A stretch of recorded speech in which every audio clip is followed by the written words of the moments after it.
All right, guys and gals, I see you. Well, of course I don't see anybody. I just see myself. There's nobody watching at the moment, but that may change in a little bit of time. Who knows? Maybe because of my title it won't.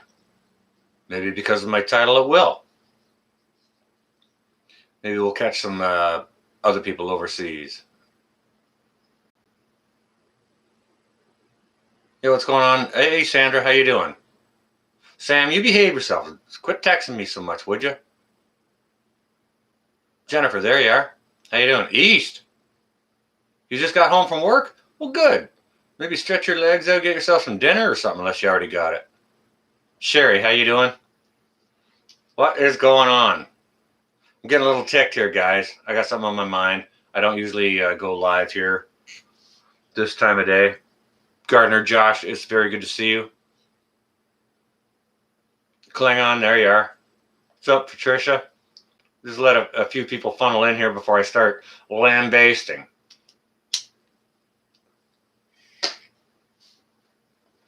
What's going on? Give your report. Hey, Jennifer. Give your report from where you're at. What is going on? Free Handly Made, how you doing? It's good to see you. Just Josh, there you are. What's the situation where you are? Where are you? What's the situation where you are? Not so remote Alaska. Please don't report on where you are because I think your name already says it. Oh, you don't have to be like that, Sam. But you know what? When you text me, I have to take these glasses off, put my other glasses on, pick up my phone, address it, put the phone down, take my glasses off, put my other glasses back on, and get back to what I was doing. Then when you text again, I have to take and repeat. You know what I mean? Zion. Zion. Didn't we have name of a Zion as a city in the movie The Matrix, where they corrected everything? 58 degrees? Holy cow! That's great. Not so remote. It was like 38 here, and I'm on North Shore of Lake Ontario. You know what, Sam? Just send me some bifocals then, would you? That's okay, Sherry. I don't care if you shout or not. Do you know what? If you got anything you actually want me to see, put it in caps. Much easier. Especially with these crappy dollar store glasses. What's going on, Sydney? I see you there. All right. What the heck is going on? Should we get into it? Should we just get right into it? Yeah. All right. Go ahead and get the reports out. Go ahead and get the reports out. Your fuel prices, your temperatures, and roughly where you are. Eureka, California. Okay. I saw you over there on a Ghost Preppers live stream. Klingon. Hey, prep for it.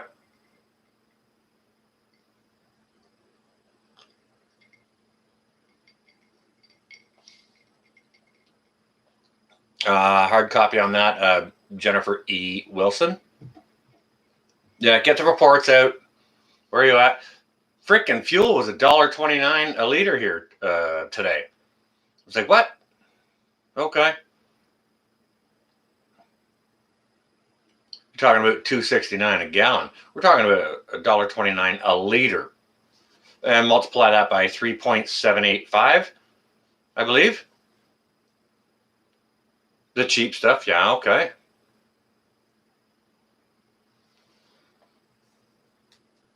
I like Ghost Prepper. I like his channel. He's got a lot of fantastic information over there. He does great videos, like very, very informative videos. Okay, so, and why he's only got 650 subscribers or whatnot, you know, maybe we should change that up and more people can, you know, learn from his information because he's got great, really good information, okay, in his videos. I will say that. All right, so yeah, what are we talking about here? We're talking about Bedfellows. All right. Hey, Deanna. Bedfellows. Okay, who's in bed with who? That's a question I'm going to ask you guys. Then I'll Homestead Awesome. Awesome to see you, Lynn and Wayne. Great to see you here, and I kind of hoped you guys would chime in because I kind of wanted a bit of a global aspect on this. Okay, Homestead Awesome, if you could just chime in with your local temperature and the fuel price today, that would be cool. But here today we're talking about bedfellows and who's the wrong bedfellow to have. Okay, because well, let's talk about bedfellows. Okay. And we're talking about not, not the. We're not talking about gay men going into bed together. That's not it. Although that may be the case, I'm not sure. In my case, we're talking about our fearless leader, Mr. Sparkle Socks, and the potato. Cold front high of 78. Ooh, high of 78. Sounds like t-shirt weather to me. Thank you for chiming in on that, Grumpy. I appreciate that. Okay, hang on a second. S. Moore just made a comment there. Had beautiful weather, but no rain here. Super scary in Alberta. All right. Now, somebody, I think it might have been the Alaska Prepper, just put out a video today talking about drought in the in through the breadbasket of Canada and America. Okay. Now it's interesting that he talked about that because S. Moore and I had a telephone conversation earlier this week, and one of my suggestions was low water tables in the soil because of such little snow where we get snow and such little rain where it's been where they get rain, right? Muja, I see you there. So that's very, very interesting that the Alaska Prepper should put out a video of that today. I'm not saying that he's looking into anyone's videos, well, because it was a phone conversation. There's no way he could have heard that. And there's no way I would be accusatory in that way, especially against the Alaska Prepper. He's like the priest or godfather of our prepping. But he's very, very insightful. So it's interesting that S. Moore and I had a conversation about that earlier here this week. So I see it coming. If I'm not the only one seeing it coming. Nunya, I see you there. Hello, everyone. Michigan.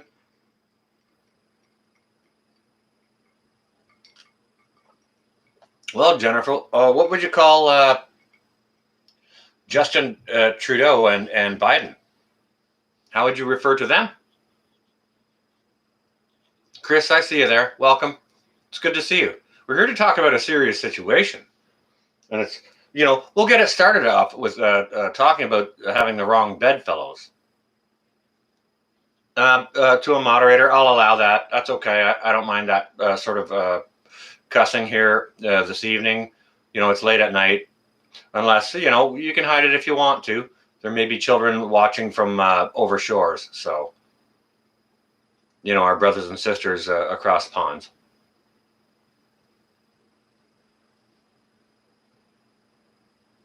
Not So Remote Alaska just made a fantastic comment. We need to be ready for everything. Okay, so maybe give the report on what measures are for, like we've already said where we're from, our gas prices, this and that. We get a general idea of, our geography and all those kinds of things are going on. But what are the conditions regarding the big Bellona and how it's being dealt with where you are?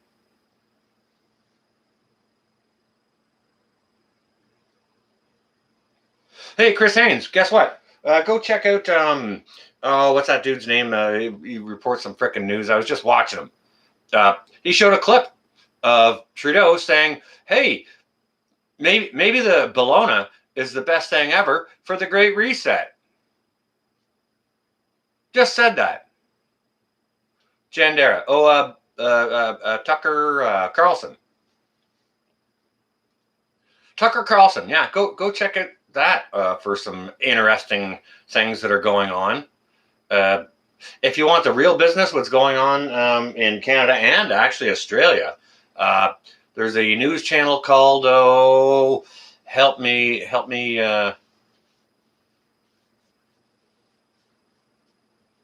No, there's no joke. The Bologna. That's what I call the CV because it sounds like Bologna. Sky News. Sky News, Rebel News. Thank you ever so much, Homestead Oz. Yeah, Sky News is global. It's here in Canada. Definitely Australia, England. I'm not sure where else it is. It might be only Commonwealth countries. If that's the case, it might be places in Africa. I'm not sure. But yeah, we're getting reports that, people who are coming in from abroad, not just, other countries' people who are flying into Canada are, all righty, cool. Good to see you. Thanks so much for dropping in. You stay well and safe. Get some rest, okay? That's the one I've been referring to as well, Homestead Oz. But I mean, hey, Christy, how you doing? But there are other sort of news outlets who kind of try to make light of it or make fun of it, or I'm not sure if they're trying to add levity to show sort of how asinine it is. Garden State Gardener, hello, how are you? Thank you, Nose Picking. Yeah, Tucker Carlson. Yeah, you guys can go ahead and start dropping links to Rebel News, Tucker Carlson, to go check out what's happening in Canada. Right?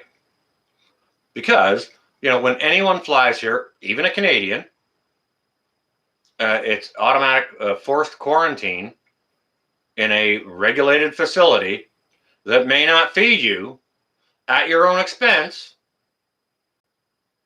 And that's it if you don't even test positive. Well, that's all right. It's good to see you in here, and thank you ever so much for stopping in and saying hello. I appreciate you.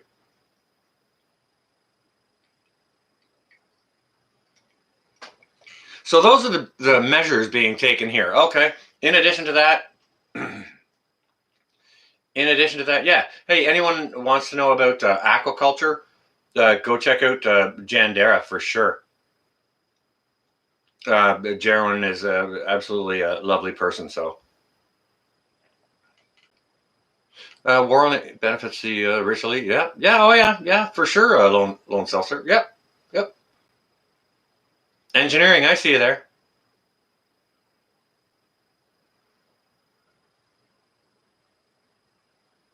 Well, what's the consensus on what's going on with where you guys are? What measures are being taken? Like we've got this forced quarantine here, right?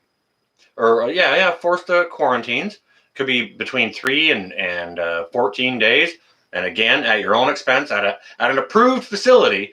And as I understand, if you're tested positive, if your test comes back positive, you're forced to go to some other facility that you have no choice about. They can move you from anywhere, from there to anywhere, without consent or notifying any of your loved ones or anything like that. They can just pick you up and take you, move you wherever you want. Sam, that's terrible. Outsider, I see you. Redneck, there you are. Yeah, it sucks completely. What is your Texas is open for business? And okay, engineering, if you can give a report on how the case level is in Texas regarding the bologna sandwich, that would be appreciated. And anyone else that would like to chime in on that. History repeats itself if you let it, yeah, but especially if you don't learn from it. The Great Reset is evil. Go watch Tucker Carlson, Jennifer, and our Mr. Sparkle Socks, our fearless leader, has said Maybe the big bologna sandwich is the best thing for the Great Reset. Go check it out. Tucker Carlson. Leave a link, please, guys and gals. I'm telling you. Rip Curl, I appreciate you chiming in on that. Thank you. And welcome, sir. It's good to see you, Rip Curl. Yeah, well, but they're saying once you get the Jabberwocky, mask ain't required. Okay, so why are the mask mandates still in place, right? I suggest you check, you guys go ahead and check Rebel News for some videos out of Canada by, well, it's Rebel News, but I think the gentleman being highlighted was Mr. Sky. He was in an airport to pick up a lady coming back into Canada after surgery from another country. And this gentleman, Mr. Sky, had a medical exemption, okay, to not wear the friggin' muzzler, right? So he was in the airport, and he was accosted by police and forced to leave outside of the airport.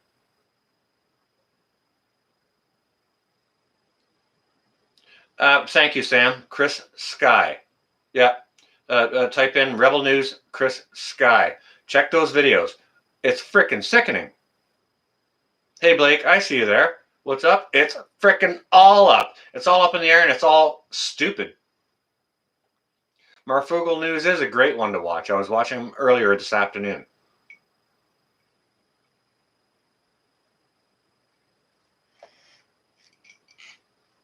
Jennifer, yeah, and they're holding on to it, riding it like the best horse they've ever been on, and they're whipping it to no end.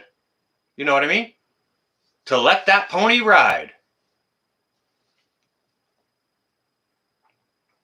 Oh, okay. Hang on a second, Lone Seltzer. Yeah. Don't get me on that tangent, too. All right. Sandwich, I see you there. Good to see you. Okay, so, yeah, that's another thing. Immigrants that are going to number 600,000 within the next year to couple of years to here, they don't have to have any testing. But they get great big checks. You know what I'm saying? Like, what the heck is it for? I don't get the masks because they don't work. And if the the Jabberwocky works, what the frick are the masks for? I don't get it.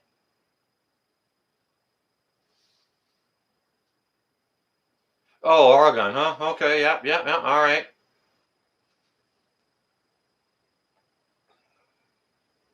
Like, I don't get all that.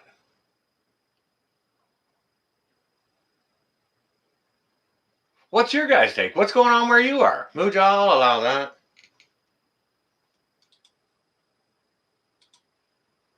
All right, well, that may be your southern border, but we're talking about people who legally come here. Sunflower, I see you there.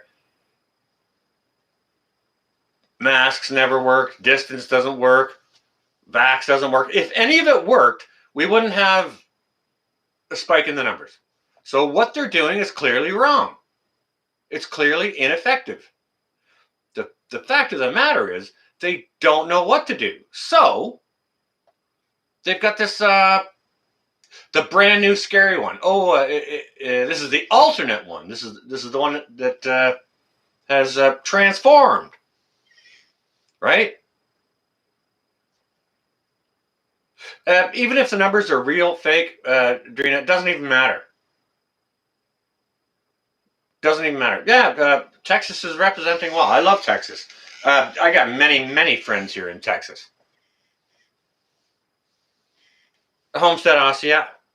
I watched a whole bunch of stuff out of Rebel News that was coming out of Oz today. To be honest with you, Len, and Canada, and it's shocking. Mild heart attack. Okay, there you go. Votes.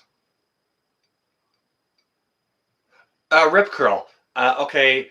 I would please ask you, sir, to go check out Rebel News to see what's actually happening in Canada. And yeah, there's pushback against all of this. There's pushback. It's not being reported. We don't even hear about what's going on in the East in the big news. You know what I mean? So you'd hardly hear a whisper out of Canada.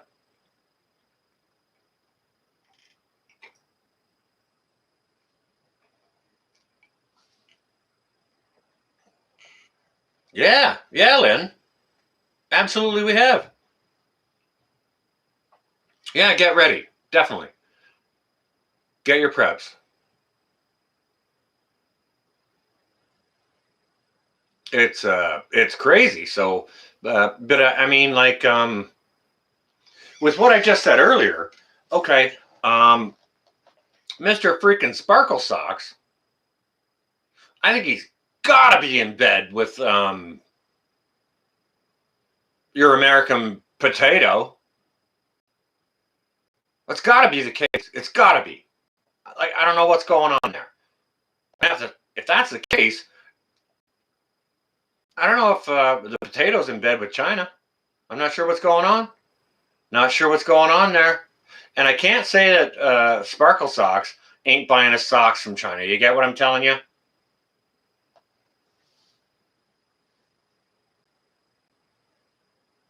Yeah, look at that, Jennifer. Absolutely. Hey, Carol Ann. S. Moore makes an interesting comment.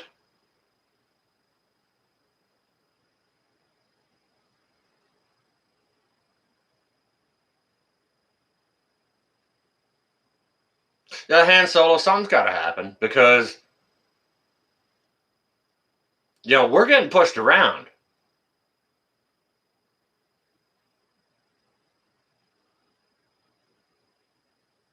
Northern Girl Hobbies, yeah. And he's just looking insane. And I mean, okay, hang on a second. Let's just ask me. Oh, let me ask you guys. Where did Justin Trudeau come from? What are his qualifications to run a country? Was he not a drama teacher? Like an actor? Potato sparkles. Sparkly potatoes. Throw in a microwave and it'll explode. There's your Faraday cage gone.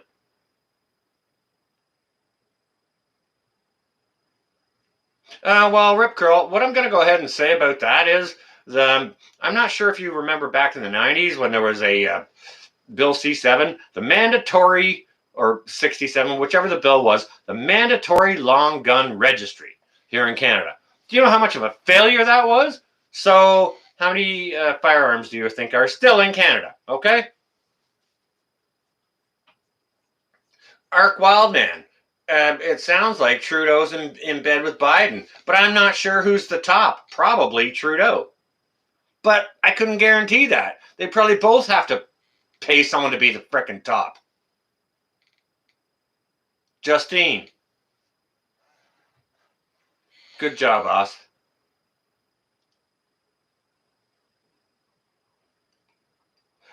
Fidel's nutsack. Could very well be. Nunya, I don't give up my guns. I don't lose guns in a boating accident. I find them there. Okay? How's that? From a Canadian perspective. All right?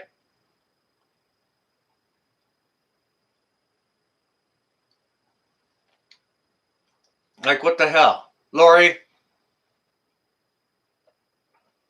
Bug Dude? NGH? That's all right. Everyone go and check out Northern Girl Hobbies. I've been missing your videos. I've been unsubscribed to a whole bunch of shit, or I'm not getting notifications or frickin' something. I'm getting like 1,000 notifications a day, guys and gals. So I apologize if I'm not getting to some of my regular watch stuff. I really apologize.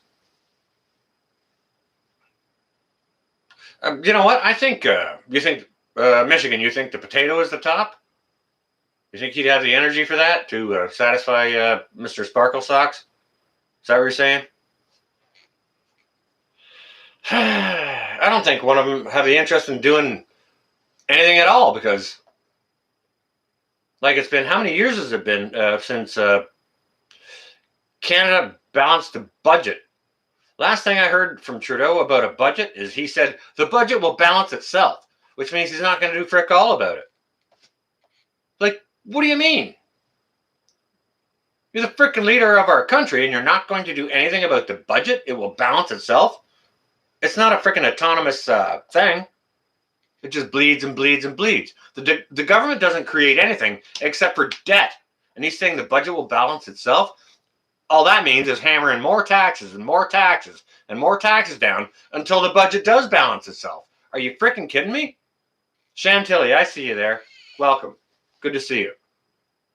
Sorry, guys and gals, but some things have been ticking me off here, all right? So I was on a text there with Esmo earlier, and I was getting a little ticked off, and she's like, you should go live. And I'm like, well, screw it. What subject matter? What topic? And, because of all the stuff I've been watching today on real news sources, it's like, okay, let's just lay it on the table what a douchebag Mr. Sparkle Socks is, right? No, Muja. However, they're helping people. But I mean, what's Mr. Sparkle Socks gonna do if he becomes the leader of the free world? Just run around with checks, throwing checks out to people and a pack of sparkly socks? You know what I mean? No, budgets don't balance themselves. Geraldine, they don't. But those are words that came out of his mouth. Hey, he said he likes the idea of how communism would help the economy. You know what I'm saying? Go do your research. It's disgusting. Both like little girls and should be turned over the knee and frickin' spanked. Some sense into them.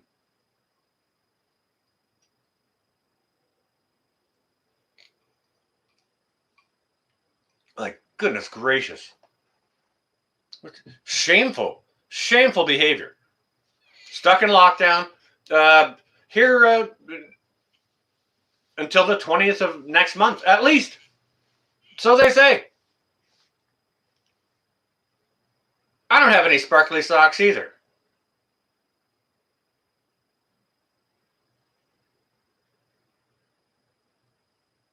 Yeah, I think so, engineering. Yeah, that doesn't sound unreasonable because that looks exactly like what he's doing.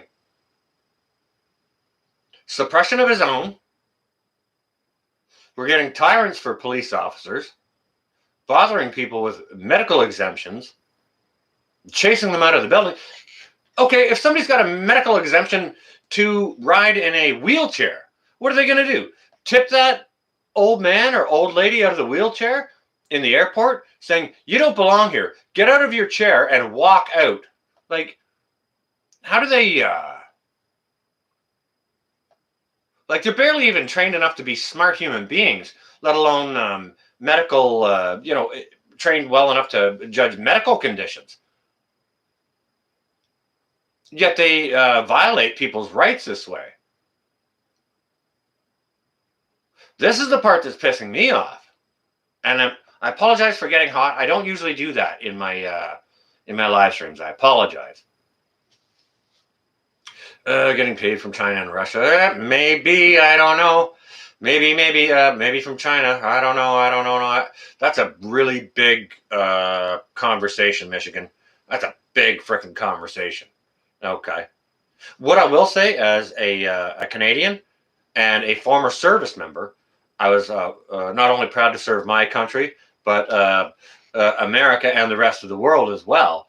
And what I will tell you is some of the best intel on the globe comes out of Canada, and that's from our northern post up in, just a couple of 100 miles off the pole. Why was it put there? During the Cold War to watch our, if you go from America and Canada and you keep going north until you get to the North Pole, then you keep going, Well, you start headed south, and where do you get to? That's why that base was put there, to watch you guys. All right. Somebody put out a video today. Somebody's backyard put out a video today, and all worried about the things going on in Vladivostok. Vladivostok. Shruti, I see you there. Welcome. Okay, so cities, bases, ports in Russia are daily targets of intel from all over the globe, and not just daily, multiple times daily. Okay, so when I say you guys get your best intel from here, it's freaking true. It's kind of like a deal, you know what I mean? We're watching your six and you're watching ours. We're your biggest trade partner, right? Don, I see you there. Welcome. I'm all right, but I'm a little hot under the collar. I'm sorry.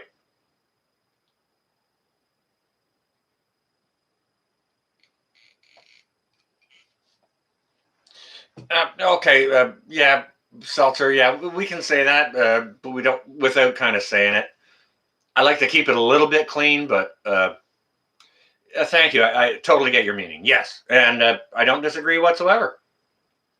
Yeah, please, moderators, go start hammering out, spreading the love on other great channels here like Rip Curl and Northern Girl Hobbies and Homestead Oss. And like, come on, you guys know what to do. You guys are great. Ooh, even Catskill. There you are. Boom. Look at you, Josh. Look at you go. So what's the condition on how the treatment is of people who don't comply where you are? Now, I know we got multiple people here in the chat from it's global. I know it's we've got Australia in the channel. I know we've got America in the channel, and I know we've got Canada in the channel. If there's someone else here that's in the channel from a different country, could you please say so? Like if you're in from Germany or England or Ireland, Scotland. I know we got all kinds of people from Austria, France, all kinds of places, South Africa. Just chime in and let me know what the condition is. See, that's just it, Nunya. We say sir and ma'am. You'll hold the door for the next lady or gentleman. We say please and we say thank you. We say yes, please, or no, thank you. Lavaman's in Hawaii. There you are. How's your condition there in Hawaii? Can you please leave a report regarding fuel prices, temperature, and how people are being treated regarding the muzzle, all that stuff? Please and thank you. You cannot be forced, Edwin Carter says. Nuremberg Code says you cannot be forced to take an experimental drug, so no jab for moi. Hard copy on that. And you know what? Okay, hang on a second, Edwin Carter, and everyone else who is listening to me talking about Edwin Carter's comment. All right, hang on a second. Let me just pause on that for just a second. Okay, so for all those people who want to take it, okay, go ahead. That is a personal medical decision, and I respect anyone's personal medical decision. However, for me, I am also making a personal medical decision, and if I decide at some point in time that I have chosen improperly, I can always take it later if I've deemed it proven safe. Okay? However, I can never freaking untake it.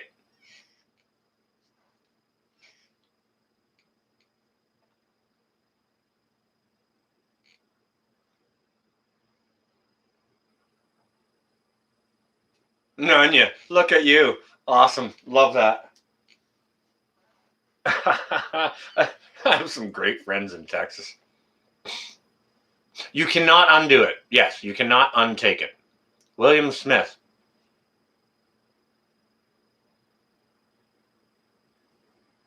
Please get the vaccine for the children and our old folks. do the right thing. William Smith, please, unless you're a medical doctor who knows my condition, please don't advise me on my own personal medical decision. You can take it for you, or you can take it for your family or for your children, but please don't advise me or any other unless you're a medical doctor and they are under your care to take experimental drugs. I appreciate you, William Smith, and thank you for chiming in, but there you have my answer to that. And anyone else, please feel free to chime in to William Smith. Goodness gracious. It was terrible. I was watching some videos from downtown Vancouver from, I'm not sure if they were shot today or when they were shot, but it was a silent protest, and they marched right up the street, and the people in the protest didn't peep a word, but they were all holding signs.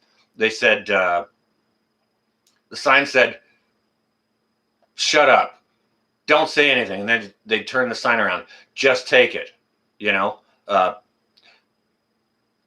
Compliance is righteousness. You know what I mean? Johnny Angel, I see you there. My body, my choice. Klingon.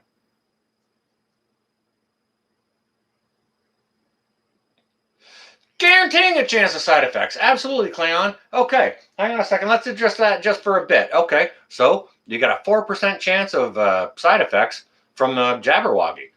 You've got a 0.4 chance of death from getting the bologna sandwich.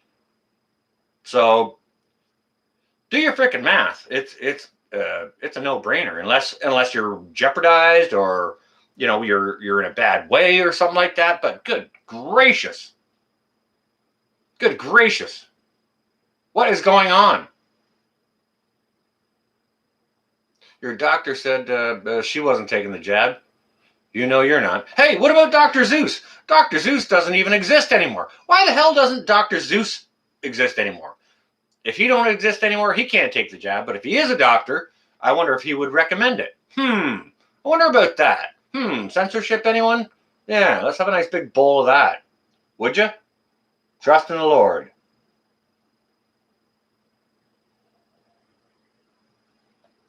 Bake a leg. How you doing? It's good to see you. Welcome. Chime in where you're at, temperature, gas price, and your take on what's going on with the bologna viral thing. 101. Good to see you. Welcome. Chime in where you at, your gas price, and your take on the big bologna thing, and what's going on here. Like, I mean, come on. People are starting to get really ticked off. Like it's coming.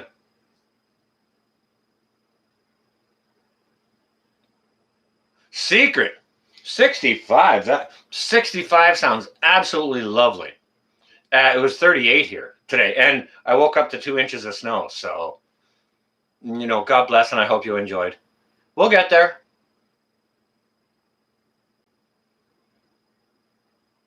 Corrupting the children, Dr. Zeus. Yep.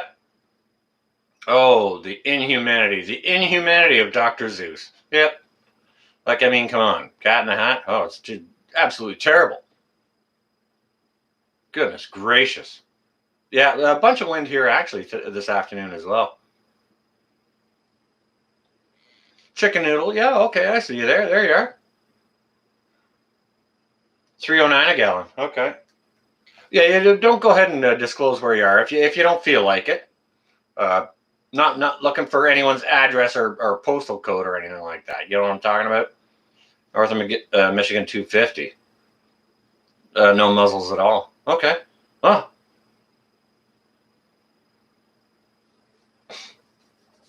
Okay, so obviously, bake a leg, 325 a gallon, non-stick me, and yeah, who ain't getting sick of all this? They're riding this pony until it's dead, and guess what? We're all looking at it. we're all seeing that pony is freaking tired. The only thing that they could come up with was the variant and more forceful policing. That's it. It's Gestapo Germany. That's it. Confinement camps, like mandatory, at your expense. They're not even providing them. It's like, this is the one you have to go to and get your freaking wallet out. That's it. And they might not even feed you. Imagine a diabetic person in that situation not getting fed for 24 hours, right?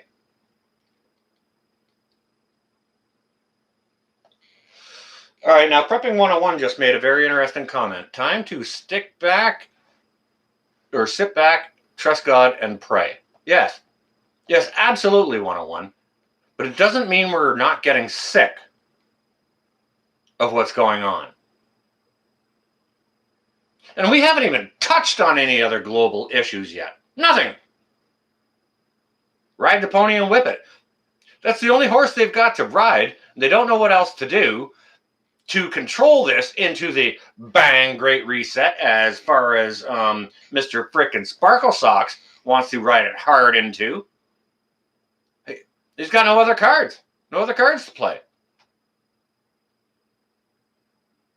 All I can do is say no. Hell no. I don't get it. If it comes to it, I'll go out in the streets and protest myself. I don't want to. I'm aging, so I prefer not to go ahead and do those things. However, maybe I should go film it or something, if it takes place.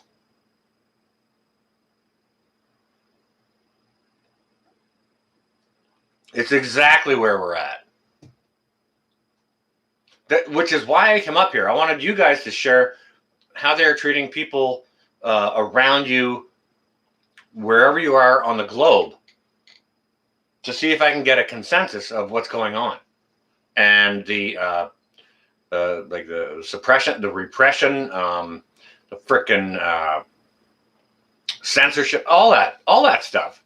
It's starting to drive me nuts. And we haven't even gotten into anything else that's going on globally. I don't even know if I want to talk about what's going on globally. This is enough. Let's get over this first, right? You know what I'm talking about?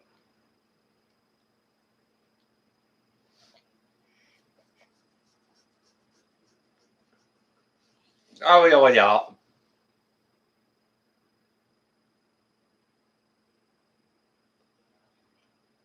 Like, what's going on, guys and gals? The whole world has gone mad, Lucy. It sure has. It sure has. All right. Do you want to change speeds and you want to talk about other global issues? We can. We can do that.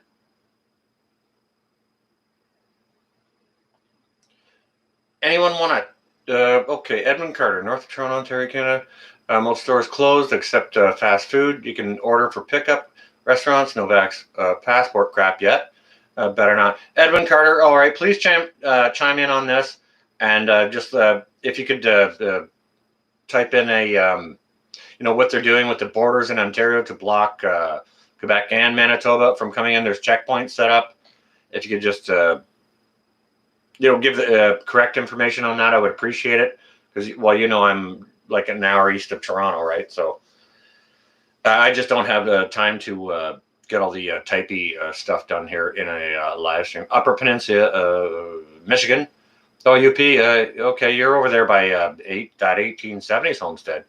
Well, we went to Tennessee. It was like freedom. Okay, all right.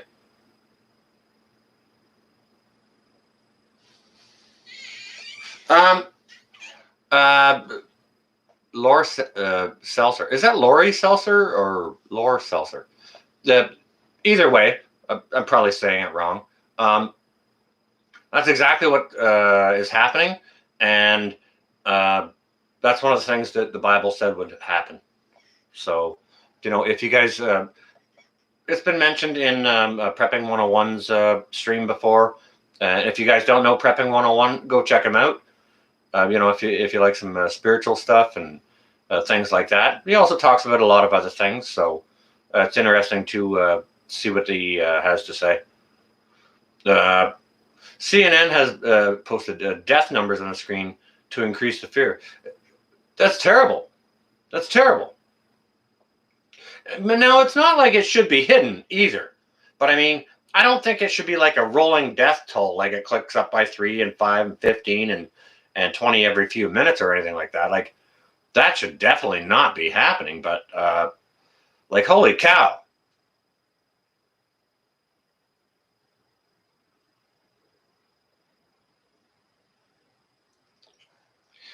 Not So Remote Alaska just said something interesting. And the most interesting thing he said was the very last word he typed, pushback.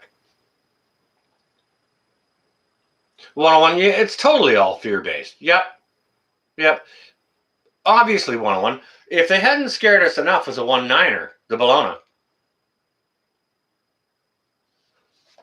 they could see we were getting bored with it. Oh, hang on a second. Wait. Now there's a new variable. Everybody shut her down. You know what I mean? And that's all they've got. I don't know what's next. Maybe it does have to be Whiskey Alfa Romeo. I don't know. Holy cow, nose picking. Are you kidding? Wow. Lord help me. I don't even know what's going on. Which is why I came on to ask you guys, what's going on? What is going on? Do you want to change gears? What's going on globally?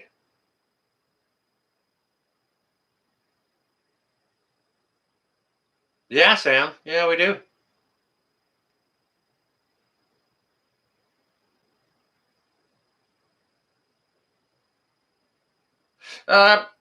Rip curl. Okay, that's an interesting point. Interesting point you bring up. Now, do you think, in your opinion, sir, do you think it's more about money, or do you think it's more about fear, or do you think it could be more about control? They could all come into play. So if you'd like to chime in on that, I'd be interested to hear your interjection.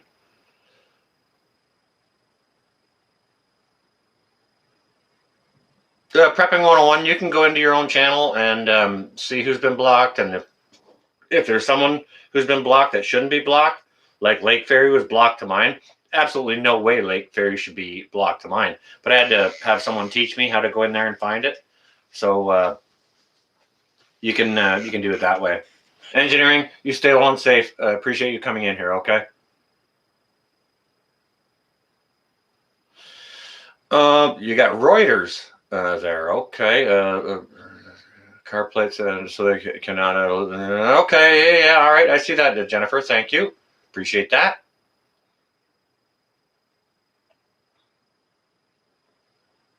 Nunya's going with control. Not So Remote's going with all three. Nunya's going with control of resources. You were saying hello, North Shore. How you doing? Well, it's definitely yes, definitely NGH. It's all Jenny. Yeah, it's all interwoven. Yep. Your chat's working. I can see you there, Sunflower. If you want to say something, push it up in caps if you want me to see it. Please and thank you ever so much. Just because it's easier to see. And, sometimes when there's just chat going on between the chat, it's just left in lowercase. But destroy last freestanding country. Bring the next in charge type goob. Yeah. 101.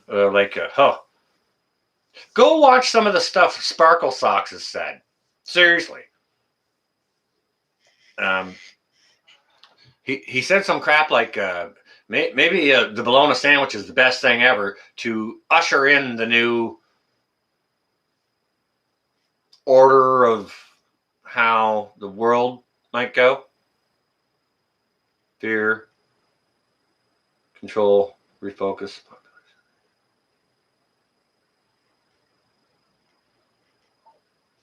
Make money and shore up the company. That happens, Laura. Like, I mean, I've had people blocked from my channel. By whom, I have no idea. But I had to learn how to go in and sort of unblock those people who should obviously not be blocked, that are very, very good friends. Do you understand? So this is happening. It's real, and it's a type of censorship or suppression for sure. I wonder how this live stream is going to fare.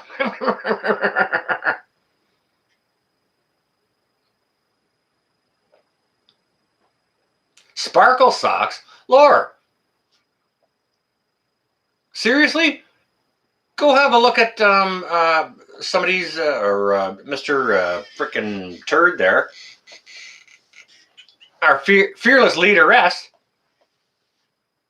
Go have a look at some of his videos, and like when he crouches over, look at his socks. They're frickin' sparkly. He's got fancy socks, I'll tell you that. He's throwing out checks, and he'll be throwing out a check and a pack of fancy socks. There you go. Boom. There you go. Everything's fixed. Now, shut up, everyone, and do as we say. Conform. Everyone stay home and be scared, because we want to set all this shit up, and we can't have you looking. You know what I'm saying? Oh, look over here. Don't look over here.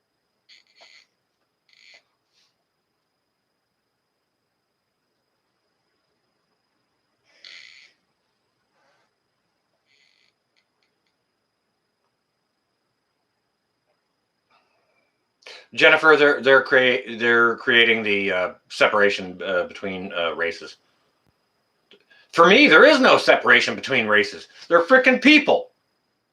Everybody's people. You're people. I'm people. I don't care what color you are. I don't care what color you are, or where you were born, or you know what your lineage was. If you're in here watching me, if you're being polite and cool, I'm polite and cool.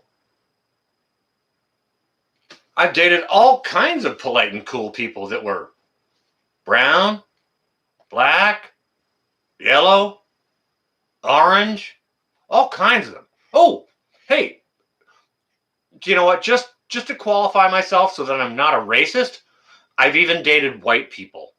Okay? Just saying. Just saying.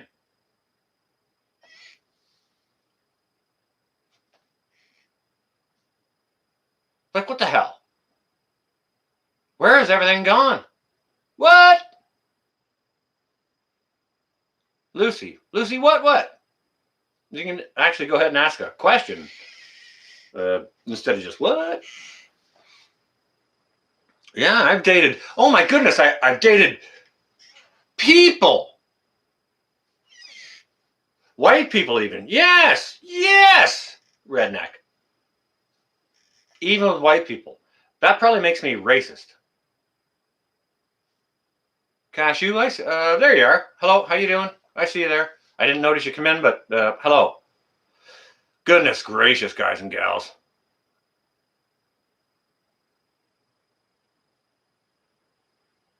Northern Girl Hobbies, I should do something like that.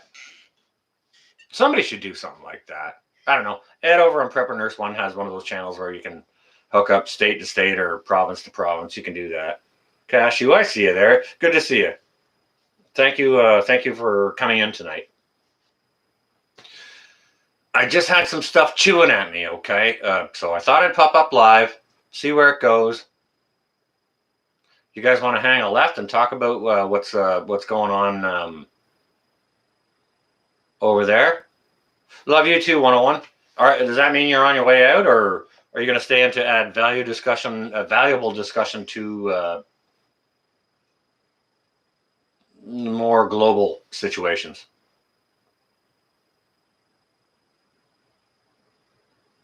Even the non-abooters.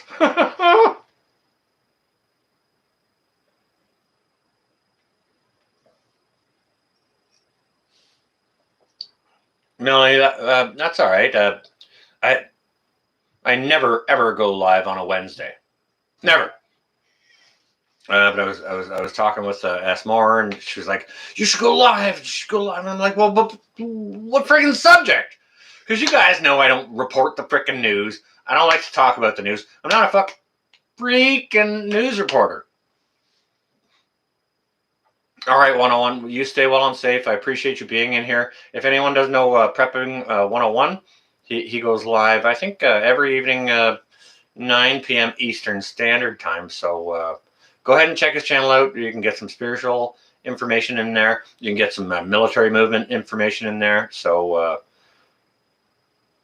very much appreciated you being in here, 101.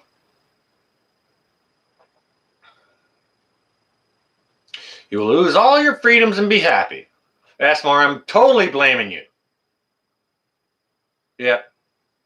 As a matter of fact, I'm probably, I don't know, you should be able to make people a troll. No, I'm not calling you a troll, Lesmore. I'm just saying, we can have moderators and stuff, and we can have people that are like members and stuff, but we could have like a little favorite troublemaker or something like that, Not saying troll, but like a little favorite troublemaker. You just dropped a premiere, Northern Girl Hobbies?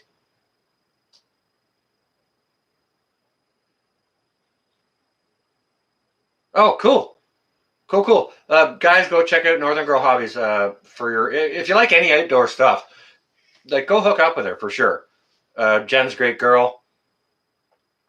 Although she busts my chops like a frickin' niece would, but yet again,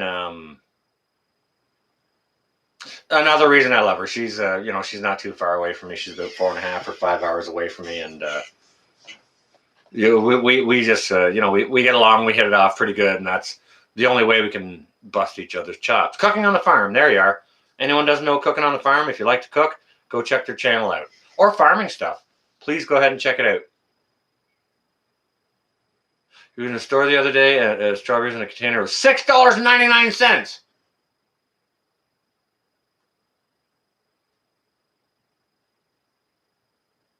Was that like a pint? What the hell? Not like a basket? What the hell?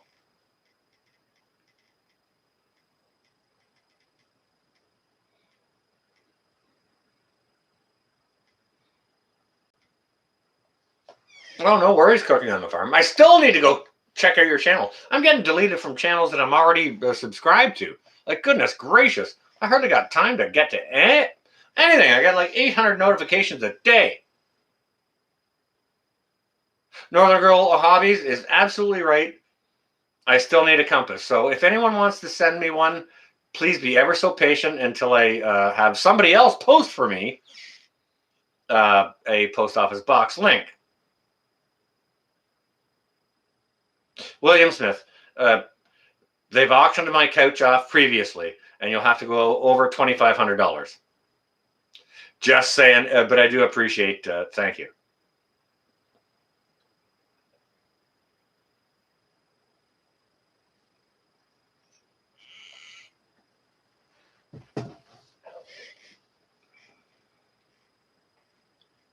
Well, Northern Girl Hobbies, I watched some of your videos, and I told you couldn't fish.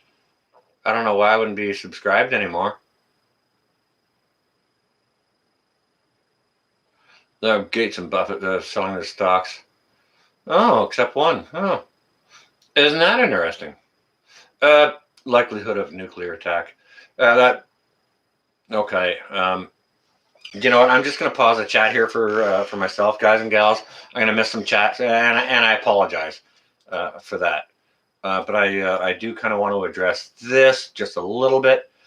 Okay, I don't know. Like, obviously, I know who Gates and Buffett are, but as far as what stocks are selling, except for one. Don't know anything about that. Likelihood of nuclear attack. The likelihood, in my opinion, okay, guys and gals, I'm going to say this, in my opinion, the likelihood of nuclear attack is low, okay, because no one wants to set that off. Just think about this clearly, okay? First of all, who do you think would start a nuclear attack? All right. And then when you think about that, think of who their allies are. Okay.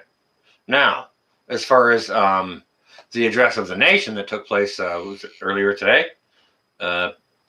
not this nation or, the Eastern nation took place today, it sounded like they were taking a defensive position. So it sounds like they're not going to do anything as far as what's publicly been said, unless sort of someone takes a stick and pokes the bear.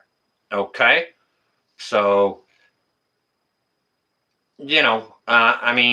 just a regular type of land assaults aren't going to do anything like that. It would have to be something major to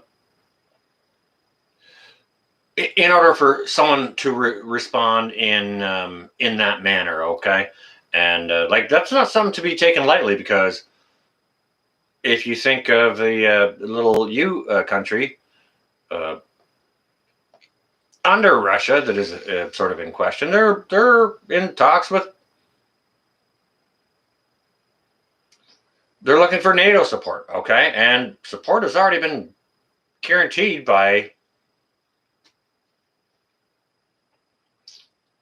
red, white, and blue, okay? So, and that was basically just stuff for shooting down scuds and things like that. But I think the likelihood of the unclear is, I think it's unlikely unless it's going to come out of China or North Korea. Those are the sleeping dogs here. There's going to be a lot of posturing, in my opinion. In the East, and like the Middle East could go off, because they've been going at it for thousands of years, and it's never going to get sorted out. So, I mean, if they get nuke capability and decide to use it, then everyone else who is allies with whoever else begins to respond. But I don't think it's going to begin from what's going on with our friends in Eastern Bloc countries. And that's just my opinion. Okay, obviously I know nothing because I'm a stupid Canadian, and I'm not intelligent at all, and I'm not international or not worldly. Don't get me wrong. Did a good stint in the military with global communications and intel, okay? So I got no idea on anything.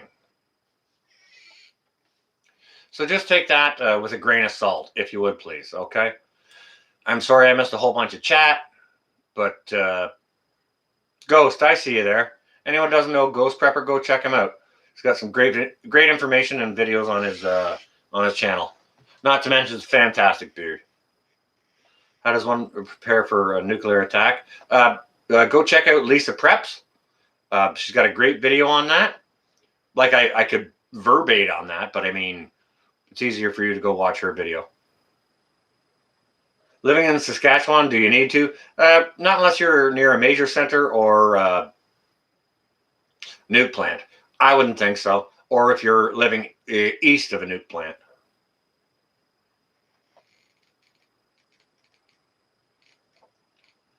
Nah, nobody wants anything in Saskatchewan except for the fields to grow stuff on. They're not interested in the cities or anything like that. Yeah, everyone give Ghost a nice welcome.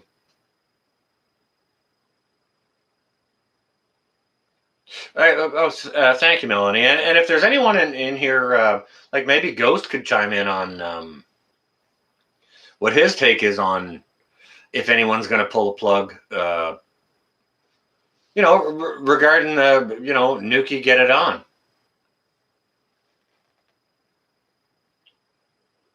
That's all right, Snark. Welcome. It's good to see you.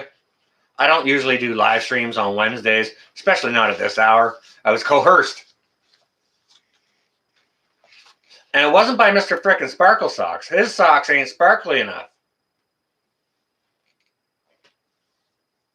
Lori, that depends on who you ask. Honey Badgers, I see you there. That's all right. Well, Ghost, that's just kind of what I finished explaining.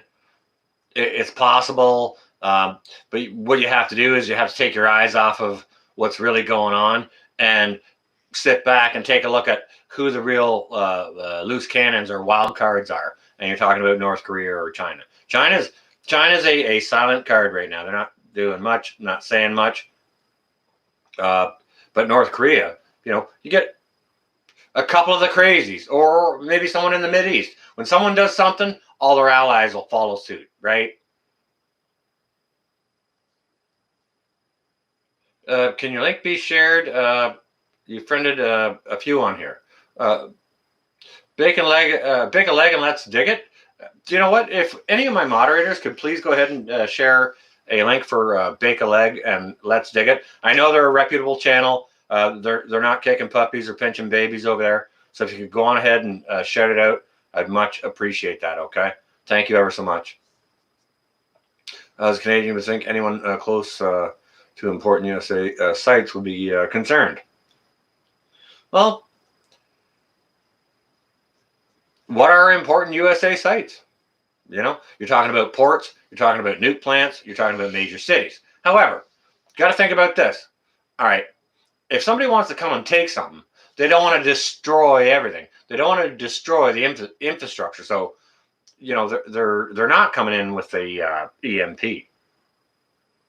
Like Chris McGrath, I'm well. How are you? It's good to see you in here. Yeah, please share a Cooking on the Farms link there too, guys and gals. That'd be great. What are you asking me again, Lori? I've been busy looking at a whole bunch of stuff. It's the quiet ones, exactly. Yep. Watch for the sleeping dogs. Watch for the quiet ones. The quiet ones that you know might be a little fiery, if you will. Set off a little easy. North Korea might start it all. Who knows? Vester, I see you there. What's up? Everything's up. There's hardly anything from here down. It's all up there, bro. Girl? Vester, I'm not sure if that's a boy or a girl.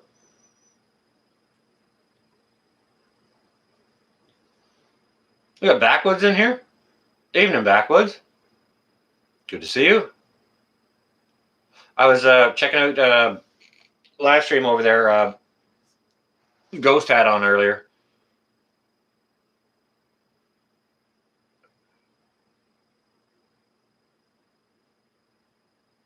Yeah, William. Okay. Do you know what? I was going to say, do you really need to bring that up? But I mean, absolutely. Please bring that up because he's a stupid sparkle socks wearing man. He's dumb. How is he qualified to run the country? He's a freaking drama teacher. Can somebody please go do a little bit of research for me? Just take a minute, open another window, and find out what Trudeau did before he was in office. Was he not a drama teacher, like an actor?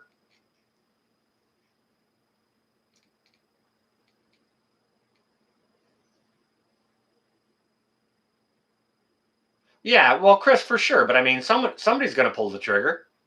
And that's what people are asking. Who do you think it's going to be? Now, here's a question for the entire chat. Who do you think is going to pull the trigger? I see you there, Backwoods. Welcome. It's good to see you. Hey, I'm looking at some of your fishing videos. I like them.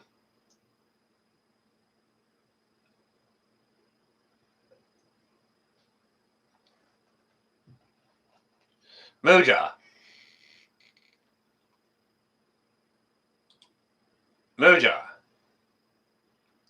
Shout out your other channel exposing human trafficking.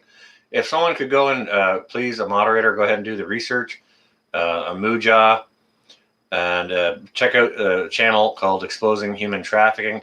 I would appreciate it very much if that link was dropped here. And I think Mooja would as well. I used to know, well, I actually still know a lot of folks who are doing good work against that kind of business. They're talking about business shiny or trying to do over on the in the ocean over there. We did a lot of that kind of work, preventing that kind of shit, back Gulf War time. Man, there was all kinds of stuff going on. All kinds of stuff. And I mean, we're following everything globally, multiple times daily. Like our intel doesn't come once a day. It comes all day, every day. And America is the biggest customer of Canadian intel. And you get the best intel from us. Why? Because you guys give us the best equipment to work with. That's just how it works. You know, people think that Canadians are up here harboring frickin' Chinese and this and that. Okay, so there's probably 100,000 Chinese students in like universities and whatnot throughout Canada. We've got some of the greatest universities in the world. Can you blame them? But as far as, you know, Canadians harboring the Chinese in such a way that would present enough threat to attack our southern biggest trader, not traitor, trader. We trade more back and forth than anyone on the globe. We have the longest border on the globe. It'll never happen.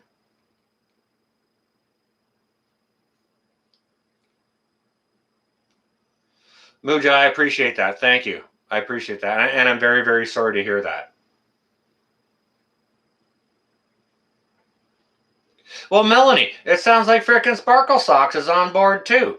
He just said the fucking bologna sandwich is probably the best thing ever to get that reset done. Go do your research. Go watch some news, some real news, not all this garbage. You know what I mean? Nomad Prepper, I appreciate your service. Thank you. I appreciate you.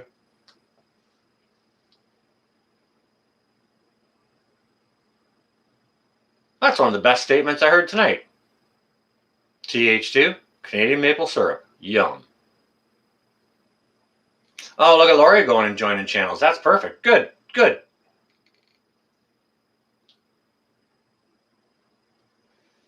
Oh, I didn't see Bomber Steve in here. Is he in here? If you are, how you doing, Steve? Good to see you.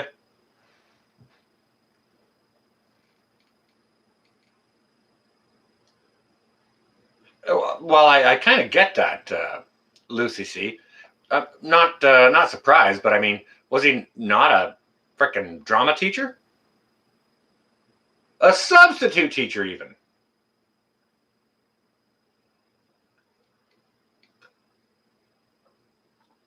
Well, Chris, the only way he got that job is because of his connections. I'll tell you that much. Because he is about as dumb as you can get. Jennifer, yes, the world knows Sleepy Joe is a dumb and weak puppet. And the world also knows that Mr. Sparkle Socks will bend over to a frickin' blowing wind. So it makes me think, oh, those two must be in bed together. I wonder what's up. Look at this. Guess what's going on over here? You know what I mean? Like there's lots going on, lots for us to look at. There's all kinds of stuff. Too much even for us to look at. Guess what's going on? Something we won't see until they drop it in our laps.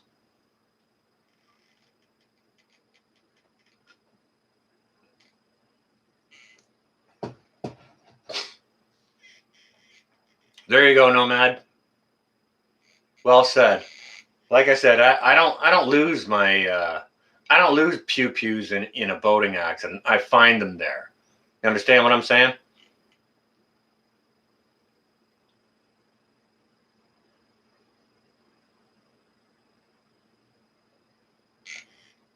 Well, look at okay, exactly, Melanie.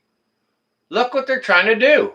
They're trying to undermine our values, both on this side of the border and south of it.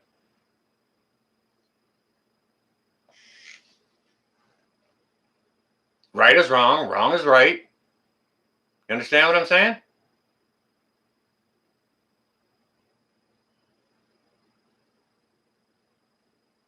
Well, I'm not in Saskatoon, but I'm in Ontario. But yeah, we're locked down for another freaking month.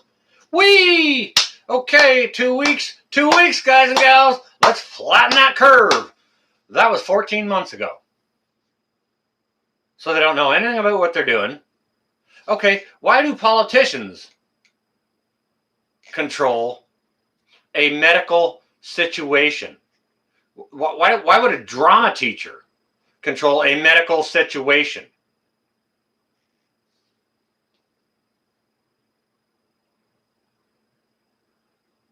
Lava Man, Trailer Park Boys is a fun go-to, just like as a funny thing, but that's not how Canadians actually are. I don't understand that part either, Nomad. I really don't. Well, because they like power. Martial law in Ontario. Yeah, it's not martial law. It's not quite that. And cops have already said they're not stopping. They were given the power to just go ahead and stop anyone and say, "Why are you out of your house? Where are you going? What are you doing? Why are you not in your home?" Man, there was massive pushback from that. You guys might think we're sheep, but we push. We push.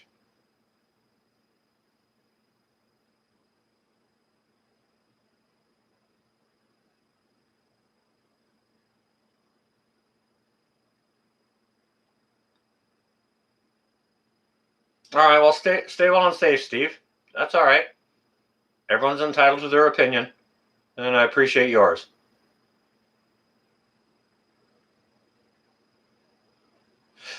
You read that there isn't a law in Canada against spying. Chinese put in Confucius institutes and universities and spies in Canada.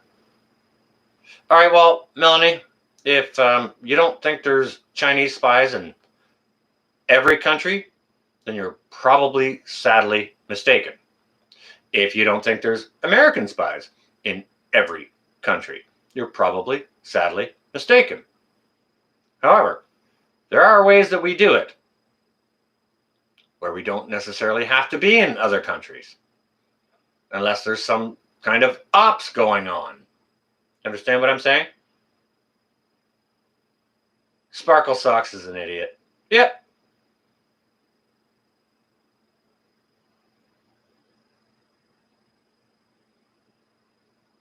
Ask more. Yes, Bomber Steve is a snake guy. Yep. Yep. Down in Australia. And he's a good guy, good channel. But if he doesn't like what's going on in this chat, that's quite all right. I mean,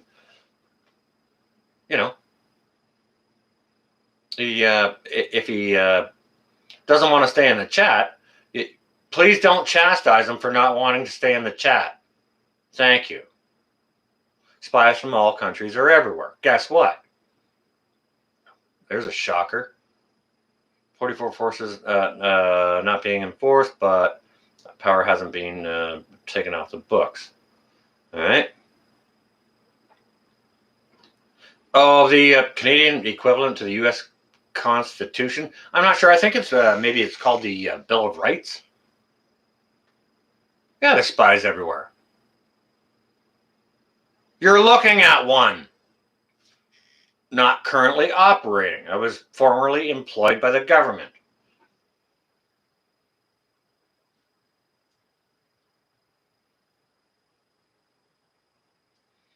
What about the Second Amendment? Would you lose the first?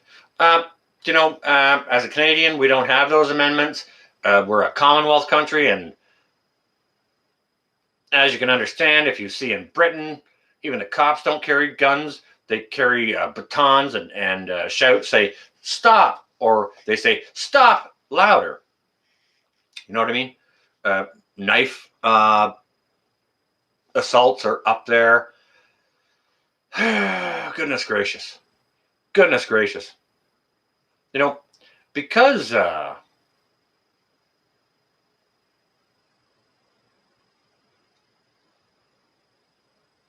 Because we don't have a number 2 doesn't mean we don't have that. Maybe it's not all above board. Maybe we don't want it all recorded.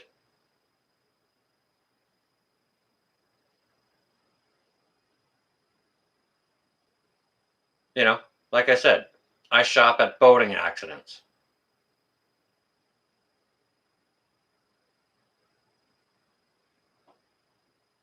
Lava Man. Okay, that's a different bit of business. You know, when I was doing my job, I had my targets, daily targets. Vladivostok, Irkutsk, Arkhangelsk. Uh, you know, definitely Moscow. You know, not to mention many, many, many, many other global spots. Egypt. You know, Cairo. I mean, come on. If you don't think that's going up, that's people's jobs to look into what they're doing. Their jobs.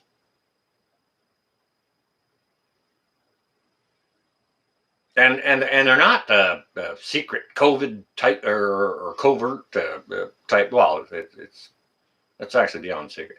Maybe I should shut up a little bit about that. All right, yeah. So with that, how's everyone doing? Hope you're well. Yeah, check out Bomber Steve's channel. He's a great guy, doing good stuff. Don't take offense because he didn't want to stay in the chat. Leave him alone. Let him have his opinion, and that's fine.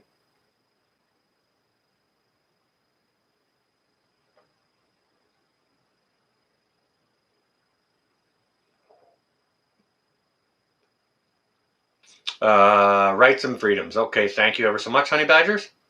Appreciate that.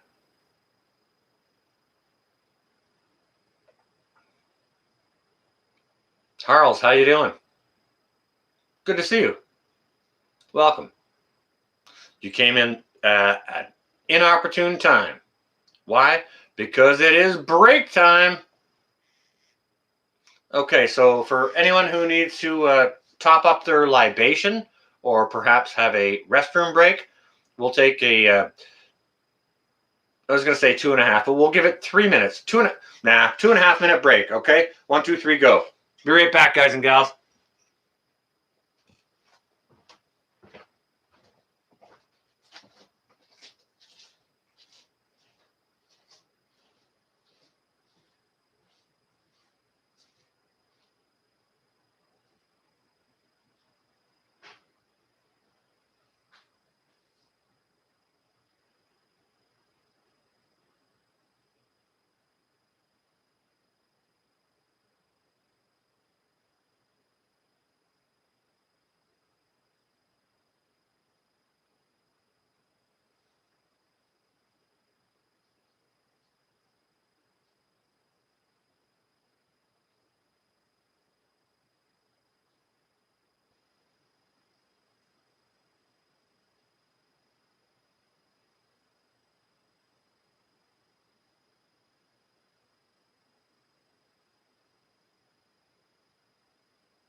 All right, guys and gals, was that 2.5 minutes?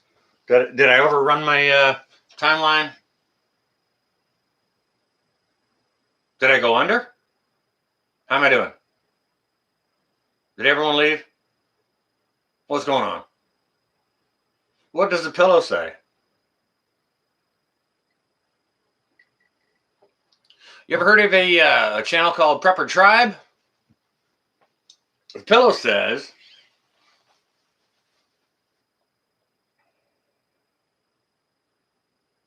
Find your tribe and love them hard.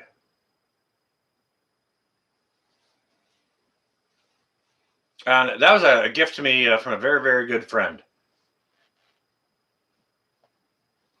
And I thought when I got handed a bag and there was a pillow in it, I thought it was a birthday gift. I'm thinking, a couch pillow? Okay. Thought that a little bit curious. And then I took it out of the bag. And I looked at it and I'm like, holy cow. Find your tribe and love them hard. That is a great gift. Because it says something. Why? Because when I tried that pillow on behind my back, I texted this girl back and I said, hey, you know what? That pillow fits awesome behind my back. And that's a gift that my back is going to touch every single day. Every single day. Because when I come to sit down and relax on this couch, I'll be using that pillow. Boom, there's nose picking with Prepper Tribe. Good, good, good.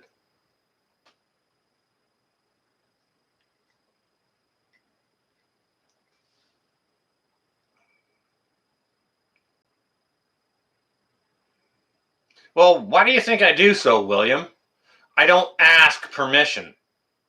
I don't ask for permission. I don't look for permits. Does that mean I got to go visit a friend? Maybe. Maybe. But you know what? Those are good friends. Melanie, I'm nothing without my tribe. Nothing. This is not my channel. This is your guys' channel. I'm just the guy sitting here just spitting shit. You guys are bouncing back with it. Coming on with that, the actual good, knowledgeable, and smart stuff, okay? Oh, Nomad Prepper stood in the corner. Oh. I got one of those. It was a long time ago. Yeah, you got to be careful. This video may do it for me. Maybe, maybe not. I'm not sure. I don't know. So, what do you guys think about the... Okay, Mr. Chris McGrath. Chris, you could actually be a girl. I'm not sure if you're a girl or a boy by your name. Doesn't matter. Man, male, female, doesn't matter. Mr. or Mrs. McGrath. Can anyone please share with Mr. or Mrs. McGrath about this clock? Come on now. Well, if you want me to have batteries, send me some batteries.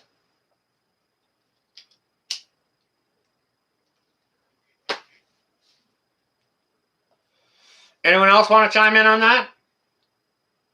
We got 2 correct answers so far. Well, Honey Badger's got it half right. Oh, nose picking's on ball. Yep. Not even, Harles. It was 20 seconds and I moved it up a couple of seconds the other day. Nah, it ain't 2 minutes to midnight. It's like 18 seconds. If it ticks, it's all over.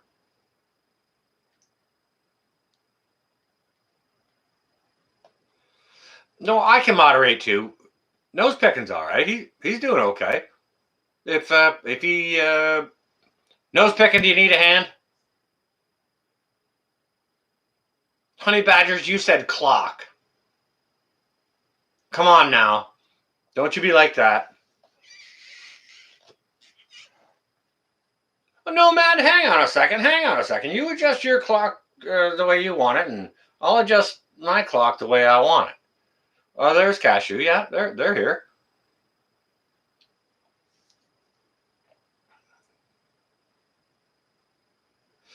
No worries at all, Melanie. My moderators and my channel are absolutely happy to bust out links to other channels, especially good ones. They got decent information, all kinds of that shit.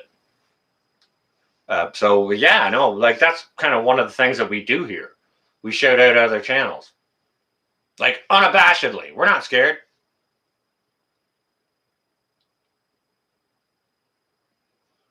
Oh my goodness gracious, Secret. I thought that was a secret.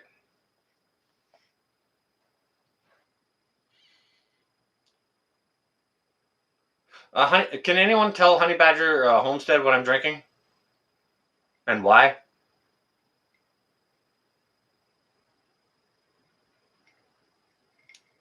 Goodness gracious, Honey Badger, shame on you. I thought you would have already known that. Goodness gracious. I thought you were a regular here. What the heck?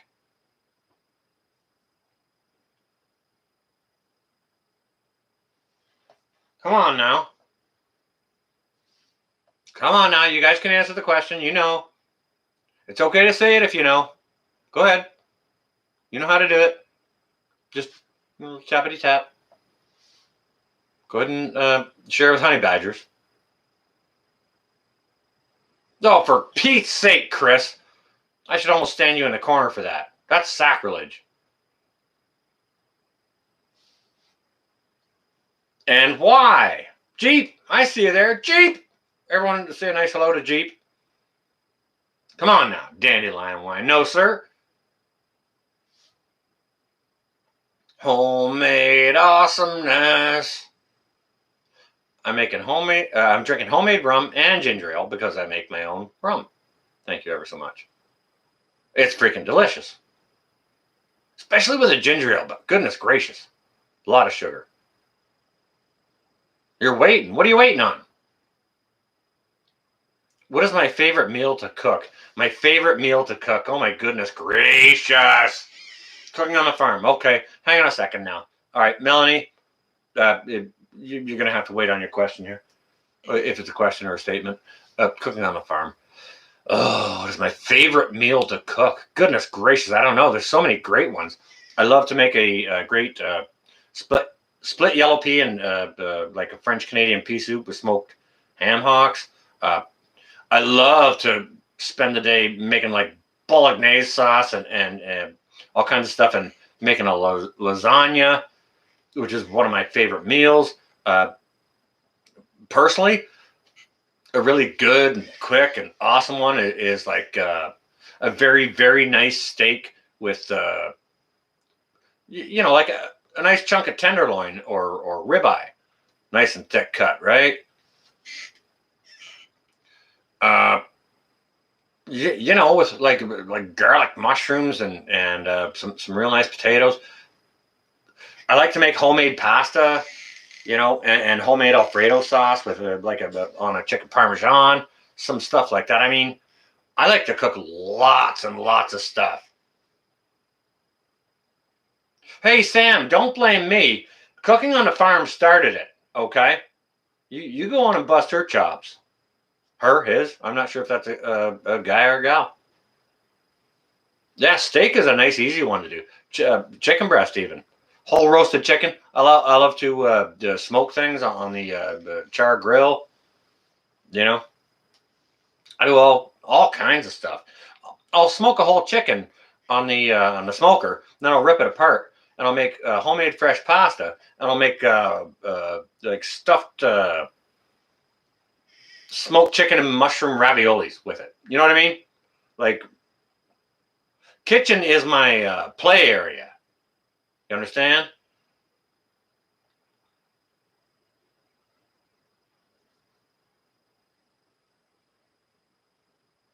All right, Rachel is the cook. Well, who are we talking to now? Is that Rachel or Mr. Rachel? Your comments were being blocked. Well, Google moderators have been having their fun today. Even over on Alaska Preppers channel. They were having a bunch of fun.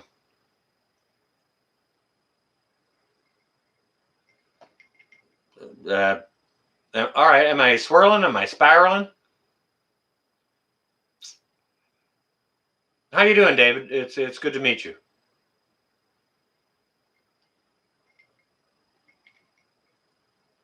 100% loaded. Loaded what?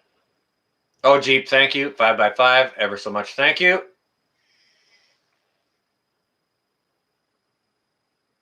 On an auction site, even. Are you kidding? No, Specker. Serious. Nomad, appreciate that. Thank you. Now, cooking on a farm. I'm going to apologize if I don't remember names because I see thousands and thousands of names all the time, okay? Backstraps with carrots and onions. That's pretty good. I make a mean freaking rib. Mean ribs.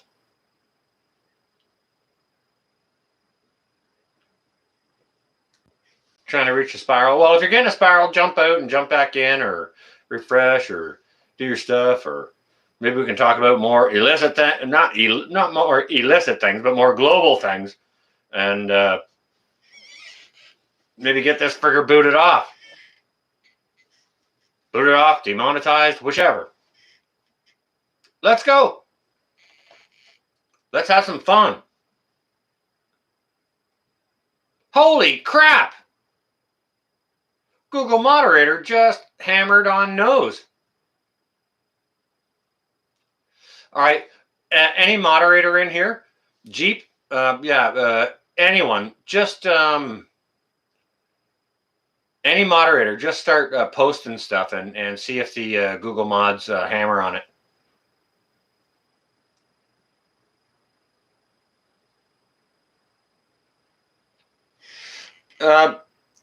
Bake a leg and let's dig it. That's a bold frickin' statement. Bold statement. However, it sounds like an awful lot of fun because the only outcome is freaking awesomeness, right? Hey, Prep Mom. Yeah, no live stream. What are you talking about?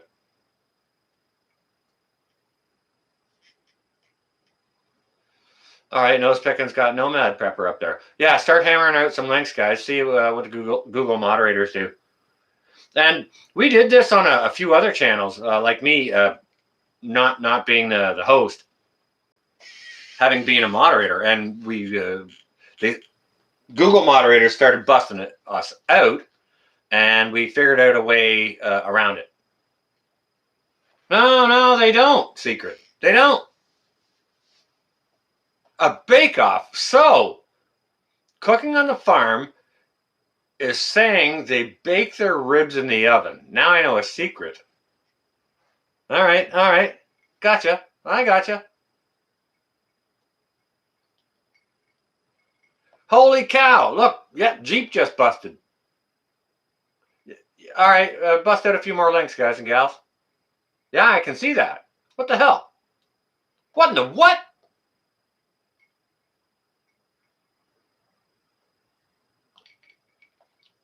Listen, guys and gals, I'm sitting here drinking rum in a Harley Davidson shirt, okay? So I could maybe see that, but that was taking place on the Alaska Preppers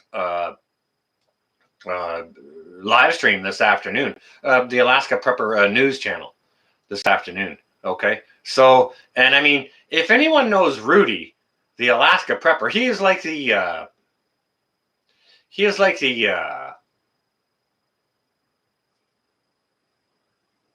like fuzzy gummy bear of prepping. He's like our fuzzy father. He's like the happiest prepper there is out there. You know what I mean? With no ill intent whatsoever. And his moderators were getting hammered this afternoon even.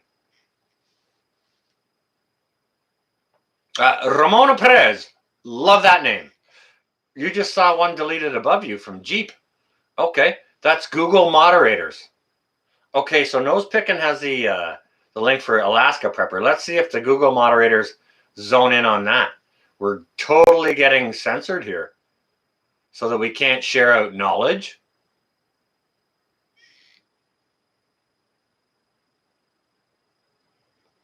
He's so polite and kind and godly. You know what I mean? Maybe they don't want you talking about God or how to be prepared in a way that, you know, we've got countries like Switzerland that are completely encouraging their citizens to be prepared with food and pew-pews. With such a neutral country, why would they be advising their citizens to do that unless they thought there was an imminent threat?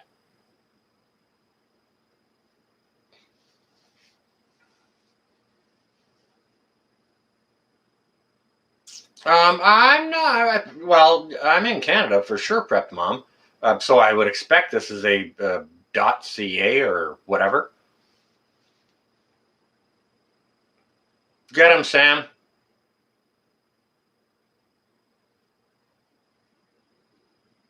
Yeah, link drop. Keep link dropping for sure. If the Google moderators want to do their work, make them do it. Hey, Crystal, how are you doing? It's good to see you. If anyone doesn't know Wide Family Farm, they're trying to get to their 4,000 watch hours. So please go give them a hand. And hey, maybe put on a play watch list.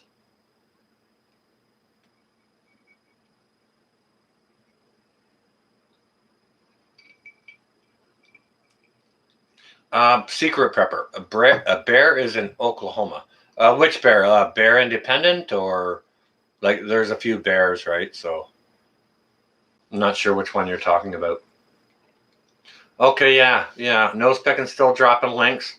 See if they get smashed out. That's honey badgers. Okay. Okay. No kidding. No kidding. Wow. Okay, hang on a second, guys and gals. Hang out here for a second. I'm gonna go grab a link. So you're just gonna have to bear with me just for a minute. I'm gonna go grab a link and I'm gonna drop it in the comments. Okay. To see if it gets deleted, to see if they're hitting moderators, channel owners, or whichever. Okay. So you guys are participating in a test with me. Okay. And the link I'm going to drop is the Alaska Prepper.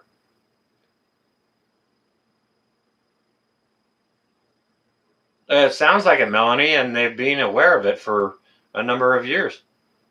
There goes Nose Picking with honey badgers again, which was deleted.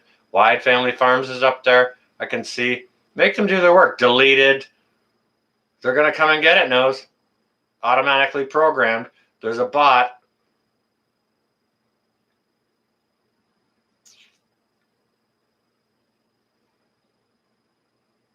Honey Badger Homestead, the links that you put up are not highlighted because you are not a moderator. Would you like to be a moderator and try to drop some links?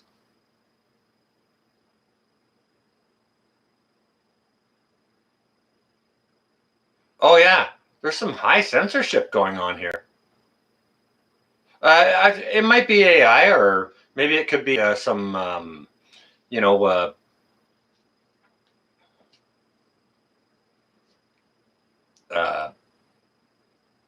lefties, sitting around drinking soya coffee, trying to boot them out. I'm not sure. Maybe they're bored and there's nothing going on instead of this. Hang on a second, guys and gals. Let me, they've definitely got me targeted. Okay, so let me just open up another window here, and I'm going to bring something up. And let's just try, okay, let's try this.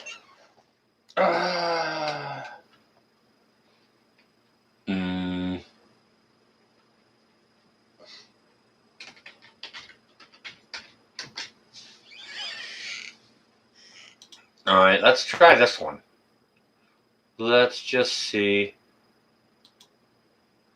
Let me just grab it.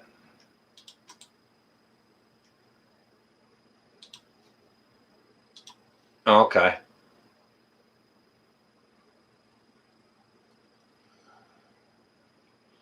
Well, first of all, I'll have to ask Stuart if he wants a wrench. So let me just share this. And this is a link for Quebec Homestead, okay? We'll see where that goes. So I posted it. Wow, snipers. Holy cow.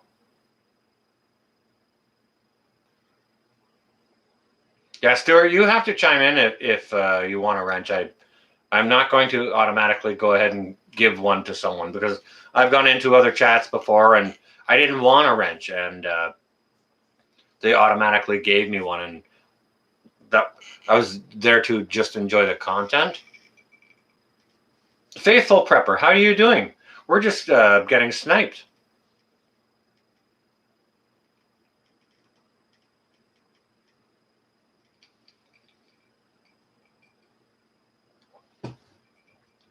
All right, hang on a second, Stuart. I'll give you a hand, okay? Just hold on a second, guys and gals, while I do something here.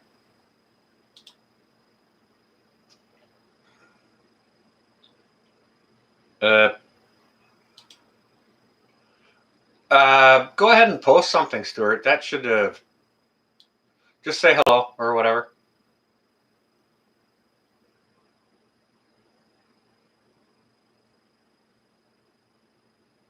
Yeah, just go ahead and say hi or something, Stuart. You should have a wrench now. How does a wrench work? You can delete comments or and it helps you if you want to post links. No one else can post links, Honey Badger. Okay, hang on a second, Honey Badger.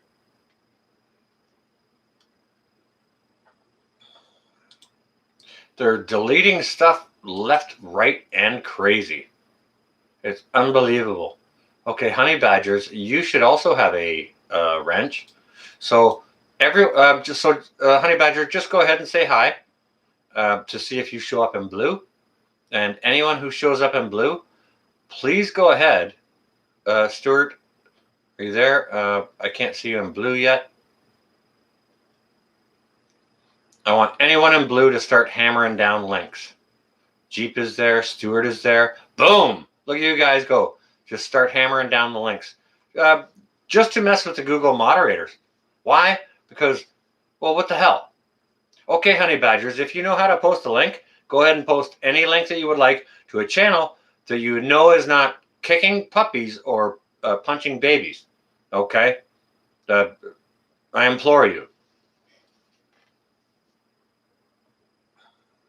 Wow! Look at their snipers are out hard. Inundate them with links, guys and gals. Look at you. Yeah, go Nose. Stuart, Honey Badgers, everyone. Hey, Chris. How you doing? We're just doing a little test run here on the Google moderators. Holy cow! Wow, they're shutting you down hard. Nose picking. Holy cow! Interesting times. War against Google snipers, but I mean, holy cow! Yeah, like this is what's going on, guys and gals. You can see it happening right in front of your eyes. Okay, I'm not sure if you can see it in the chat, but I can see it as a channel owner, and any moderator can see it as deleted by a Google moderator. Yep, deleting everything. Did they delete my link? That I left? I'll leave another link. It was for Quebec Homestead.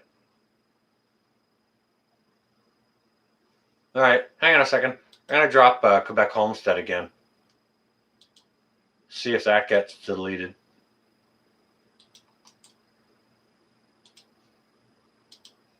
All right, hang on a second.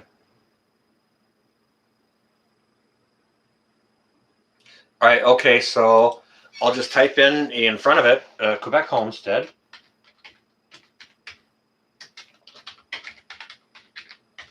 Now, this is a pure homesteading channel. They're a young family raising children on a 200-acre farm. So I'll just put that up. So they're not doing anything nefarious. They're not talking anything about sparkle socks or anything like that. So they're just like growing potatoes.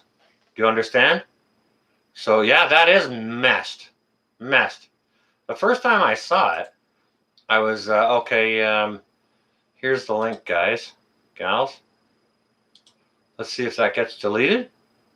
Okay, it's for Quebec Homestead, and that's my link I just posted. They're not saying anything about Mr. Sparkle Socks or anything like that, but maybe because some of the words we said were about Sparkle Socks, and and maybe things that were going on overseas, and maybe if Sparkle Socks is in bed with the potato and stuff like that. Look at Nose Picking just got shut down again. Okay, Honey Badgers, you're about to get shut down, I think, too. And Faithful Prepper, maybe. We'll see. We'll see. I can't believe they were shutting down the moderators on Rudy's channel this afternoon. He's one of the most good and godly men. He's like the fuzzy grandfather of prepping. You know what I mean? It's crazy how they would shut a person like that down. No, it's not something new with YouTube. Nose Picking. I saw this on Ed over at Prepper Nurse 1. I was moderating in one of his chats like 3 months ago. And you know me, when I moderate there, I moderate hard. Okay? So I view everything, or at least I try to, and everything I saw, comments getting deleted, Google moderator. Stuart W. just got hit. Boom. Let's see if Honey Badger, me and you acres even. Okay, nice drop, Honey Badgers. Let's see if they snipe that.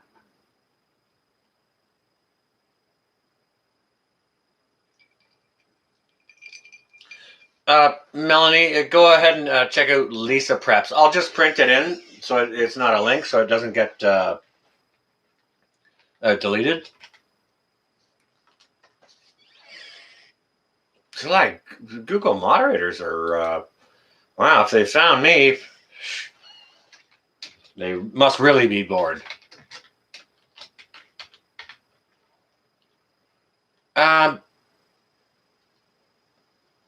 Do you know what? Okay, I'll punch that up, and then I'm going to go ahead and try and drop a link to it, okay? So that's the channel about nuclear protection. She had a very, very good video about it. Pinball spoke about it, and I mean, you know, there's lots and lots of good people that could speak on that. But I mean, as far as a prepping channel, and she's a small channel, go check her out, guys. Lisa Preps for sure. Okay, so now what I'm going to do is I'm going to go ahead and I'm going to grab the link to Lisa Preps channel, and let's see if that gets sniped too.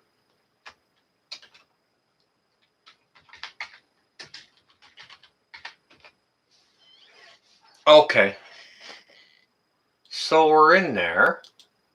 Got Lisa Preps.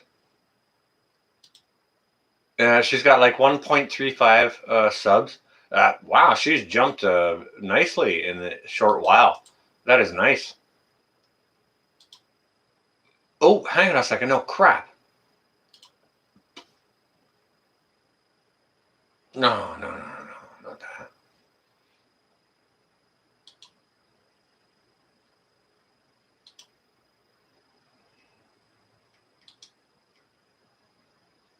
Oh, wait a second.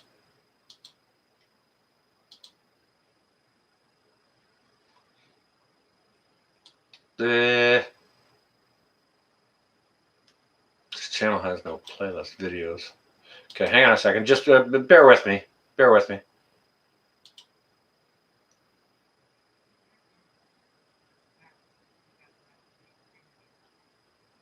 All right, hang on a second.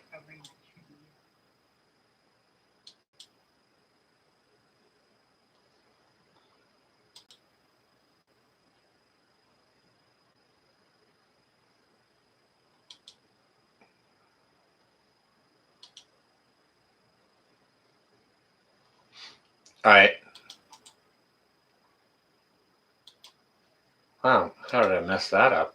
Okay, so I'm going to go ahead and try and leave the link. Okay, all right,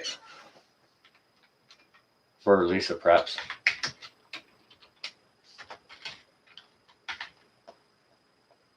And I'll just put Lisa Preps in it, and I'll drop the link, and we'll see.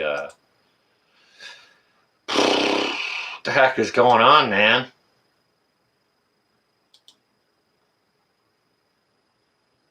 They're sniping honey badgers. Look at you. Yeah, you're getting sniped. Okay, so let me know if they snipe Lisa Prep's link that I left there.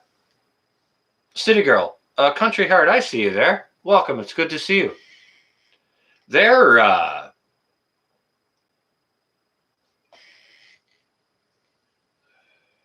the Google moderators are attacking people. What can I say, Ramona? They're attacking people. I don't think they're getting tired or pissed. I think they just have their own agenda to share, and they do not want to share any other agenda or have any other agenda shared by others. That is my thought. Nose Beckin.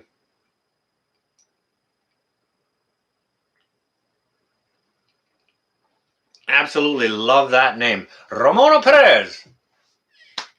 That's a beautiful name. Just rolls off the tongue like amazingly. I love that name. That is a great name. Okay, so all right, so we're still posting links. Are they getting deleted or?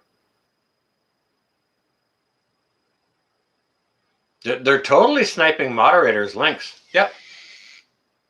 Yeah, for some reason, okay. All right, we're going to have to, oh, frick. All right, you know what that means? Okay. All right, tomorrow's Thursday, right? All right, I'm going to have to go on over to Broussard Homestead's live stream tomorrow night where I moderate. And there's some other moderator. Oh, okay, no, does my link stay up? But is everyone else getting sniped or is there some stuff staying up? Let me scroll up and have a look. Because that's disheartening.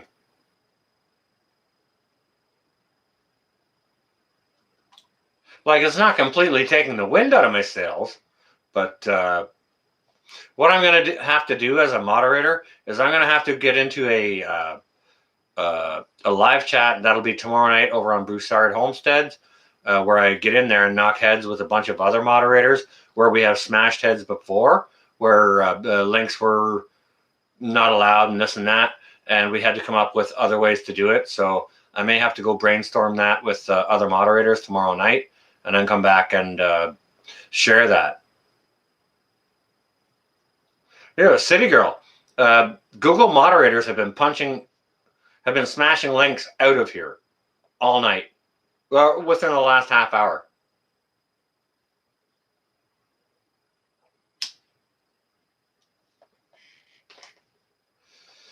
And I wonder why. Why? Maybe because I said sparkle socks, or sparkle socks is in bed with a potato, or maybe potatoes in bed with a shiny, or the Middle East will go off, or North Korea, or yeah, maybe they got bored and left us alone. I don't know. I doubt it. Maybe they just came in to try and discourage us, and we said, screw them. Screw it. We'll just add more moderators and post more links. And now maybe they're probably, it's probably break time. They've probably gone off to get their soya coffee. You know what I mean?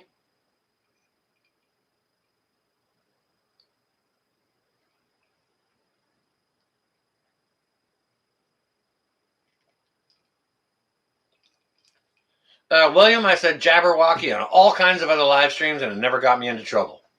But I appreciate your take on that. Yeah, there's words for sure. AI don't, well, you wouldn't expect it would go pee, but maybe they wouldn't need a break to say, I gotta go pee, and then just like plug in for a minute, charge for 6-7 minutes, and then come back to it or whatever. I don't know, man. Mom, whoever asked that, sorry about that. William? Milk toast even.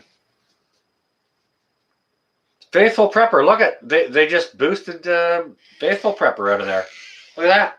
And you know what? Faithful Prepper is, she's like one of the nicest, mildest mannered ladies that I know. Do you know what I mean? And she just got boosted. They're coming for you, Nose. Oh yeah, they had their pee break and they'll be back.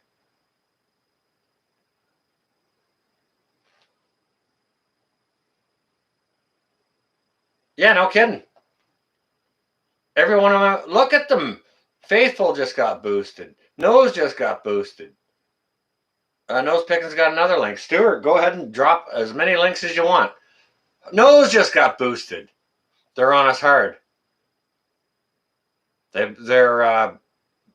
want us for some reason because I was saying Sparkle Socks is dancing with the potato. No kidding.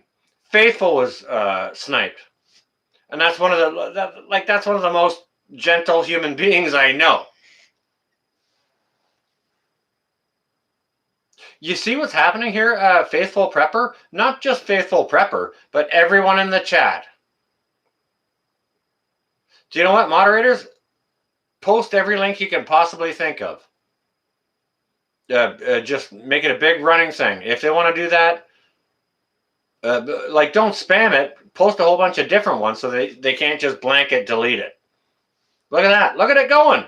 Look at all the deletions here. This is crazy. Hold the line. Hold the line. Johnny Angel. Wow, indeed.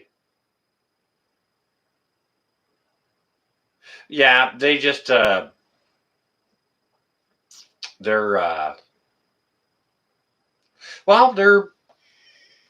is not a threat. This is not a threat at all. This is going to be the design from their own hand. They're going to get what's coming to them, okay? And please, nobody share food with the Sparkle Socks, okay?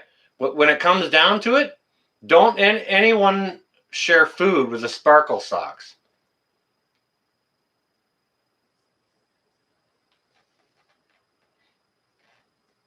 Well, Ramona, that's not a link, but maybe they'll delete that. Who knows?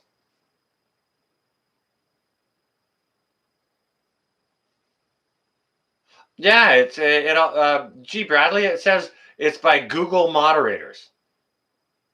Now, I've never seen it in my channel before. Yeah, deleted by Google moderator team right there from Nose Pickens. Link. Somebody else posted a link, and it comes from Faithful Prepper just posted break a leg link. We'll see how long it takes for them to get to that.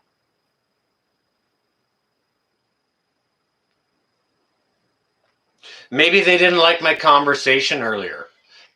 Maybe my live stream will be demonetized. I don't know. They're going to demonetize. Not demonetize. They're going to demonize Christians. That's what's going on. This is a war between good and bad, good and evil.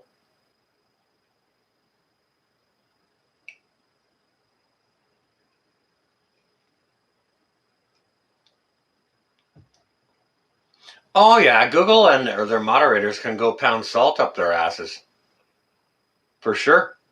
Google sucks hard. I never ever use them for a search engine. Ever. Like they suck because I don't like their mental design. You understand? I guess so, Han Solo. That's it. My wonderful, awesome moderators. Keep punching links out because, DuckDuckGo. Put a link up to DuckDuckGo. I would love that. And, let's see. Yeah, that'll probably get shut down real quick. Yeah. Google. Why don't you have a big old suck on that? We don't like you to begin with. The honey badgers just refresh and come in or whatever. Or go out and come back in.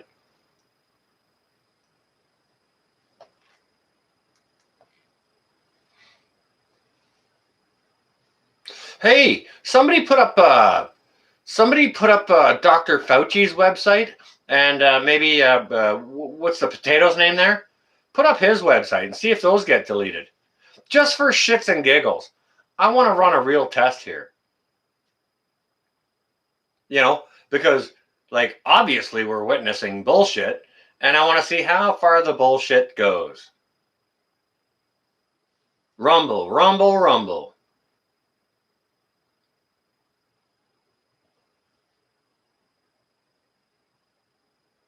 Yeah, try putting up Trump's website, what's his face's website. The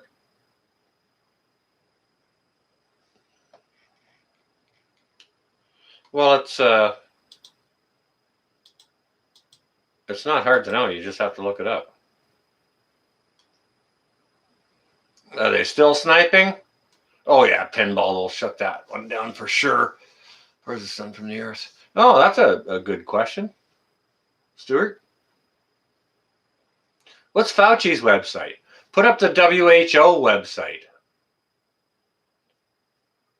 Put up what the frick is?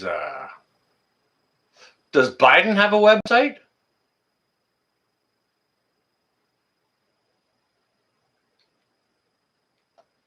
They're sniping hard.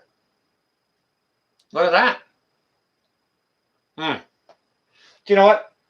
I'm gonna go look for a website myself. See if it. I'm gonna put up the Google website. Okay. See if they snipe that. Or wait a second. No, I'll put up Facebook. All right. Not Facebook. What's this one here we're in? This is YouTube. Okay. Yeah, I'll put up YouTube. Just let me check out for a second, guys, and let me set something up. All right. Just to see if they do that.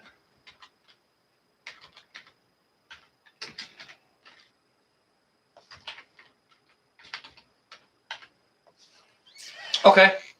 So little entry. YouTube website.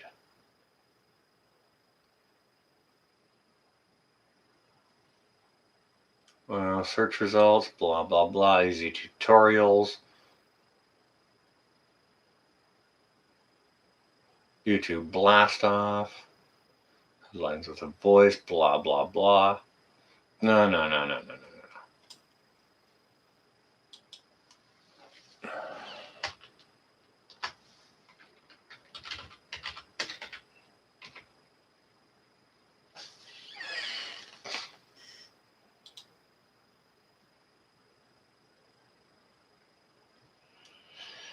All right, YouTube.com. Words weren't enough. We need action. Oh, somebody else is speaking out. Isn't that surprising? And there's only 500,000 views on it. Oh my goodness gracious! All right. Okay. I gotta activate.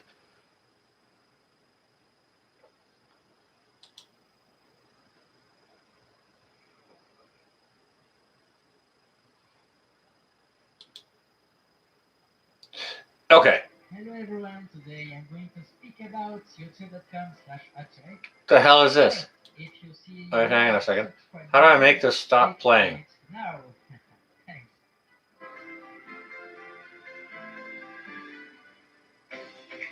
Oh no, this is no. This is not it. No.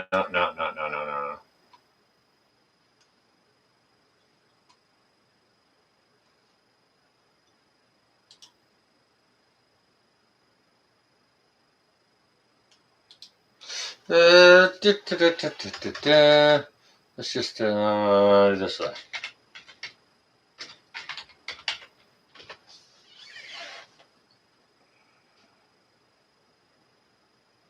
Hang on a second. No, not that. Sorry, guys and gals. Just trying to get a good YouTube link here.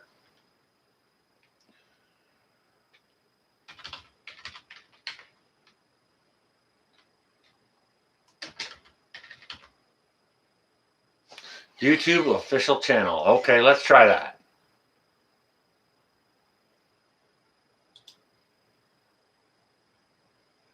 YouTube. Big old gray check mark. 31.4 million subscribers. Am I gonna subscribe? Fuck no. However, I will give you the link to their channel. All right, here we go. This is the YouTube Canada channel.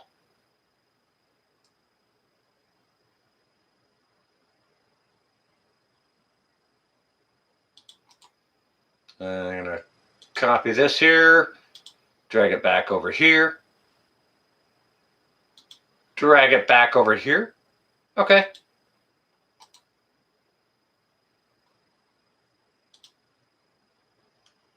All right. Okay. So that's a YouTube Canada channel. All right.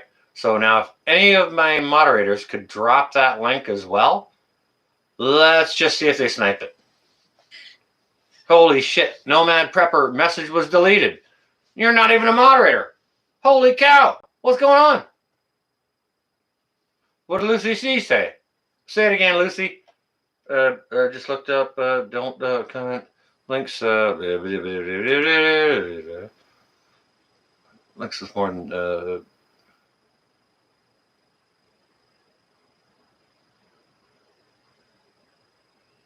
30 times a day in quick succession, else YouTube will flag you as a spammer.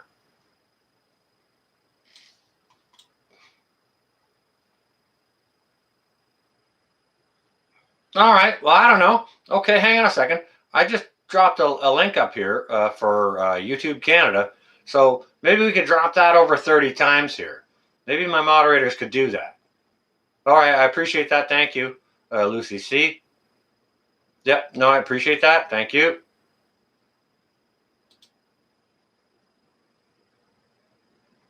So maybe my moderators could start dropping that link. And I wonder if they think that's spamming too.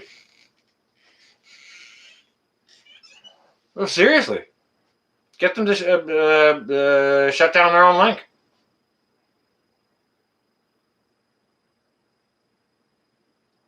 Yes, I sure did, Faithful Prepper. Yes, I did. Did it stay up there? I can't go up and see all that chat. If you could respond to me, I would appreciate it. Because it seems like they weren't deleting my stuff, just the moderator stuff. Oh, well, shit, Faithful Prepper. Oh, goodness gracious. Really? Serious? All right, hang on a second. I'll give it another try. I'm sorry.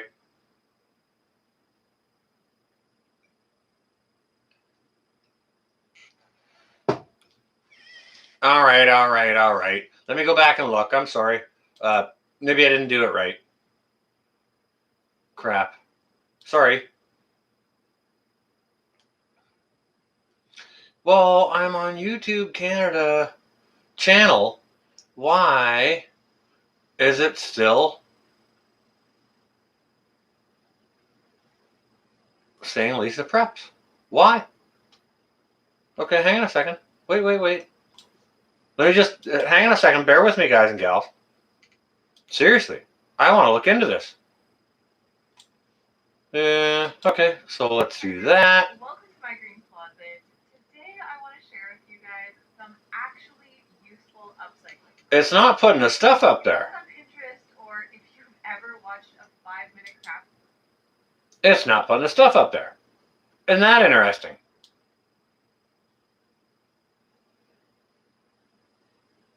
Well, wait a second. YouTube Canada, 46.8 thousand subscribers. That doesn't sound realistic to me. Well, who would subscribe to YouTube anyways? Really? Like, you can make a channel on there, but... All right, let me... Hang on a second. I punched in YouTube official channel. And it says 31.4 million subscribers. So I click on it. YouTube official channel. And it brings me to YouTube Canada. All right. That's what it says here, which says 46.8 thousand subscribers. I'm just going to click on this. I'm going to copy it, drag it back over to you guys, okay? And I'm going to try and paste it. Okay, Faithful's got something there. Maybe I get somewhere different because of .ca or whatever. Not sure. But this is a YouTube official channel where it brought me, pasting it. Faithful got sniped. Look at that. Look at that. What the hell?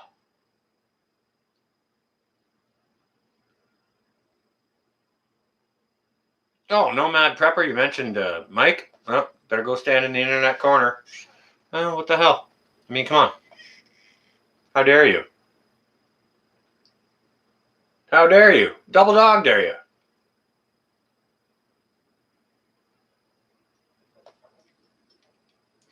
Hit right in the leg or something, Faithful. Totally. Yeah, they got you. Total BS. All right. Do you want to do another experiment? Do you want to go out and share like God and Jesus and church channels, or maybe baking bread channels or something like that, or growing daisies for veterans or something? Like something good, or like the most informidable thing you could possibly think of.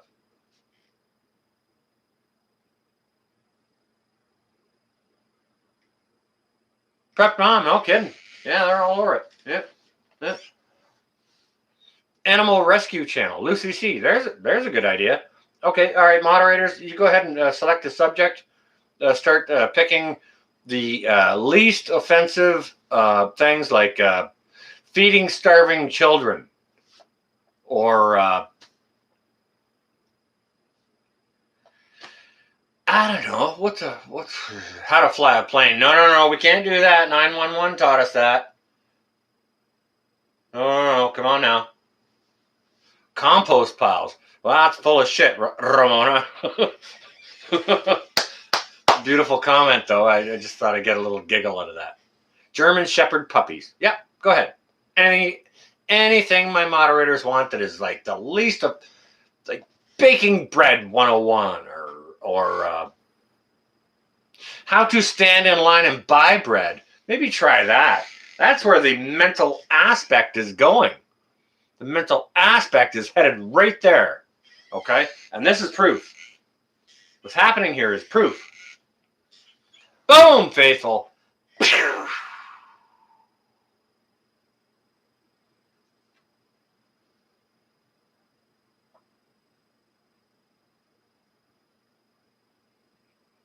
Honey badgers. It's not going to take long. You're going to get it. It's good. They got it. I mean, they censored German Shepherd puppies. Maybe because it said German. Maybe just punch in puppies. Hey, morning. How you doing? Yeah. Somebody punch in a link about kittens. Go ahead. Believe on the cross. Yeah, okay. Try that. Ark Wildman hasn't been sniped yet. Believe on the cross.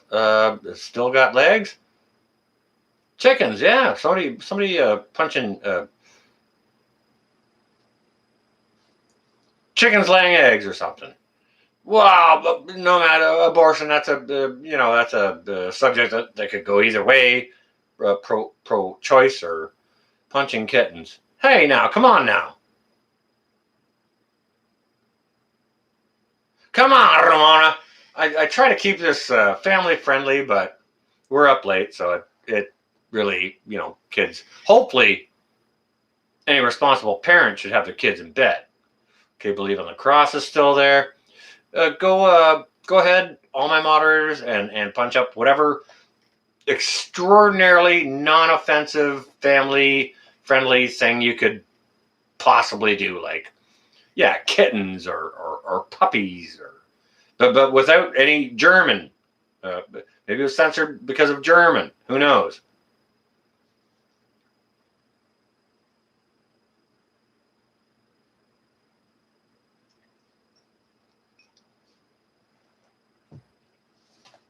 Hey, honey badgers, maybe they're offended by the word homestead. Oh, people are trying to look out for themselves. We can't have that now. Can't have that. Gotta have people walking into stores and getting the Rona, and can't just eat your eggs at home.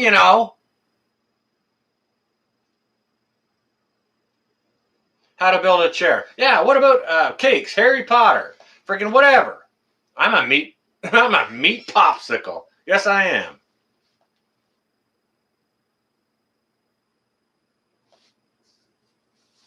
Yeah, Ramona Perez. If you've got a channel, go ahead and say so. And my moderators would be happy to post it, but I bet it will get slashed. Like, what in the heck? What in the flying frickin' what? You can't even say Christmas. Why? Because it's offensive. Christmas is racist. What? The Smurfs. Well, Dr. Seuss just got booted. It's only a matter of time before the Smurfs get it. Papa Smurf's beard is too big, and that's going to be what do they call that? Toxic masculinity. Like, goodness gracious. Some freaking soy latte drinking bored tween or 21-year-old who's getting paid way, way too much is definitely way too offended by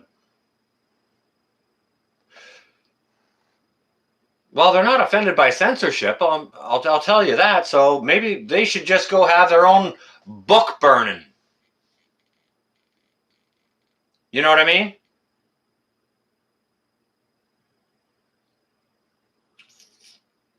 Like, good gracious. Boom, honey badger. Sniped. Yeah, I don't like him. Faithful, sniped. Nose picking. Well, they haven't got you yet for Nomad. But, well, they'll get you. What in the hell is going on?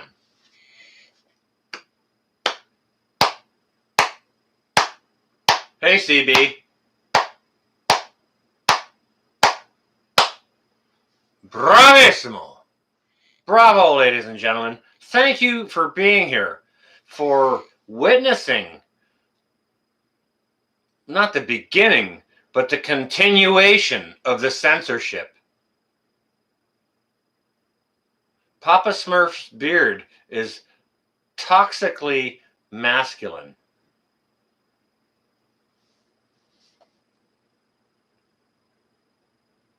Yeah, somebody asking a question. How do you burn a book?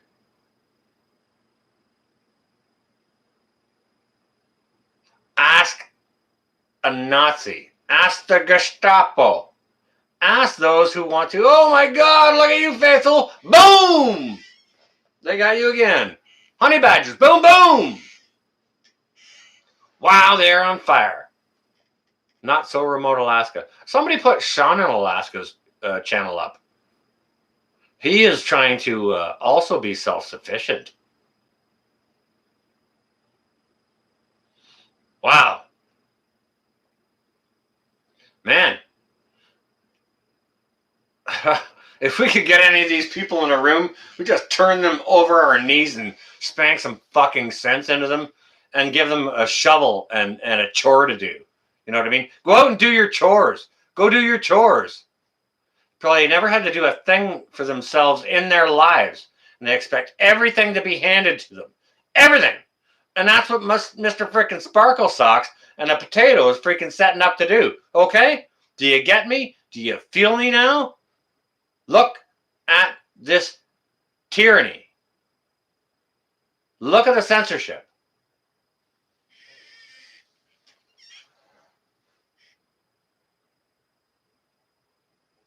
Prepped Mom, your name is White. Hello, Miss White. How to swim with beavers. Right? I don't care what color you are. I could give a flying rat's ass if you're plaid or purple or paisley. I could give a flying rat's ass. Introduce them to my new chainsaw. Say hello to my little friend.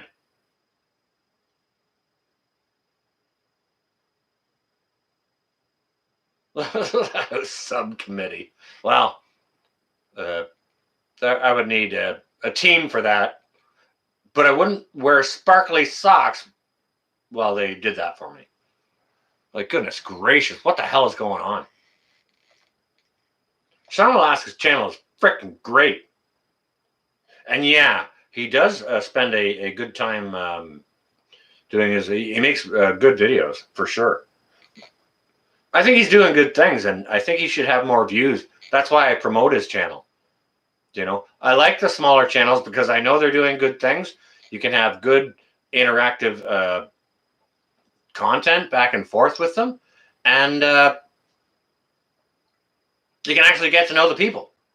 The big channels, they're great too. Don't get me wrong. They're freaking great. I moderate for some, and you know, I do my job over there, and that's fine. And you know, sometimes I talk to them on the phone for a little wee bit and this and that. But look at boom, boom. People are getting shot out of the sky.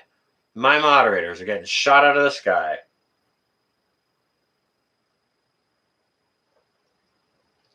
It is totally a great way to share great knowledge cooking on the farm. But it sounds like YouTube doesn't want any of us to go look at your cooking videos because your link even got taken down. Somebody please go ahead and post a link for cooking on the farm again, and we'll just see how long it takes for pew, pew, pew, pew, to happen. Look at that. Faithful Prepper is being sniped hard. Girl, I'm going to have to send you a medical kit. I'm going to have to send you a medical kit.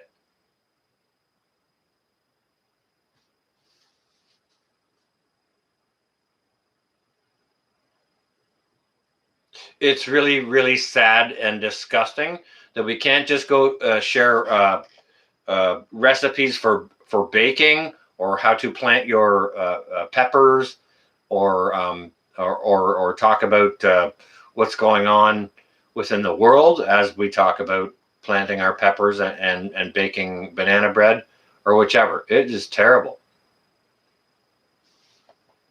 Honey Badger's Homestead just put out their first cooking video. Well, just a little while ago. Okay, so maybe if somebody could share out a link for Honey Badger's Homestead, you know what? Strike that. Well, but please go ahead and share it. Maybe it will stay up. Wait a second. I'm going to go get Honey Badger's Homestead link myself, and maybe it will stay up because they don't seem to be bothering me. Just the moderators, and that's what they were doing to Rudy earlier this afternoon, and that's terrible, terrible, terrible censorship. Okay, so we got Honey Badger Homestead here. Boom. Boom. Yes, I'm subscribed. Yes, I hit all the stuff. 63 subscribers. So go subscribe, guys and gals, to Honey Badger Homestead. Okay, now she has a video here. It's 22 minutes and 46 seconds long about cooking out of your pantry. I appreciate that. I've been doing all kinds of that. And I encourage everyone who's prepping and putting out videos to do cooking videos out of your pantry. Excuse me. Excuse me. Sorry. I encourage anyone who's doing videos and prepping and homesteading and doing things like that to share videos of cooking out of your pantry. That is wonderful. So what I'm going to do is I'm going to, first of all, I'm just going to go ahead and share out the link for Honey Badger's Homestead so you guys can see it. And let's see if they shoot me out of the sky. Okay. So, a spam notification. Okay, Prep Mom, I'll have to look into that. But the link I'm dropping here is for Honey Badger's Homestead. And then I'm going to go ahead and drop the link to their latest video of cooking out of your pantry, okay? So, if you guys would just give me a moment, I would be happy to do that. Please go show them some love, some support.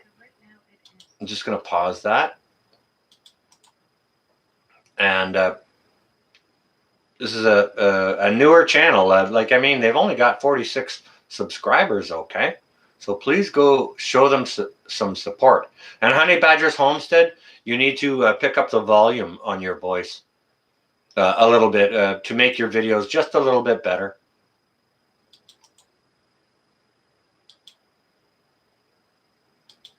All right. Hang on a second. Let me just copy that. Let's drop it here.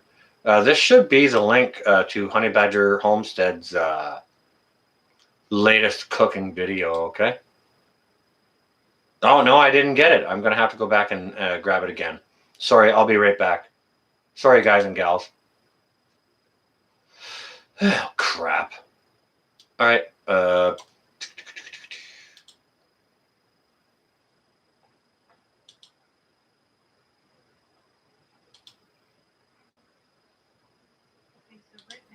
All right. Okay. So I think this should give me the link. I think I copied it wrong. Pardon me. I apologize. Well, I'm not even though I moderate a bunch of places, I'm not always like I'm not a computer guy at all. So I don't I'm not prolific at how to do all these things. Why do you think I have others help me? I have plenty of people help me with doing stuff. Where are we going? Well, we're not going anywhere. I was just dropping some links to see if they stay up. Some of them are for Honey Badger Homestead. This most recent link I dropped is Morning Light. This is for Honey Badger Homestead's latest cooking video. Okay. Wow. Faithful Prepper. Boom. Holy crap. Wow.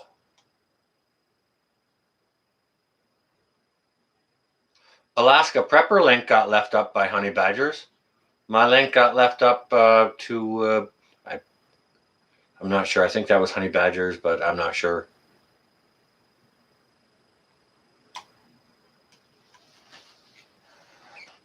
Not sure about that. But yeah, there's some serious moderating going on from the Google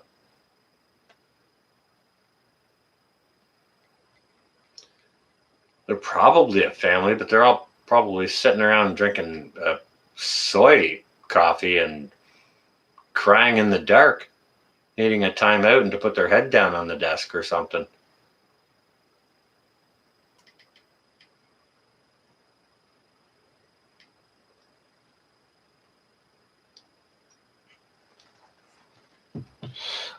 Bake a leg and let's dig it. Okay, all right, let's give that a try. Nose picking, that's a good try there on K0MRD. All right, bake a leg and let's dig it. Let's try that.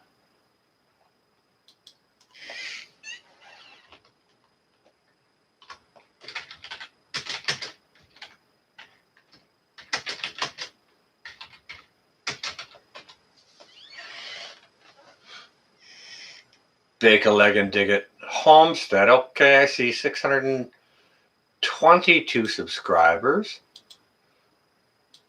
So I'm just going to click on that, and I'm on our home page. I'll copy the link here. Copy. And okay, so this is going to be for bake a leg and is it bake a leg and bake a leg and try it? Something like that. Look at it. Oh my goodness. Look at nose picking's getting hammered hard here. All right. Bake a leg and dig it.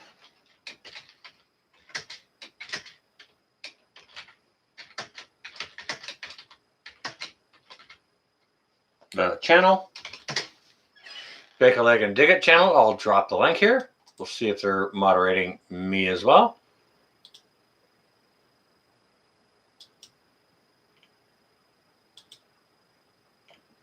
All right, nose picking's got mad chat up there. Look at you guys. This is a freaking awesome test run. All right, We're gonna have to do something different. May have to brainstorm this tomorrow night on Broussard Homesteads. All right, so there's Bake a Leg and Dig It channel. They've got 622 subscribers. So if you'd like to go over there and check them out. Look at nose picking even with metal. That's great. Monograph channel. Yeah, look at you go. Okay. See how the okay. All right. So Keezier MRD link is still there. Kincaid Outdoors is still there. Lake Fairies is still there. As far as I can tell. Holy crap! Wow, they're on you nose picking. Holy cow. Man, they don't like you. Micro Farmer. Holy cow. Wow. This is serious. Every mod has been sniped multiple times. Yep. What about my shit? With the links I dropped, they're all good. That Bake a Leg is still there. Let me just scroll up some more. Hang on a second. Yeah, that was probably a misdrop. That's all right. Okay, yeah, there's another link. I'll scroll up.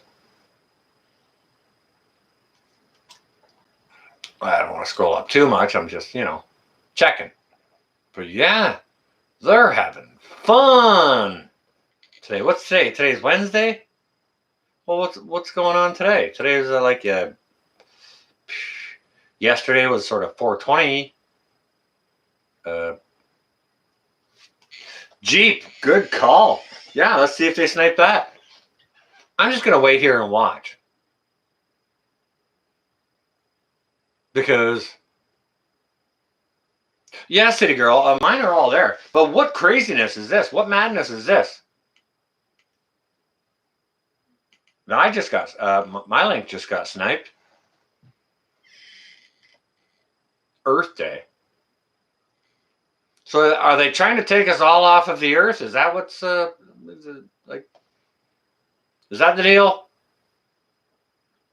So there's nobody here left to make soy coffee for them? Is that what you're saying? New York Prepper, I see that's still there. That should have been freaking Mushroom Cloud, I would think.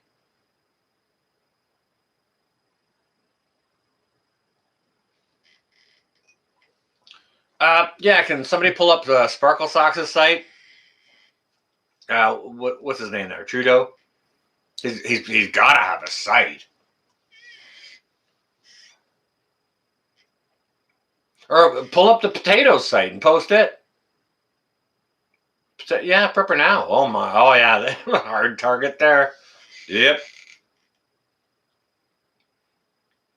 See, that's the thing. Mods don't need a hug. They need a beer. Teresa, you're extraordinarily late. And this was a very, very important date. Okay? I'm a little bit disappointed. Not that bad, but Teresa, go ahead and scroll up and see how just go up and look at how the Google moderators are deleting all the chat. Angry Pepper, you keep posting. Keep posting, guys and gals. Totally losing our freedom of speech. Yep. 100%. Yeah, well, they won't even allow you to talk. It's like, well, what do you mean I don't have the freedom of speech? You can't stop me from saying stuff. And if I actually say stuff, well, hang on a second. Here's your Miranda rights. Anything you say can and will be held against you. So when they ask you questions, why would you say a freaking word? You know what I mean? Okay? And the thing about it is, your Miranda rights exist before they tell you you've got Miranda rights. They're already there. Your Miranda rights are already there. You don't have to say shit to them. You know, if they come up and ask you a question, you can say, oh, hey, how's it going?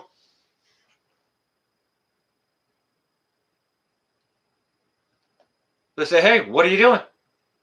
Well, what's it look like? I'm standing here, you know. Look at all the all the links that have been sniped out of here. Every single one. Even Bake a Leg and Let's Dig It comment is gone. And they're not even a moderator. Boom! Look at this. Look at the censorship going on in here, guys and gals.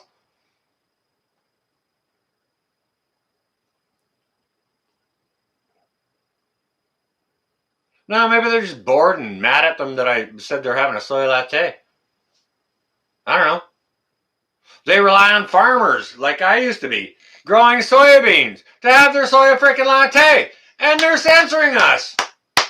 Southern Prepper Boy.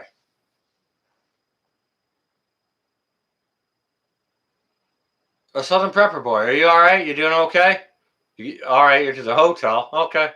Everyone say a nice hello to Southern Prepper Boy. Southern Prepper Boy. They are deleting every link. Google moderators are deleting every link here that moderators are dropping. Pretty much everyone except for mine.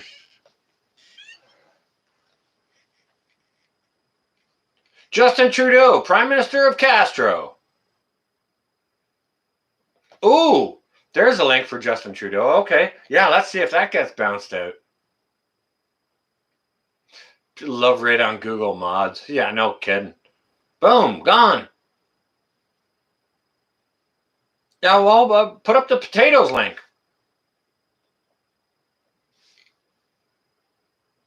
Boom, yeah, put up Regan, get in the game. Punch up any link you want. Watch them get sniped by Google moderators live here tonight. And I'm letting this go to allow people to see it. You know, it happened a couple of times when I was moderating for Ed on PN1. And I was shocked to see it in front of my eyes because the general chat can't see it, but moderators can see it. You can see. It says, message deleted by the Google moderator team. Okay, and that's exactly what it says. People in the chat can't see that. Sad for sure, sad indeed. I want to leave this running so people can see it and watch it. Please, Regan, you know, like, I mean, go on ahead and get dinner or shower or whatever it is. Look at Faithful Prepper getting sniped. Everyone getting sniped. Everything. Shut down.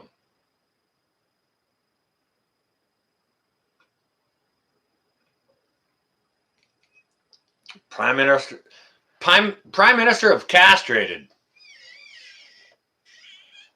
Yeah, we're living in very interesting times, Mr. Bradley. May you live in uninteresting times. Seriously, I say that as a prepper. May you live in uninteresting times. That ain't the case. Guys and gals, ladies and gentlemen, we are witnessing history. All right?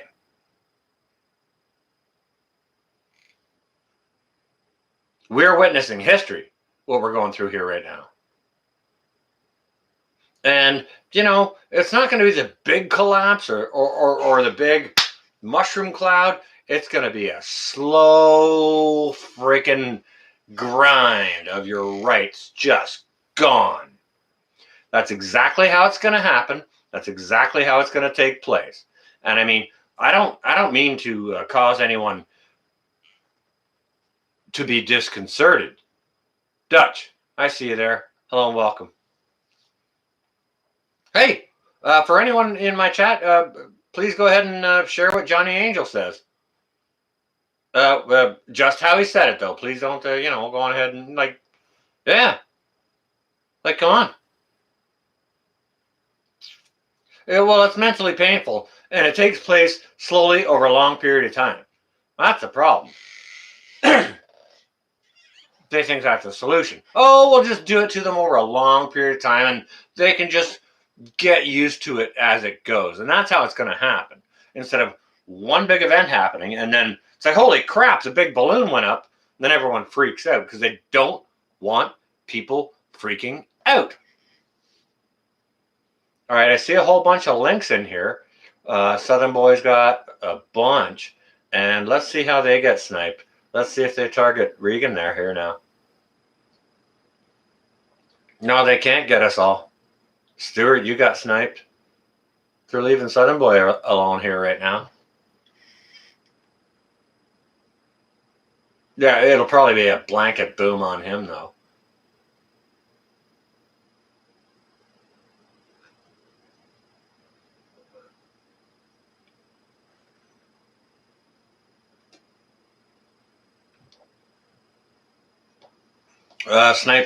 Faithful sniped here, not there. All right. Faithful Prepper, can you tell me the difference between, like there may be a different number of people watching or a different subscribership or something like that? I don't know what the difference is, so that might have something to do with it, who they are targeting. Like I've only got 56 people in here, so I'm like, it's no great big deal what I'm doing here. So why they're coming in here and bothering me, I don't know. Maybe it's because I have more than like 1,000 subscribers or whichever. I don't know. I don't know. Where we go one, we go all.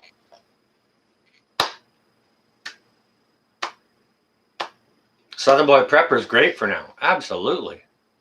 Yeah, they haven't got you, Southern Boy. That's cool. Well, all right. So if anyone wants their channel posted, please ask Regan, my buddy, over at Southern Boy Prepper. And if you guys don't know Regan over at Southern Boy Prepper, all right, try this out. Drop Southern Boy Prepper's link,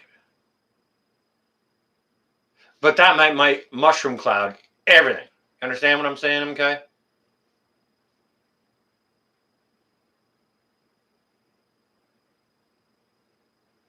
All right, now I don't see S. Moore in here anywhere. And she started all this stuff. She said, oh, you got to go on and you got to make a live stream. And, well, where is she now? Stuart sniped. Pew, pew.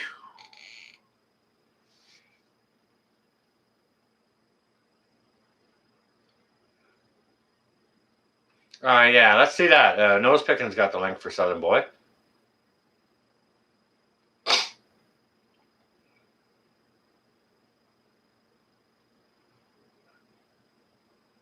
Yeah, well, okay, Faithful. Maybe I said some words against global leaders,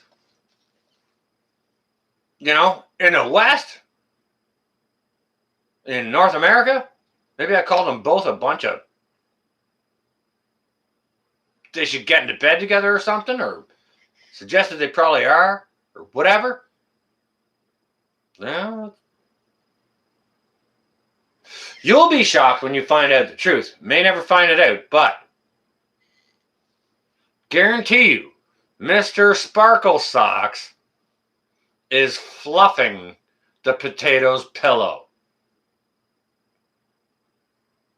Guaranteed.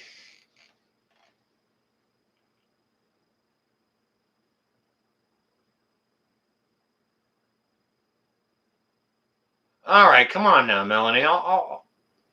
I said I was going to put out some videos on it. I will. Just, give me a break. I'm trying to take a little bit of a break here. I'll do it. All right, now they got Southern Boy. Yeah, now they got him. It's like, oh, hey, hang on a second. Southern Boy's in here? Yeah, let's get him too. They just put down their soy latte. And I said, oh, wait a second. There's somebody new. Oh, yeah, best mess with him too. Yeah, Mr. Frickin' Sparkle Socks. Seriously, I watched a video tonight on Rebel TV, and he was bent over with his mask on, and as a person with a suit on bends over, their pant leg rises up, and you can see their sock. He had his socks with the diamonds on it. Mr. Frickin' Sparkle Socks. Come on now. Like, what the hell? Christ is the answer.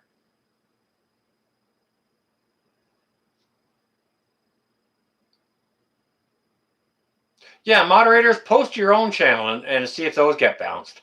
Please and thank you. Oh, Southern Boy, look at you. They're going to blanket, pardon my language, but they're going to blanket screw you for sure. And like, that's not me. That's going to be some Googlers over in here having their... Melanie, don't you see it that way? Like, Sparkle Socks is dumb as a boot and wants to be a communist. And so does Mr. Frickin' Potato Head. And it's all wrong. Don't get me wrong. Anyone in the chat or in the world or whatever can have their own damn frickin' opinion. But I mean, oh, there you go. Nose picking. Yeah, boom, boom, boom. Faithful, boom. Stewart. Deleted. Google moderators. Hey, I wonder how we, how do we go onto a Google moderator chat and start deleting them? How do we do that? Got to be somebody who, I wonder if Monty knows that. Monty's pretty freaking smart.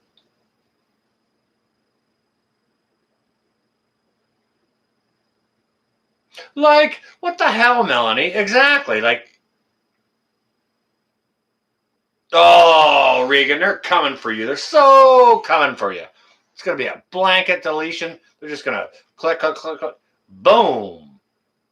Regan's gone. All of his comments.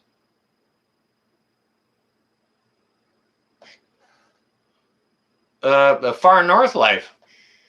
How do you do? Welcome. It is good to see you. Ramona Perez. How to sparkle and shine and shit. Oh my goodness gracious. Sparkle and shine. Sparkle and shine.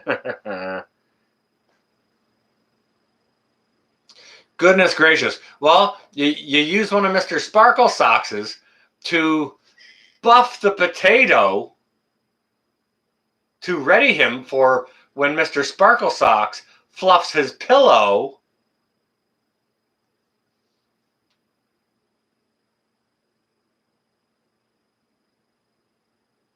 Oh, Christ, yeah, Christ is the answer. Yes.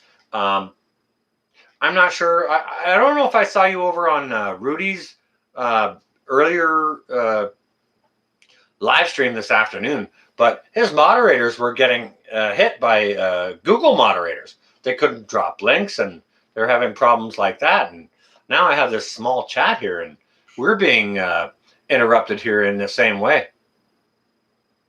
I'm not sure if it's because of my earlier content, and I don't even really care. But it's censorship nonetheless, and it's like trying to stop people from praying. When they come to a church and make people get out and stop praying. Do you understand what I'm saying?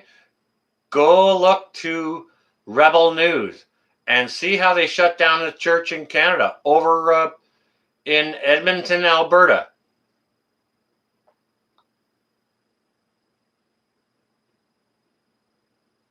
Do you know what, Melanie? Mr. Sparkle Socks needs to be choked with one of his own socks, turned over my knee, and give a good frickin' spanking to spank some sense into him. That's what needs to happen.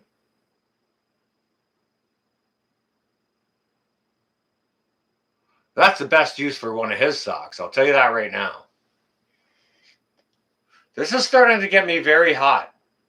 I don't like it. It's not going. This is not sensible behavior. This is not sensible behavior. What is going on?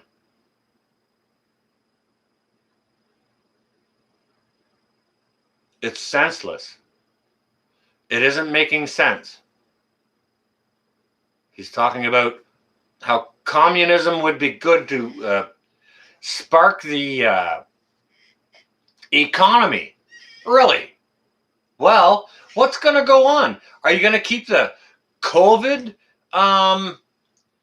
agenda until the communism comes in, and then you're going to let the COVID go? And then once the communism is here, you'll release the people from their mask wearing and being separate from their loved ones? Is that going to be the frickin' case?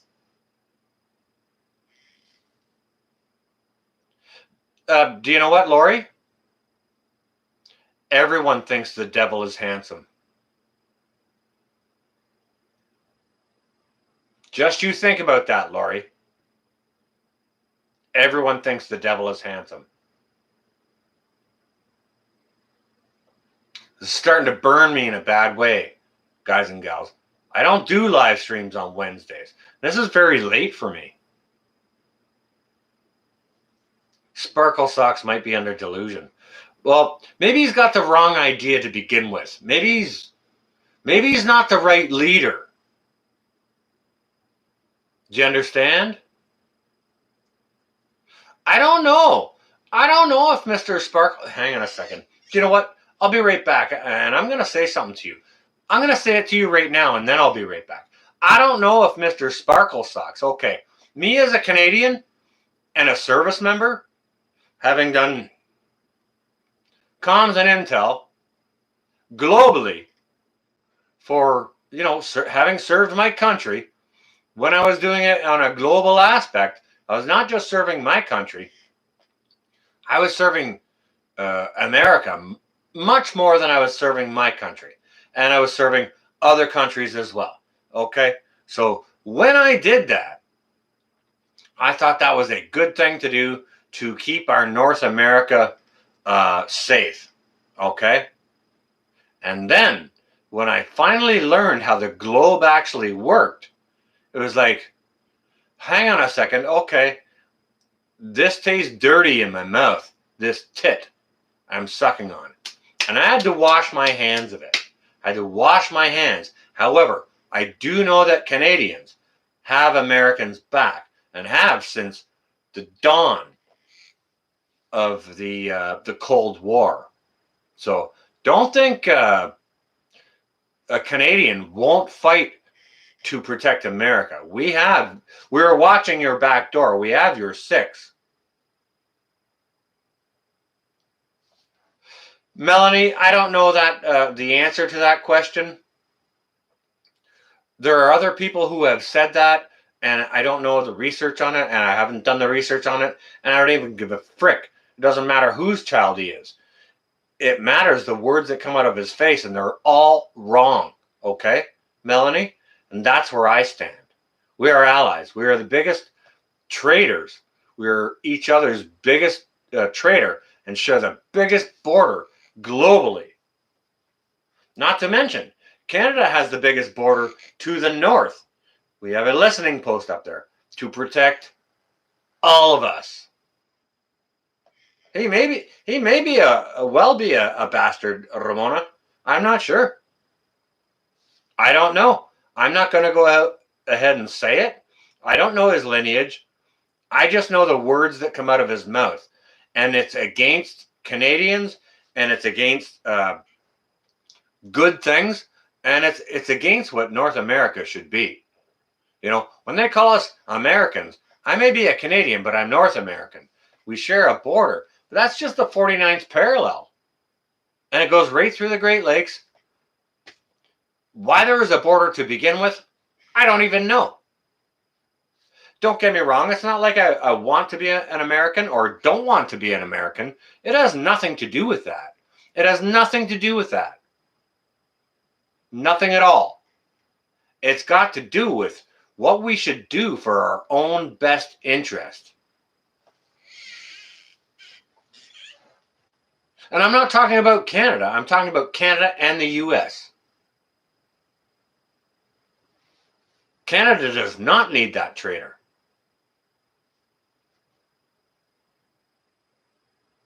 Trudeau is a pathetic representative of our country. And I'm going to say it right now as a Canadian. And I don't care if my stream gets shut down or if I get demonetized or if my channel gets demonetized or if my channel gets shut down. I'm saying that as a Canadian. It's terrible. It's terrible. I don't know. Faithful Prepper, you stay well and safe, and thank you ever so much for participating in those trials with the links. If anyone doesn't know Faithful Prepper, please go check her out. She's an absolutely wonderful young lady doing good, godly things, okay? But there's a lot going on wrong here in North America right now. A lot. Drops, I see you there. Hang on a second, guys and gals. Okay, this is going to be round 2. All right, just bear with me. It's not going to be 2.5 minutes this time. But you guys tell me what you think. Who do you think would better represent America or Canada? Who's got better advice or not motives? Motives is the wrong word, but they've all got motives, so you can't blame me for saying that. Marinate on that for a minute, okay? Maybe we can talk about some answers here in a minute.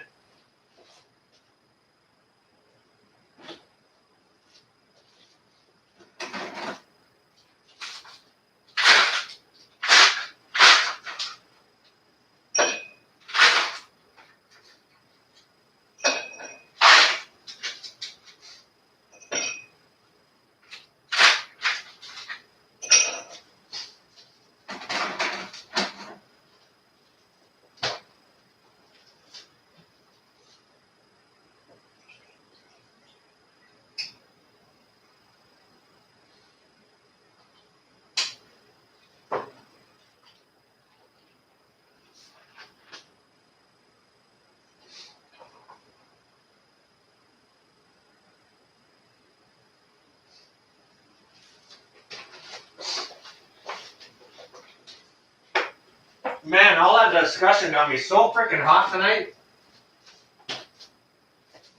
It gets me ticked off, and I don't like to be that way.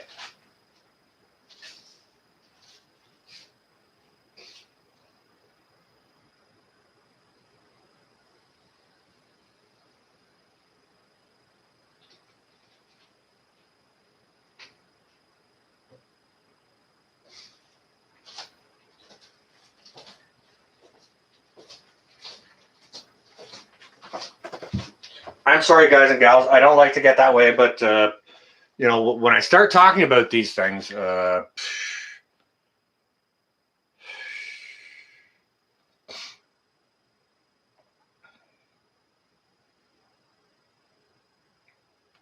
North Shore preparedness for Canada's Prime Minister. Well, I sure wouldn't hide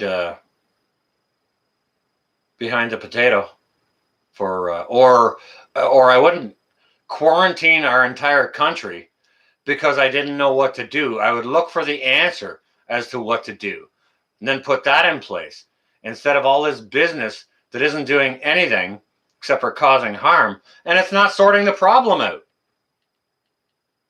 And nobody's saying it. Everyone's just muzzled up and stay inside your house, and it's like, really? That's your fix? Fuck off, you jerk off. You know what I mean? Pardon my language, but cooking on the farm, okay, you stay well and safe, all right.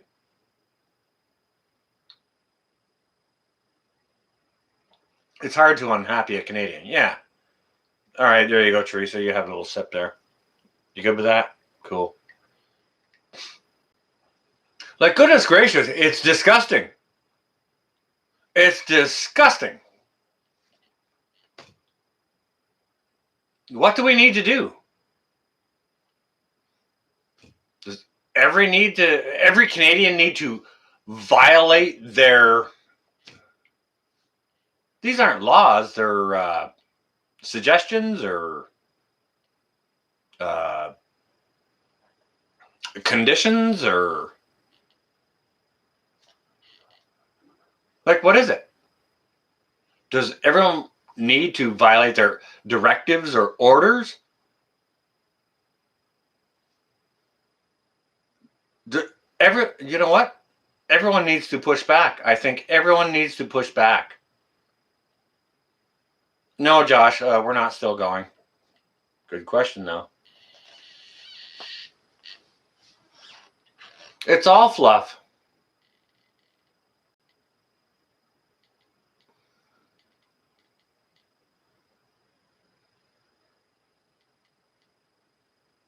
We should have more Canadian freedom rallies. That's interesting. I'm going to look into that a little bit more. CB, yeah, okay. Stay well and safe. I appreciate you. Thank you ever so much for being here. and participating in all that horse pucky, them old horse apples Google Mods were serving us.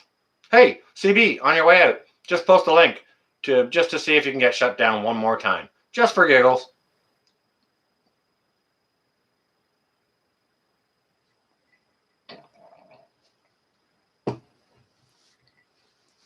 All right, hang on a second. All right, Teresa, I understand you. Okay, I'm gonna pause the chat because I want to comment to Teresa. Teresa says, "Never worn a mask, never will." Hashtag do not comply. Hashtag do not consent. Okay, Teresa, I get what you're saying, and like I'm of the same mind because they don't do anything. All right. However, do you want me to go out and make a video tomorrow of every store I walk past? Mask required, mask required, mask required, mask required. It's not a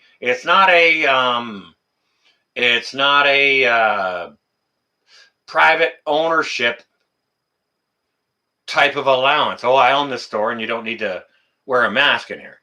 It's not like that. They don't care if you own a store or not. If your store is actually allowed to be open, there's a sign on it. You're not allowed to go in without a mask.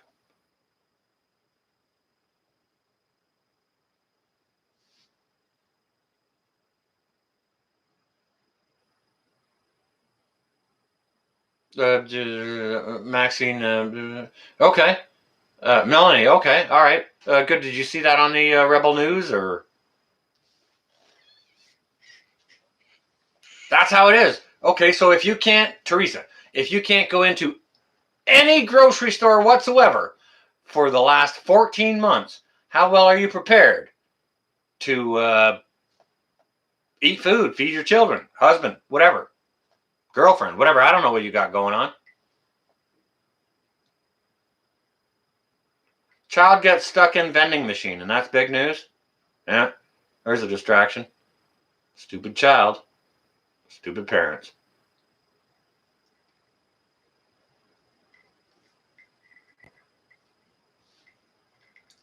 I appreciate that, Stuart. Thank you. It was just a test. No, I see it. Faithful prepper, yep. Maybe they went somewhere else, seeing as there weren't so many links posted. Bake a leg, stay well and safe. Guys, go check Bake a Leg and dig it.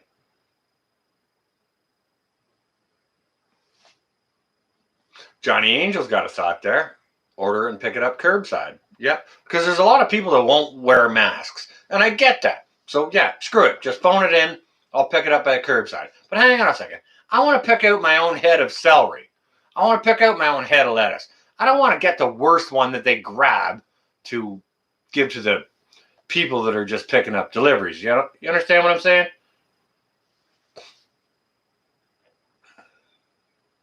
No entry if you have been vaccinated.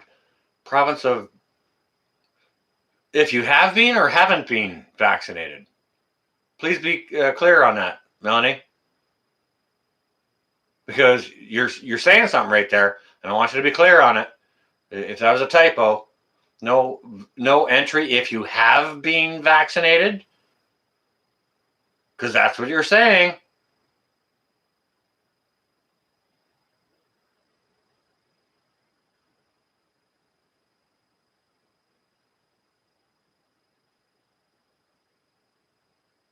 Drops you. All right, you stay well and safe. Maxine Bernier. Check it out, guys and gals. COVID camps. Hey, go check out Bjorn Andreas Bull Hansen. He's talking about COVID religion. All right. If you guys don't know Bjorn Andreas Bull Hansen, go check him out. Solar Park. How you doing? Just dropped in to say good day. You're at the boys' swimming lessons. Holy crap, you're still allowed to swim there? We're on full-on lockdown. Can't do that. How can you swim with a mask on? What the heck? And Silhouette Park Farm. Our moderators here tonight in this live stream just got hammered by Google moderators. You can see Stuart W's message was just deleted here below. That's been happening all evening. Anyone who doesn't know Silhouette Park Farm, please go ahead and say hello. Absolutely wonderful couple. And welcome them and share some love.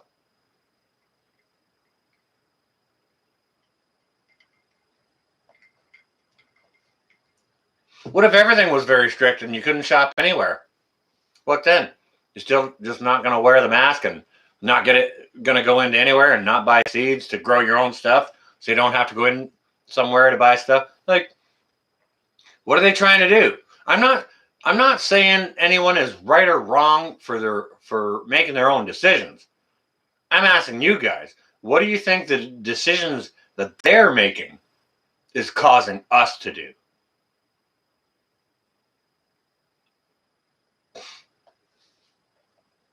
No vax for me because what's that crap? It's on the tip of my brain. I was thinking about it all week. That would fix you anyway, even if you got the bologna.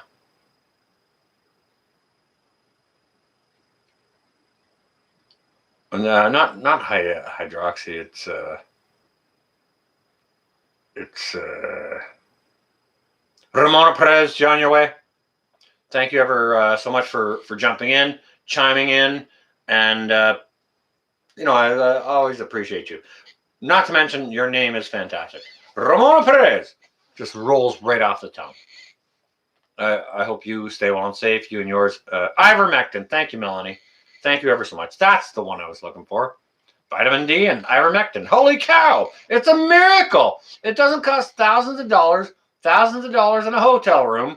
A freaking incubator shoved into you. Doesn't incubator respirator. Pardon me. I'm not a medical doctor.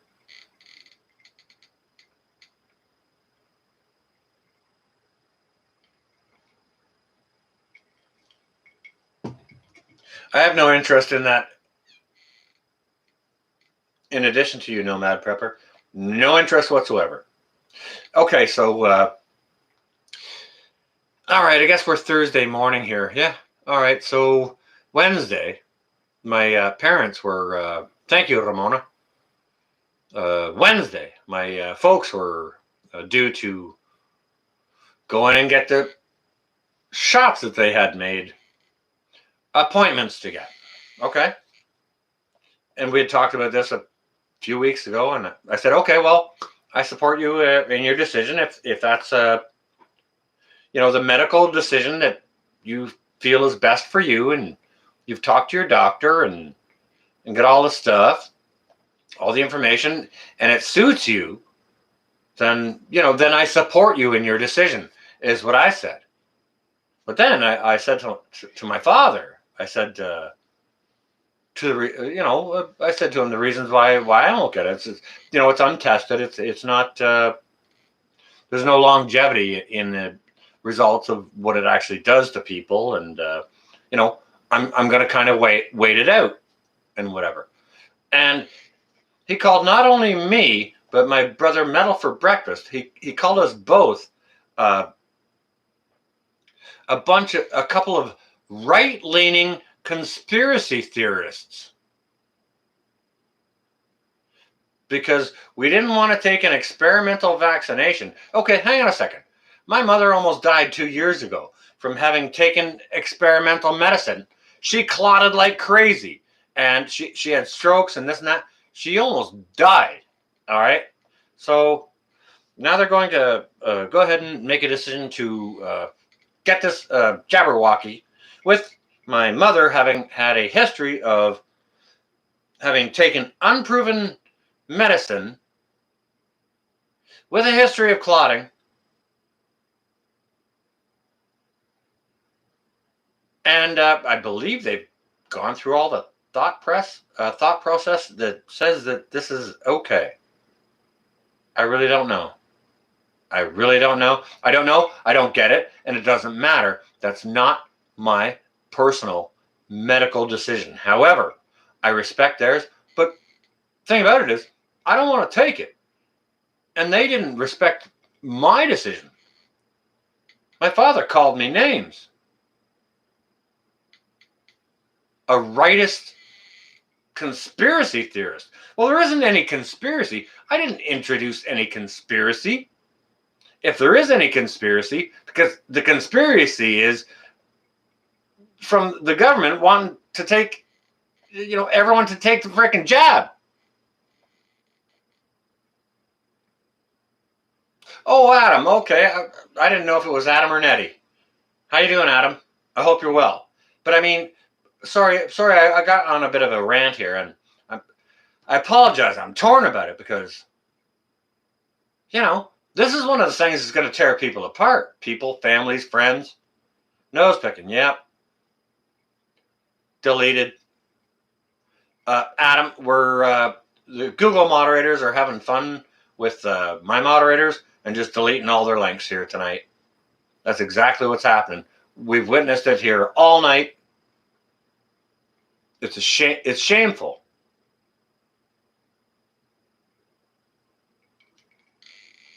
Shameful. Maybe put up a link to get the jab and see if that gets deleted.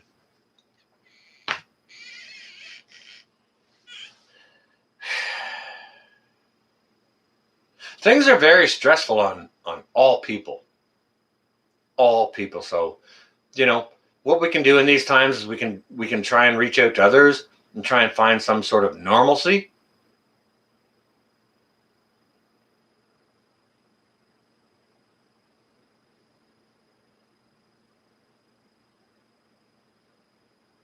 Yeah, well, Melanie, there's parts of aborted fetuses in this jab. So,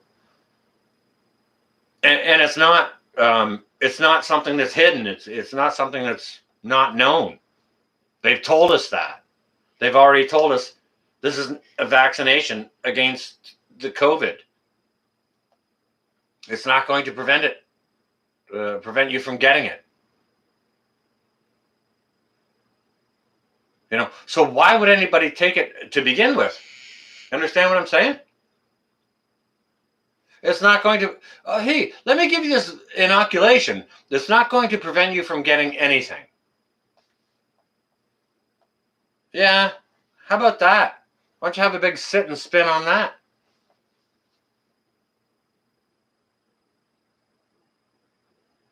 Yeah, Teresa. Teresa, there's absolutely no way I disagree with you whatsoever. Okay? Just saying. Just saying.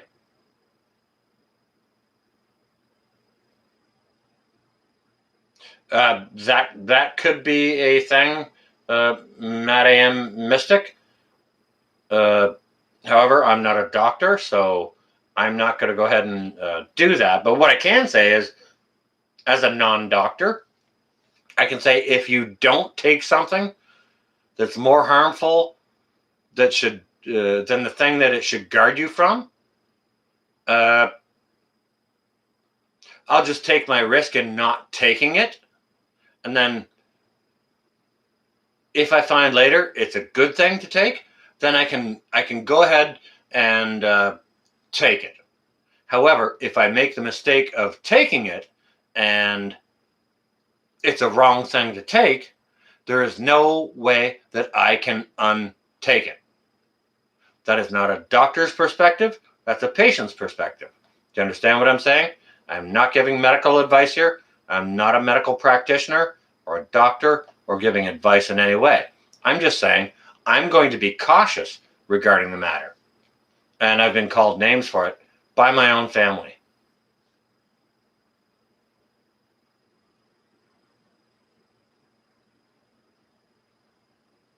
Yeah, we sure do, Melanie.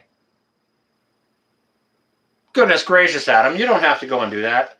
Oh, what are you saying? That looks red in there. Is that a cup of coffee? I'm not sure. It looks wine. Could be coffee. I'll work on this first. But thank you ever so much, Adam, over at Silhouette Park. Please do tell Nettie. I hope she's well. You guys, the kids, your farmstead. I hope everything's good.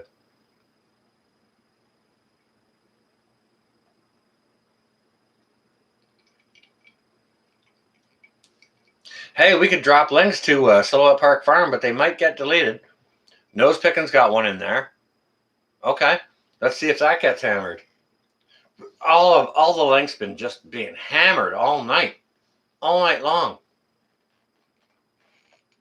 all night. It's crazy.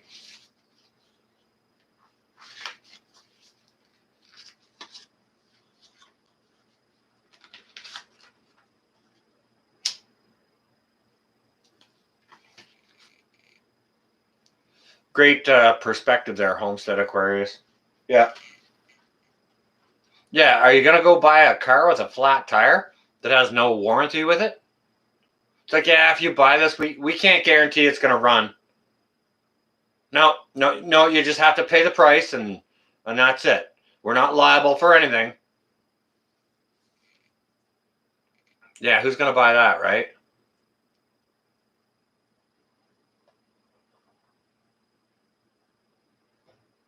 All right, Adam. Well, you stay well and safe. It's very, very nice to see you in here. Wish Nettie and the kids a nice time, and enjoy your time there. All right. Great to see you.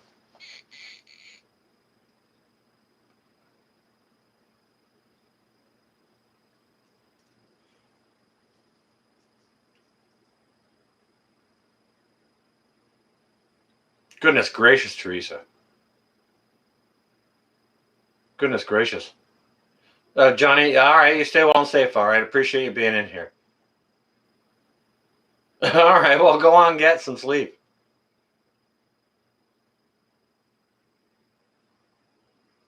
I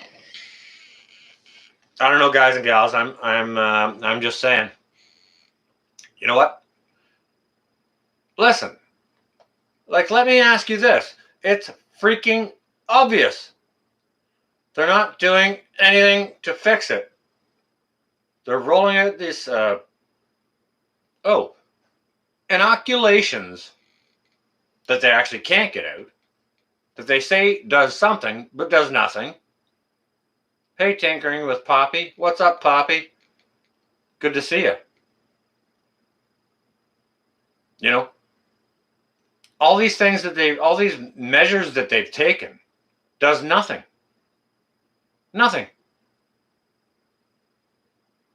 And even the Jabberwocky, in places where they can have it, they're pushing it out left, right, and center. And guess what? In places where they can have it, and they're pushing it out left, right, and center, they're getting locked down harder and harder and harder.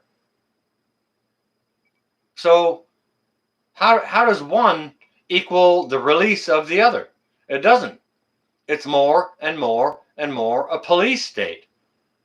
You know, it's almost like we're going to come to your door and give it to you whether you want it or not. It's kind of like that. Poppy, I got a little bee under my bonnet today. So I did a live stream. It's a long live stream. If you want to go and rewatch the thing, our moderators got hammered. They couldn't leave links. They were getting shot down by Google moderators all night long. Got targeted here tonight. Now, I'm no lab rat.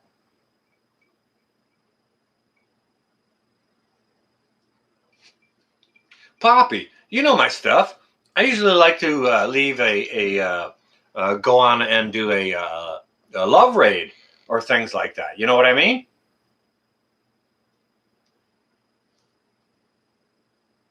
That's the things that I like to do. Share some good positive information and share some channels, things like that.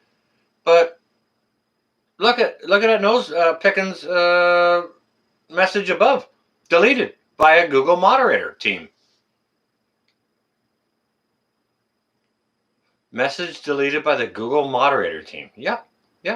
That's exactly what's happening here. So while we're trying to talk sense about what's going on, we're being censored.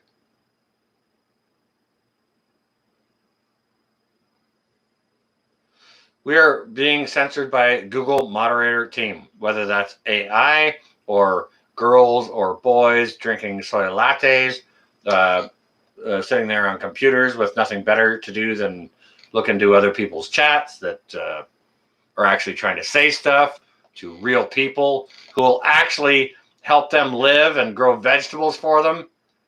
You know, I don't know what's going on.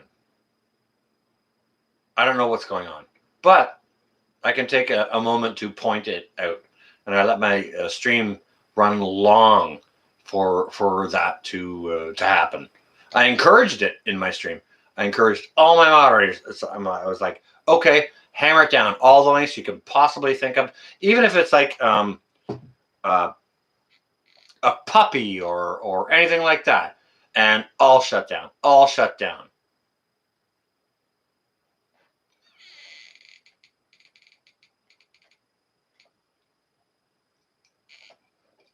No kidding, Nomad.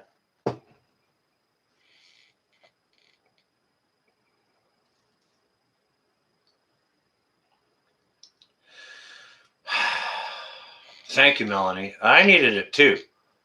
It's been getting to me because we're under lockdown here for another month. Another month, okay? It's starting to get freaking old, and the people are starting to push back. All right. You saw it last weekend when freaking Ford there tried to implement the more license on police so they could just stop anyone and say, "Hey, where are you going? And why are you outside of your house?" It's like, are you freaking kidding me? Get the fuck inside. What?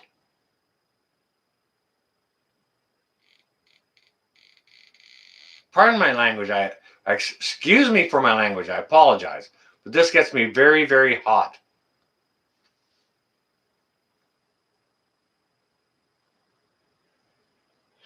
Yeah, well, Teresa, then that means Dollar General and all those guys are definitely being fed money, like on the back end to do all that.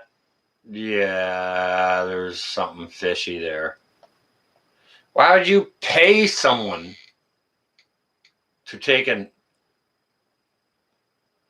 Who are you to pay someone to take an untested vaccination, an unproven experimental drug?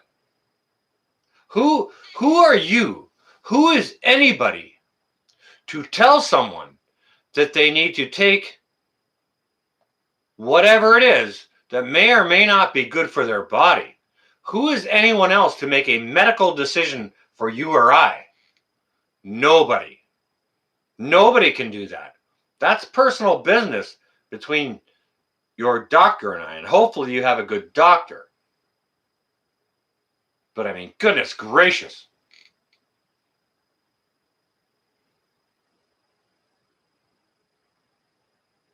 Even with the pro-abortionists, they say, my body, my choice. Now, whether you guys agree with it or disagree with it, that's not the question that's up for debate here, okay? And I'm not going to speak to that tonight. Their body, their choice. Same freaking thing here. My body, my choice.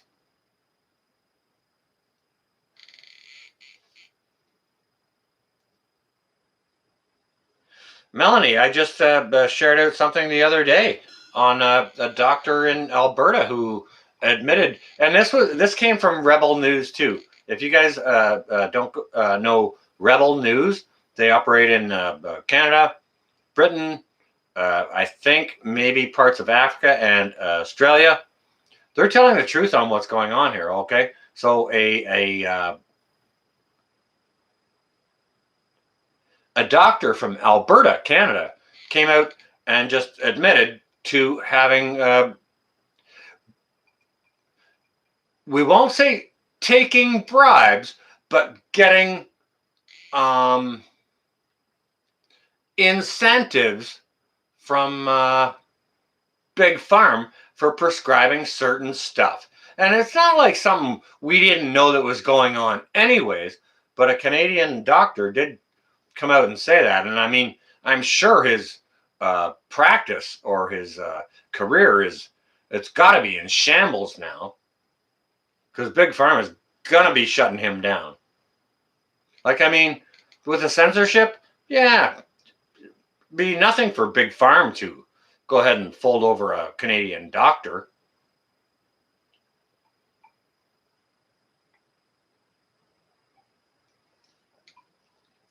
Teresa, that may be the case in America. I'm not sure if that is the case in Canada. However, I can always refuse it and say, no, thank you.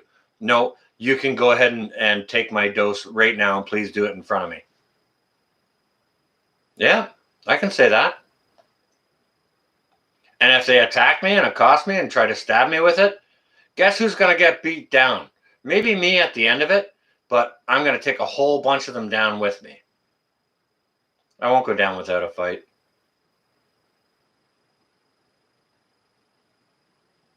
Nomad prepper, exactly. I was thinking about that like days ago. There's going to be so many ambulance chasers 5 years from now saying they'll have ads on late night TV. Hey, call 1-800 Suavax or whatever. You know, if you took the Rona 19er vax in 2020 or 2021, you can already see the ambulance chasers in place. They're probably setting up companies for it now. People who own lawyer firms are grooming their children to chase it, because it's nothing but money after money after money. No compensation. Yeah, that's what the paperwork says. Yep. Pharmaceutical companies have no liability. Make your own decision, guys and gals. I'm not suggesting for anyone to do anything. I'm suggesting you do what's good for you, okay? And what I'm going to do is I'm going to support anyone in the decision that they made. Oh, okay, if you decided to do this, then I support you in that personal medical decision. All right? And if somebody else decides to do this over here, I'm going to say, okay, well, I support you in your personal medical decision. However, what I'm also going to do is I'm going to say, please don't try and influence me on my own personal medical decision, nor chastise me for whatever that decision may be, because I support you whichever decision you'd like to make. It doesn't matter to me. That's your personal medical decision, and I have no bearing on it, right? What I do have a bearing on is my own personal medical decision, and nobody can make it for me. Not even my doctor. I'll make that for myself. You know, my doctor could suggest it, and I might just say, yeah, well, I don't think that's the right personal medical decision for me. And you know what? I might fire that doctor. Doctors are just employees. You know, they think they're gods or something, and they think you have the privilege of being there in front of them. That's where the mentality has gone wrong. That's not what it's there for. They're there to help you, to serve you, or they should be. And if that's not in their mind, you need to find a different doctor.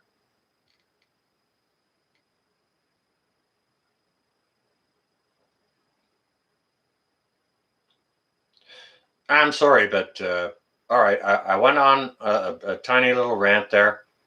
I will not comply. No, prepper, you got no idea. Well, you're starting to get to know me, and so you understand the manners in which I will not comply. All right. So I appreciate that for you saying so. I appreciate you for being here too. I see you around a lot, and you know, My viewers and subscribers, they mean a lot to me, because without you guys, I'm just some guy talking to a empty camera or whatever. But I appreciate all the bounce back and the feedback we get.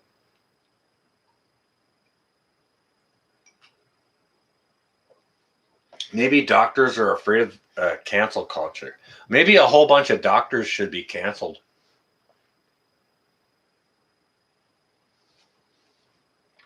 No, you could not support every medical decision. What if you had a healthy family member who wanted an amputation? Yep, okay. All right. Okay, now that borders on medical decision slash body modification.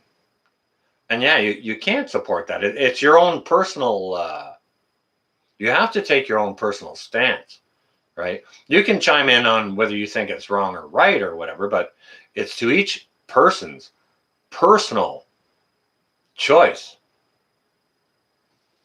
And my choice, well, you guys know what my choice is. For now. And I mean, if I'm wrong in the future, I can take it.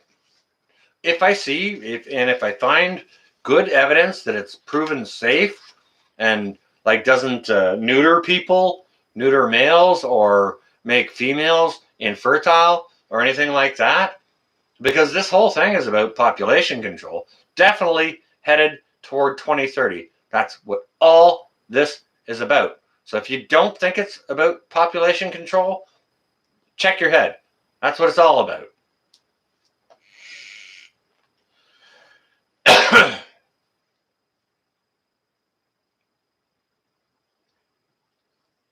Well, see, G. Bradley, the only problem is the news doesn't support it because it does not support their narrative. The news reports on what they're told to report. They're given a script and saying, and they're saying to these people, whether they agree with it or not, these newscasters, they're saying, here's your script. This is what you're going to say this evening. I don't care whether you like it or not. Just stand in front of that screen, say these words, and take your big freaking fat paycheck home and be pretty and be happy with it. They're being dictated to as well, okay? Either that or maybe they're, like partly in on it. I don't know. Yeah, removing a limb is I would think that'd be mental illness or, yeah, something. For sure, Melanie. But again, yeah, that is a personal medical decision. We can say whatever we want about it, but if that's what you want to do, if you want to walk around with no left arm anymore, okay. But we should definitely not be expected to pay for the medical aspects regarding that. Do you understand what I'm saying? Like, good gracious. Yeah, they gotta say what they're told to. It's retardation. Retardissimo.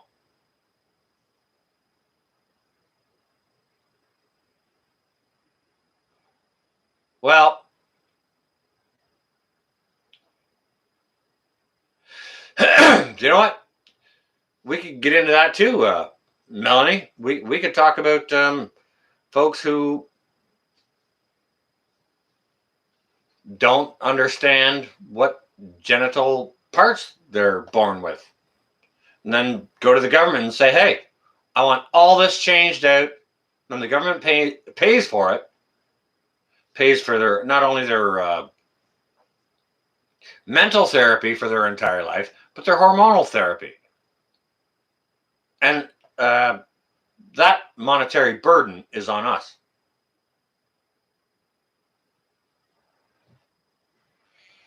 What can I say, Aquarius? I just had a fire burning under my ass today.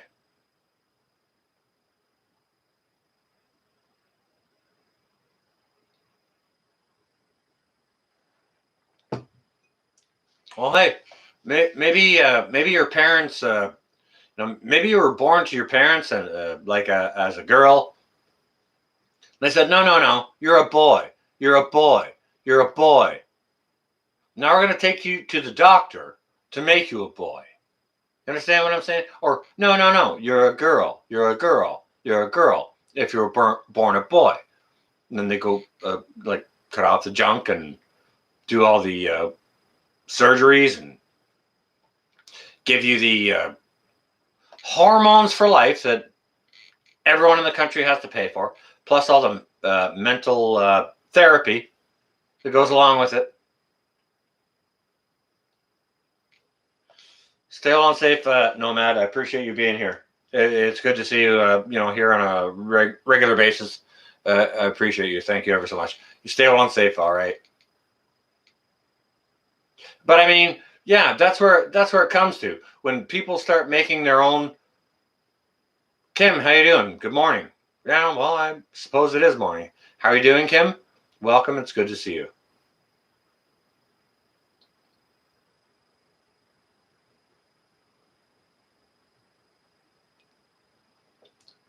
Yeah, Melanie, but I mean, if you're, yes, it's very rare. So, I mean, if you're born with one and somehow your brain is trained to say, I should not have this one, I should have a different one, and my country should pay for it, and all the taxpayers should pay for all of that, plus all the therapy, plus all the hormones for the rest of my life, because I think this,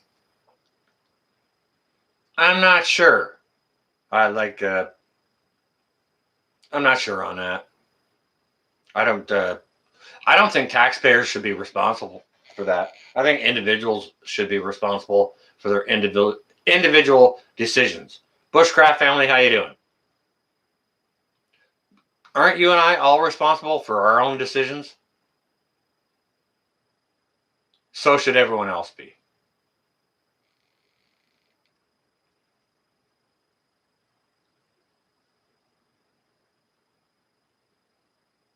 Well, Poppy, okay, I would appreciate that, and I appreciate you. I don't have anything against it. All I'm saying is, I don't think the entire country should be responsible to pay for a personal medical decision. That's all I'm saying.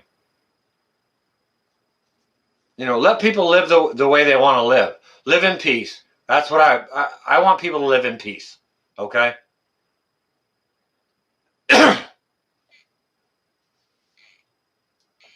I'm not sure the entire country should be responsible to pay for 80 years for someone's personal medical decision.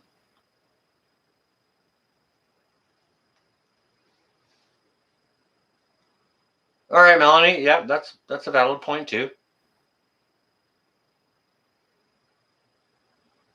Poppy. Okay, you know what? Yeah. And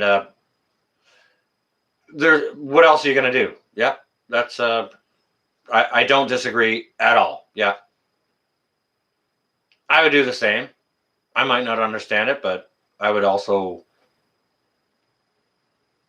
stand by my children.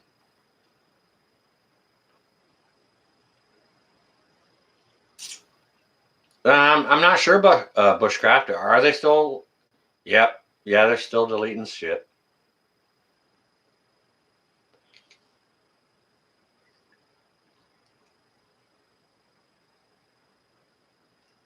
Well, it does now, Melanie. Yeah, all voluntary surgeries are canceled.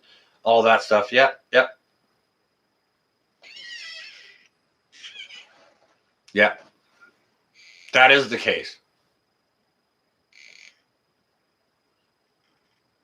And I mean, don't get me wrong. I don't have anything wrong with the transgender people or anything.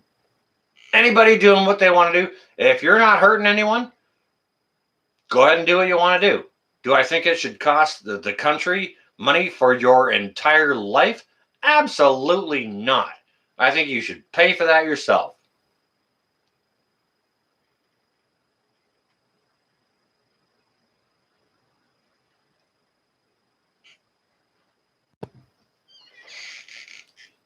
hey, I'm not confused about my gender, and it doesn't cost the country a nickel. However, if I was confused about about my gender, whether I kept my own parts or not, I could just ride on whatever type of social service money they give me, apply for all kinds of stuff, get free this, get free that. And I mean, don't get me wrong, I don't think the rest of the country should pay for what a person wants to do. I don't care what a person wants to do. I just don't think the rest of the country should pay for it for their entire lives. That's just a personal opinion. If you don't like that opinion, well, go ahead and say so. Say it in caps so I can see it. Or go away or unsubscribe, or like, I'm not trying to chase anyone away. You know, this is just sort of a topic that morphed into this chat here now. So I'm just saying, if you don't like me for it, go ahead and say so. And don't get me wrong, I know some transgender people as well. I just don't think I should have to pay for their ongoing medical bills and psychological issue bills, because it'll go on for the rest of their lives. Hormone therapy, lifetime, right? And they're relying on others to do that for them.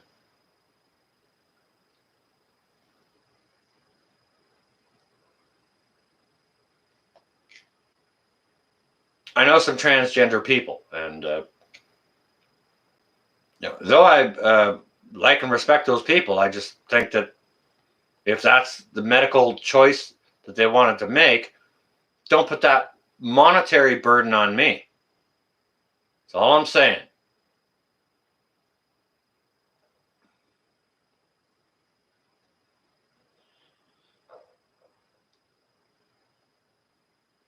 Yeah, well, there we go, Melanie. Yep.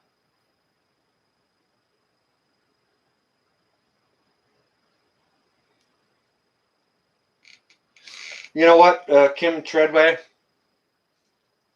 I can't get my teeth fixed because maybe our healthcare system is paying out too much things for other stuff. So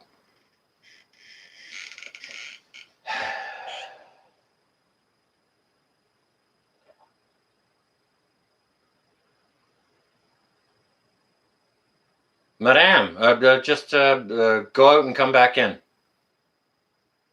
That usually works.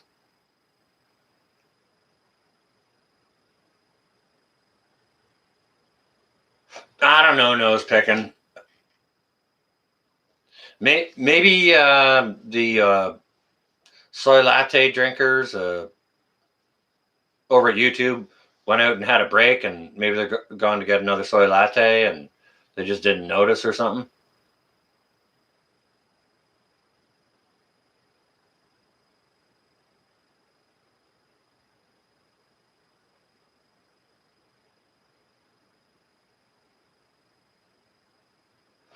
I'm in favor of anybody's personal medical decision. I just don't want to pay for it for the rest of my life because of their decision. You understand? Do whatever you want to do. If you're a girl and you want to be a boy, be a boy. If you're a boy and you want to be a girl, be a girl. Do whatever you want. Just don't expect me to pay for it. You know, get your freaking wallet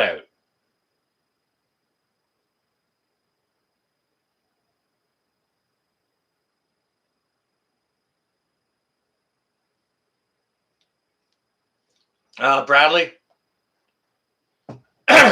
my insurance don't exist if I don't work a certain number of hours a month, quote, quote, as far as my union and union coverage goes. So as a piece worker, I never have medical coverage. However, I do have some like OHIP stuff and this and that, and I could probably go in and have a surgery or this or that for free, but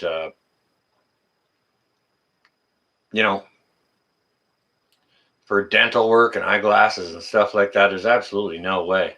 I gotta be in a bad way to get anything for free.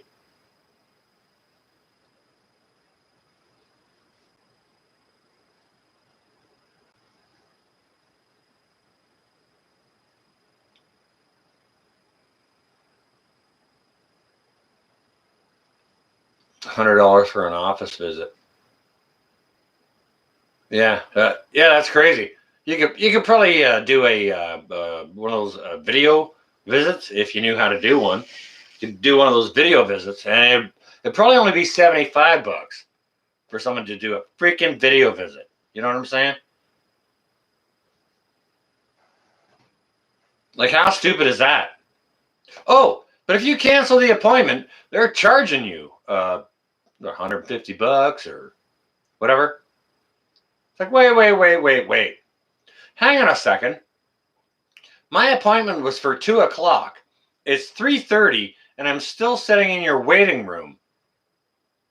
I should be charging you for my time now. I don't care if it's their freaking policy. Well, I got my policy too. My time is worth $300 an hour, pal. Get your freaking wallet out. Nice freaking Mercedes, by the way. Do you need it washed? Here's a couple of $100 that you just gave me. Maybe.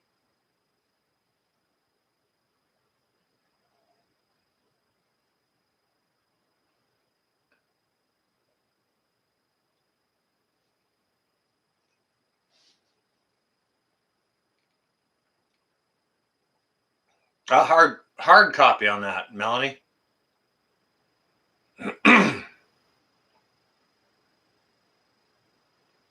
All right, so everyone jam a fork and nose picking. He's done.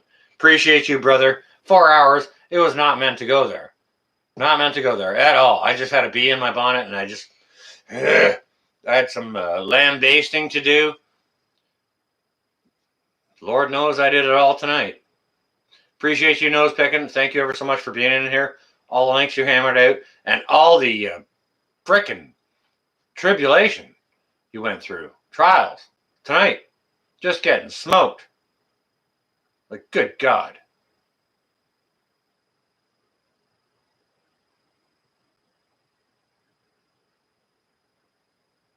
MRI is $3,000. Goodness gracious. All right, well, I appreciate that, nose picking. I hope you stay well and safe, all right? Thank you ever so much again for being here. I appreciate you. Yeah, that's expensive. Yeah, like a lot of that sort of those things. Yeah, it's just kind of like free up here or whatever. But at the end of the day, you'll get some bills for like some of the medicines, and if you need hospital transportation or anything like that, yeah, you'll get bills for that for sure. And if you don't have any coverage, yeah, you're gonna eat it. Good luck on trying to pay it. Working for $15 an hour, $3,000 bill. Okay, hang on a second. I can hardly afford $1,000 rent. $3,000 bill on top of that? All right, I'm screwed now. Now I need to go out and get 3 jobs, working 90 hours a week, try and pay these fools.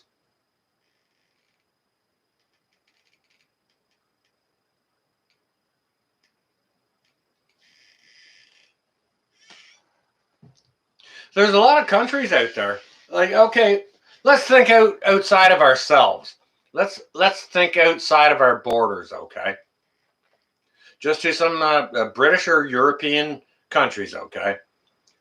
They've all got free health care. Hey, if someone's on maternity leave, the wife gets to go off of work paid. So does the husband. If you fall down and stub your toe while you're in England, you can go right into the hospital and get free treatment. And your meds will cost you a dispensing fee of about maybe 2 pounds or like $6 or whatever it is. That's it. Nothing.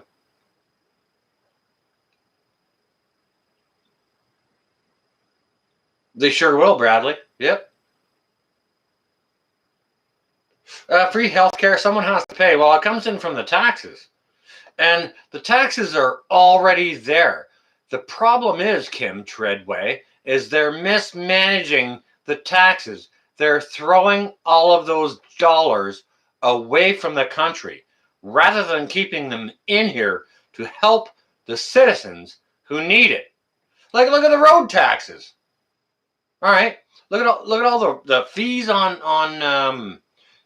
the tag on your car and the taxes on the car that you pay when you buy it and the taxes when you register it, all that stuff.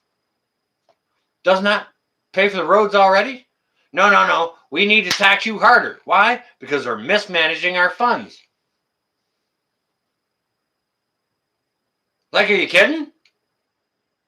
All right, hang on a second. We don't have a whole lot of people in here. We got 39 people in here. And if you guys are listening, that's freaking great. All right, let me ask you this. All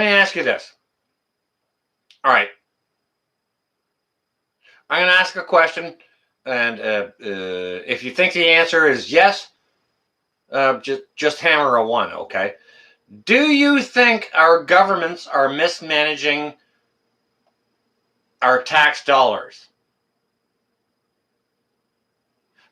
Just hit a 1. If you think no, hit like a 2 or a 9 or anything but a 1. Do you think our governments are mismanaging our tax dollars? All right, I see a 1. There's Scrappy Cat with a 1. Poppy's got a 1. Poppy's got a bunch of 1s. Skywatcher's got a 1. Bradley got a 1. Poppy's laughing. Han Solo, 1. Kim, 1. Melanie, 1. All right. No one else want to chime in? Oh, maybe we chase some people away. Maybe people don't like surveys. Whatever. We got a bunch of 1s. We haven't seen anyone in here who says the government isn't appropriating our tax dollars. Misusing them. Okay. Well, if everyone thinks the government is misusing their tax dollars, what should we do about it? What should we do about that, and how do we do it? That's the important part. Okay, Scrappy Cat, that's very, very important. Yep. If we spent our money the way they did, we'd be evicted. Okay, hang on a second. All right, now think about this, guys and gals. The government does not create anything. It does not produce anything except for debt. All right? That's wrong. Like, we're giving them our money, and they're making debt. So that means they're taking too much pay, or I don't know. You can't hardly use the voting system. Yep. There you go. Because it is crooked, and all right, guys and gals, I've always voted for the politician who I thought deserved my vote. So, can you guess how many times I've ever voted in my life? Go on ahead. Give it a rough guess. Just an estimate. Ballpark it between 5 or 10 or 15 or 20. Go ahead. Give it a guess. Go on ahead.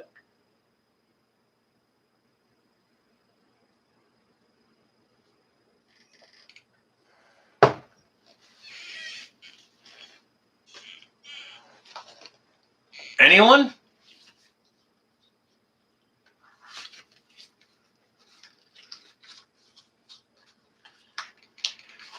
Now we got a 0, we got a 4, we got a 2, a 0. Anyone else want to chime in? Han Solo got a 0.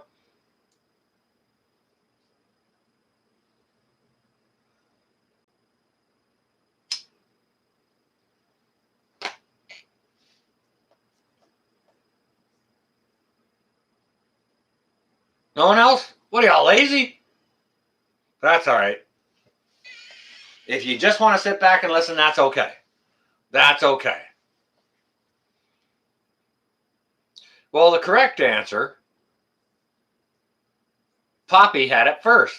5, John H. from Scotland.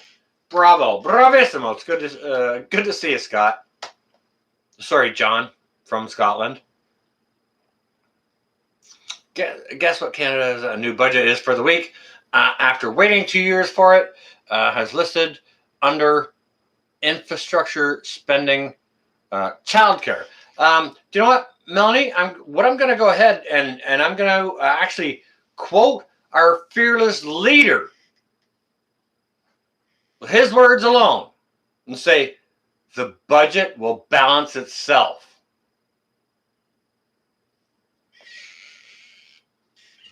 That's my answer, and that's a freaking wrong answer. That's the worst answer anyone could give. However, that's the answer of our fearless Sparkle Socks. All right.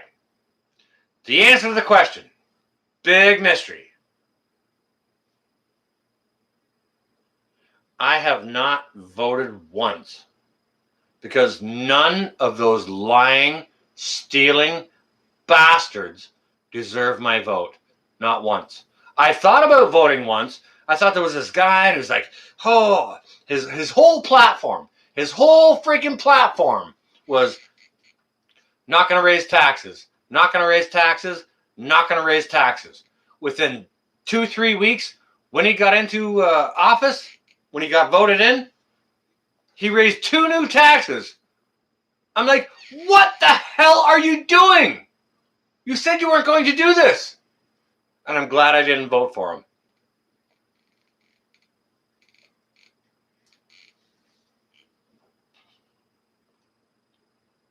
Politicians don't deserve our votes.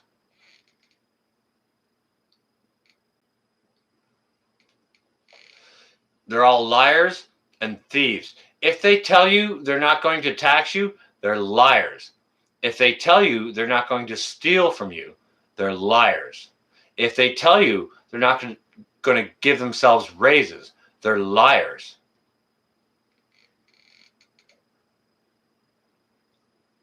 Do you know what? I could run for politics and take the lowest wage possible and never take a pay hike. And I would probably be sort of demonetized within the political circles. It's like, well, this guy doesn't want to raise. Why doesn't he want to raise? I don't need a freaking raise. I'm okay the way I am. We're good. Just, pay me the meager little thing that it pays, and I don't want any more than that.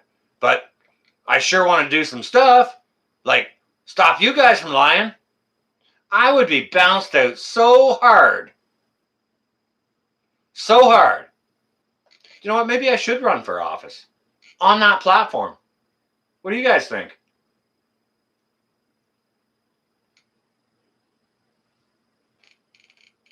Yeah, no kidding, Prep Mom. Like, exactly. I don't need all that money or a 14% raise every freaking year. How we voted in. Hey, look at the vacations that they get.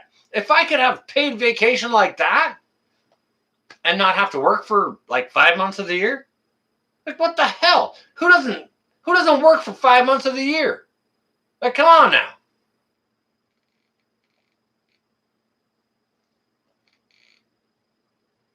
Well, Biden did say it, and people are stupid. Guess what? They can suck it up.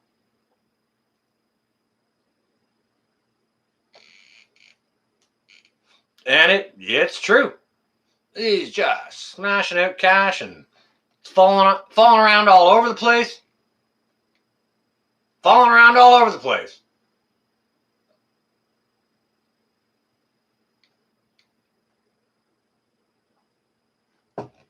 I should actually run for office.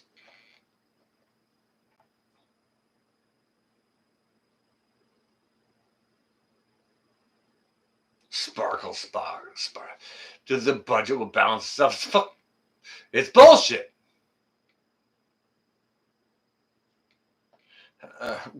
get on a high wire to learn a thing or two. No, Melanie, he needs to be turned over knee and spanked. They grab him by his cute little beard. You stupid mother. Spank some sense into the boy.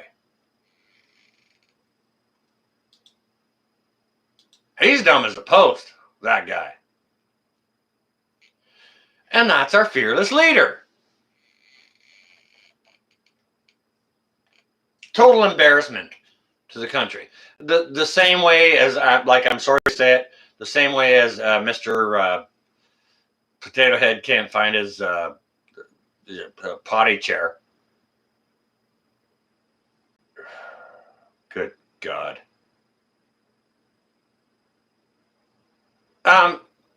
This continent with our leaders here now is screwed. Screwed.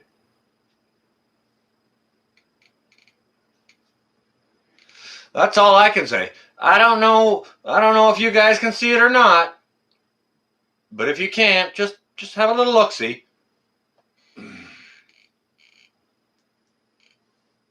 Screwed. When all this stuff, this other stuff, is going on overseas, how do you think any of those countries can take us seriously? Unless, of course, okay, Potato Head did send some money over to try and help a little wee bit, but goodness gracious. We're in a terrible time. We're in a terrible time, and we're witnessing history here. And I'm not sure I'm happy to see this history. Like, you know, as far as I've been a prepper, I was I've always been of the mind of, may you live in uninteresting times. Well, these times we're in here are pretty freaking interesting. And if you think the potato or Mr. Sparkle Socks is going to do anything about it, aside from lick their balls, you're sadly mistaken. Sadly mistaken. And that's unfortunate, not only for you, but for me as well.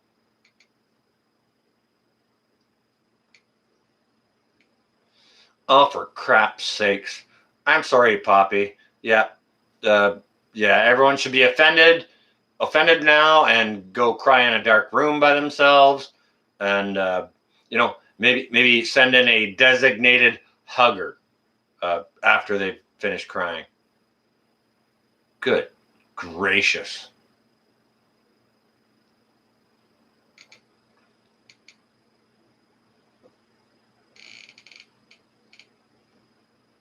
Melanie, that's interesting, because I actually kind of interested in moving to France, because screw all this business.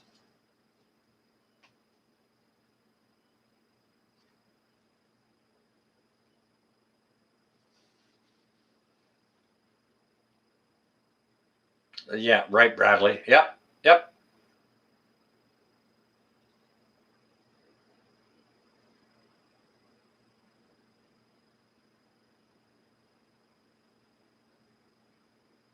Yeah, Prep Mom. Yeah, exactly. They're smuggling children. Yep. And it's being perpetrated by the White House. Holy crap. It doesn't get any. You can't have a shorter link from smuggling children to the those children, what do they call it? Human trafficking rings? Can't get any closer. And there's a direct link, right? Direct link. All right. So if anyone doesn't know Bear Independent and his Grindstone Ministries, who tries to do good work against human trafficking and the recovery of that, please go check out Bear Independent. Good God.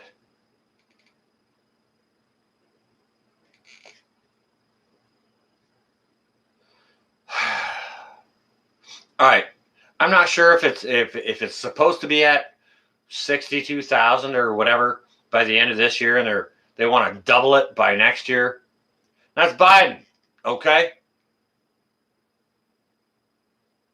At $750 a day?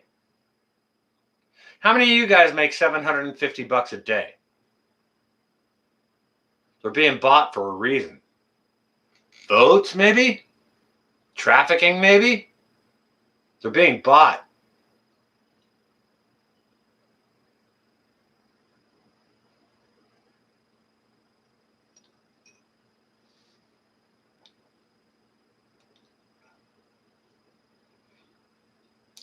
The concern is that the underground economy will grow. Well, Melanie, I'm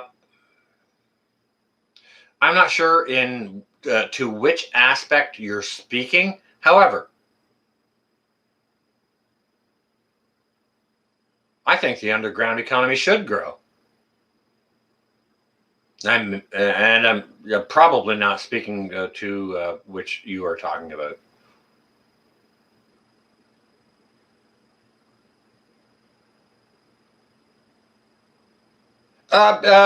Bradley, yeah, that's going to happen. That's going to happen. Prep Mom, that may or may not happen. That will create pandemonium, and people aren't prepared to that. The goobs aren't prepared to handle all that pandemonium, so they're going to do something to keep the lights on. Just be careful, everyone. If like when comms go down, when your computers don't work and your phones don't work, that's concern for real stuff. Okay, go outside and check your car because it may not be an EMP. It may just be a cyber attack. But I don't know, Melanie. I don't know. All right, Kim. All good. Stay well and safe. Appreciate you being here, and God bless. Keep you and yours well and safe.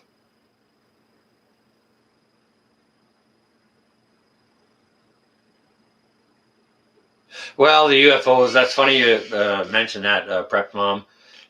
Wasn't it funny this time last year, just like on page 6 of whatever newsreel it was released on in a little wee thing, it's like, oh yeah, okay, so the Pentagon and the Vatican as well both admitted to, yeah, UFOs are real.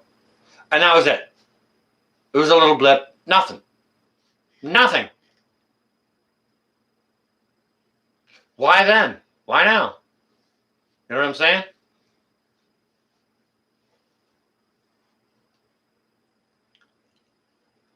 Something bigger at play, bigger agenda. Human trafficking will not stop, and it's actually taking place at the southern border, perpetrated by the freaking President of the United States of America.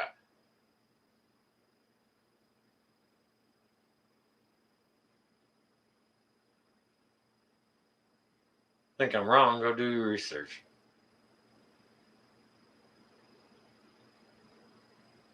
Freaking child sniffer.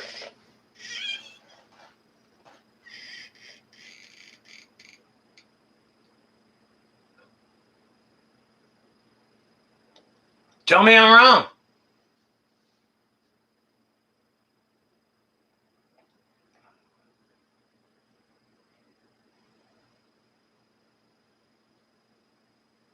No, Prep Mom. Yeah, you're right. She is. Tell me I'm wrong.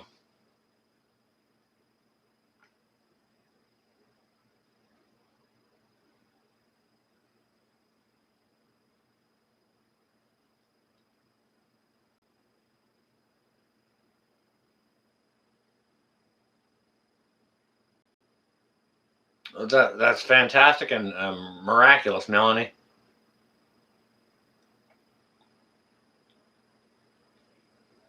What do they say? Oh, hey, look at all the aliens.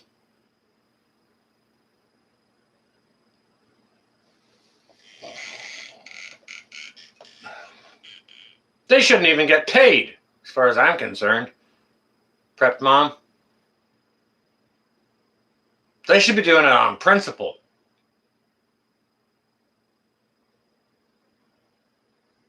For anyone who really wants to see any country do well, you get no pay. Like, okay, all of your expenses are taken care of. That's all right. Yep. Don't worry about that. You got enough money in your bank account to spend on food, and don't you worry about that. That'd be all right. But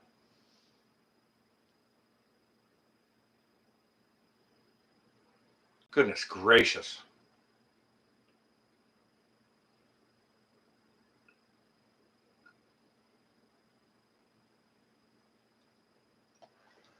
The White House is the nation's senior center. Wow. They should open it up on like mornings between say 5 a.m. and sort of 5 and 7:30 to let senior citizens go in there and walk laps, just like they do in the malls everywhere else. Sure, they should.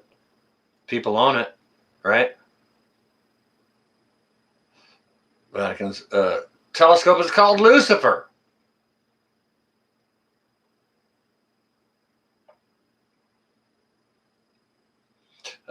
Move before taking pics. Well, we could go out on a limb here, Prep Mom, and call it Planet X. It's about that number of years that should be correct for it to visit back into our orbit. So it shouldn't be a shocker. However,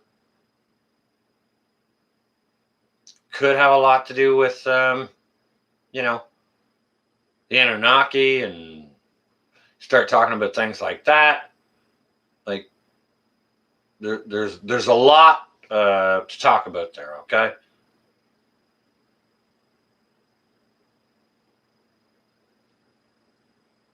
A lot to talk about.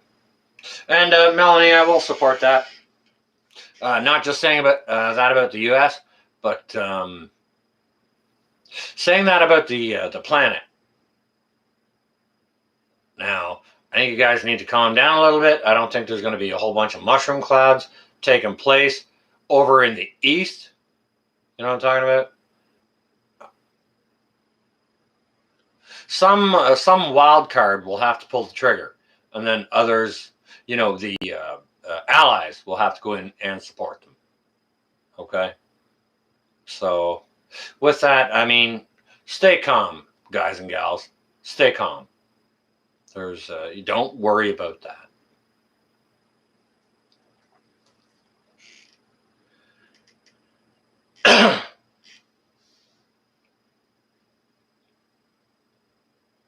Well, Prep Mom, they have been for centuries. Yep.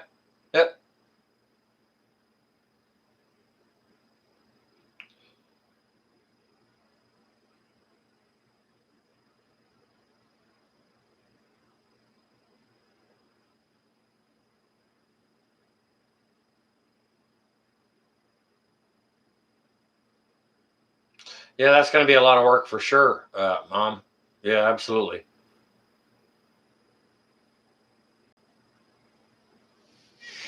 But Prep Mom, could you go ahead here and lambaste about how you think things are going to work out in the USA? Because everything is so divided these days.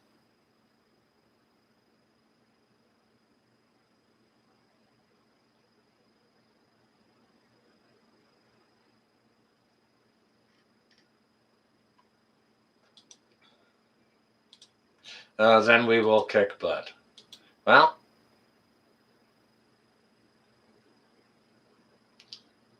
how much soy protein is going into your young males these days?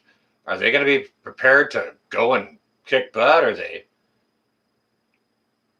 going to grow a set of tits? Like, I mean, these are legitimate questions. You know, they're trying to design our diet for more soy or plant-based stuff. If you disagree with that, go ahead and say so. Like, don't get me wrong. I love a good big thick steak. Love it.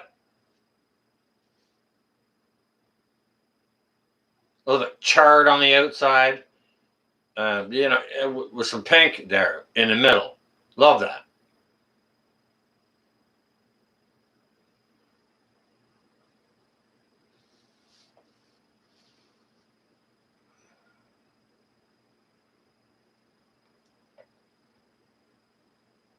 So what, they're trying to take all the boomsticks? Yeah, they're trying to do that. They tried to do that here in Canada, and guess what? How do you think non-compliance works? Massive failure. And I see you there. Hello and welcome. Yeah, you need iron and fat. All right, hang on a second, guys and gals. I'll be right back. All right, need to carry on here because this is getting interesting.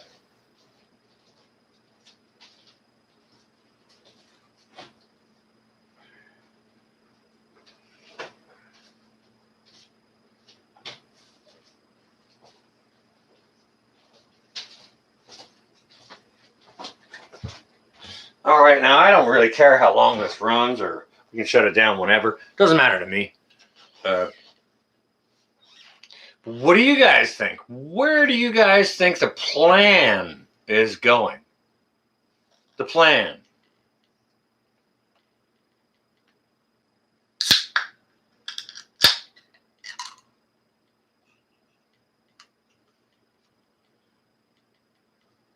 Oh yeah, copy, hard copy on that.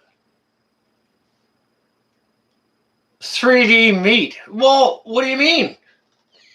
What do you mean, Prep Mom? What do you mean you're not going to be eating 3D printed meat out of vegetable dyes? Well, sounds to me like 3D printed meat out of vegetable dyes isn't meat, so I'm not going to be eating meat either.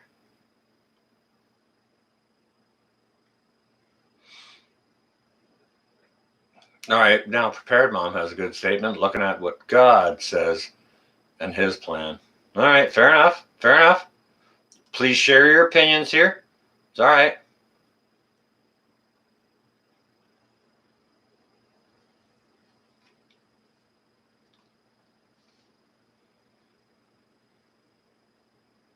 Han Solo, yeah, you make a decent point there too.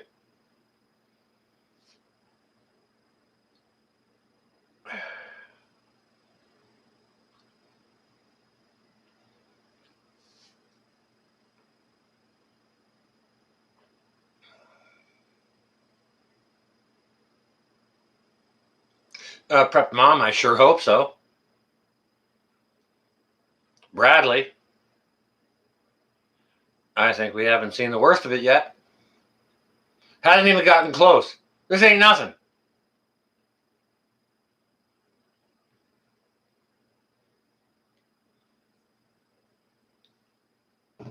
Well, isn't there a thing that if the president is not in the White House, it's not official or something? I don't know anything about those laws. I'm a Canuck, so I'm just, this is just stuff I've heard. Please chime in. Please share.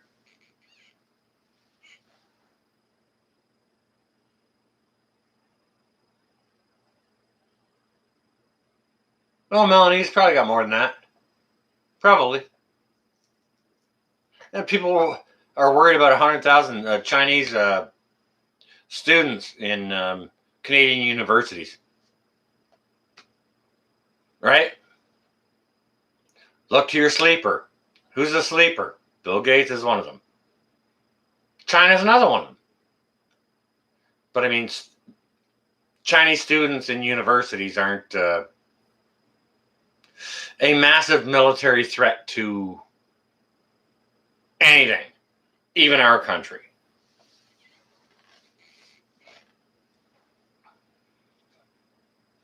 I don't know what's the big threat to you guys. Who do you guys think is the big ugly monster right now? Because we all know we need to have a monster. Who's your monster? Just go on ahead and say who it is. If anyone wants to chime in, say who the monster is or who the next monster is, who you think it's going to be. Go ahead and say so.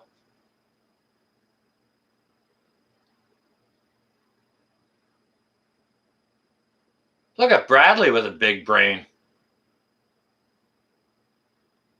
Madame's got the same brain.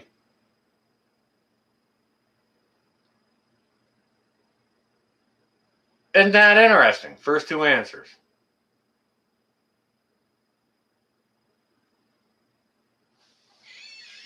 And Harper, it's not going to happen that way. Shit hits the fan. Is not going to be a big freaking mushroom cloud or event.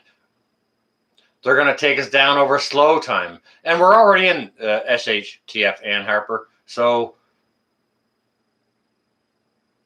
get some long-term storage when you can.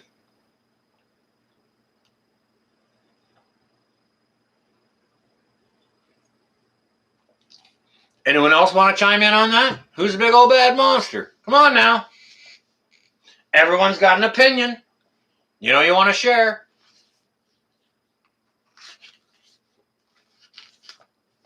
Hey, maybe it's Kanakistan with Mr. Sparkle Socks dating a potato, right?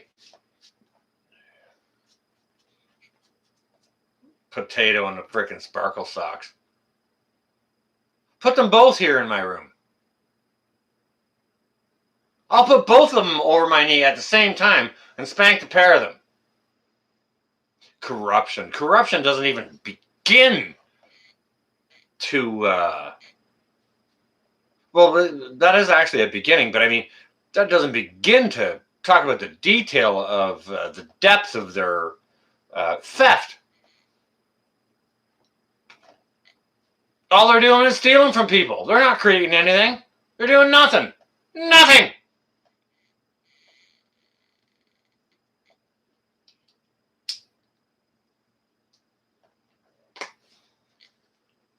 All right, well, Melanie, I want to chime in on that. They're not going to cut it for a very, very long time. However, trust me, if you know anything about Myanmar and what's still going on over there, they'll cut it whenever they want. And when they do, know that it's on, okay? Just saying. Just saying. Anyone disagree with me? Hit a 1. If you disagree with me, hit a 1. Mentally torturing us, yes. And isn't fear-mongering like an illegal type of activity? Yet our governments are doing it to us.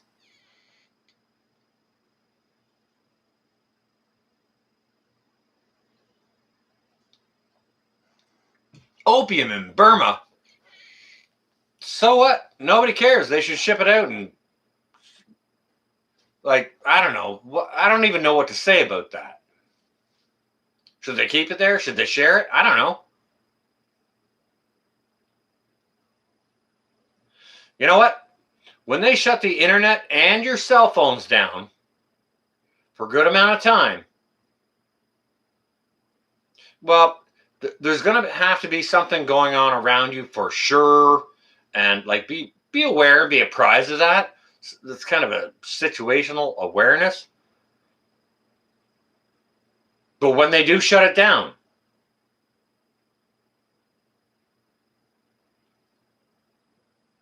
that's when you know it's on. Okay?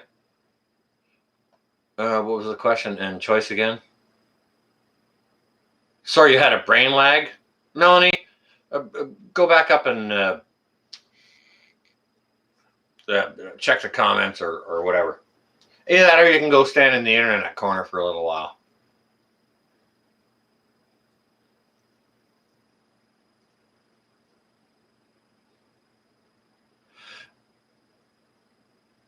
That was all about money and oil. Prepped mom. I was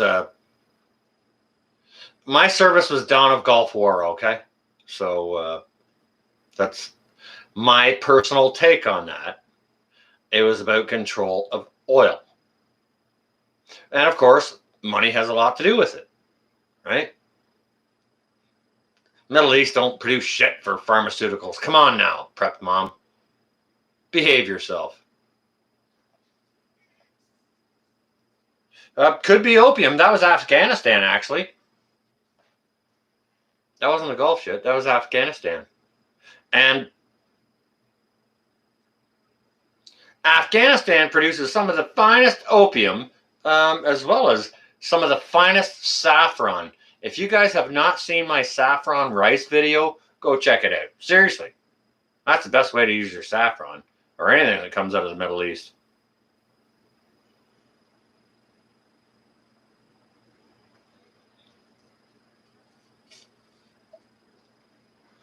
That's all right, Melanie. That's all right, but just behave yourself.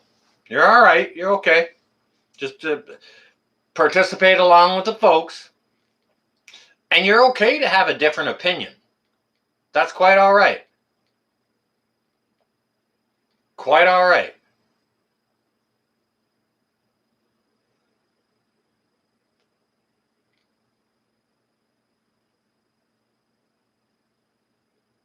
Yeah, that was pretty early in that episode, Prep Mom. Yep.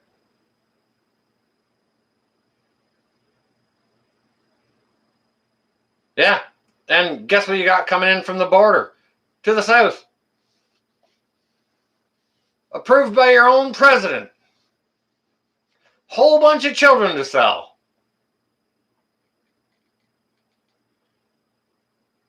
Talking about the slave trade abroad. Guess what's happening? Guess what's happening at home? Boys and girls.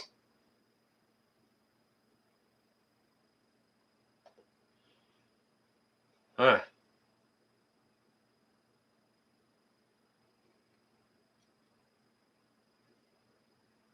You know, it's funny you said that, Prep Mom. Talking to a buddy of mine, I know about 6 years ago. And he had some sort of premonition. Like, he's a guy who's updated on, like, you know, wormwood and all that shit. And he said that eventually everyone will wear a burqa.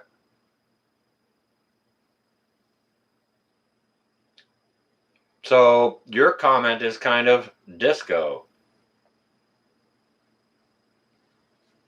Yeah, forget the mask. Just put on a burqa and you're good to go. Right? However, then you're going to get beaten for religious beliefs or whatever. Like, what the ever living F is going on?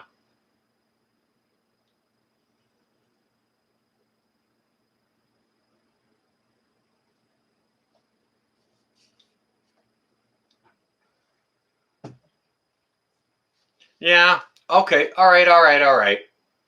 So if that's the Islam plan or misdirection, what is and if that's kind of steering around the direction we're supposed to go, what's the direction we're supposed to go?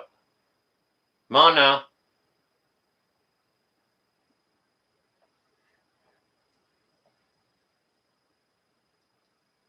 Well, confusion, fear control, but that's just the bump in the road along the way. Where are we headed? Where are we headed?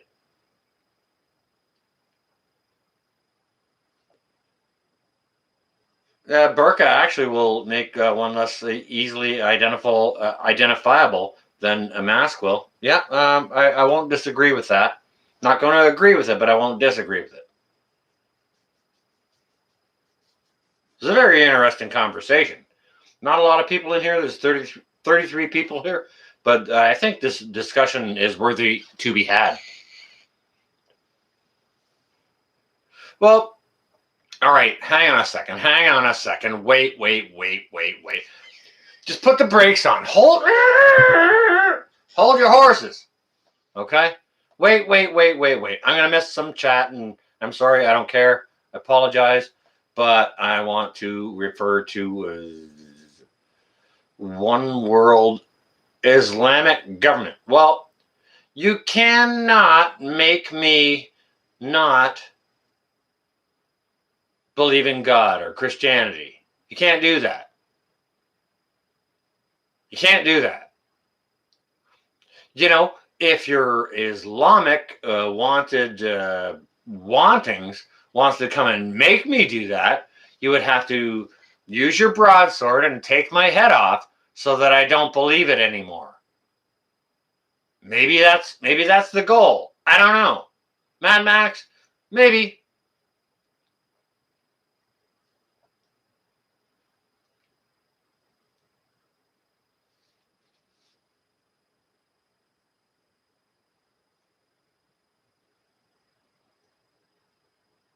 Carol Ann, you on your way? All right. Peace be with you. May God bless and keep you and yours. Thank you ever so much for being here.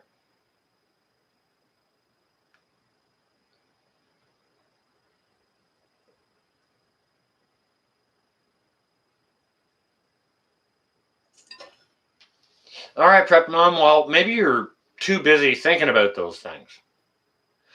Not to be dismissive, but good gracious. Aren't there better things you can do with your time?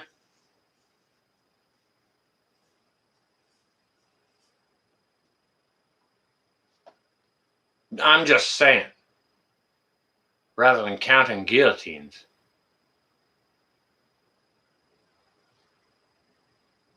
We can count guillotines and we can talk about them all day long if we wanted to. What are they there for? Are they for shredding paper or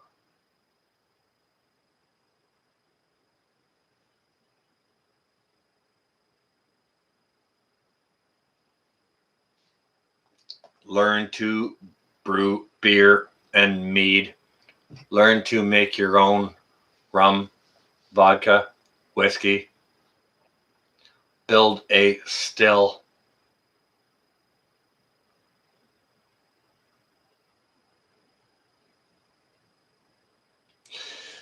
Do what you do. Just make sure you're prepped, okay? Like, do what you do. Make sure you're prepped. Aside from that, believe what you want and use those beliefs to make sure you're prepped. Like, okay, I don't believe in, like, if someone should like go jihad or postal or whatever and just run out and start killing people. I believe in peace. I believe in peace, okay? And that's not saying people in pieces.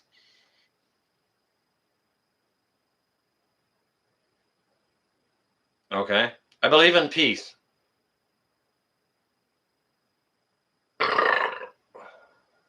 Yeah, Melanie.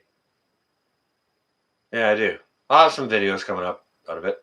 If you don't know my channel, go check it out.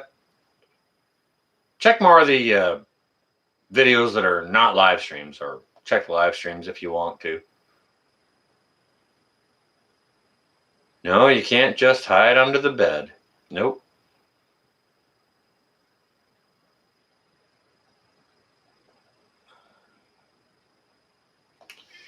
Government paperwork from the camp is nothing.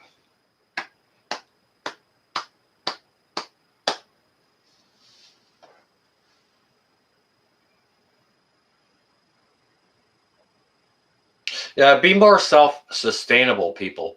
Get your preps on. If you don't have a year's worth of food, work it out.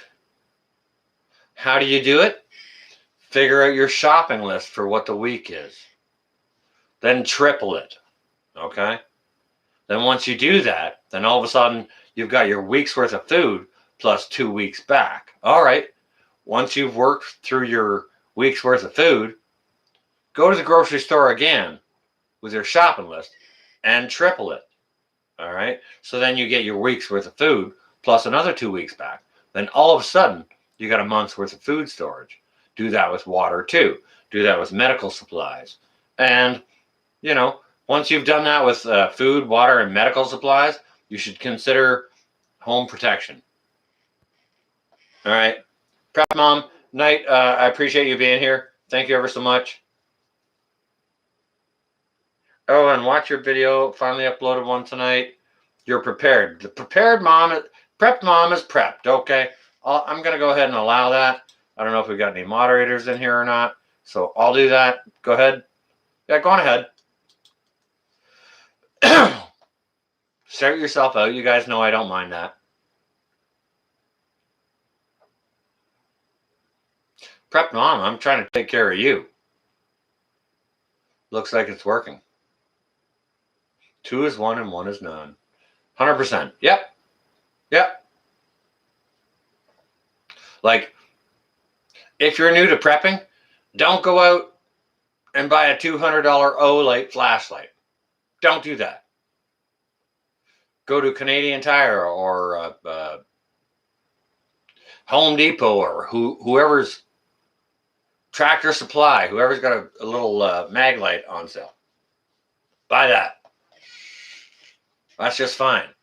I'd rather have 10 of those for $5 than a $200 or $300 or $700 Olight. You know what I'm saying? Because I've seen people, I've talked to people who've had very, very expensive Olights. Oh yeah, this is my best flashlight, and it's like, oh crap, I misplaced it and I don't know where it is, and oh, that sucks. Now they ain't got no light. Understand what I'm saying? Go buy 10 dollar store flashlights before you spend $10 on one flashlight. I'm telling you this, seriously.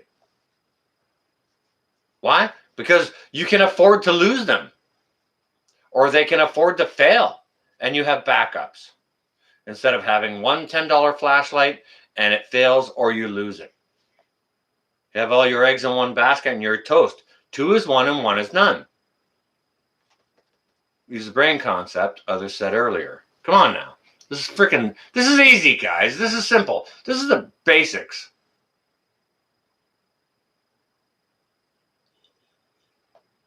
Spirit Walker has good information there. I'll support that.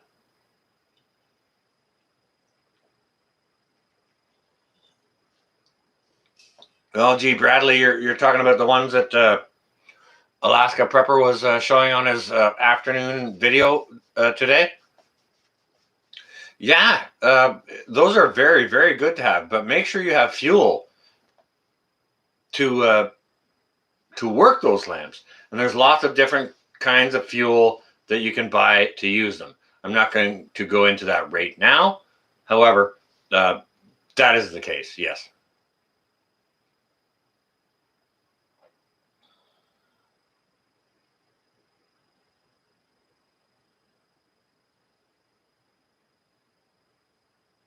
Melanie, I bought canning jars and lids all winter last year. You can use diesel. It will definitely give off a different. It'll create more of a black smoke. So it may be less safe. Do your own research on burning fuels and lamps inside the house before you do that. This is a disclaimer. Do your own research on burning different types of oils or fuels inside of a lamp, inside the house, before you do that. And make sure you have CO2, carbon dioxide, or carbon monoxide detectors, plus fire alarms and fire extinguishers. We got Prepping 101 in the house. I love that guy. He's here. Let me go check. Well, maybe he's here and I didn't see him. If you're here, 101, it's good to see you. You know, as always. He's kind of my buddy, right? So, Ann Harper, okay, you stay well and safe. Johnny is forcing you to do gardening with him. I hope that's Johnny Harper. If you guys don't know Johnny Harper, you go check him out. He's a good buddy of mine down in Australia, and he's a sushi chef. He loves the wilderness, outdoor stuff, fishing, and he does all kinds of great things. Go check out Johnny Harper. Yeah, I smoke my own meats. The Spirit Walker. I smoke. I'll take like turkey legs, wings, and thighs. I'll put those on the smoker. Then I'll vacuum seal them and freeze them for later use. Plus, I marinate and smoke my own pork hocks. So that's another thing. You can go check that out. If you want to check out some of my videos, please go have a look. All right, Ann Harper, you stay well and safe, okay? Wait a second. Ann Harper, that's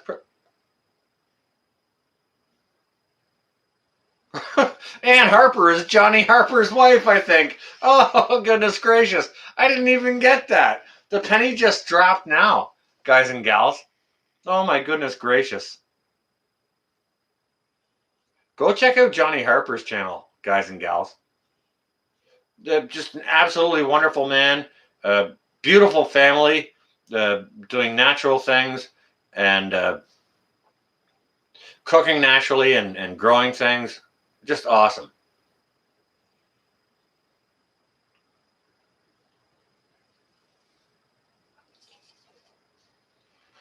Well, Lori, they've been deleting stuff here all night, so there's a freaking shocker. Lori, they were busy over on Rudy's channel like this afternoon when he was doing his live stream. So go figure. Maybe the Google mods have enough soy latte coffee in them today that they have the energy to get that. Yeah, it's happening all over. Yep. And for me, I don't normally do a live stream on a Wednesday evening, and now obviously this is carried into Thursday. Well into Thursday. But yeah, that's the case, Lori. Maybe they don't want us to talk to the other and help the other out. I don't know. Maybe you have to maybe put up a comment about painting, or I don't know.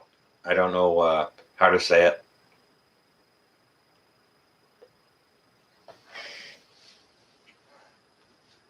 I don't know how to say it, but yeah, they're definitely trying to prevent us from sharing information. Like,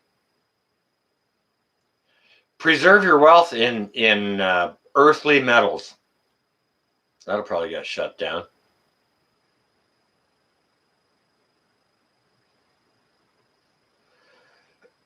Melanie, I grew up on a farm when I was a kid, like over 40 years ago. And I saw the old women, like my mother and aunties, they were canning stuff. And I mean, one of my jobs was to take the weeds out of the garden. Of course, I didn't plant the garden or anything like that, but I grew up on an operating 360 acre beef and hog farm. Okay. So there was a lot of work to do there. There was a lot of hay to be pitched. There was a lot of broken hydraulic hoses. So I learned an awful lot of things back on the farm when I was a kid. I also have military background that deals with communications and intelligence. And I've also been to culinary school. So I've got a very diverse sort of background. So my channel may reflect much of that.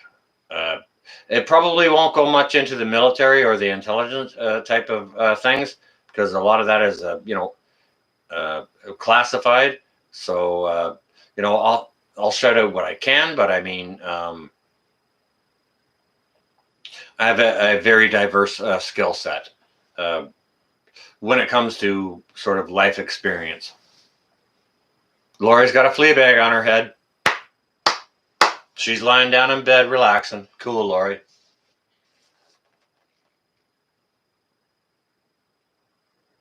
I got a bit of stuff, Madame Mystic Skywatcher. I got a bit of stuff. I have a diverse set of knowledge skills. I've also done hunting, fishing, and those kinds of things. So I do not currently participate in hunting or fishing. Now, just to let you guys know, those of you who who may be newer to my channel, I'm in a tiny urban environment.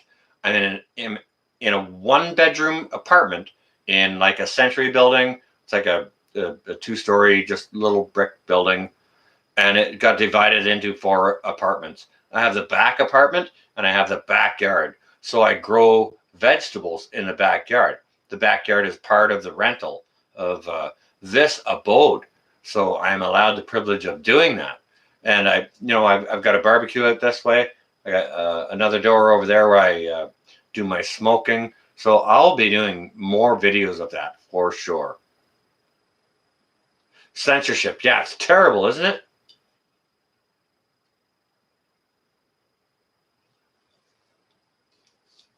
But I appreciate that, Madame. I've just got the skills that I picked up through my years. And trust me, I've gone through a lot of years, and I've got a lot of miles on me. I'll tell you that. I got a lot of miles and a lot of education, a lot of learning, a lot of fun times. And, I learn things through all of that. And, I'm happy to be able to have the opportunity to share anything I can.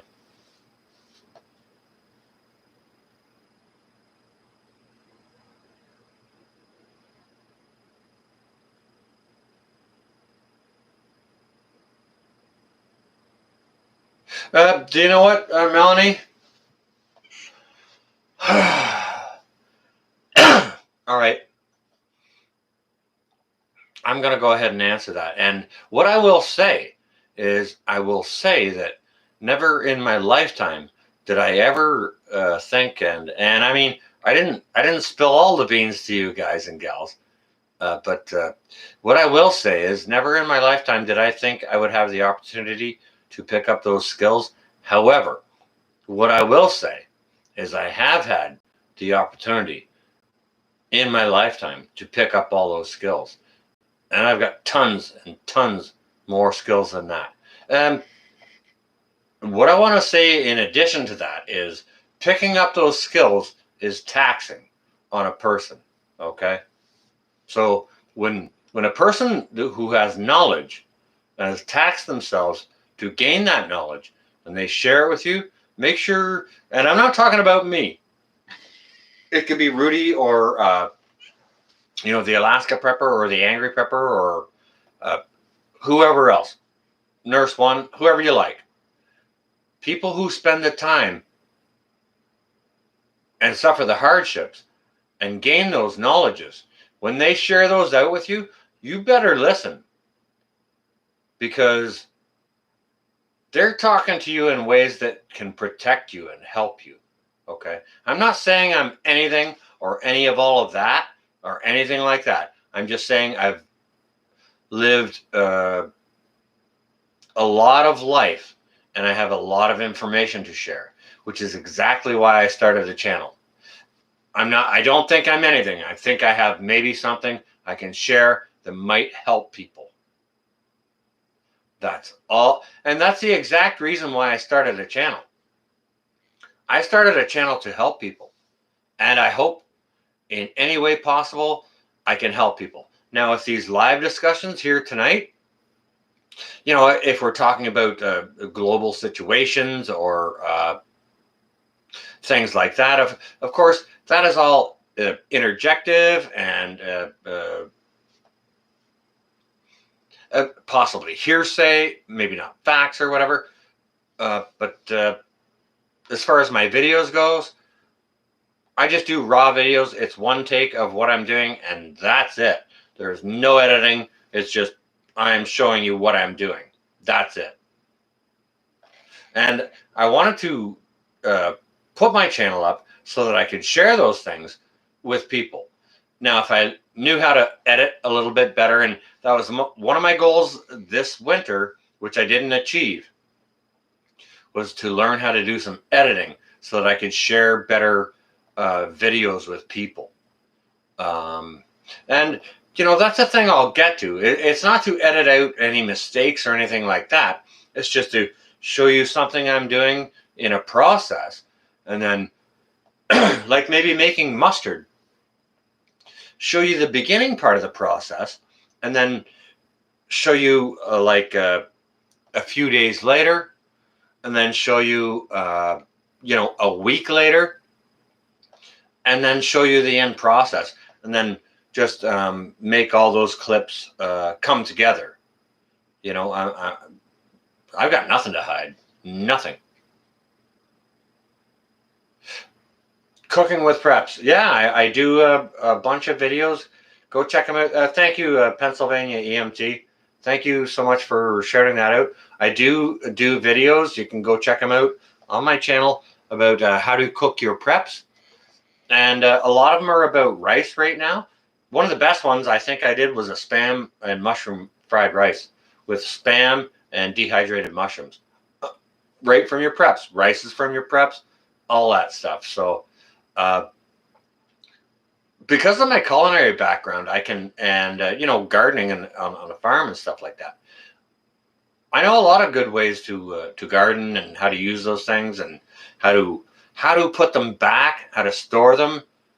My own canned tomato sauce out of my garden last year, all those kinds of stuff. And I just want to share them with people to show people that even a person in a tiny urban garden setting can do that and can grow that.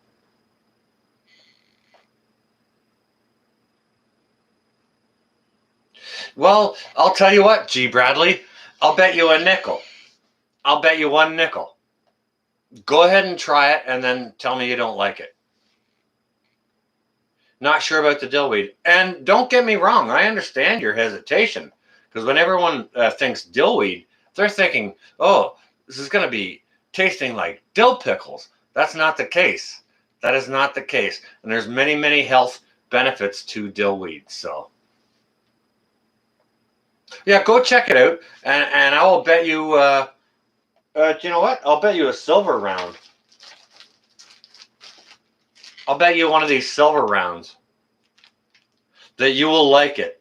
And I mean, that video that I did, I think with the dillweed, I believe I used a beef stock in that. Now, if you prefer a chicken broth or just water or a vegetable broth, please go ahead and do that. Do whatever is to your taste. You can make your own broth out of like carrot and onion cuttings or whatever, and just stew it down into a broth, right? That's okay too. But one of my go-to ways is absolutely add a tablespoon of dillweed, dried dillweed, to your rice. Melanie, you know what? I've taught in person before. Taught many, many classes to very, very young people. I was a drum teacher for a long time. And I actually made more money at that than at my job. Copernicus, I see you there. Don't think I'm not seeing it.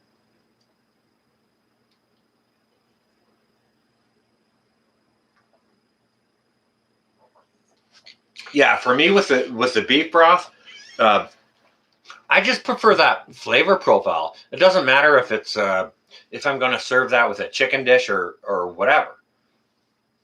No, it's not like fennel at all or aniseed. No, no, no, no. It's very, very mild and doesn't even taste like dill. It You will hardly notice it. However, it will make a very big difference in your dish. Okay? Just please go ahead and try it. I'll bet you all a nickel you'll like it.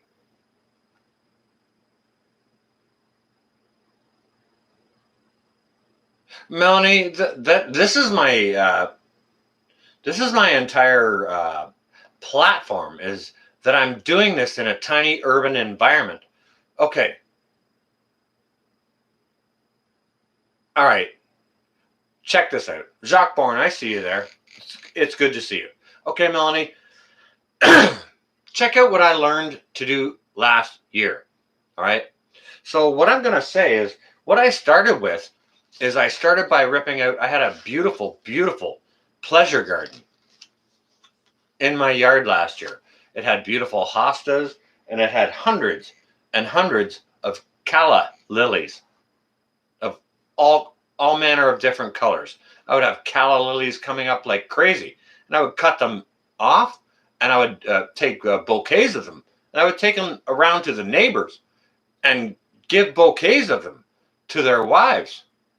I'd knock on the door, and I'd have a bouquet of my flower, and the man would be there, and he'd be like, "Oh, well, you must be here for my wife." I'm like, well, I don't know. I'm here for whoever's going to put these flowers in a bouquet in a vase to enjoy on your table.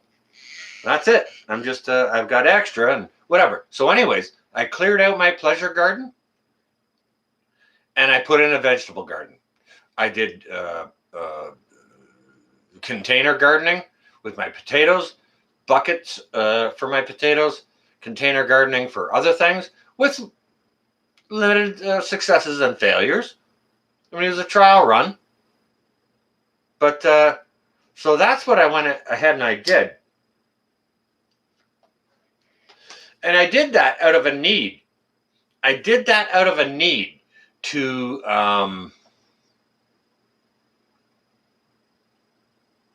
try and teach people that you need to learn to grow food anywhere you can grow it. It doesn't matter where it is. If it's a little pot on your the ledge of your porch, or a little pot on your porch, whatever. If you can grow some food or some herbs or something there, or if you've got any little space, you can move those flowers out and do something else with them. And you can put food in there instead, because I've seen food becoming a problem for the last 3 years. So for me last year, it became an emergency, and I wanted to share it with people. Potatoes in a laundry basket is a thing. Yep. I've seen it with good and limited success. G. Bradley. I've seen it with good and limited success. And I mean, I did potatoes in buckets last year, and I had limited success. I'll be changing the way I do that this year. I'll be doing them in totes. Okay, I'll be giving them more space. So we'll check on that. You guys can go ahead and follow it if you want to. I appreciate if you do. If you don't, give a thumbs down or thumbs up, whatever. Or go look at another channel who's doing the same thing. I thought it was my responsibility to show other people who are in the city, who have a tiny little, if you've got a little patch of ground here, you can, like a backyard, you can plant here. You can grow vegetables in here, so that you don't have to be as reliant on what they're telling you need to be reliant on.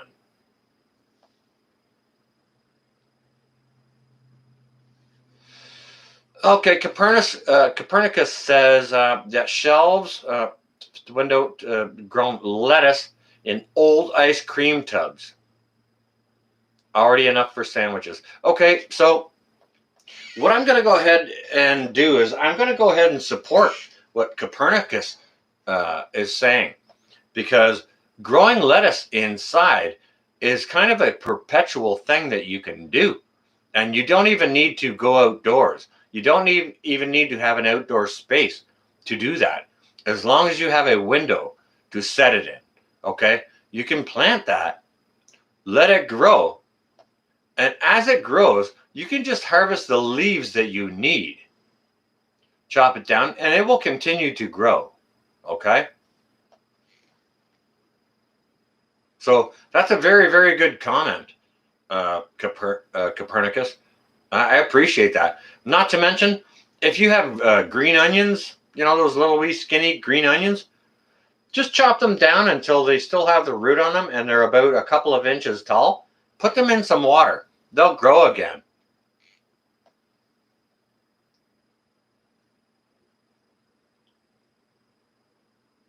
Jacques Bourne, I'm going to support that by saying my buddy Dan Whitehead, and I think you've been in chats when Dan Whitehead was in here, and he did potato towers last year, and he also had very limited success. So I'm not sure if there was any other process that should have taken place or whichever. I'm not going to go ahead and poo-poo on that idea or dissuade anyone from trying it, okay?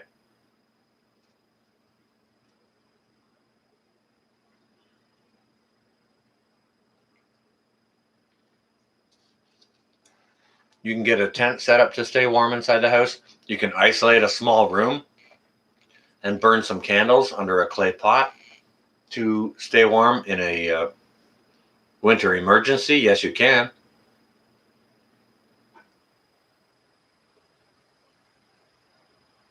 Yep, there's a lot that you can do. There's a lot that you can do. And the thing about it is, channels like this, you know, as long as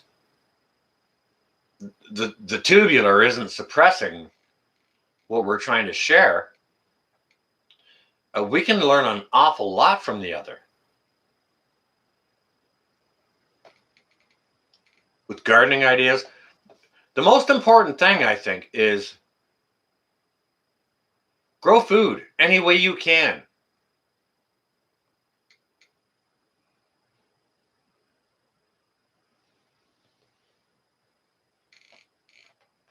Okay, look at that, what Pennsylvania EMT just said. Canned banana peppers and jalapeno peppers that they grew in the garden a couple of years ago. Popped the top the other day and that would be, do you know what? Pennsylvania EMT, it's coming time to start barbecuing sausages. So I think I need to make some more sauerkraut.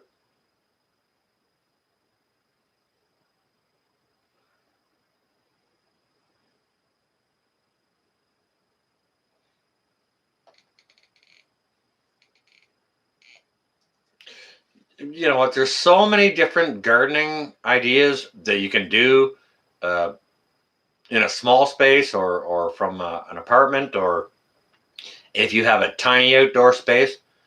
If that's what you guys are about, follow my channel because I do exactly that. Okay. And I only started last year, so I'm no gardening expert. So you can follow my successes as well as my failures. We can have the learning curve together. And if any of you have information that will help the other, this is a great way to pass it.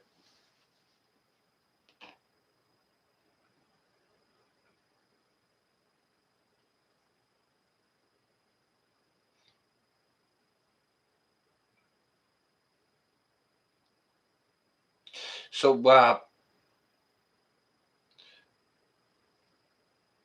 G. Bradley, you know what? I'll allow that. Yes, I have done carrots. Not in a bucket, but I did them in flower pots, which was probably kind of a dumb move. And I oversowed them. I put the carrots too close together. Don't get me wrong, they all grew, but I got carrots that were about this long.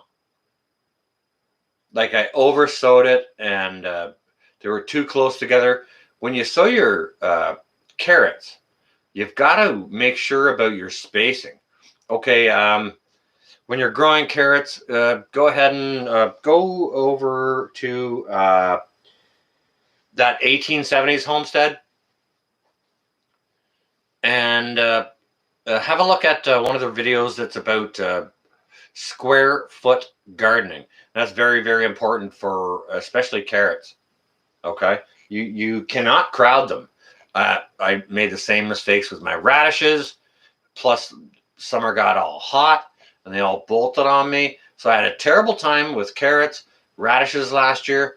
However, my tomatoes went freaking nuts, and my peppers went nuts. So I'm going to be concentrating for stuff in the ground this year. I'm going to be concentrating more on one specific type of tomato and peppers. Other stuff I'll do in like potatoes and such. I'll do in totes. My pole beans I'm going to do in buckets, and I'll build trellises for them.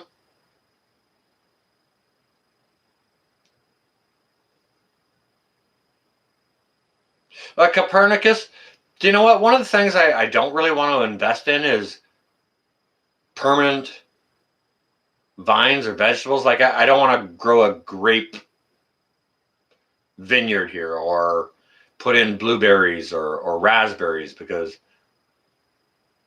when I move from here, it's going to stay. Do you understand what I'm saying? Maybe I could chop them apart and take some with me because they're very, very prolific. But blueberries less so, but raspberries, yes.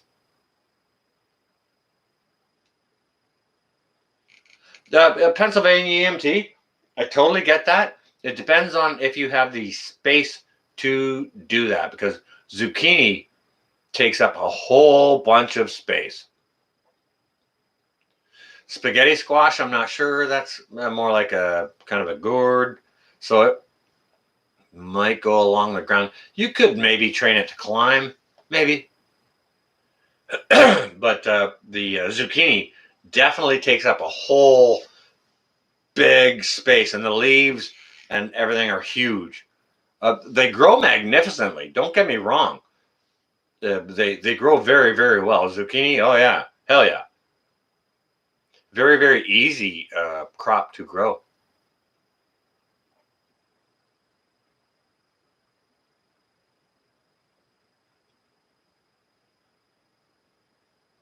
So I mean, like, I'm no master gardener. However, there are some things I do know. Okay, and I mean, in this tiny urban garden, I don't have the space to put a plant of zucchini in. And if I did, it would produce more zucchini than I could eat.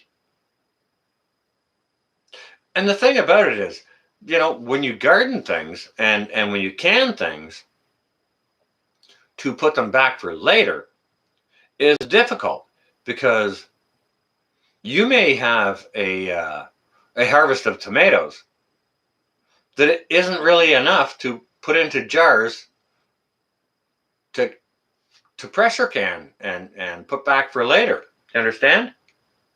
Or any other vegetable. It depends what you do in tiny spaces, and you really have to be careful about how you store it. A dehydrator is a freaking fantastic thing, and I'll be doing more on that this year. One of my favorite things to dehydrate is on sale mushrooms. I'll get the 50% off mushrooms, and I'll just bring them home and dehydrate them, and I'll put them in a jar. And they'll stay good for years. That's an easy way. But you got to take the moisture out of them for sure.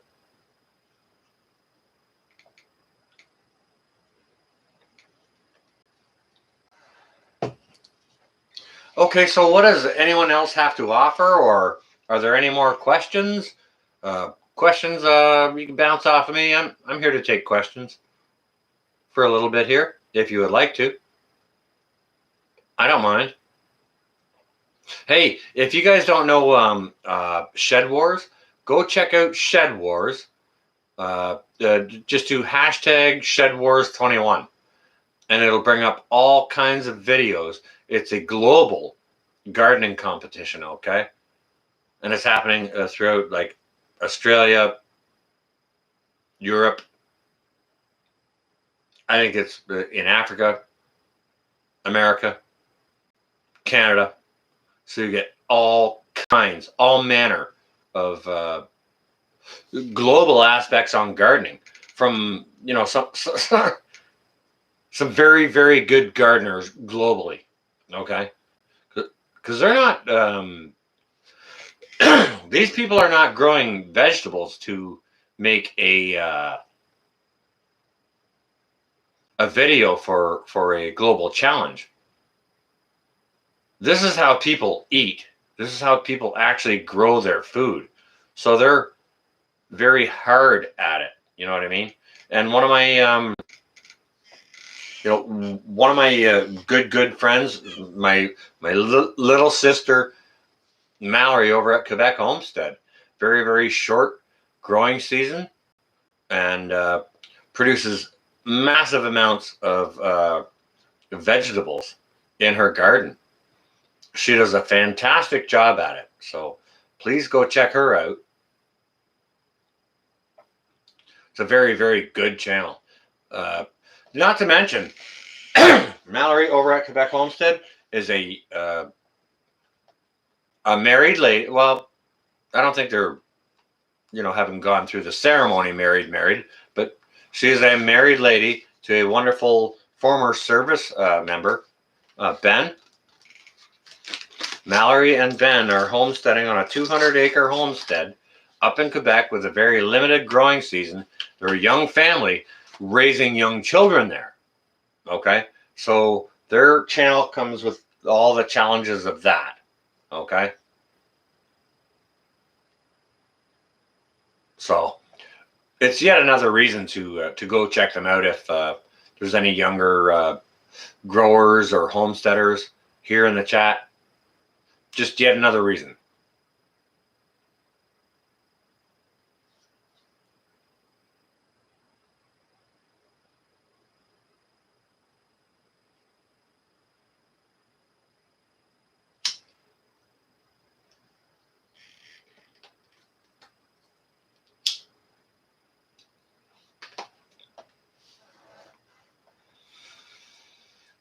All right, well, if there's no other questions, I may just go ahead and end the stream and, just call it an evening and take a little nap.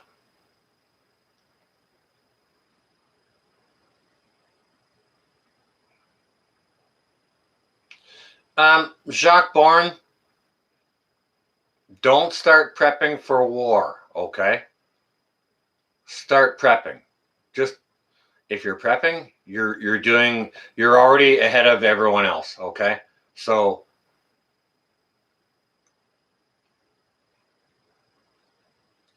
I'm going to go ahead and say that's not going to be a big thing within the players that are playing right now. If you understand what I'm saying, you're going to have to look for the sleeping dogs or the loose cannons. Okay, if somebody makes an action, somebody else is going to make a response. Okay, and then their allies will also respond. So, and nobody wants that, which is why nobody has made an action yet. Okay, however, might think about North Korea.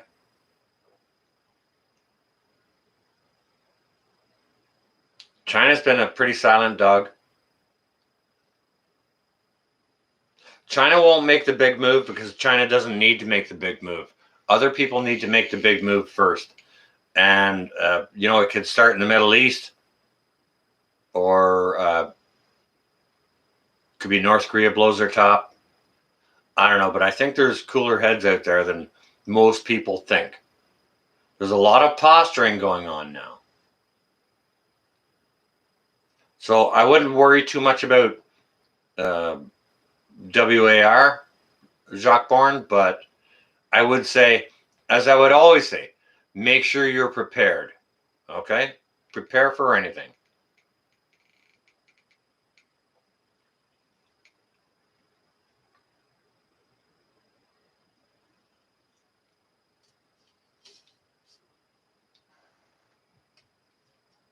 Melanie.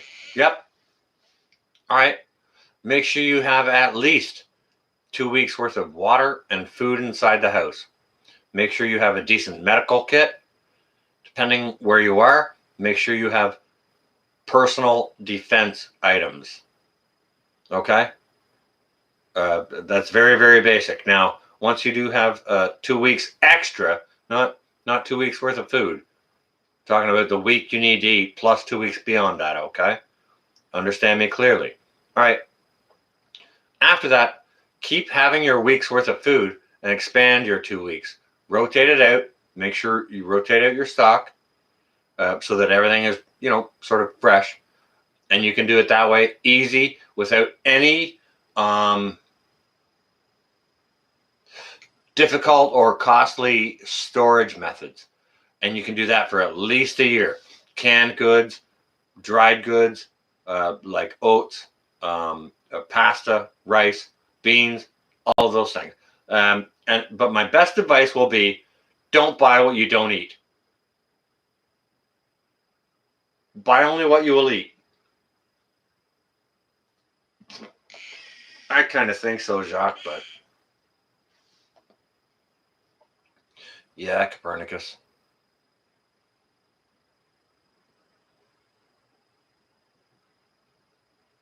What's her face?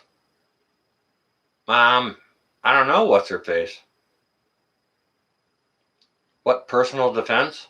What personal defensive methods you are legally allowed to have within your domicile? Personal defense to keep people away from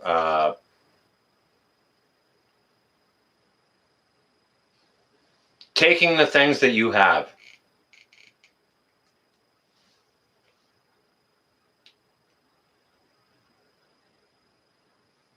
Yeah, cooking pasta and rice also uses water. It sure does. Yep.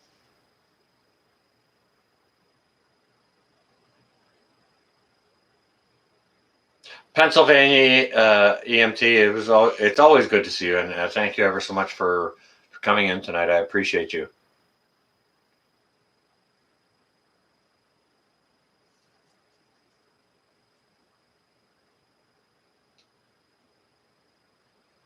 Okay, Melanie.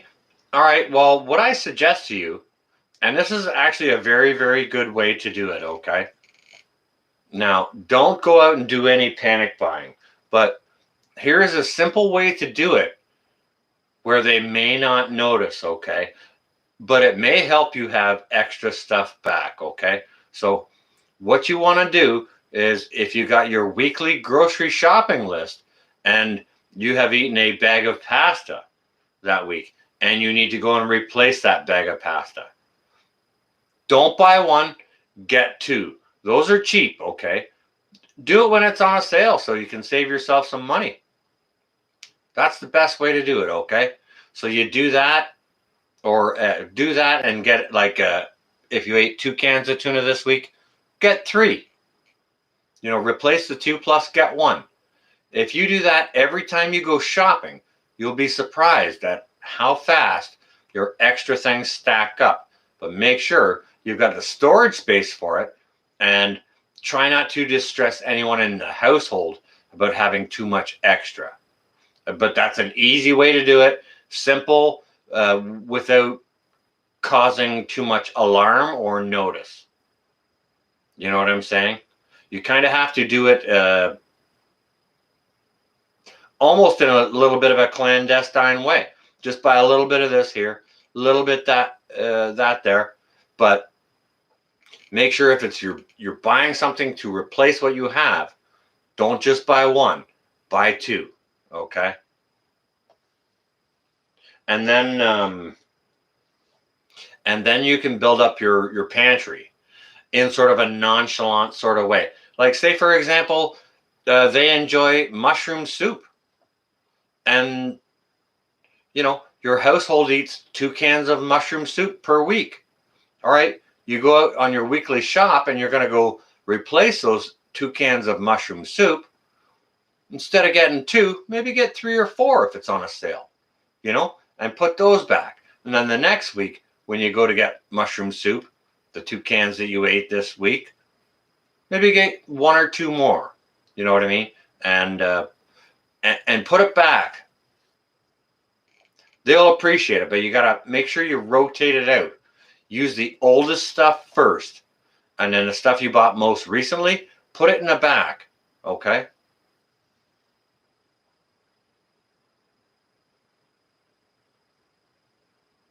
Oh, Madame Mystic, you're on your way out. Thank you ever so much for being in here. I appreciate you, and thank you for all your comments. And it was a very interesting chat. I do agree. Thank you ever so much again. Stay well and safe. God bless you and yours. You read today that wasps spray isn't so good. Well, if there's someone attacking your house and you spray it in their eyes, it's fantastic.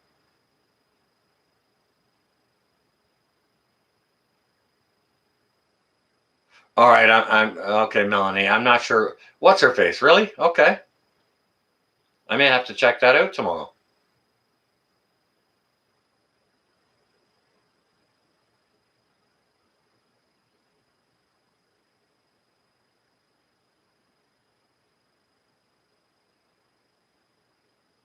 Hey, Melanie, let me ask you this.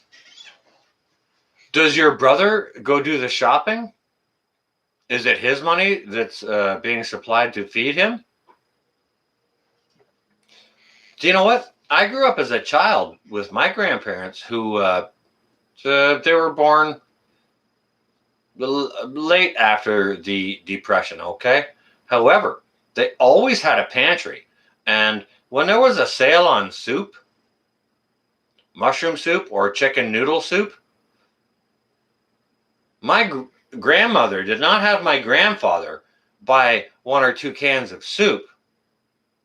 She's like, pick up that whole flat. Okay, there's a case of mushroom soup. Okay, there's a case of chicken noodle soup. We'll put that in our pantry. Plus, they had a garden.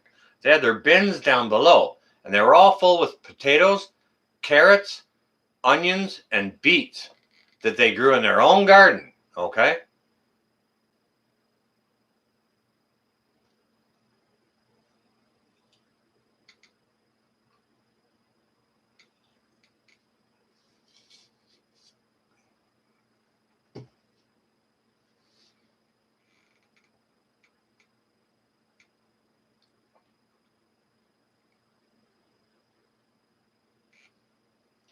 Just bring in water.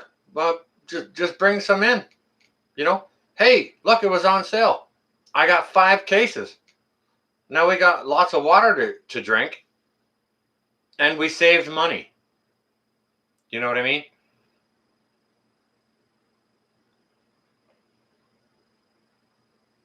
And there are other storage solutions that I'm going to be showing you guys.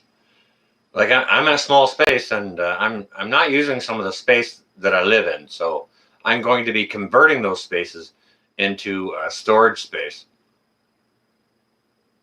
Oh, your brother is doing the shopping with your mom's money. All right. Well, stocked up. Yeah, definitely don't use credit to buy food if you can not do that. All right. Well, if they garden as well, make sure they garden hard. Yep. Yep.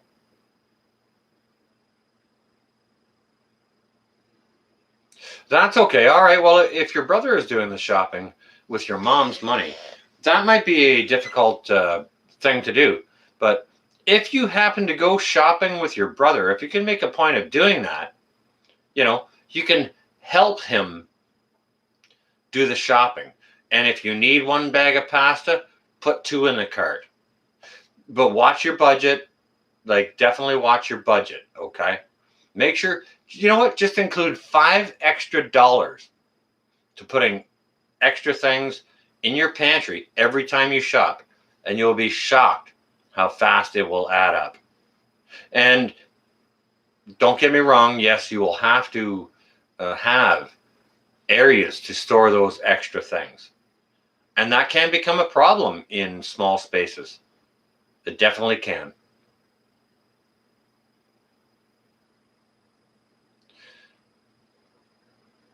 Definitely, yeah. Yeah, if your brother's got 2 cans of soup on the shopping list, throw 3 in there. See what he says. If he's got 1 bag of pasta, throw 2 in. See what he says.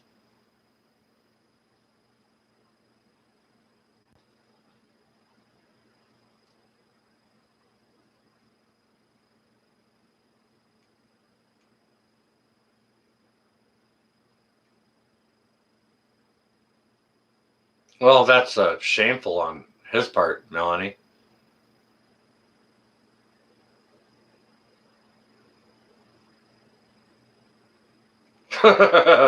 Copernicus. That's a great idea. That's a great idea.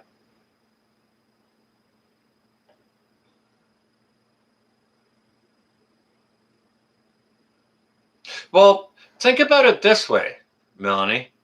There's nothing wrong with having 2 extra cans of soup and an extra bag of pasta in your pantry because, first of all, it's not going to go bad before you use it. And if it's on a sale, you saved money. So that's a positive thing. As long as you have the storage. You understand? Oh, if something's his idea, it's fantastic. But yeah. Gotcha. Listen, if you guys and gals would just give me a second, we can continue this chat for a little bit. I just need to go see a man about a horse. So, excuse me. Pardon.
Well, it sounds like uh, hang on a second. Uh,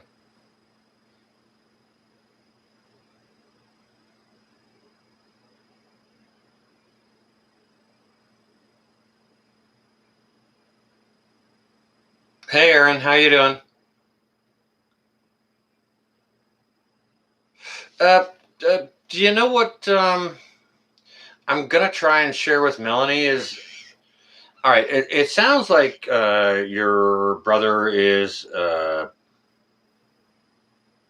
It sounds like he definitely wants to watch the budget, and I totally get that. Totally get it. Like if you don't have extra money to spend on it, I get it. However, and it sounds like yeah, he's definitely budget minded, but it also sounds like he's it's available all the time when we have money idea. Do you understand what I'm saying? So, I don't know. Have you guys seen any shortages where you are for anything over the last year at all? Hey, maybe let's get an extra bottle of ketchup. If you guys use ketchup, like I might use 1 bottle of ketchup in 10 years. You know what I mean?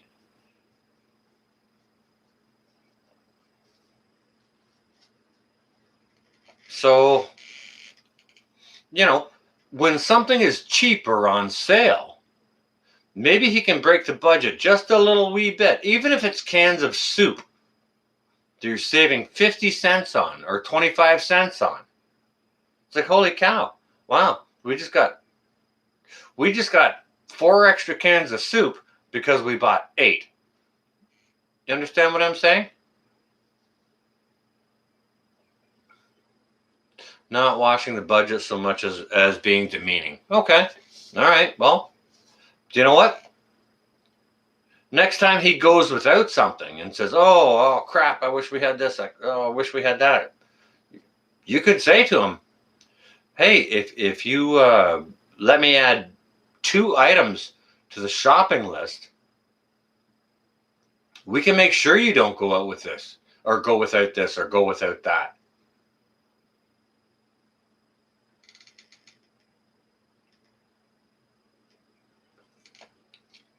So I mean, there's a way around it. Yet another way, but I mean, if he's being demeaning about it, it just sounds like he's that kind of person. So, you know, you may have to approach it in different ways. That's all I'm trying to suggest, okay?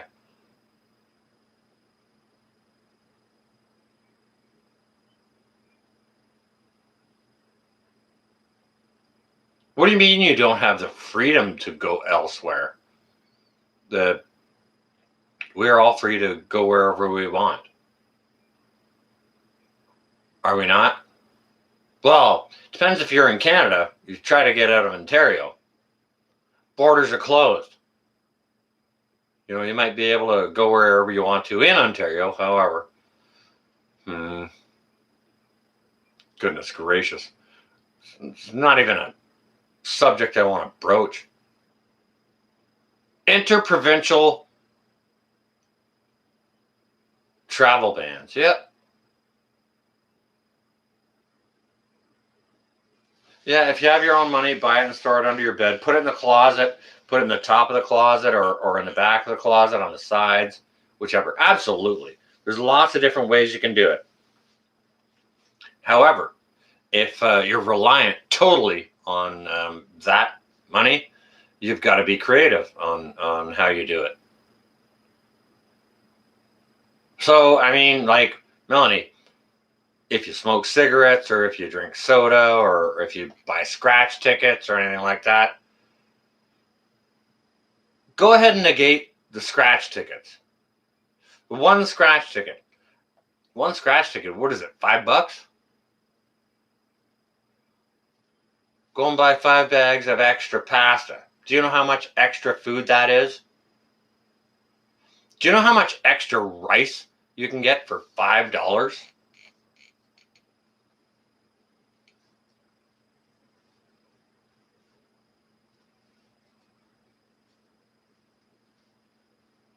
All right, well, if he's forgetful, use that. Use that.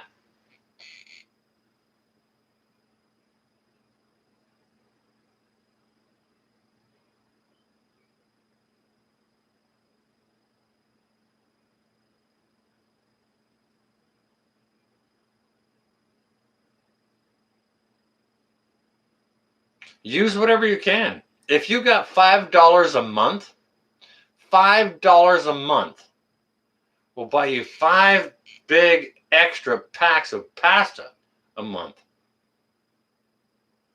That is a lot of calories.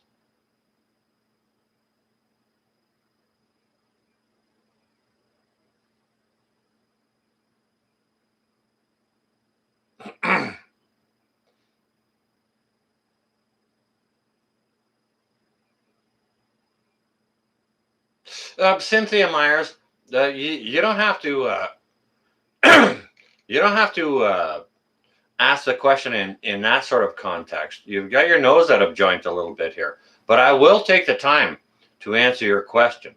Okay, the cost savings from the increases.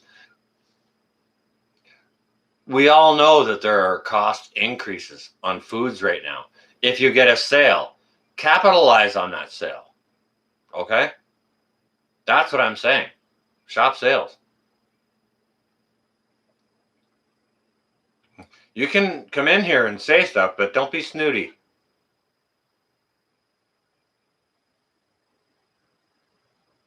Secondhand clothes, no drugs, no drinking, cut your own hair. Yeah.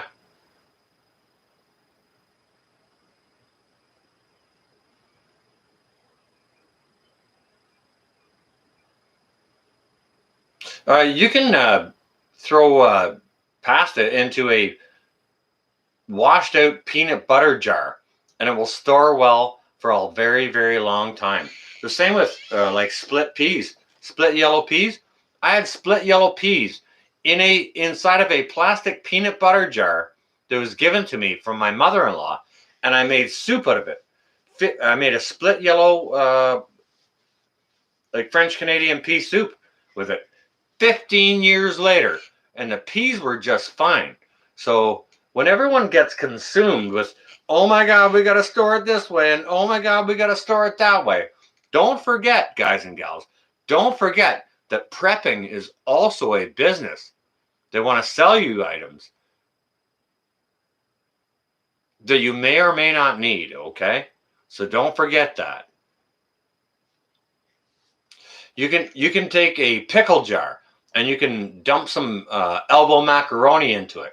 Wash out your pickle jar, dry it out, clean out the smell, and you can dump some elbow macaroni in there and put the lid on it and put it in your cupboard, and it will be fine in there for years and years and years.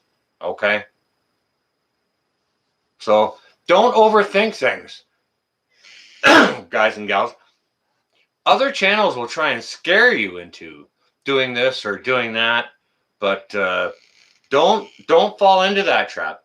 Just do things that are easy and cheap. Like,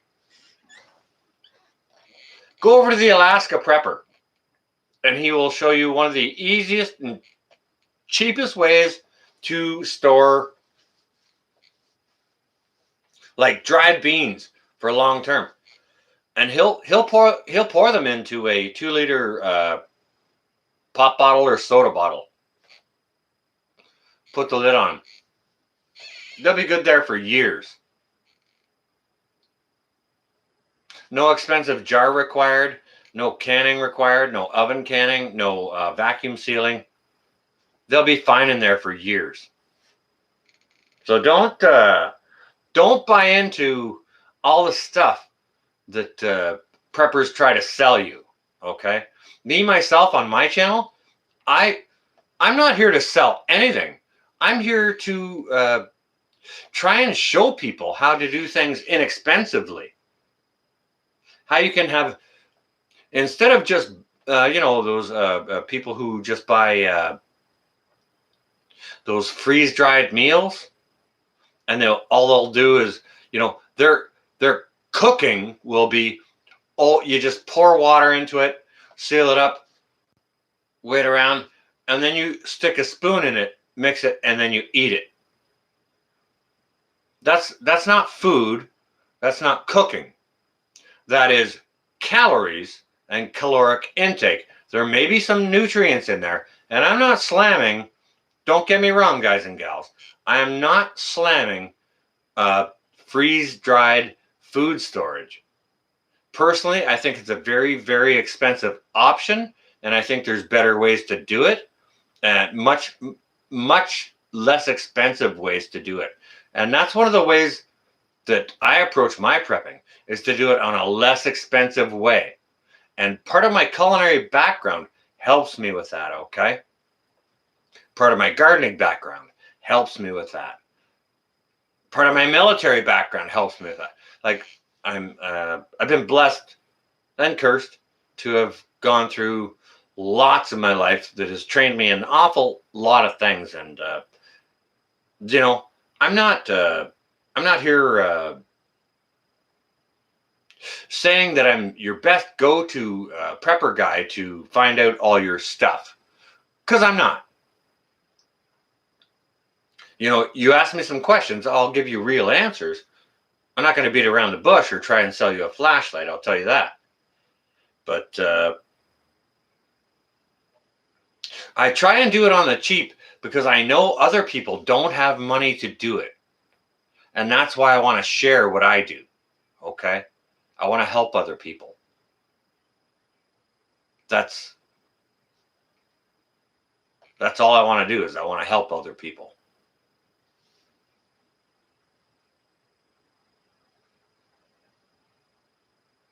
Oh, Jacques Borna, Cynthia Myers, that is actually a great point. Yeah. Yeah, we should get this extra bag of pasta while it's on sale for 99 cents because it's going to be $1.79 next week and we're going to need another one, right? The inflationary idea. Yep.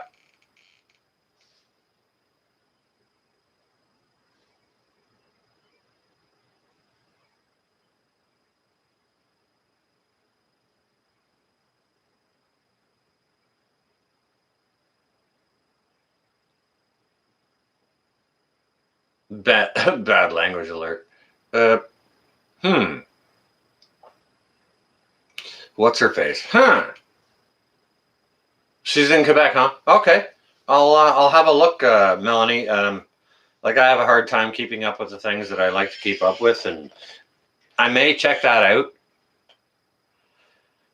Like don't get me wrong. I watch the Angry Prepper, so I don't mind some potty mouth things.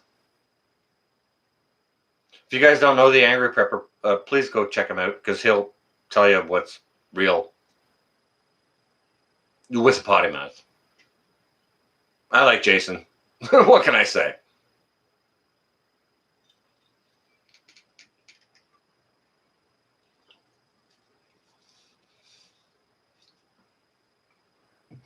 All right, so with that, does any Aaron Woods, you're more than welcome. You know, that's exactly why. Okay, you're welcome, and that's exactly why last year I learned how to garden, dehydrate, pickle, water bath can, pressure can, and vacuum seal. Last year alone. Okay.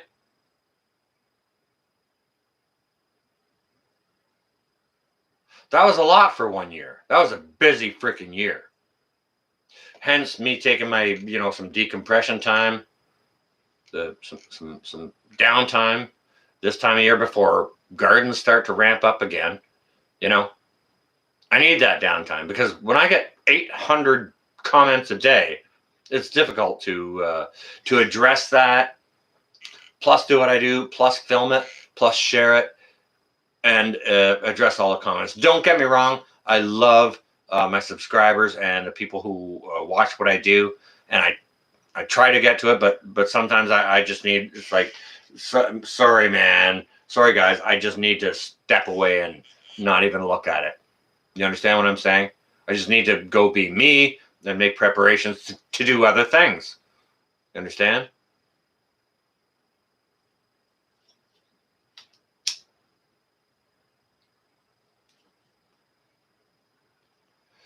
$0.45 a can, but this week it's 75 cents a can. Yep. Yes, exactly. You get almost 2 cases for the price of 1. Cynthia Myers. Very, very good manner in which to share that out. That is awesome. Yep. That's the easy way to do it. And I mean, prices are going up, up, up. Man, we don't get sales like that here in Canada. We just don't. We just don't. You can't get vegetables here for, like, I go to the dollar store and get vegetables, canned vegetables.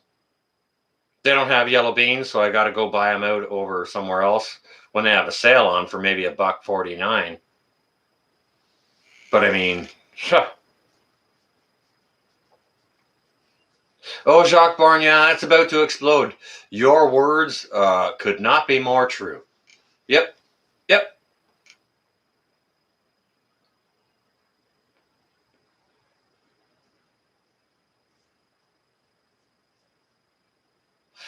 And you know what, Jacques Barn? The thing about it is meat is going to do the same thing. So if there's anyone who knows how to pressure can,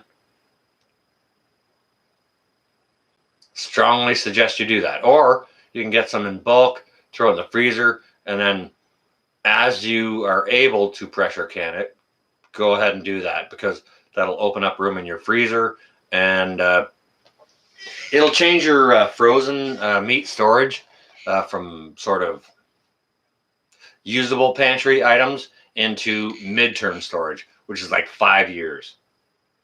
You know what I'm saying? 5 or more-ish years for your canned meats.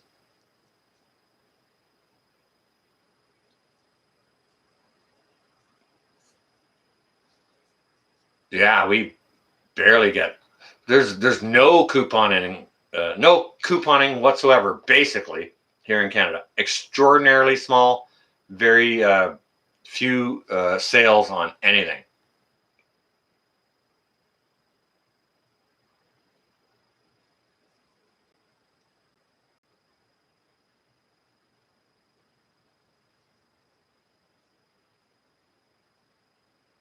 Aaron Woods, have you ever seen me use Mylar bags? Or do you know what? I was very fortunate to get a food saver. I found it online used, and I went and I bought it, and it came with a bunch of those bags that you vacuum seal in. But those vacuum seal bags, they're expensive. They're not cheap. All right. So that's one of the reasons why I try to do things without Mylar bags, oxygen absorbers, fancy equipment. Go check some of my dry canning applications for rice, beans, for long-term storage. Crackers last 5 years if you oven can them. 5 years. I'm telling you.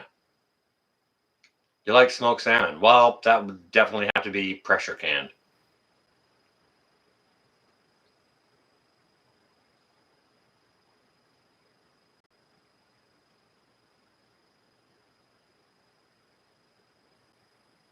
That's why.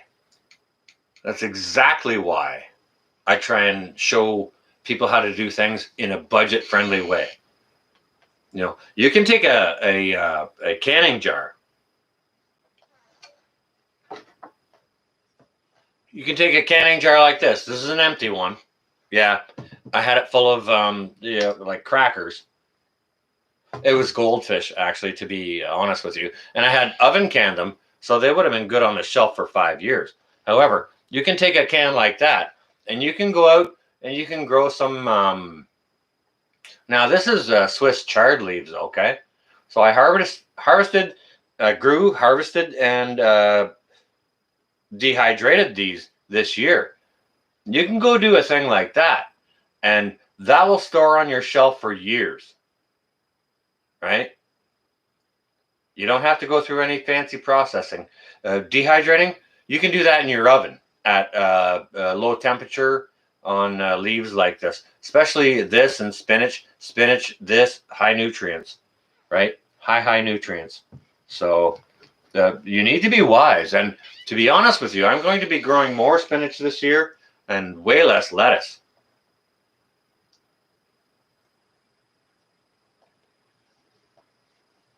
Aaron Woods, I'll be doing more canning videos. And you know what? I'm going to do a live stream on pressure canning.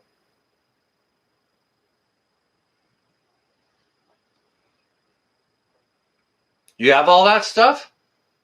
All right, Aaron Woods and Daniel Grant, get your pressure canners out, look at them, assemble them. If they're brand new in the box, take them out and assemble them. Just follow the instructions on the box and assemble them.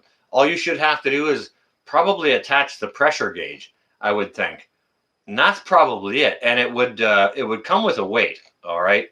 So with that, go ahead and assemble it. Make sure it's washed and cleaned. And then read the instructions on it. Read the manuals. Find out where you live and what your elevation is so that you can understand what level of pressure that you need to can at for your elevation. Like, for example, Jason down in Jason the Angry Prepper, he's down in New York City. So he's at sea level. And I believe, don't quote me on this, but go do your own research. I believe at sea level, you need a pressure count of 10 pounds of pressure. Okay?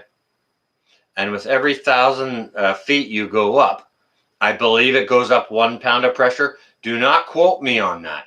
Do your own research. Don't just listen to some guy on YouTube, okay? But I will be doing a live stream on how to pressure can, and you could do beans, meat, and soup at the same time.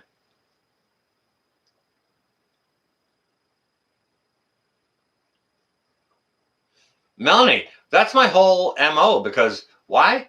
I'm not poor, but I'm broke. You know what I'm saying? I am broke. However, I'm smart enough to buy groceries and put it into jars that will last for a very, very long time. And with cost savings, and I will take the fear out of pressure canning.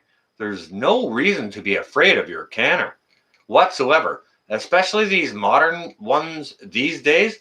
They come with blowout valves and pressure lock things that you can't release.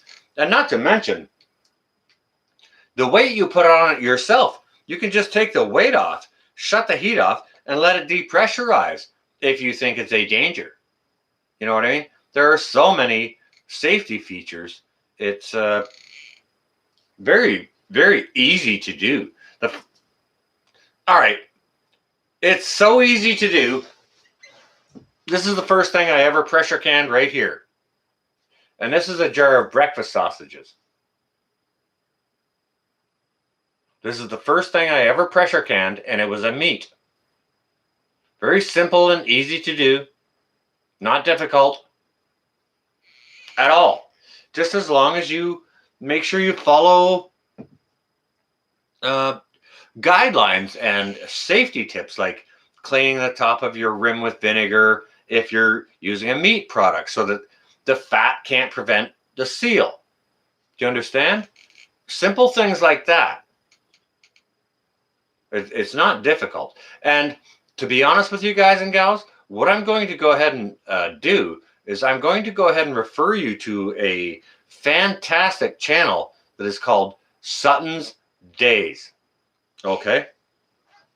And she is like sort of the community's in-house expert on canning and pressure canning. Okay? Hillbilly Homesteader, I see you there, 1776. How are you doing this morning? We were just having a discussion about canning here. We were talking about Lisa over at Sutton's Days. Maybe I'll just go ahead and maybe I'll post that link and see if the Google moderators mess with me, okay? Just bear with me, guys and gals. Let me just go find Sutton's Days link. And yeah, for all your pressure canning stuff, seriously, don't trust me. I'm just some guy on the internet. Oh, you're getting ready for work? Oh, okay. Well, I'm glad to hear you're well, and make sure you have a safe travel to work, okay, and a safe work day. All right. Okay, hang on a second. I'm just gonna go grab a link for Sutton's Days, and we'll see if the Google moderators kick that out too. All right.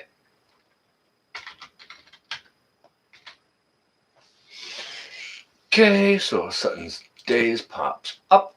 Ba-dum, ba-dum, ba-dum, bum, bum. Ba-doink. Okay. So let me grab the link here, and I'll just drag it over here for you guys. You're buying a pressure canner very shortly. Good. Yeah, check on, wherever you can order it from. They shouldn't be terribly expensive.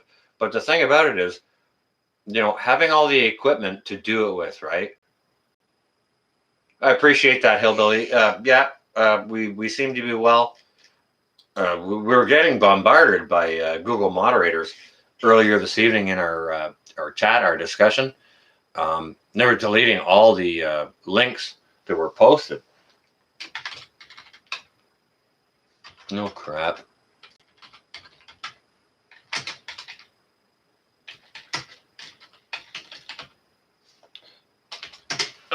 Okay, so this should be a link to Sutton's Days channel. Go over there, say hi to Lisa. She's absolutely wonderful. She does her live streams on Monday evenings. She starts at 7:30. I start at 7, and I don't mean to run over her. I had no idea she did live streams at 7:30, but that was 7 was when I chose my Monday live streams, so I do mine then. She goes on at 7:30. Please go check her out. She's got absolutely fantastic information on canning, pressure canning, and all kinds of other recipes. Plus, how to cook your canned goods. So please go check her out. Yeah, damn reptilian overlords. Absolutely. Hey Sharon, what's going on? From Northern Ireland.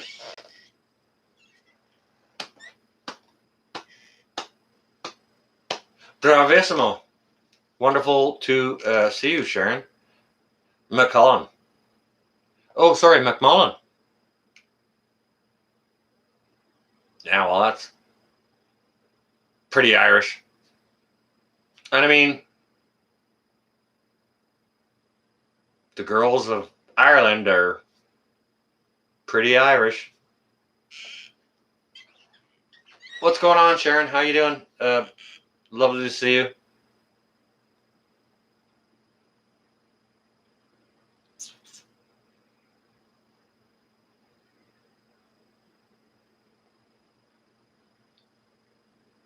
Myself, I just have one of those Presto canners.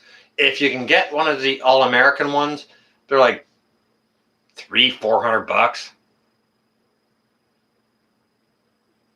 Who are you asking, Copernicus? You need to be more specific. Personally, myself, I'm in Eastern Standard Time in North America.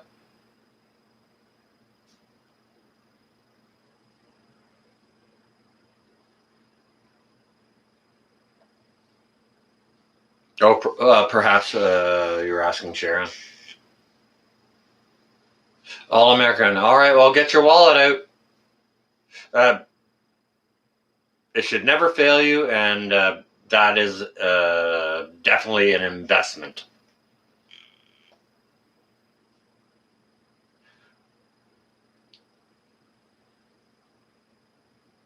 A very, very good investment, but you definitely have to get off your wallet to do that, for sure.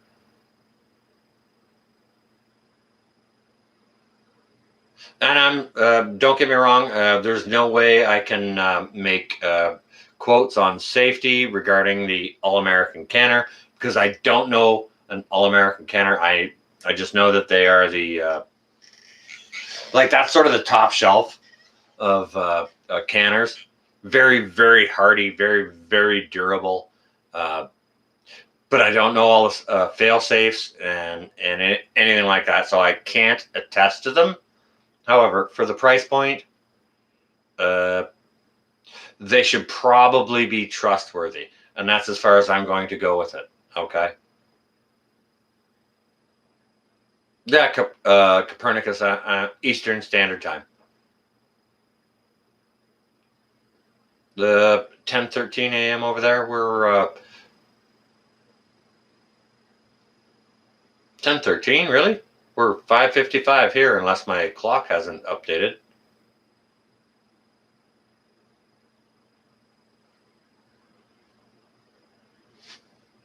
Who could say?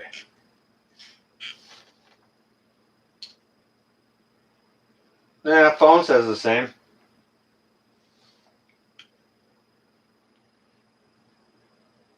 10:13 a.m. All right, well, so hang on a second. I thought it was 5 hours, but it looks like it's 4.5 hours. All right. Cool. We got sort of the same thing going on over here in Canada with Newfoundland. Newfoundland is like a half an hour out in the time zone stuff, which is a little unusual. Like everywhere seems to go an hour this way or an hour that way. They're also on a half hour differential, which is cool. I mean, like, do what you do. Oh, well, crap. Holy cow. I wondered. Oh, I wondered. I thought it was only Newfoundland that did that.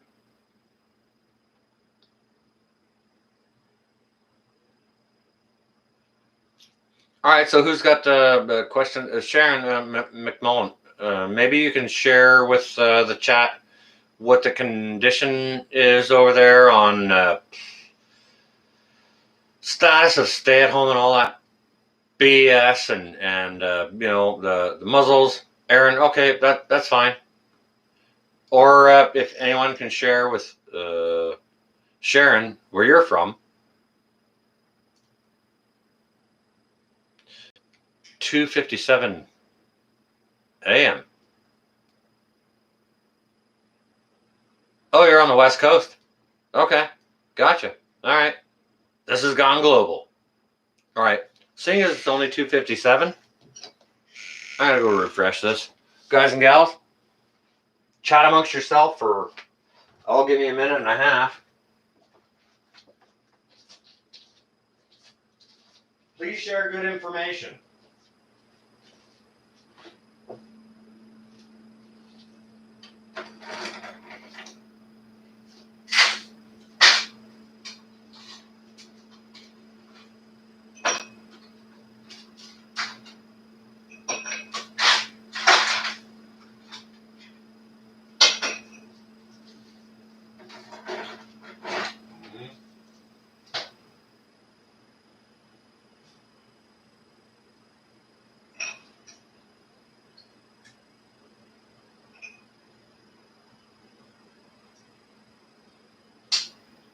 Yeah.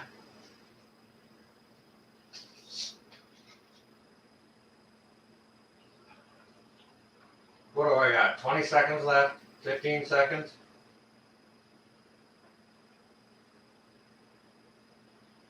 I'll take my time.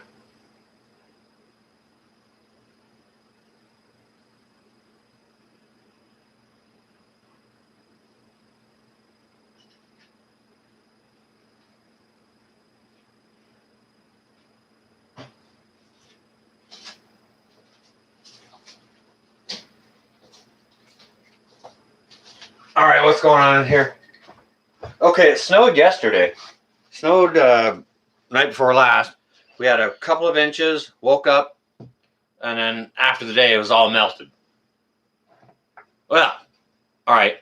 Starting to get light out here now. Look outside. Guess what we got? Another dusting. Got some snow. Aaron Woods, all right. Good day. Lovely to see you. You stay well and safe. British summertime. 7 p.m. Starts 11 p.m. here. Okay. Sometimes you watch church from Ireland at 1 a.m. with a 7-hour time difference. Oh, from Saskatchewan. Okay, all right. And about sunny, no muzzle. Choose to wear one, no bands either. Bravissimo. Bravissimo, Sharon.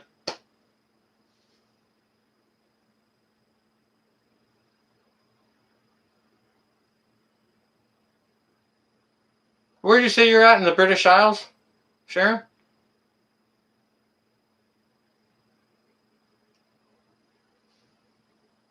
If you could refresh my memory. Please and thank you ever so much.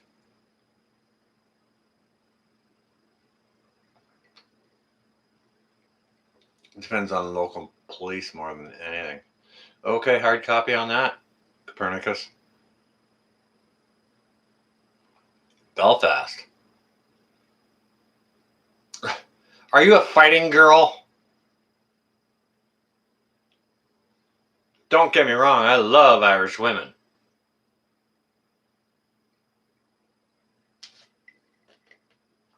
Are you a lover or fighter? I mean, that's a toss up between the Irish men too. Are they lovers or are they fighters? What are you doing over there, Sharon? Are you loving or are you fighting? What are you doing? Well, I can see you're fighting the muzzle laws. Bravo! Love that. Love that. Sharon McMullen, I don't know if I've seen you here in my chat before, but welcome to you.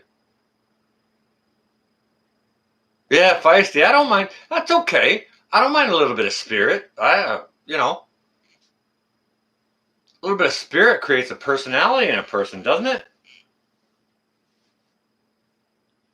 A little bit of spirit will create a lady that'll have your back, right?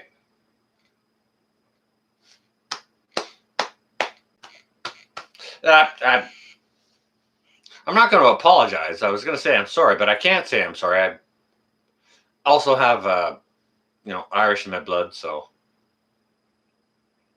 not going to apologize in any way whatsoever.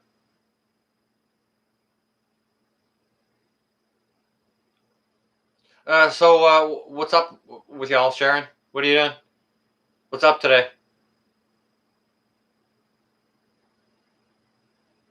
How's your day set up? Okay, so you're in Belfast. Are you right in town, or do you have a little property? You got some gardens. What are you doing? Come on now, give a share. Have a share now.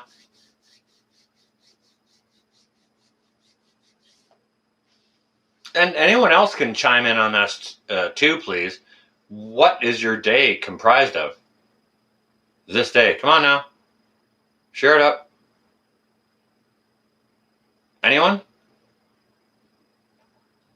Is this thing all locked up? Is it just me left in here, or? Goodness gracious.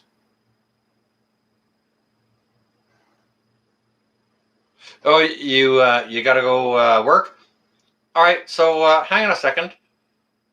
I'll go ahead and show that. Error, try again. It shows that I can't show it. Error, try again. Are you kidding me? Message, Hillbilly Homesteader, look at this. Message deleted by the Google moderator team. That's been happening all night tonight. All night. Like for hours. And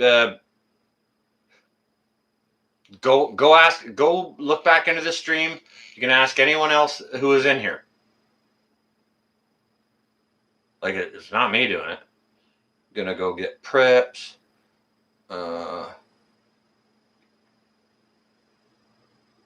Spotted gardening. Okay, very nice.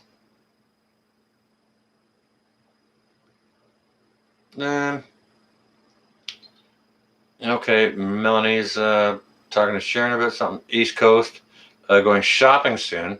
A bungalow. A wee dog, Charlie. Well, hello, Charles. What's up, Charlie? Hillbilly Homesteader. They haven't only been attacking me just through this stream, but earlier yesterday afternoon, they were attacking the moderators on Alaska Prepper. They couldn't leave links. Okay, so Hillbilly Homesteader says, check out my channel, Hillbilly Homesteader 1776, and I have the opportunity to either show it or hide it as the channel owner. Okay, so I'm going to try and show it, okay? And you guys can see what it does when I hit the show button. And I'm hovering over it now, and I just click the show button. Okay, it says that. All right, yeah, so go check out Hillbilly Homesteader 1776. But yeah, if you try to leave a link or something like that, the Google moderators have been on fire today.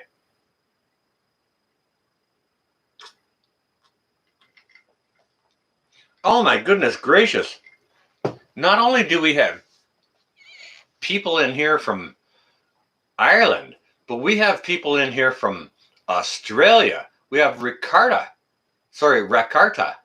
in the house. And we have all of our American brothers and sisters and our Canadian brothers and sisters as well. This is truly a global chat.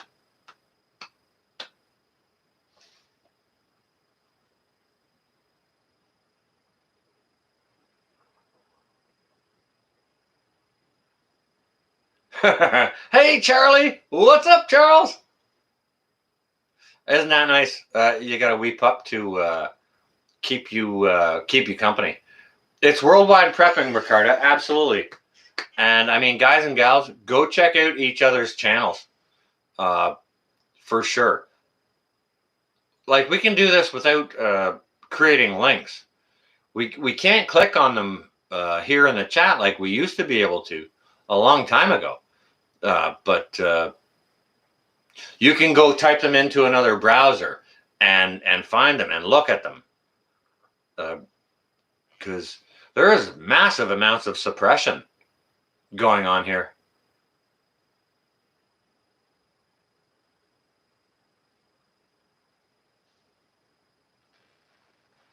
Oh, yeah, that's a good update. Thank you, Sharon, for the update. You got no shortage there over at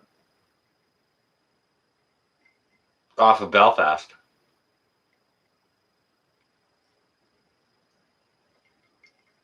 That's great. Happy Earth Day, Shawnee. I see you there. Welcome. Where are you, and what is your temperature and gas price today? For anyone who's new here, that's something we do. For anyone who comes in, we just like to say where we are globally, sort of ish. We don't want your address or nothing like that, but where you are roughly, what your gas price is, and what your temperature is, just so that folks in the chat, because it's a global chat, can get a concept of what's going on around the globe. Okay?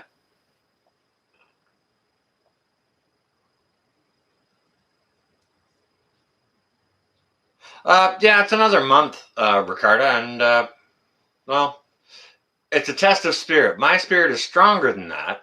I appreciate you, and I thank you ever so much for encouraging that. My spirit is stronger than that. I've served, and I'm mentally stronger than that.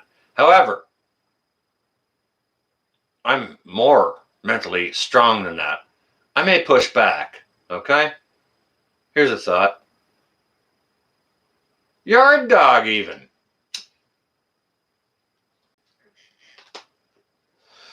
Yard dog, come at me.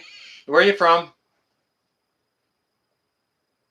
Yeah, Copernicus. Yeah. We try and do a petrol or fuel price, and what's your temperature in centigrade or Fahrenheit, and roughly where you're from, just so that people get a global idea of what the conditions are wherever you are. Yard dog, welcome. Good to see you. You got to get to work? Well, then go on and get to work. What are you doing on my stream, brother? But it's good to see you. Ricardo, thankfully, do you know what? I think if I didn't have military training, I wouldn't be as mentally strong. Like, I was mentally strong before that. However, I'm not sure. I'm not sure I would be as mentally strong if I didn't have military training. That's what I'm going to say about that. And you know what? It gave me strength. It gave me strength and a big smile. When you look adversity in the face and you smile back at it, that kind of smile.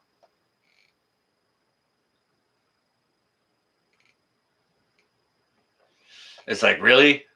Why don't you try again? You ain't trying hard enough. Mentally strong.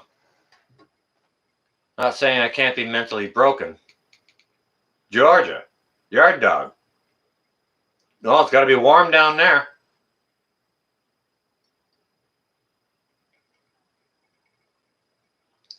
306 a gallon, Cynthia says. All right.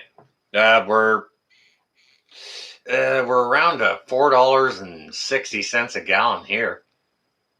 Mind you, we're in Canada, and that's like different, right? Our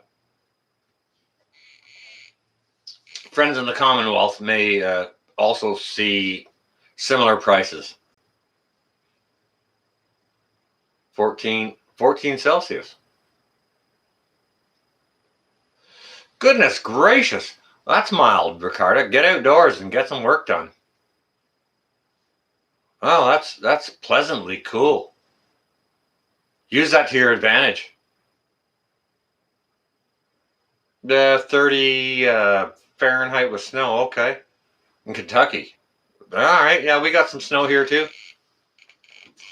$2.85 a gallon. Yep. All right.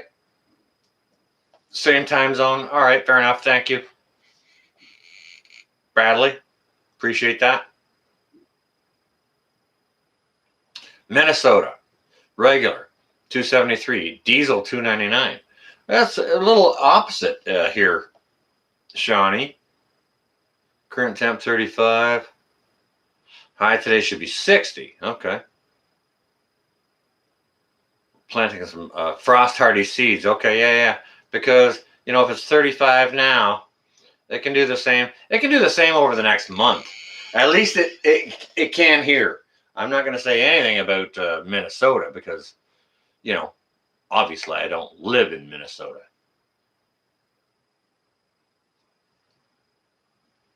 All right, well, what do you got planned today, Ricardo?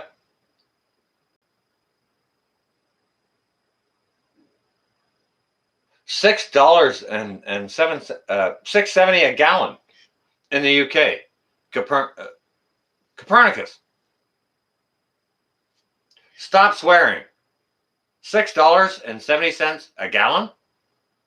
All right, guys and gals, have a look at that. Now, we got people in here from all over the planet. That is freaking expensive. Now, you got some kind of national holiday going on where they jack it up, or is that sort of a standard Copernicus? Hang on a second. Copernicus, Southern England. Okay, I was going to ask you to chime in from where you are, but okay, no, that's fair enough. We got it. $1.30 a liter, so $2 US.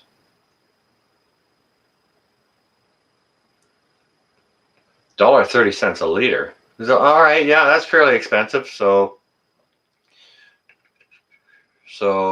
yeah, you're not $5 a gallon there yet, but it's broaching that.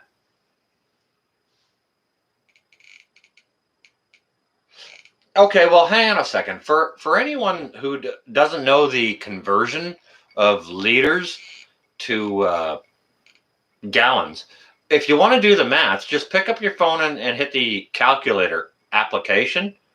And if you're working in liters and you have your price per liter, just punch that in and then multiply it by 3.785 and hit the equal button. And that will tell you what it is for the gallon.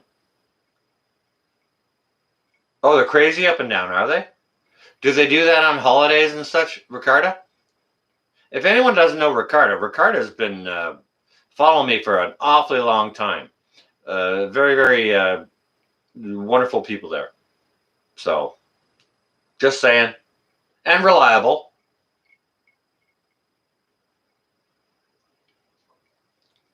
Not to say that anyone else isn't, but Ricardo is a very long-time trusted friend.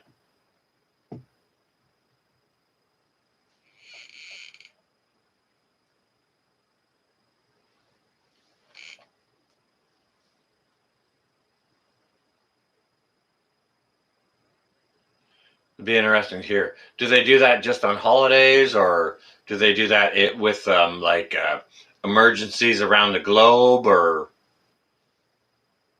yeah, holiday prices hike. Yeah. Let me ask you guys this: wherever you guys are, do they hike the prices in the morning and then like drop them in the afternoon when you're coming home? Because no one wants to stop for gas on the way home; they just want to go home. But on your way to work, you need gas. Is that a common thing everywhere around the globe? Everyone, please feel free to chime in. Just hit a 1 if you say yes. Just drop a 1.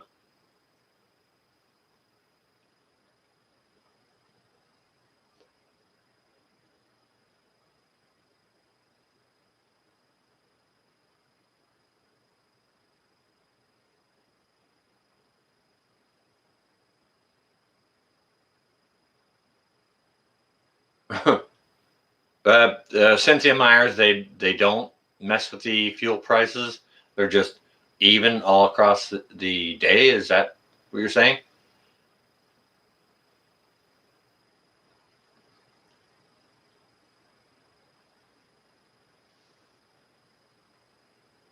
Not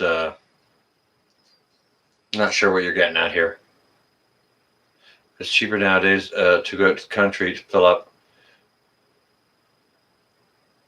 Really? Okay, yeah. It used to be the opposite. Like it would stand to reason to me if they got to drag the fuel out to the country, wouldn't they jack the prices up because the shipping cost would be more? But maybe if it's out in the country, less people want to shop there because they'll just go to the city and get it. I don't know, and maybe that's an incentive. Not sure.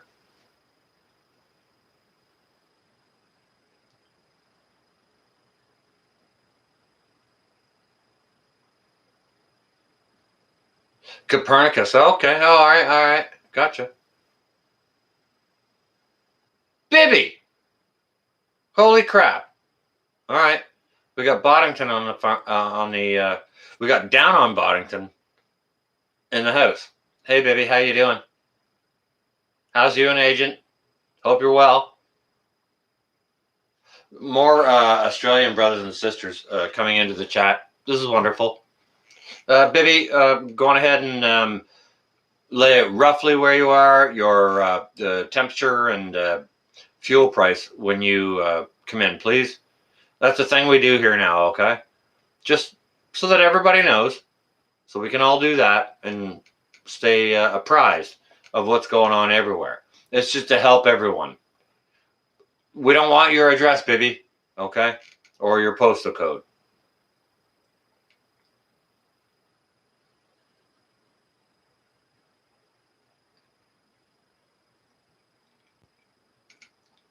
Shawnee makes a good, very good point there.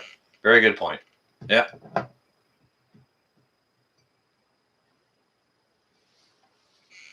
Yeah. Gas prices will rise before the weekend, drop on a Monday. Stations near the freeway have higher prices. Yeah. Makes sense. Supply and demand, I guess.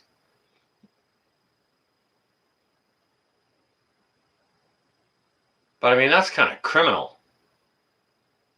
Brisbane, $1.35 a liter.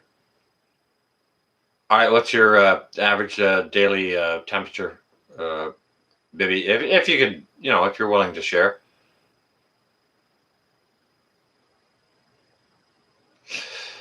Yeah, well, they do get prices sent by corporate for sure. However, if there's a gas station here and a gas station there and a gas station there, I've seen gas stations go out and actually use binoculars to see what the gas price is at the other station and then adjust it accordingly. Or they're buddies and they'll call each other up. Hey, what's your price today? Oh, okay. So I'm not sure if you can call it collusion or.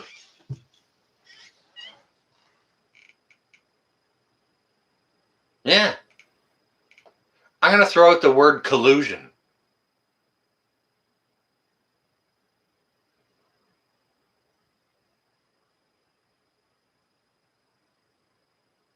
I'm going to say it's collusion because it's overpriced.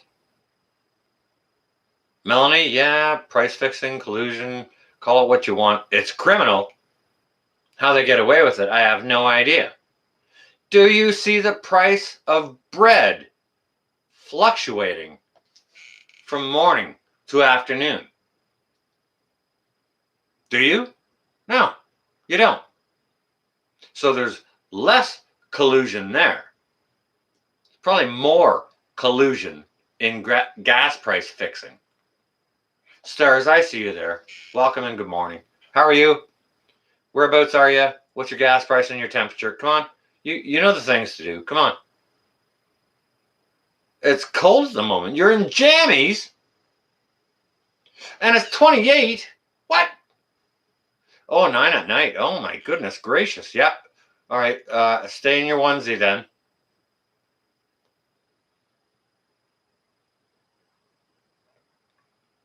Caltex fuel got a bad smell. All right. My folks that are watching from Australia here, watch what Ricarda here is saying. Okay. Watch out for Caltex fuel. It's got a bad smell. So something's being done to the fuel to maybe expand it, extend the life of it because nobody's buying it. I don't know.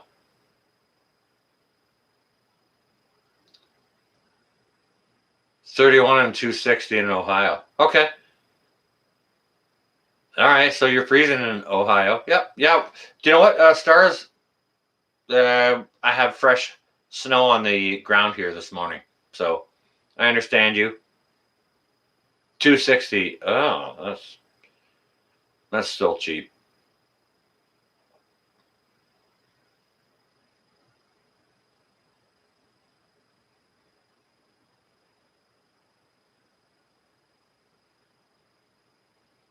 Bread is affected by grain prices.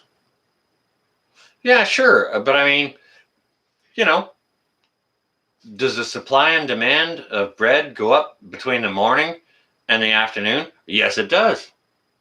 Right? Do they change the price between morning and afternoon? No, they don't. So there's collusion going on. Canada had price fixing, read bread prices. Yeah, I do remember that, actually, Melanie. Yes, I do. Yep. And there was a whole bunch of companies. There was some like class action lawsuit.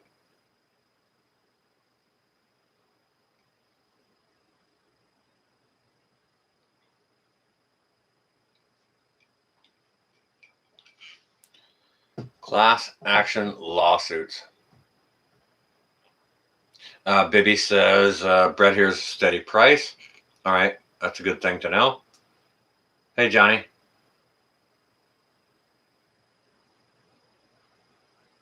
No, Johnny, they haven't. They haven't given up. Nope. Vermont says they make their own bread. Perfect. Good, good, good. I'm all stocked up on that too, but I mean, you know, some of those things I keep for my preps and I just pick up bread while I'm at the store. Meat prices stupid. Yep. Yeah, oh yeah. Yeah, when ground beef is $8 a pound. $8 a pound. Or for my uh,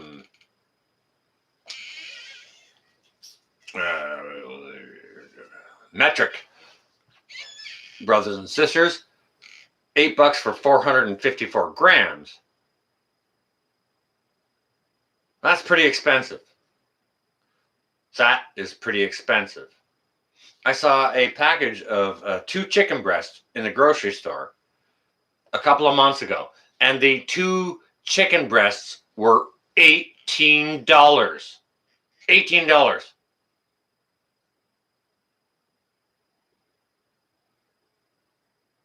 For 2 chicken breasts. All right, so do you know what? I think I did a live stream or a video on that.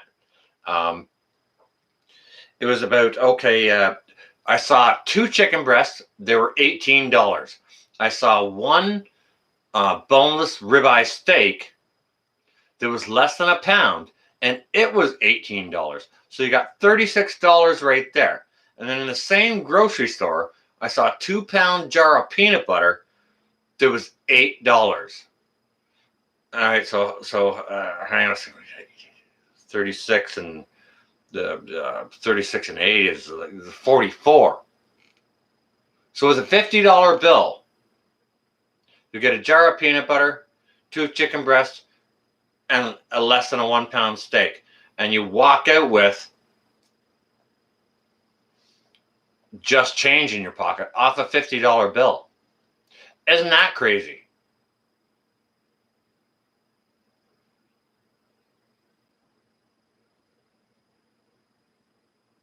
Oh, hands, it was a video. Okay, thank you. All right, I appreciate that. I got to take my camera into that store and walk around and show you guys. You know, the people or managers or anything like that, they wouldn't freak out if you just used your phone and walked around and did that, because everybody's got a phone. But I do my filming with a camera, okay? So they might have a bit more to say if I walked in with a camera on my chest. You understand what I'm getting at? Which doesn't make sense because everybody has a camera on their phone, and there's so many cameras in the store to begin with. Doesn't even make sense why they would have to, like, get discombobulated. $12 a kilo. Bibby, $12 a kilo for what?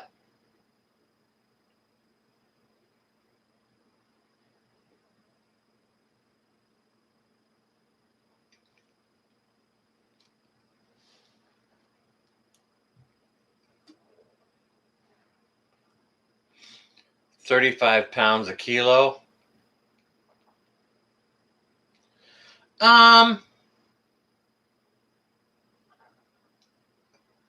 That's actually pretty close, Copernicus.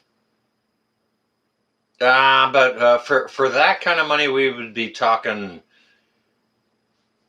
beef tenderloin, but that might be a sale on beef tenderloin. Yeah, it's freaking expensive. Daniel Grant, stay on safe. Hope you're well. Good to see you. Daniel, get your preps on.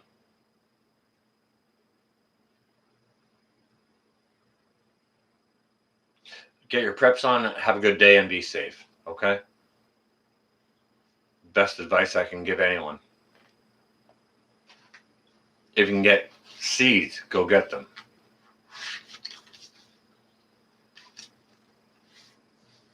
Plant them when the weather's fair. Today is not the day to do that. People were asking me, oh, when's your garden going in? And they were asking me like this 3 weeks ago. I've got snow on the ground this morning. Nothing going in. It's simple. No rocket science required. Oh, you're welcome, Daniel. Please be well and safe. Nice of you to stop in and say hello. I appreciate that. Man, look, the other folks like it too.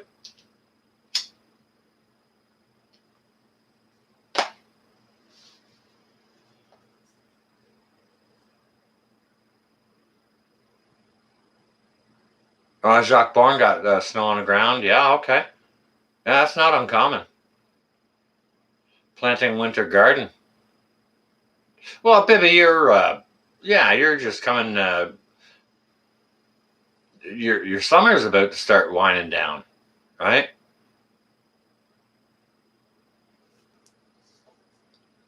$5.19 last frost. Okay, yeah.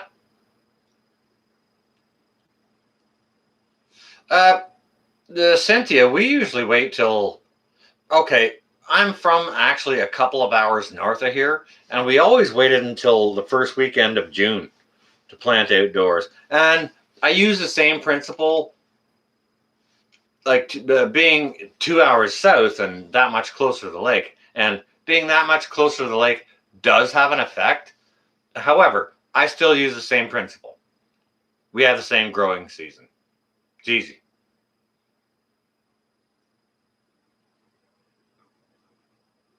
Han Solo happens every year. We always get a nice little warm patch in either March or April. People stick their stuff in, and then it's like, boom. Oh my goodness gracious, look. On the 23rd of April, we got 6 inches of snow. Well, go check your history on, how much snow dropped in your area on April 23rd or whatever. You know what I mean? Use your last frost date or.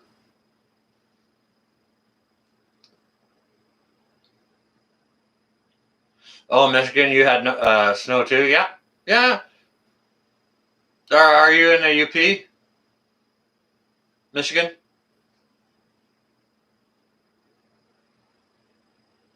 You might be up over there by 1870s Homestead, if you're in the UP. But yeah, snow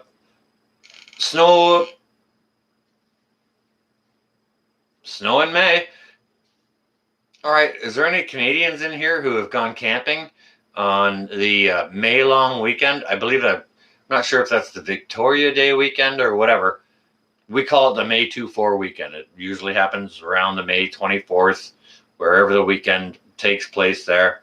Celebration for, I believe it's Queen Victoria's the birthday or whichever. Anyways, it's a holiday here in Canada, and it's usually a big thing, and people love to go camping. It's one of the first, all right, May 2-4 weekend, yeah, we're going camping. However, I have woken up cold and wet in a tent many, many times on May 2-4 weekend.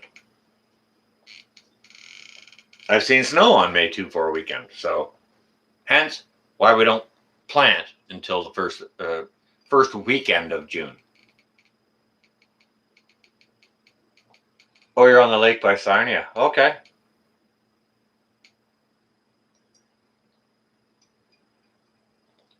Memorial Day weekend. All right. Mother's Day. Okay. Yeah, wow. Okay. You know what? That's pretty safe for sure. And yeah, you're pretty much guaranteed, Michigan. Yeah, you're pretty much guaranteed there that, after Mother's Day, you're going to be safe. However, it does provide for a short growing season.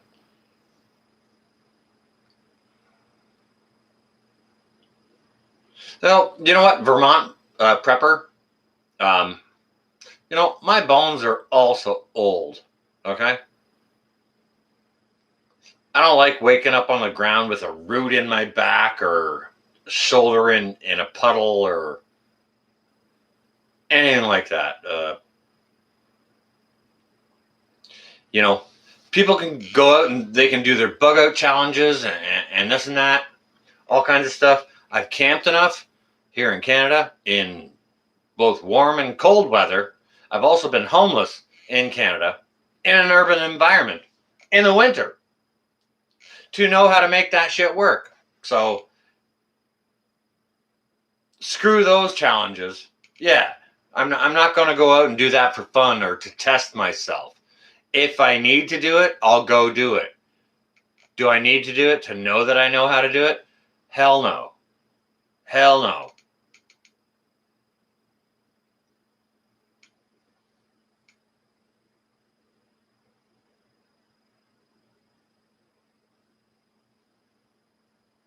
Hey, solar panels come from oil.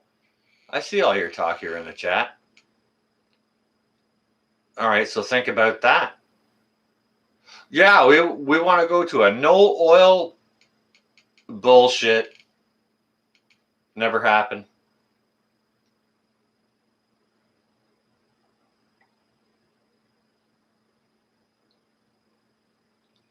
down on Boddington, 500 subs. Woo!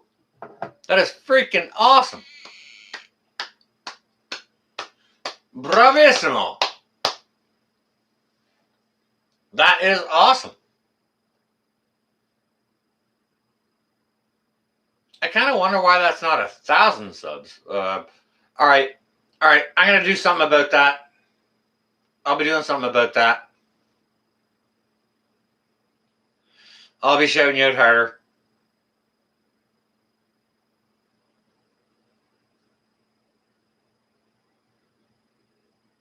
And you're more than welcome. Like, I mean, I don't shout out channels that are crappy. Okay? Guys, go check out Down on Boddington. Seriously. Go have a look.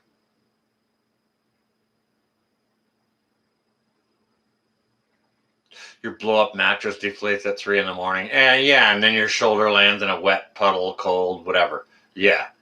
Yeah, some crappy shit. Yeah. Yeah, camping was fine. And I mean, you know what? Hey, when I was a kid growing up on the farm, we had a couple of hay mows. One was for hay, and the other one was for straw. Okay? The one for straw, if anyone doesn't know what straw is, it's the kind of stalks of grains that cattle won't necessarily eat. You use it for bedding. Okay, straw is for bedding, and the hay is the stuff that you actually feed them. Okay, well, we had a hay mow and a straw mow, and the straw mow we had was south and west facing, so it would get the sun on it. And in the afternoon, after we had done our chores and been busy, stupid playing or whatever, we go in the hay mow and like find the barn cats and their new kittens and this and that, and we just get a little sleepy and have a little nap there in the hay mow, or sorry, in the straw mow. Look at that, Down on Boddington. Message deleted by Google moderator team. Down on Boddington, we've been having this problem all night. / evening, morning. I didn't do it. That's a Google moderator team deletion. So you tried to post the link. Boddington, why don't you just type out sort of the link that you wanted to share, or just the name of it. Hey, Google moderators have been kicking our butts. I don't even know why or what. What for? Trying to share a bread recipe. Done.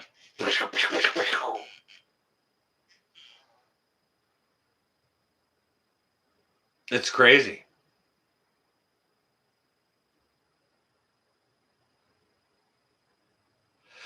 The majors starting to cave. The Wall Street traders said more action on renewables than oil now. Okay, all right, hang on a second.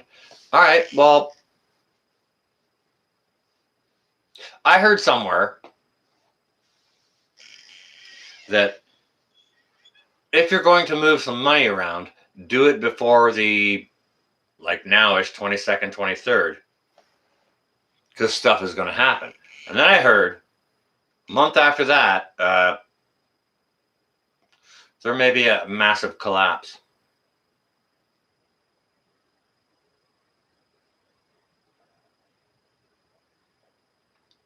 Boddington, no, it's not because you're on your iPad.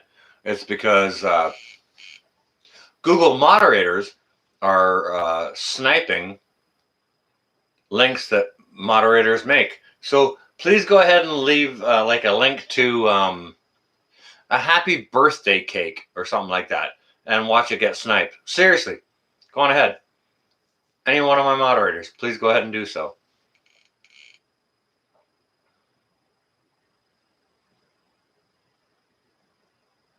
Seriously, that's what's happening.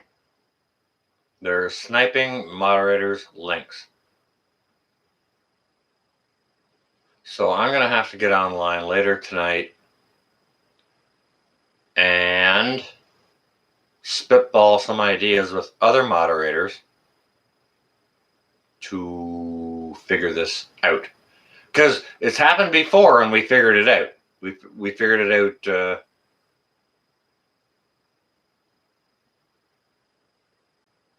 Oh, yeah, well, that may well be the case for the moment. But I mean,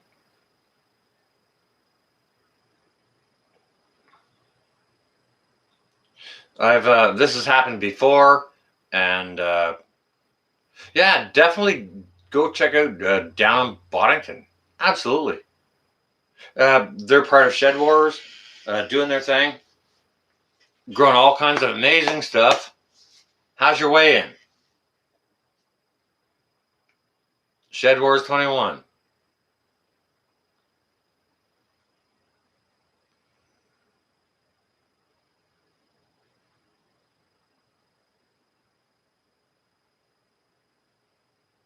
Holy crap! Look at you, Les. Lone Star Pioneering. Well, it's good to see you, brother. You're getting ready for work? All right. Well, make sure you get some eggs and bacon or something into you. You know, before you go to work. Pack a lunch. Make sure you stay well and safe while you're on the road. Tell Teresa I said hello. Last day of Shed Wars for you guys is tomorrow. Oh my goodness gracious. Well, Mallory, my little sister over at Quebec Homestead, she's just getting started. A friend heard a massive collapse is coming in a month or so. Melanie, I've heard some of those things predicted by financial gurus. Now, I'm not sure, like that could be. Now, I'm going to go ahead and spitball this, all right? I'm going to go ahead and spitball this. That could be from financial gurus trying to cause people to sell and therefore drop the price, because when everyone sells, the price drops so that they can buy. You know what I mean? Transfer of wealth. Anyone? Cut our losses and get out. Oh, I can buy. Then later this is going to go up. You know what I mean? Transfer of wealth.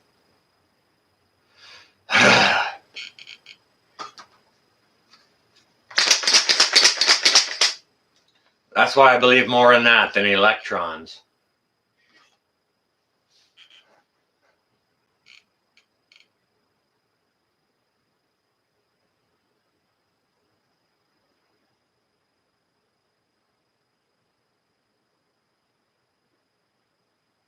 Oh, you're in the naughty books.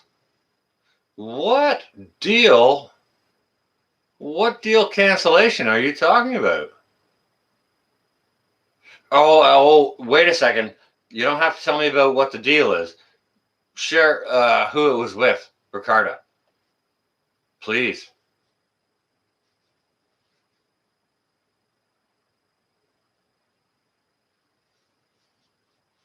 You're at a loss with what to do with 401k.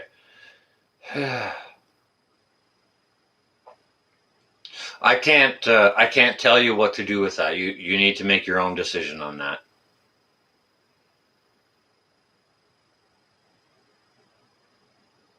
Yeah, share it out, Boddington, for sure.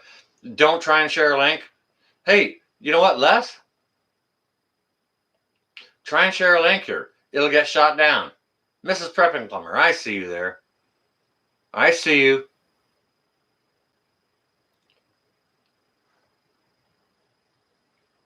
Well, I see you're smiling at me, but it looks like you got a mask on. Can't see you. Clearly.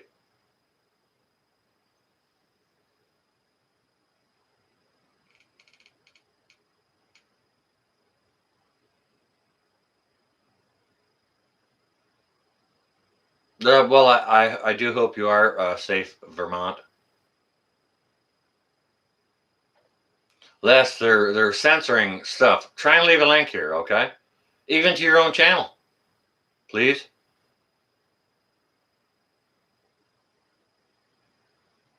But half asleep. All right, well,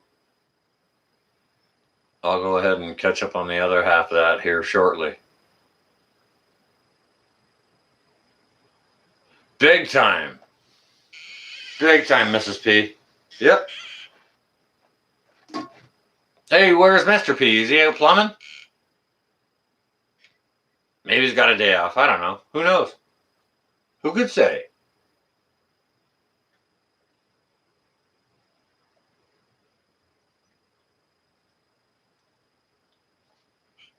Yeah. YouTube was censors. Google moderators were kicking the butt of the moderators on the Alaska Preppers channel earlier, like yesterday afternoon. Good morning, Angie B. Come on, come on, come on now. Get up out of bed. You up out of bed? Get some coffee. Hey, Bradley, Mr. Bradley, get her some coffee now. Come on now. Good morning, Angie B.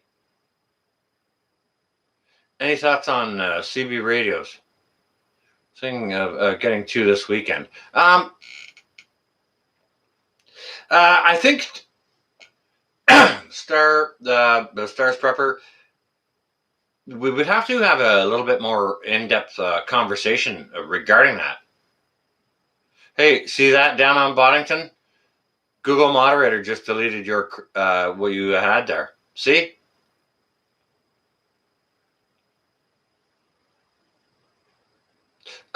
So my thoughts on thinking of getting CB radios this weekend. All right, pause on that. Pause on that, and consider what your needs will be. All right, and if they're not terribly distant, like if you just want them for two-way communications, that's okay. You can go with a much cheaper option. Okay.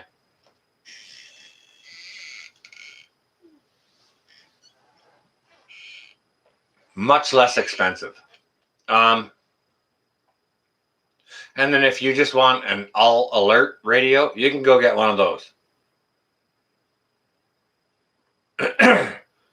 Mrs. Prepping Plumber, I'm not sure what the answer is to that, aside from censorship.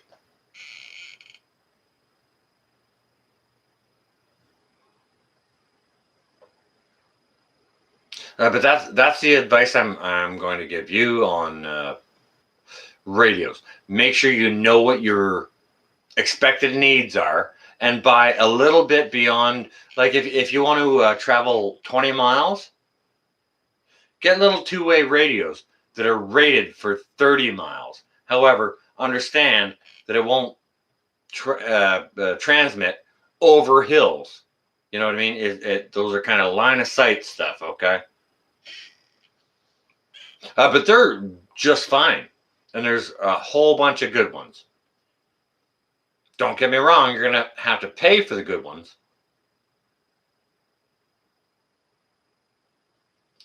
I see an agent in my chat. There you are. How you doing? Good to see you, agent. Bravissimo. Isn't that lovely? Yet another blessing for my day. Wonderful.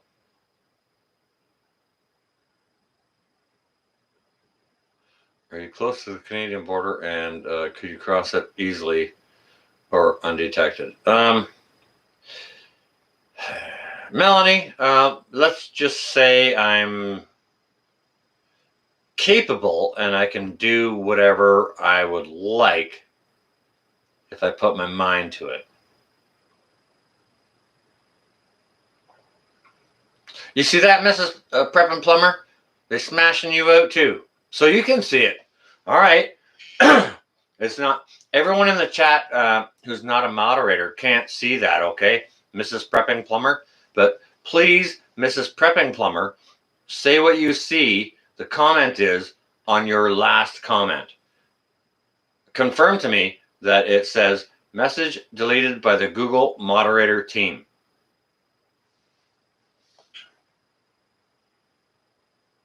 Boom!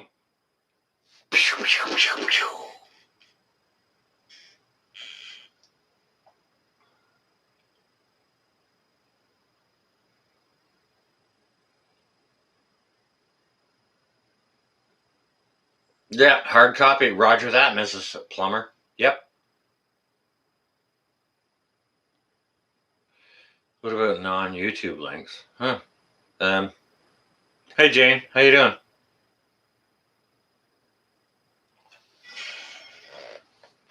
Yes, Jane. Yep. Welcome, and you know, I can't continue to say good evening, so I'll say good morning.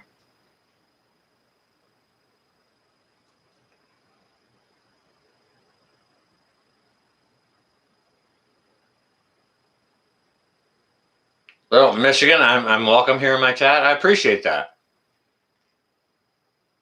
Oh, you picked me up on the beach. Well, that's already been set up, but yeah, it's nice to have backup there. I got connections in New York and Michigan. Yeah. We got stuff.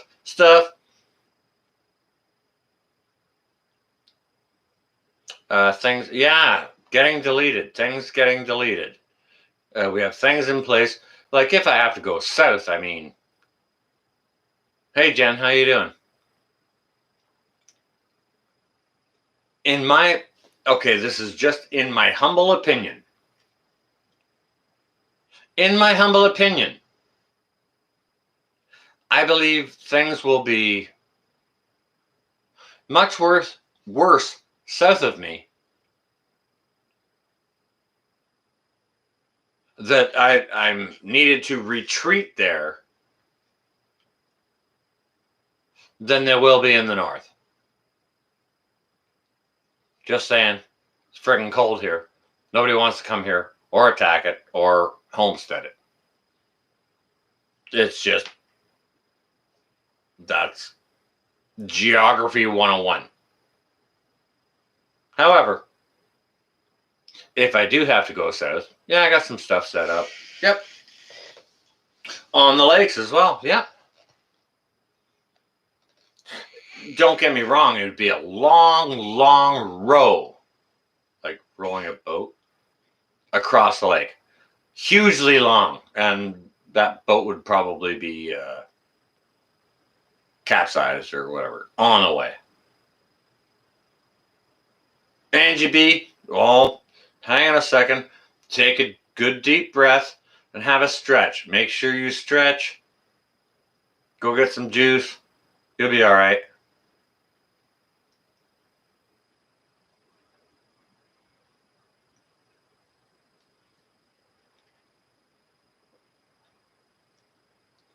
Cold in South Carolina. We got snow on the ground in Canada.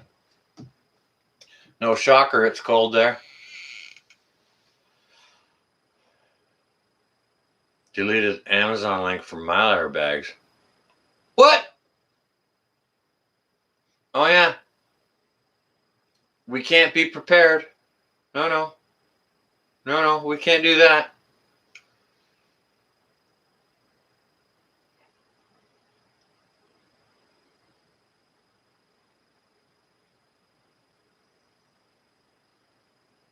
Well, I'll tell you what, Jen. I mean, what's not going on up here? Okay, so there's some protesting and a little bit of unruly protesting up here. People are getting fed up with it, so they're talking. They're going out in the streets, saying their words, or there's quiet protests where not a word was spoken. All they did was walk with signs. Wear your muzzle. Hang on a second. The shut your mouth. Just conform. All these things. You know what I mean?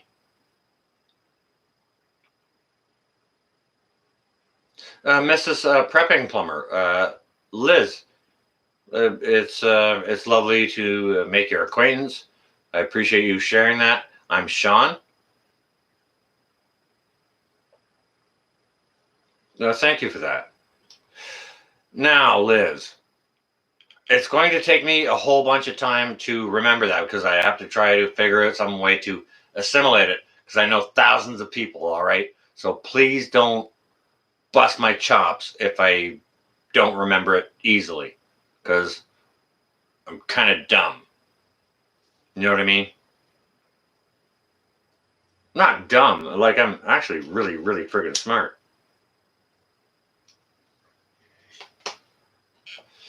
However, Liz, name remembering wasn't one of them.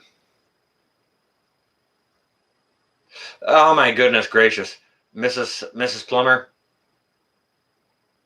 When people change their username, it's like goodness gracious.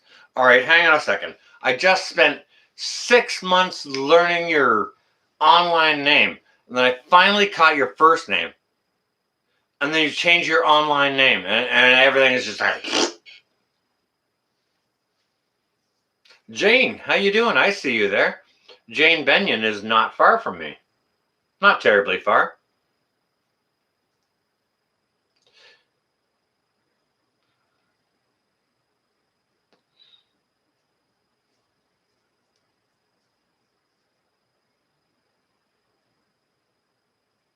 Hey, we had I myself was posting links to YouTube in here, like YouTube earlier.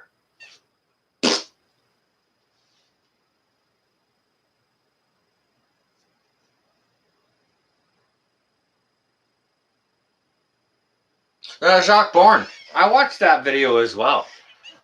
Yep. If anyone doesn't know Letters to King, please go check out his channel. It is suggested by Pinball Preparedness. And he did a video yesterday of protests in Moscow. People protesting. They want peace. Okay? It was a very, very good... it's a positive thing. There's you know, kind of goes with what everyone really wants. And it was the most peaceful protest you've ever seen.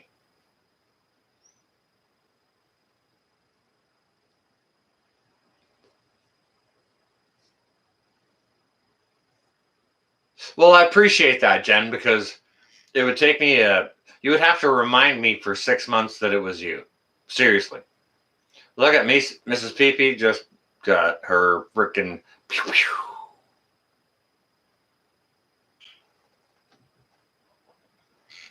shot down in flames.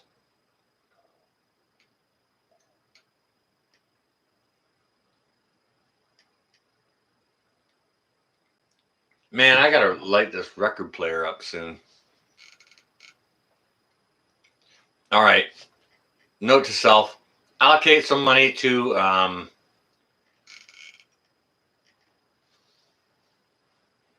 the belts to drive the channel. You didn't even recognize an Aussie calling you the other day. Boddington, it's not that I didn't recognize it. I might have been on the phone at the time, or whichever. You know what I'm saying? So while the phone is ringing, I didn't get everything, and like apologies. It's not that I didn't want to take your call. It's nothing like that at all. If I'm on a call and 5 others come in while I'm on that call, I just when the call's done, I just hang it up and I just take the next call. And I apologize. There's no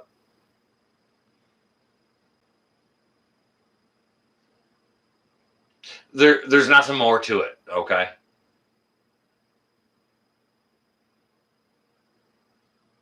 Han Solo. All right, now you're just being a dick. Richard, large Richard.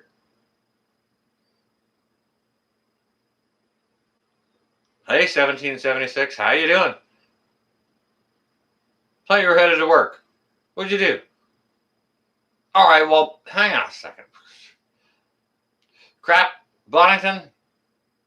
I was half cut then, all right?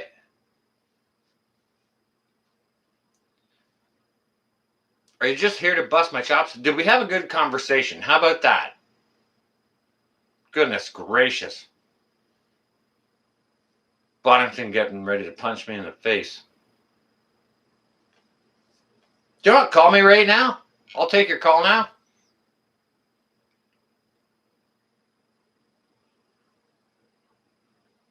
Here we go. If you got any moxie, go on ahead and do it. Phone's right there. I'll pick it up.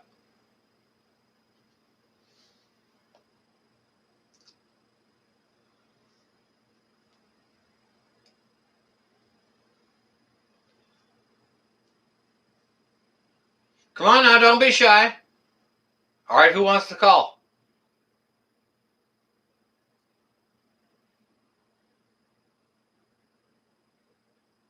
Well, you're not scarred now, are you? All right, 1776. All right, well, just, make sure you stay safe and...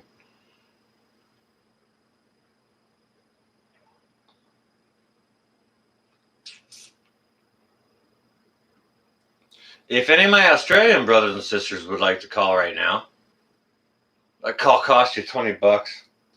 Well, shit. Why do you think I don't dial out? Goodness gracious. Send all complaints to my email. Absolutely. Yeah, because I never check it. It's just like this big black hole of something that never gets looked at. Well, Jane Benyon, I know you're in Port Hope just down the road. You can call in if you want to. What the hell am I going to say?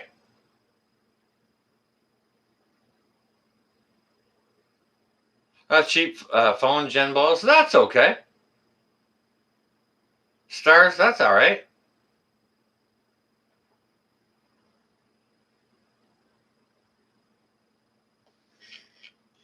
Well, you weren't born yet in 1776? I wouldn't expect so. All right, well, I'm not getting any phone calls, so I don't think anyone wants to call. And that's just fine by me. I'm okay with that. For any of you that have my number, please feel free to dial. But we're going to go live.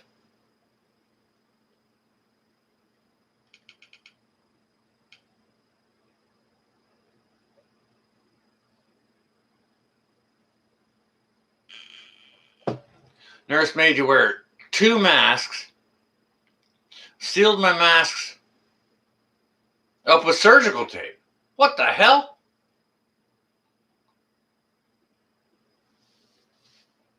Ghost Prepper. What the hell? What's going on, man? Give me a shout. My number's out there somewhere. I don't think it's in this stream, but if you got it, give me a shout. We'll do a live talk.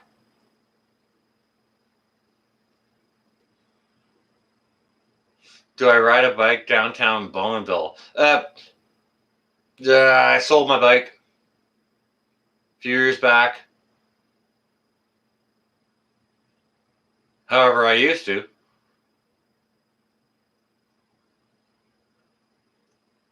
Yeah, everyone say hello to Ghost Prepper.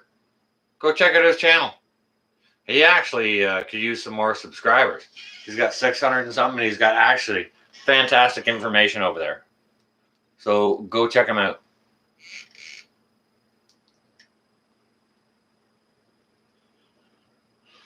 All right, I'll share my number. Lurking and listening. All right.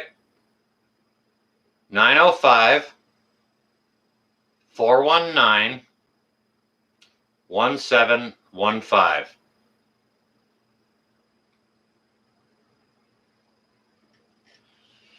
905 4 19 17 15.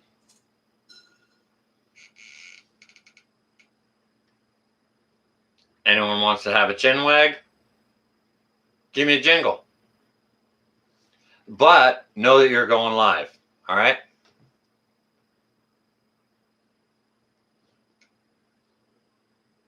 Well, Jeep just did it up there, so I did it vocal, whatever.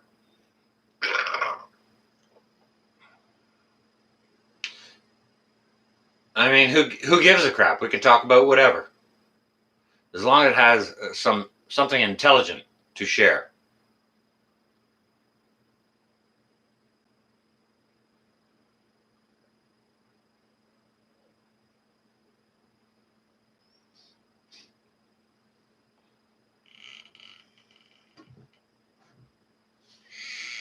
That's it. Everyone say a nice hello to Ghost Prepper. And then don't forget to go over and check out his magnificent. He's got a great beard.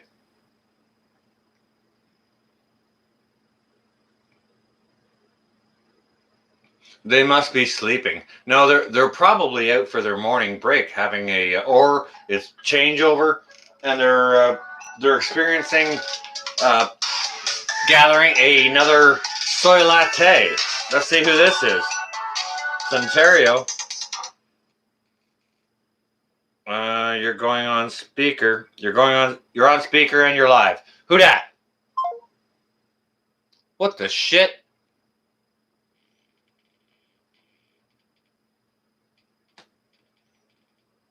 Well, who the fuck was that? That was someone from Ontario.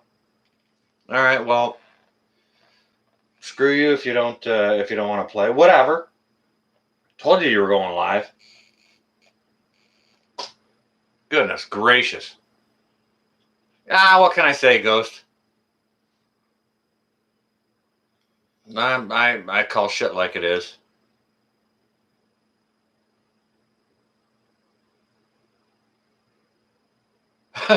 Maybe they're shy.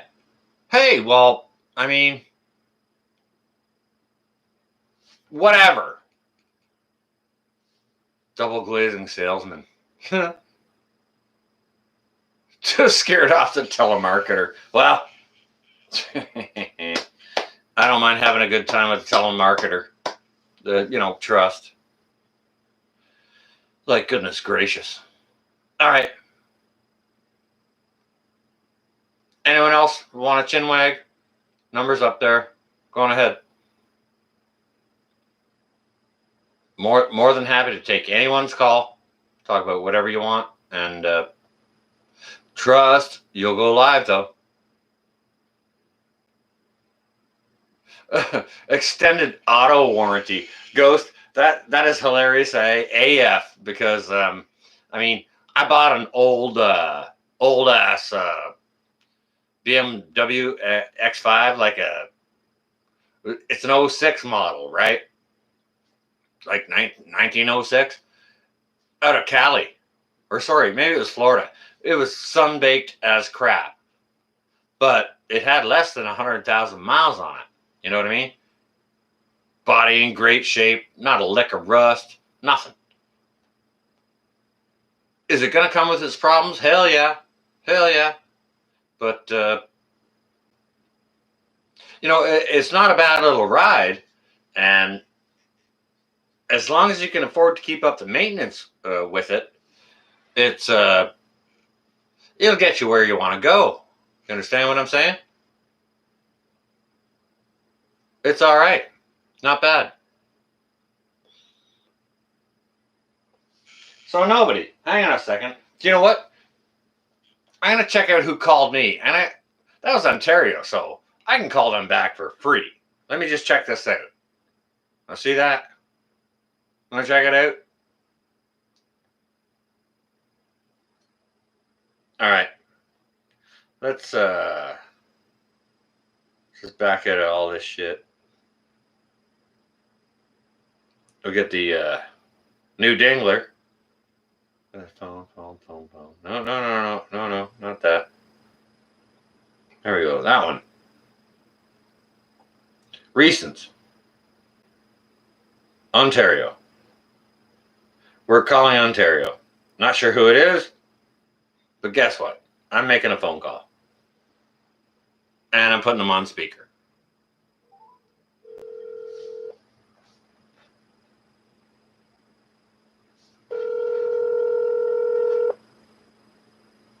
Assholes. Mrs. Peepee.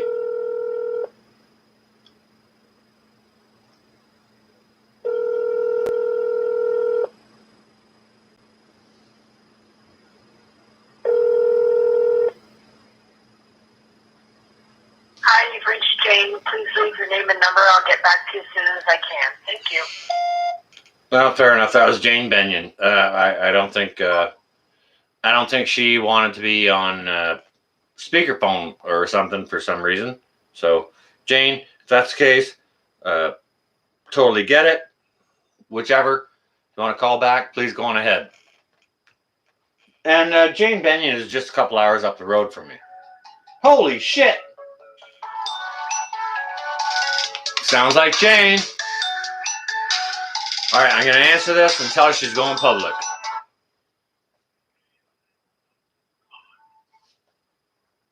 Hey, Jane, is that you? Yeah, it is.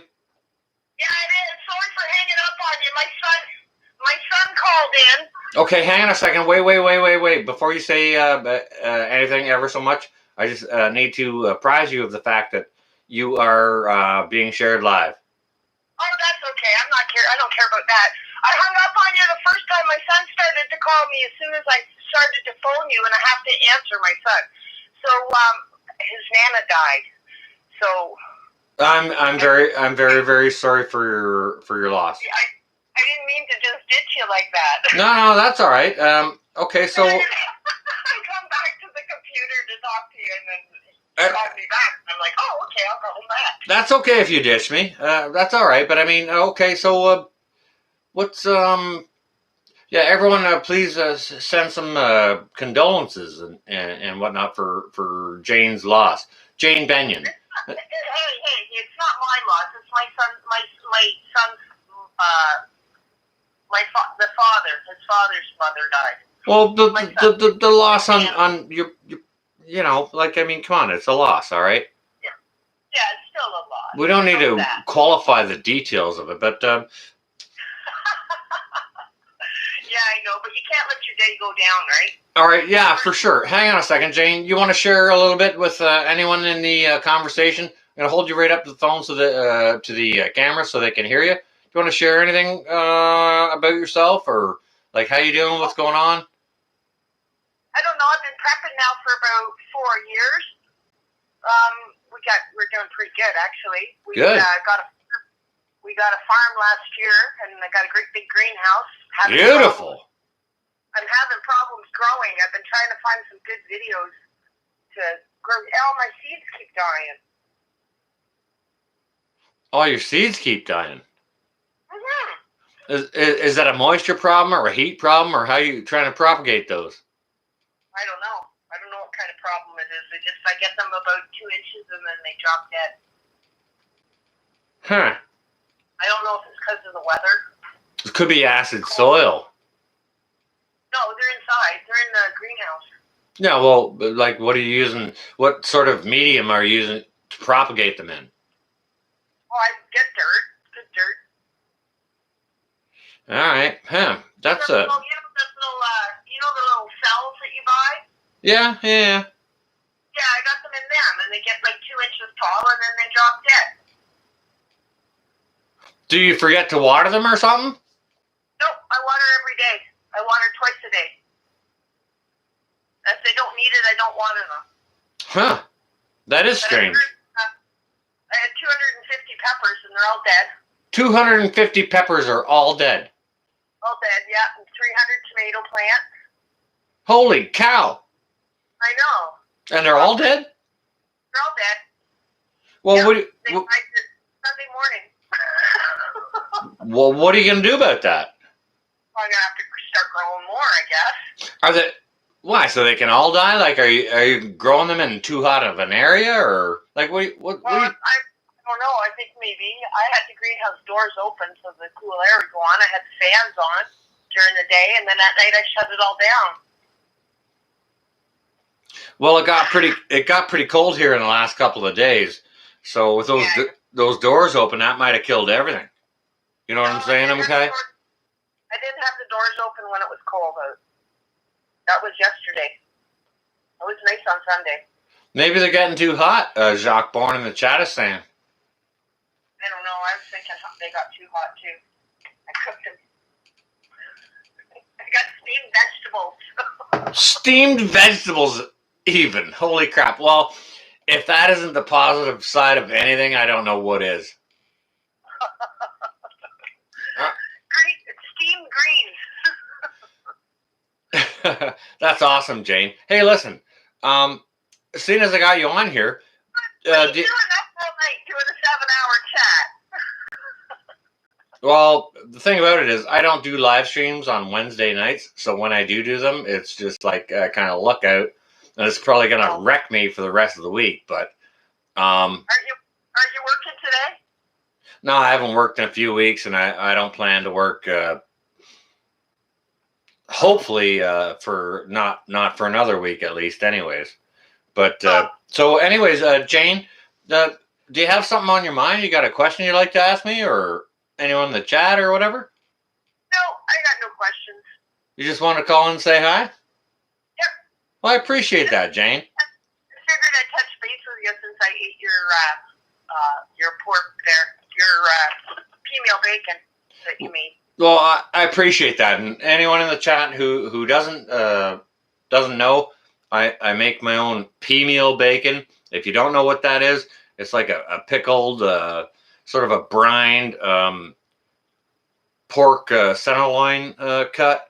And then you just slice it real thin, and you sort of fry it like bacon. And it's kind of a Canadian thing. And our wonderful guest here on the phone, Jane, has actually bought some of my artisanal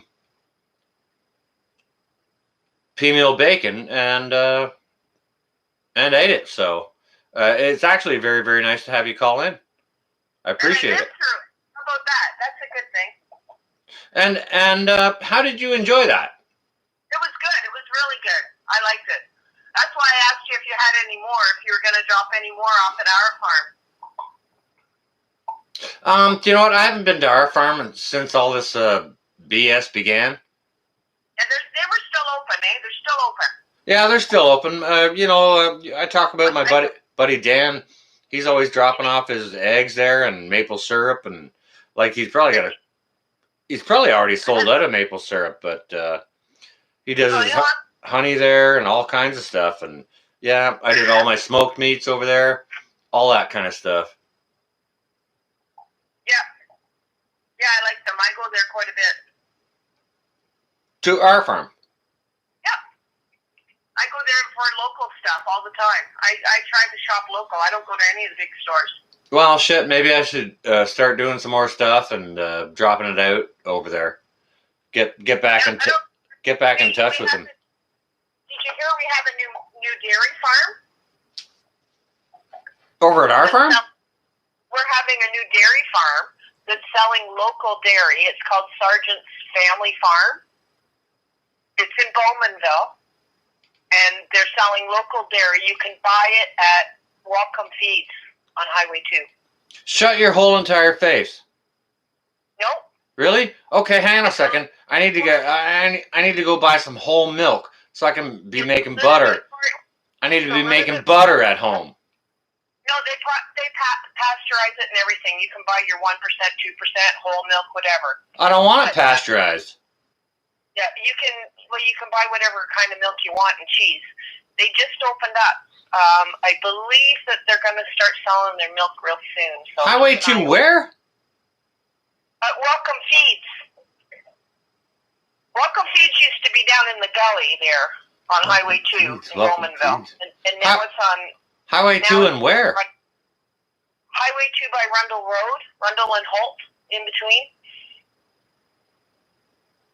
So you're gonna go? Are you in Bowmanville? Yeah. Yeah, No. you're gonna. Pardon? No. You're not in Bowmanville? Okay, because it's east. It's Yes, I'm not. Yes, you're not. Okay, it's east of Bowmanville and west of Oshawa. East of Bowmanville. You know where the flea market is. Wait a second. It can't be east of Bowmanville and west of Oshawa at the same time. What are you talking so about? East of Oshawa and west of Bowmanville. I got my east and west this morning. Leave me alone. Holy cow, girl. All right. I don't need a compass. Guys and gals, here's testimony. I don't need a freaking compass. She needs a compass. Yeah, I know. Okay, I drive past it every day when I go to work, so. And it's called what? It's called Welcome Feeds. It's where I buy my feed for my animals, for my farm animals. Oh, is that the sort of blue-colored one on the north side? Yep. Across the road from the used car dealer? Yeah, I think so. I think there's a used car dealer down there. All right. They put that feed store up there, 3 years ago, I guess. No, longer than that. That's 6. All right. Well, maybe. The grooming salon I used to work at the grooming salon. Now it's the reptile place where the feed sales used to be. But holy shit. It's down in over there where I get my supplies to make my homemade rum. Oh, yeah? Yeah, there's a dude in there who's got like a brew house type deal. Yeah, and he sells coolers and stuff, and there's a dog groomer right there. Yeah. Yeah, that's where I work. Holy shit. Yeah, closer than you think, huh? Yeah, for sure. Yeah. Isn't it amazing how small the world gets when you pick up the phone? I know, right? Anyways, it's really nice chatting to you and everybody else there. I gotta head to work. I have to go groom some dogs. Well, don't shave them bald, okay? Well, I try not to, but everybody wants these, what we call the COVID clip. So, It's a new style, eh? what the hell is a COVID clip? Describe it for the children in the chat. Okay, a COVID clip is everything to the skin from the nose to the end of the tail. Okay, because people are so paranoid that we're going to get shut down again and their dog's going to get mad at it. They want it really short. What in the everlifting flying bejeebies have we come to? Yeah, well, we've been closed down. We've been closed down for 14 weeks this year. So it's been hell. Well, do you know what? It's been really tight. Like, you know what I mean? Like, money isn't there no more. It's just been really crazy. Oh, hey, go check out the funding. They'll send you a check. No, they won't. You sure? Yeah, I already tried. Yeah, there's nothing for me. I'm getting one. Yeah, you're lucky. There's nothing for me. All right. Well, I mean, keep doing what you're doing, and okay. So you got my phone number here right now. So use it for text, and if you want some P-mail, give me a shout. Like a couple of weeks in advance, if I get some, a pork on sale, I can make some up. All right. And because you're local and like just driving by, you can knock on the door. I don't usually let people knock on the door, but I can make exceptions. Nobody can knock on my door and get away with it. Well, I sure don't appreciate it like an unexpected. If you're brave enough to come past the gate and come up the driveway, and you can knock on my door. I got 4 Belgian Malinois to tell you no. Well, listen, that's not what I'm saying. What I'm saying is I don't appreciate uninvited guests. Oh, neither do I. That's why I have a gate and dogs. Yeah, all right. Well, if you want some, just shoot me a text and. Yeah, I will. I don't text. I don't have a cell phone. Well, you're talking to me on a phone. Yeah, I'm talking to you on my house phone. People still have those? Yeah, I do. Holy cow. Yeah. I'm not having a cell phone. Government ain't getting tracked from nobody. Thank you very much. Atta girl. Well, that's all right. you're doing more than I do because I use my phone for phone calls, insofar as such as we were talking about. Okay, Tim Hortons and the new roll up the room offer, right? You know what I did is I messaged them. I messaged them and I told them I wasn't happy that they're discriminating against me because I don't have a cell phone and I refuse to get a cell phone. I just throw their cups out. I don't even roll that up. Screw them. You can't roll them up this year anyways. You have to have a cell phone and do it by app. Well, you can roll it up, and there's a number under there. But yeah, you do have to do it by app. You have to have a cell phone so you can use the app. So when you go through the drive-through or go in, you can claim your prize. Well, that's discrimination against people who don't have cell phones. Well, I messaged them and I said that to them, and they asked me for my address. They sent me a $50 Tim's card. Holy cow! Maybe I should go in and complain. Yeah, you got to write to them. You know what? Maybe I'll just do it at the window tomorrow.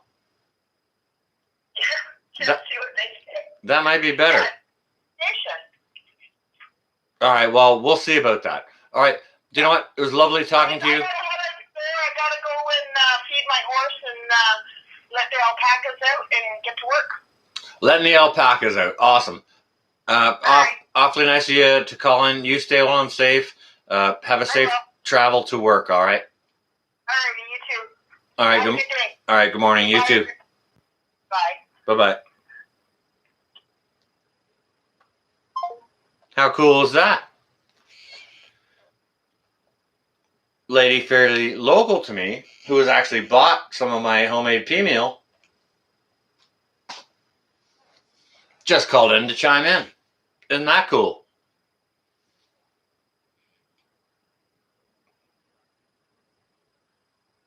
Yeah, I guess everyone probably talks like that, Mrs. Plummer.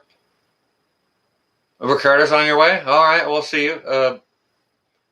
Very good to see you, and thank you for coming in.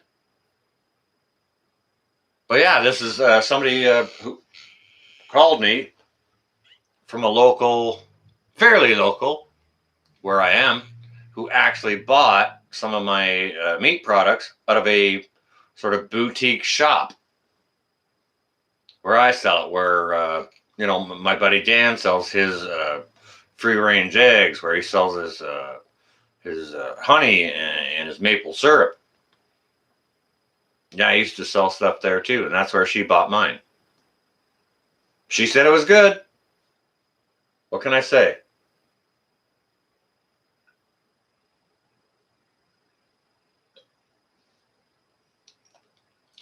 Anyone else want to call in? If you feel like it, I'll take your call. We can talk about whatever.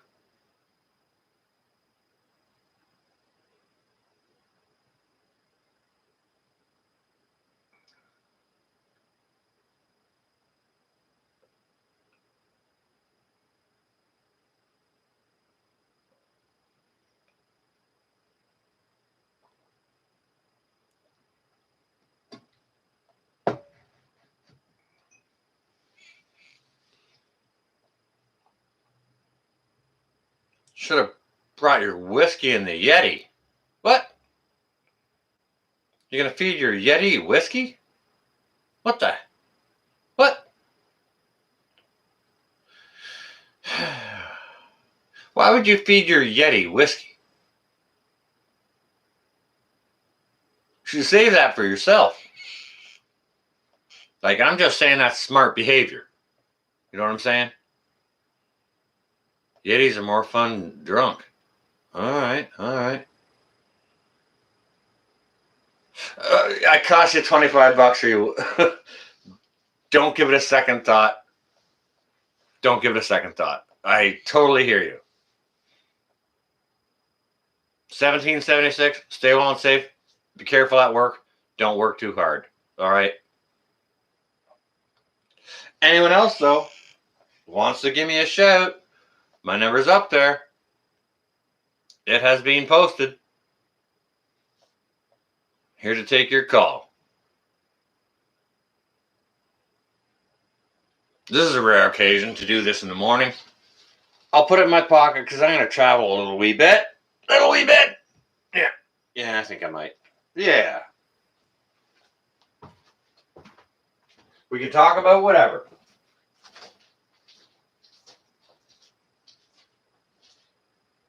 My butt is not ringing. My butt is not ringing.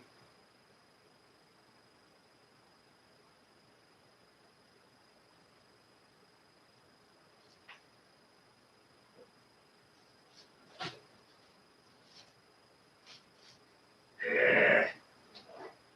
Goodness gracious.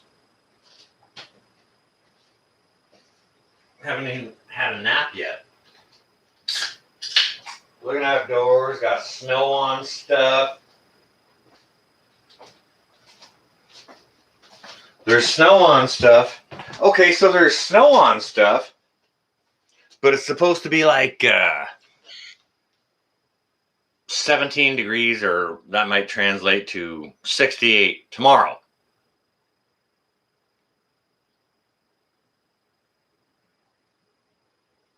You forgot to start your coffee.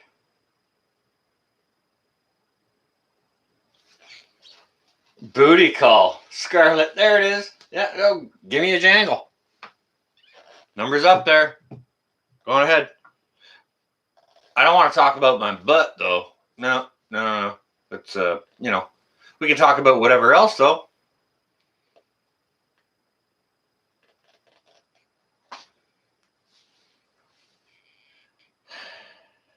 Just in that kind of a mood. You understand?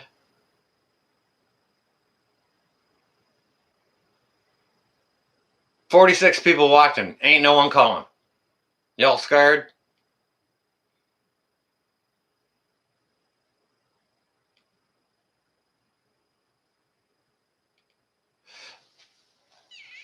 Boddington, that's the way to do it. They're not letting us share links here, so yeah, good call on that.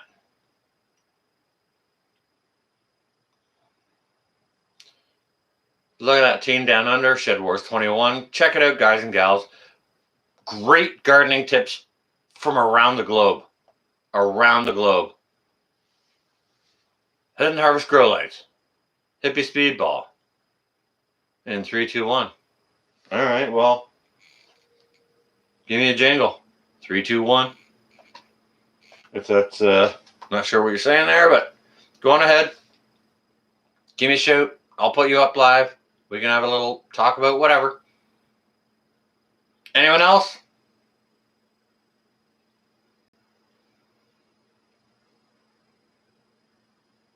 Coffee and herb. Hopefully you got indica for the morning. Just to kind of like ease you into your stuff. Unless, of course, you like to get up and go, go, go. Then, obviously that'll be a sativa. But, hey. I guess they're both stimulants of sorts.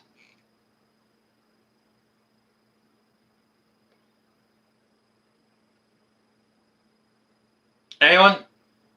No one want to have a chin wag?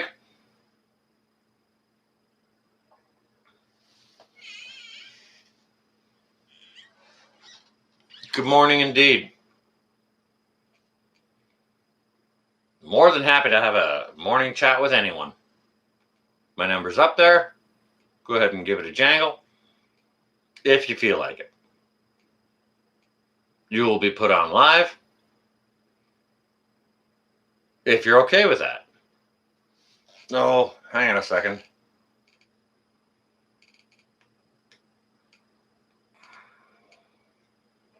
Michigan, you're on your way? Holy crap, who's that now?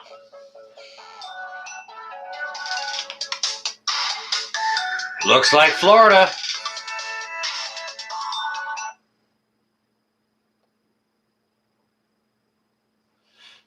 Evening, Florida. Just know that you are live streaming here now.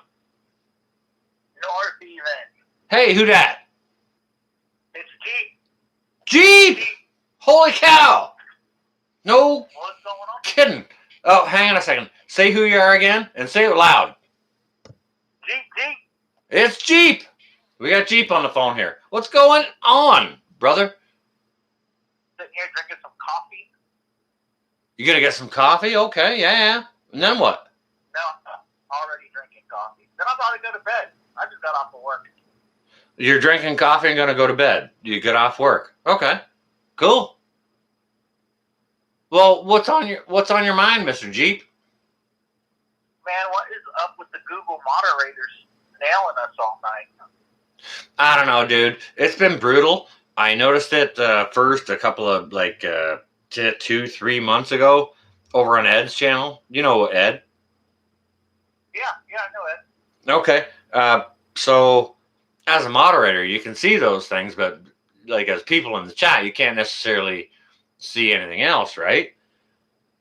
But as a moderator, you can see what's been done by what moderator and this and that and the other. So yeah. I see all that. As a moderator, I see all that crap. What's been deleted by who? And the first time I ever saw it while I was moderating in a live chat was on Ed's live stream about 3 months ago. Google moderator busting people out, and you know what? They were doing the same thing to me here, like all night last night, and obviously right into now. And they were doing it to Rudy over at Alaska Prepper yesterday afternoon when he was doing his live stream. His moderators were having problems posting links as well. So it's I'm not sure if it's a prepper targeted type thing, or maybe someone go check in on some cooking channels, live cooking channels or whatever, and drop some links and whatnot over there. If that works, I'm not sure. I don't know what's going on, but it's definitely censorship. Oh yeah, it's bigger. It's definitely censoring. Well, what's your take on that? Man, I don't even know, but I'm mod for like 6 or 7 different channels, so I'm gonna try and post some links on some other ones and see what happens. Yeah, make sure you do it on a live stream. Okay, down on Boddington just tried to drop a link on mine, and boom, I'm gone. Now, can't see the chat. I'm not on there right now. Well, yeah, it's AFU, bro. It's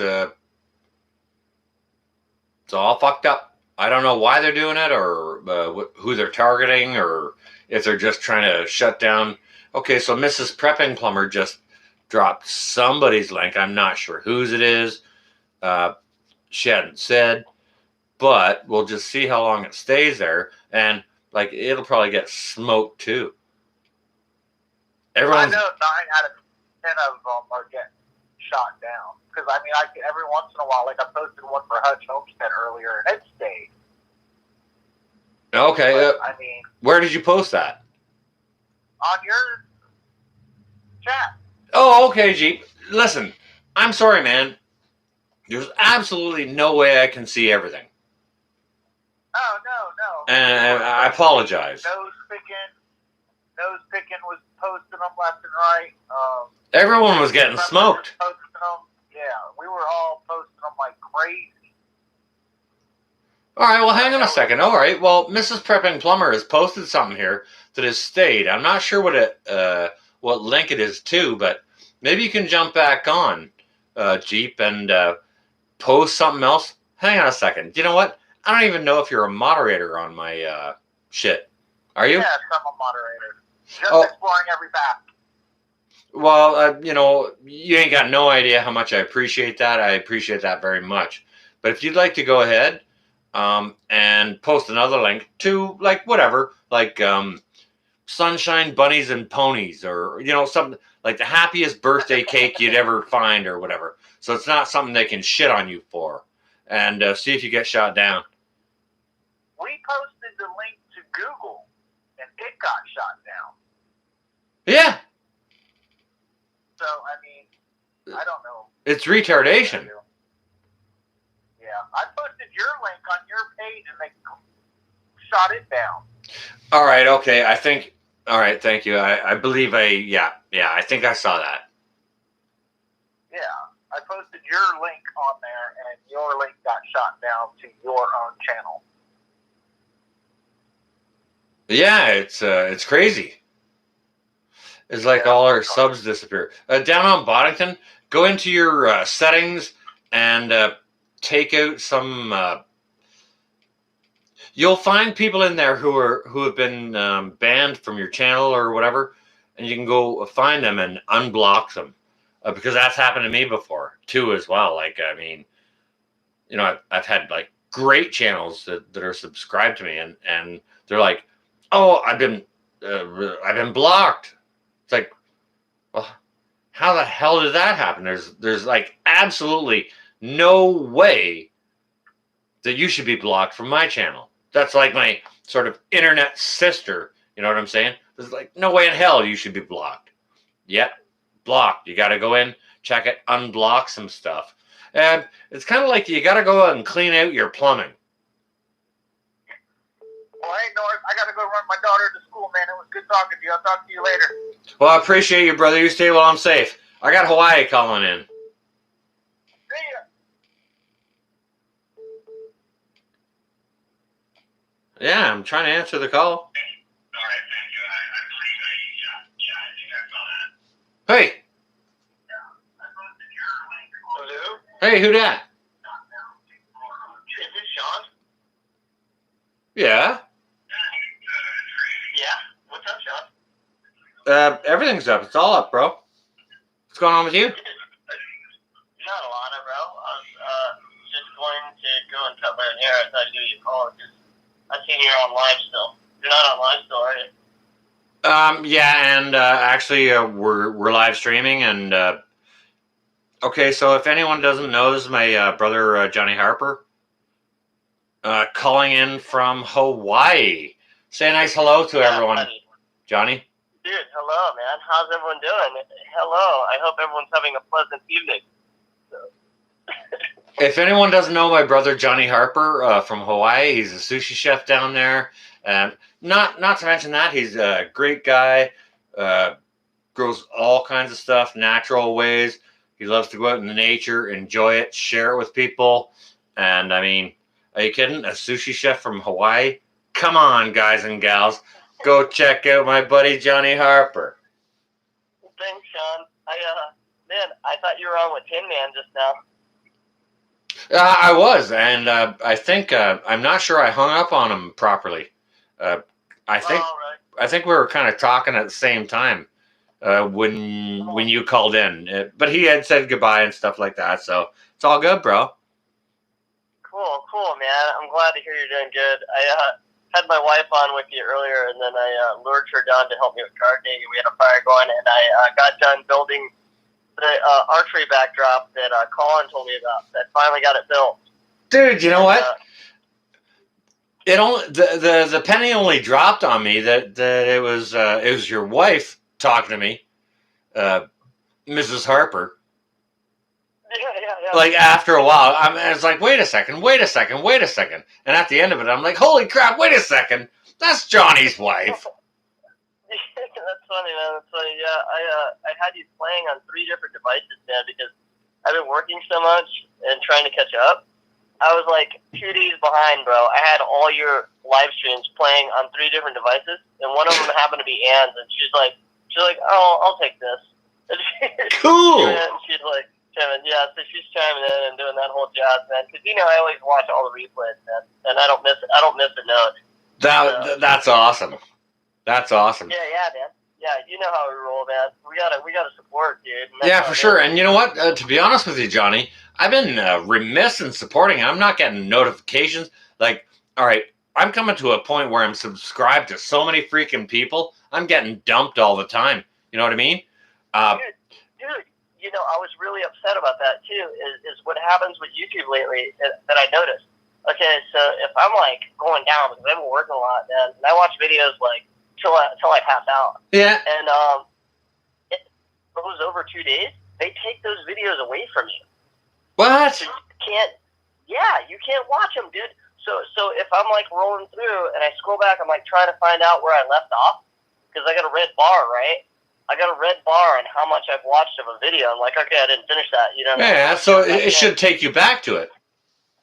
Yeah, usually it does. But now, if it's over 2 days, that video is gone, bro. Really? That's some bullshit. You know what? I've been having that problem not just with you. I've been having the same problem with uh, Colin and Sean in Alaska. And to be honest with you, I'm not even getting Mallory's notifications.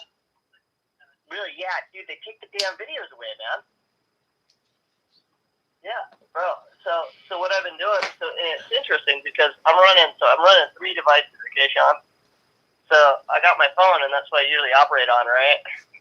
And then I got a Samsung tablet, right? And that's what I'm watching you on right now, and it's running about 5 or 6 minutes behind where we're at right now. And then I got an iPad, and the iPad, I can scroll back on the iPad and then go and jot back on videos that they tried to take away on my phone and this other tablet. It's weird, man. Goofiness. Okay, so what I'm doing is I'm rocking something that like probably hardly anyone is doing. I'm running a desktop with an extension cord to this webcam here, and I've got it busted up on a big 42-inch. That's how I view my all my shit. Yeah, you're doing a HDMI, huh? Yeah, as far as my live streams go, yeah, absolutely. It's just a crappy camera here, and wow, it was way overpriced, dude. I'll tell you that for sure. But as far as making my video goes, I'm using an old ass Rebel Canon. Oh, nice, dude. Well, the picture's really clear. I'm watching it right now, man, on the other tablet. But like I said, I got you like. So if I say something to you right now, and then you hold up the phone, you just take a hit of your cigarette, dude. We're like that far off the notch, man, between me being on the phone with you. Oh yeah, you got some laps going on. Oh, big time, man. That's why I thought you were still on the phone with Tim, man. Well, you know what? We said our goodbyes, and the phone rang, and I tried to hang up, but I think what I was doing was answering your call, and Tin Man's call and ours. Mine was still live, and I didn't figure out how to shut it off. I'm not that familiar with phones, dude, right? So I don't know how to shut one off without hanging up on the other. So I wanted to pick up your call, bro. Dude, at that rate, man, I gotta say sorry to Tin Man. He was on his way anyways, bro. You don't have to say sorry to Tim, man. We can do that in chat anytime this week, right? Cool, man. Well, I'm glad I got to see you and speak to you. I just got done doing chores. I'm gonna go give myself a haircut now. It's getting a little bushy, and then I gotta get up early, bro. It's gonna be a rugged day tomorrow. You gonna come join us at Collins at Kincaid? You know what? I'm gonna be over at. We got some things to spitball as moderators. I'm gonna go over to Broussard Homestead first, which is always my first go-to on Thursday evenings. It's always my first go-to. Earlier, actually. So Broussard Homestead is always my first go-to, and that's one of the great spaces. You got fantastic moderators over there, and we got problems between yesterday and over throughout the night with Google moderators doing shit. So us in-chat moderators, we get together and spitball ideas on how to get around that. We figure it out. And so I'm going to go hash that out first, because I definitely want to go over and support Broussard Homestead, right? And figure this crap out too. But I'll definitely be over on Collins later for sure. Sick, dude. I always am. Stuff to do. What's that? I always am. I always get in there later. Oh, dude, yeah, man. I got a bunch of stuff to do. I'll probably show up like a little bit late because like I got to get up early, man, and get stuff done. It's about 2 a.m. here right now. Okay. So I'm about to go and cut myself off in a little bit here. I'm just gonna have one more beer and then give myself a haircut and go down for the night, and then up again tomorrow, man. You know how it goes. I'm a late shift guy. Yeah, no, cool, bro. I get that. And you know what? I'm off a little bit here, enjoying some downtime. And what I'm going to do is I'll just share, even if we're not on the phone, I'll share some time with you. And just know that you're Canadian brothers sharing a cheers with you. I'll be enjoying European beer with you too. Heck yeah, Sean. Dude, I'll send you a bunch of text messages, man. I won't bomb you and irritate you, but, I'll send you a bunch of cool little videos and stuff like that, man. You'll get a good laugh during the day. Well, you got my number, bro, so please feel free to use it, okay? Yeah. Well, you got mine now, too, so. That's awesome, Johnny. I appreciate that. We're all, man, we're all bros, and thanks, man, for always supporting me and all of us here, man.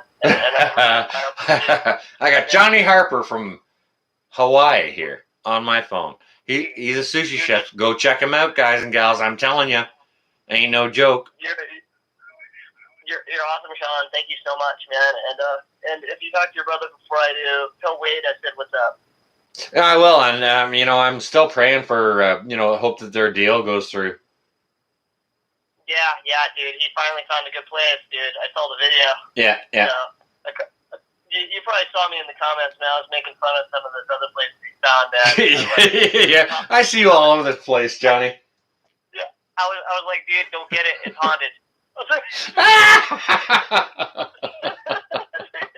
Guys and gals in the chat, go check out Johnny Harper. He's freaking fantastic. You want a fantastic sushi chef out of Hawaii? Go check out my pal Johnny Harper. Seriously. Thanks, John, man. I hope everyone here has a great night, man. And I'll catch you guys tomorrow on the turn, okay? Yeah, all right. Listen, Johnny, I appreciate you, and thanks ever so much for calling in. Yeah, thanks, man. You have a great night, John. It's good to hear from you. I will. You and yours stay well and safe, all right? Give that family a big hug. Right.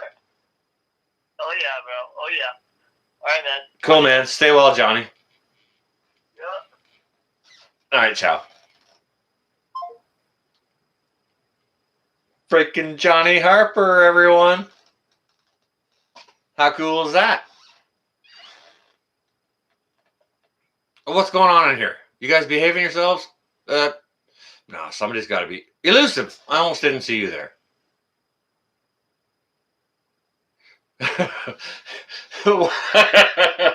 One more beer and then I'm going to cut my hair. That's how people end up bald. No, Johnny's fairly responsible in that way. Fairly. He always keeps a good head of hair. Jerwin, yes, I do. Ginger Ninja, it's all going on. There's nothing going on. I'm just taking phone calls. Nothing. I'm not doing anything, just taking phone calls.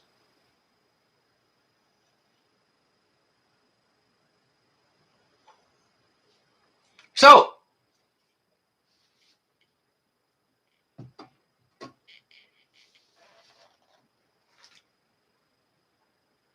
if anyone wants to call, I'll take phone calls until I'm done this beer. Just same as Johnny. Then he's gonna get a haircut and go to bed. I'll be going to bed too. Just told Johnny I'll share this beer while he has his.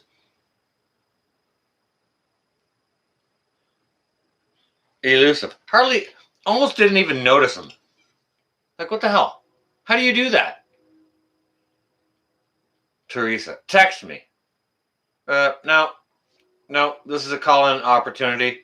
I'm not doing that. Sandwich, what kind of sandwiches are you making? Too early. Never too early for sandwiches. Come on now. Don't be like that.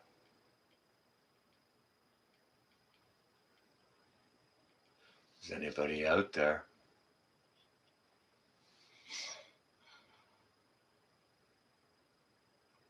$80K. Well, we're doing a call-in show if you'd like to call in. My number's up there. You'd probably have to scroll way up.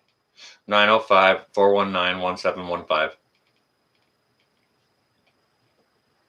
You can rewind that and replay it if you need to dial again. Whatever.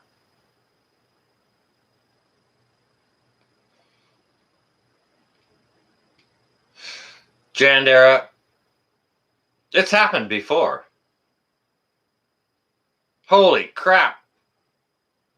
All right. Well, there it is.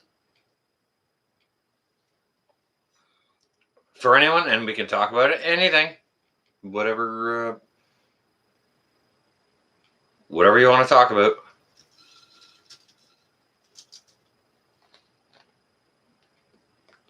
You know, if you got stuff on your mind about what's going on globally or, you know, just in North America, we can talk about all that. Or, hey, maybe if you got gardening suggestions, go ahead and give a shout.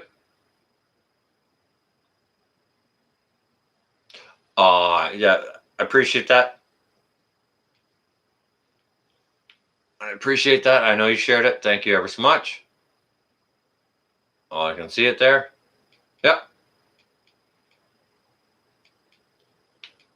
Anyone wants to call in, I'll happily address it.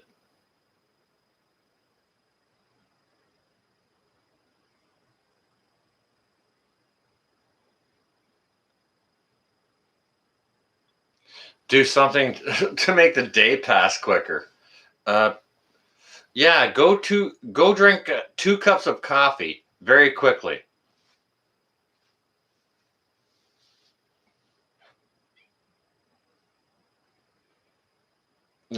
Maybe not so much. Goodness gracious. Plan your garden while you're at work. That'll help you pass the time. And that'll be better use of your time. Plan your garden more quickly. Mrs. Peepee, I'm just saying.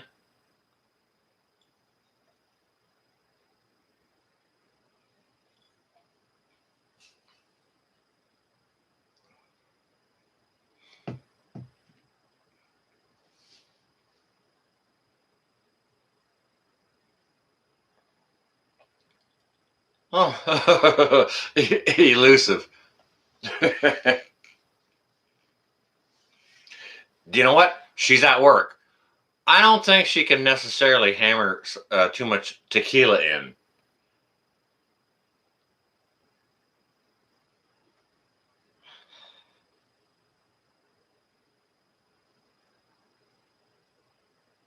$86, what does rum do to you? Coffee has 0 effect. Okay. All right.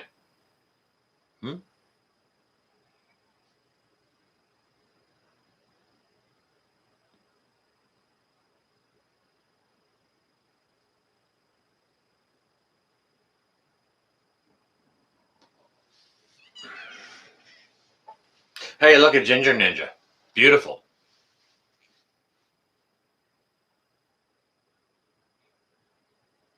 Holy crap, elusive. I almost hardly even saw that. Good, Joe. Numbers up there. Taking a call-in show.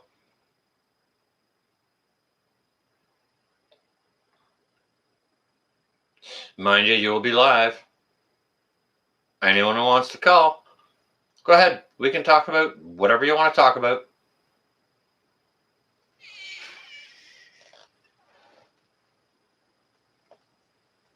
Well, I was kind of thinking the same thing, Mrs. Plummer, because that's not necessarily something you do at work. And, you know, thank you for having the presence of mind to not do it at work and then drive home. G&W, I see you there. Hello. Rum makes you mellow. Okay, so coffee does nothing, but rum makes you mellow. That's a good thing. You know, if you care to use it in that way, that's all good.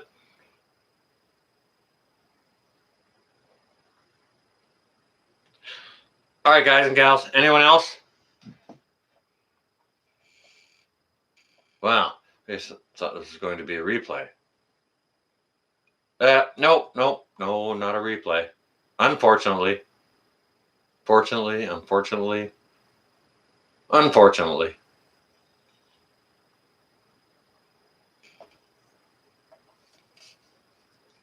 I'm totally going to lose Thursday. I'm going to sleep through all of Thursday, probably until Broussard Homestead goes on live, like later today at 9 p.m. Eastern Standard Time. Goodness gracious. 70s and 80s. Goodness gracious. Down to 29. Oh, no. Ginger Ninja. We got snow on the ground here.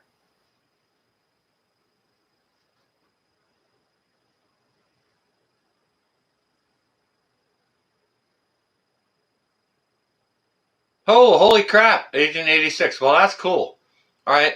One of your favorite channels, Wild Edibles, is live for the first time ever. All right. Go out and check them out, guys and gals. Wild Edibles. And that is another brother and sister, I believe, in Australia. I'm not sure. Somebody can confirm that for me. We're not doing a raid. No. No room raid. No. Not tonight. This morning. Whatever the case may be.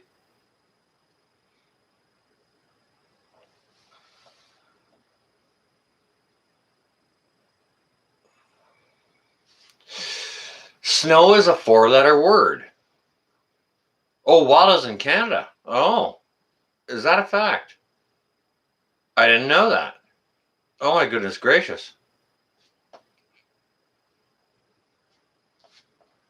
See, I'm in Canada and I didn't know that. However, I have people asking me about troops in China, Chinese troops in Canada. Well, I'm in Canada and I don't know about that. All right.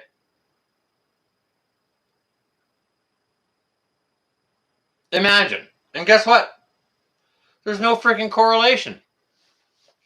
None. It's like, oh, all right. How am I supposed to know that? I'm just some dude. I used to do some stuff. Did. And I guess if I had the right equipment, I still could, but it would be highly illegal. Highly illegal. So, what can I say? All right. Anyone want to give a dingler? Ask questions about whatever?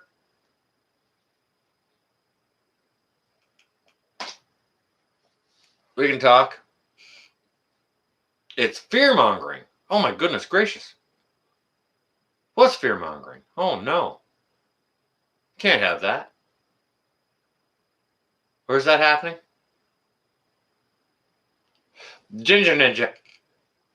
A phone-in conversation is not fear-mongering. I'm not sure if you're being accusatory toward me or what you're saying. Oh, news. Yeah, news is fear-mongering. Yep, 100%. Why do you think I don't do news on my channel? Rather just do prepping things. And if I don't have anything prepping to share, guess what? I don't post a video.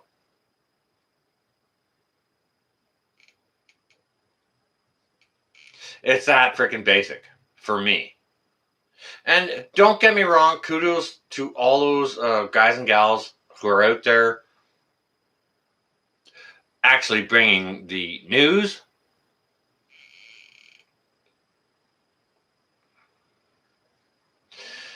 I don't want to actually sort through all that stuff to bring people news. I'm not a news channel. I'm a prepping channel. Hey, Laurie. Well, flick that cat off your head. Go get yourself a cup of coffee. You can give me a shout, Laurie, if you want to. It's a call-in show.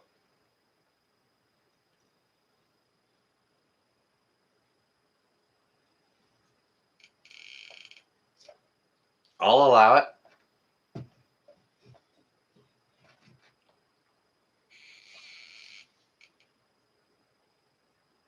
Like, I mean, if you want to.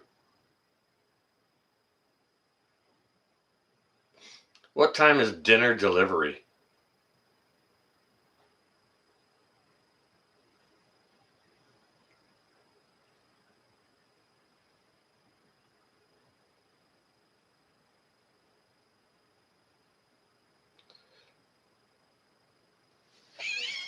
Gene W. is all the links you posted deleted. Isn't that interesting? Yeah, just sort of correlates with sound like Froggy from Little Rascals. Do you know what? That's actually perfect. That'll sell newspapers. Were deleted by a Google moderator. Isn't that interesting? That's been happening for the last 24 hours. 18 hours? 18 hours, as far as I've seen. Okay. Yeah, they've been having a field day.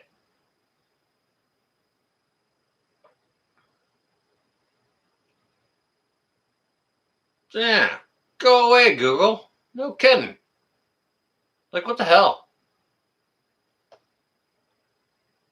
You know, we're trying to share how to propagate purple tomato seeds, and they're in here just like whack, whack, whack, whack. It's like, holy cow. Those soy latte drinkers is like bang, bang, bang, bang, bang, bang, bang. Shooting right from the hips, like holy, pew, pew, pew, pew, pew. Holy cow. Like, what the hell? And why? Why? Why would they do that?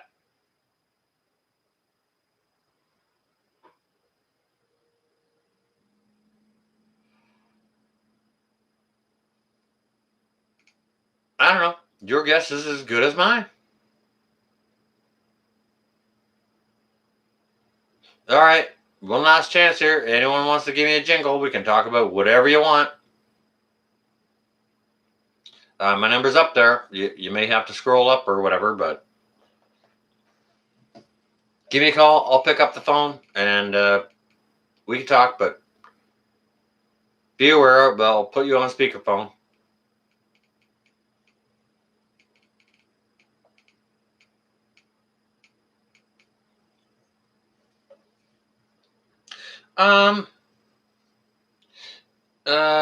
Do you know what, Jerwin? That's interesting you asked that. It could be a thing of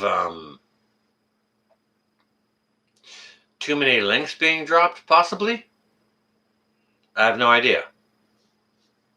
I have no idea because it was, whatever it was all of a sudden Google moderated. Holy crap, Lori. My aunt had a pet rock with fuzzy eyebrows.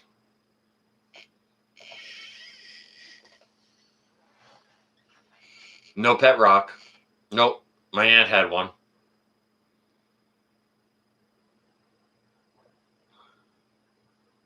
You put it in the water and it drowned. Goodness gracious. Well, I'm not sure that's appropriate behavior, but I guess, it's a rock. It was probably a river rock anyway, so maybe you gave it back to its natural habitat. Yeah, detentions were happening everywhere.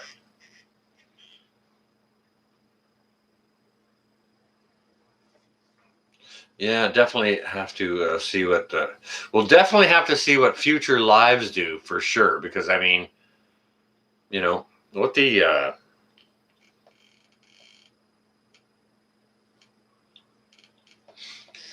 lives are doing these days doesn't seem to be beneficial to the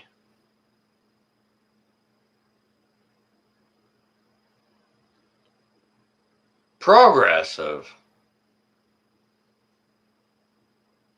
mankind.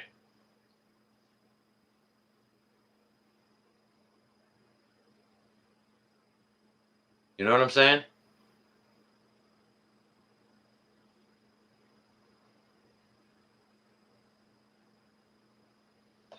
What the hell can I say, Elusive? I mean,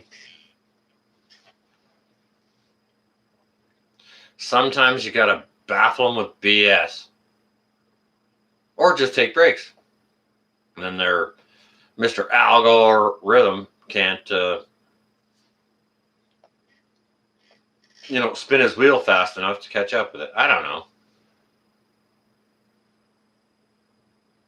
Sounds like the president. Yeah, you did. All right, all right, all right. That's okay. Bust my chops. That's fine.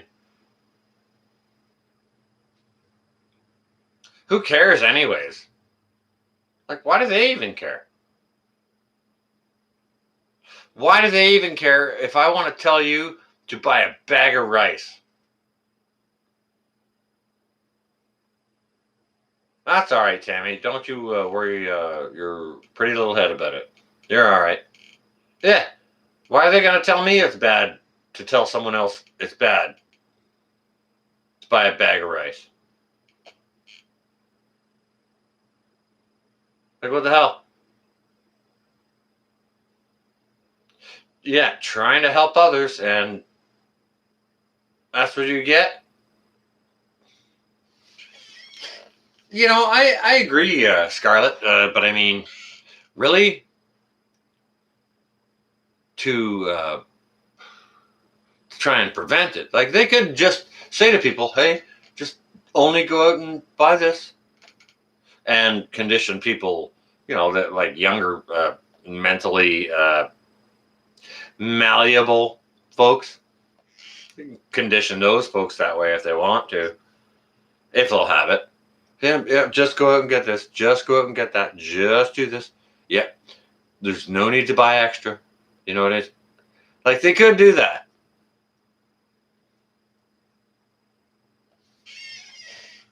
If they wanted, they could tailor make children's brains from the beginning. Like, when we're in the grocery stores and the announcement comes on. Greetings. Everyone in the store needs to have a mask on.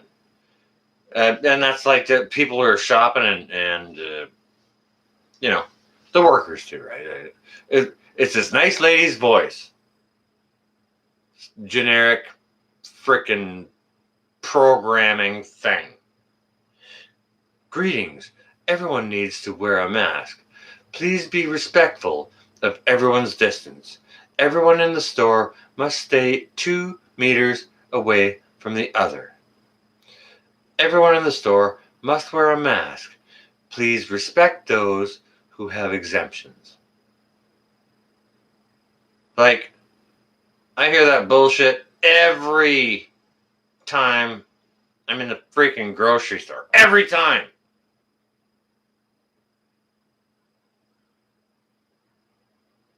Oh, Jeep, you're on your way? Stay on safe, all right. Appreciate you. Thank you ever so much. Thanks for the call in. I appreciate that. Stay well and safe. Definitely stay well and safe, Jeep. Jaron, you're on your way? Night, done.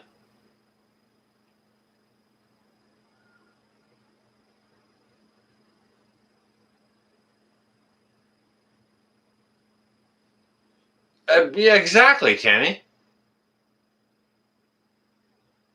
Holy crap, honey badgers. Look at you on the loop back. Awesome. Wilderness one. I'm not early, we're late. Late. This is a call-in show. My number's up there. Give me a dingle if you got something to talk about. If you want to say whatever, we can shoot the breeze about whatever. Ask me questions about prepping, anything you like. Go ahead. We'll entertain it.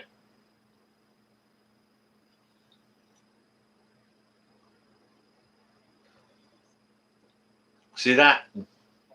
Jandera just got hammered by Google moderators.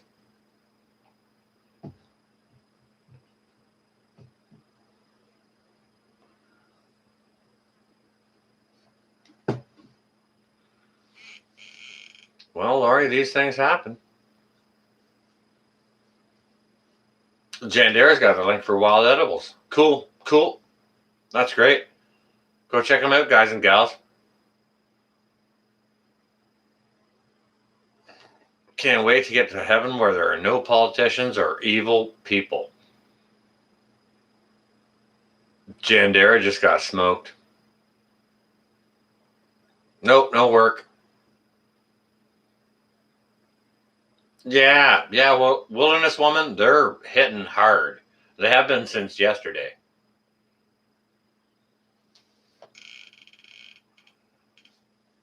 Yeah.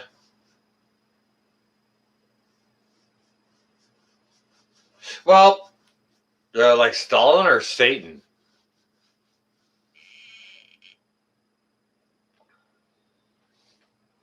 New way to silence people, like Stalin or Satan. All right, so my number's up there, 419-1715. If anyone wants to give me a shout, we can chew the cud about whatever you want.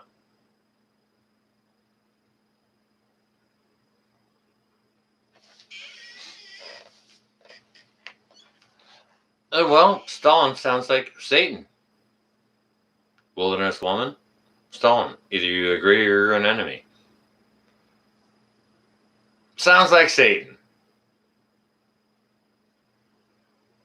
PP, Mrs. PP, that's cool. Yeah. My number, I just shouted it. Someone wants to give me a call. We can chew the cud about whatever. I think they're AI, Lori.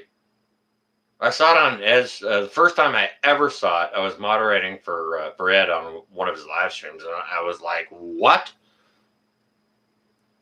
Comment deleted by a Google moderator, and it wasn't any comment that would have been. And you know what? It happened to Pinball too.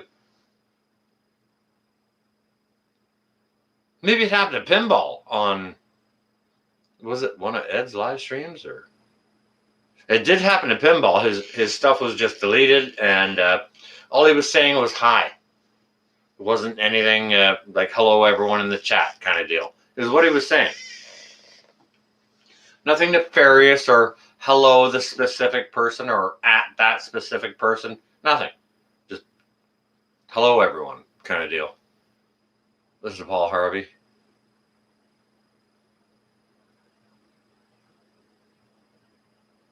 If I were Satan, well, I'm all right. Well, I'm not Satan, so I'll not be listening to Paul Harvey.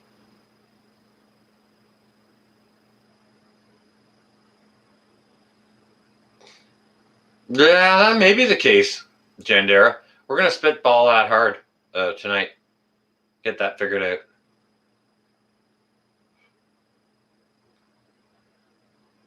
Do what you need to do, Lynn or Wayne, whoever's chiming in there.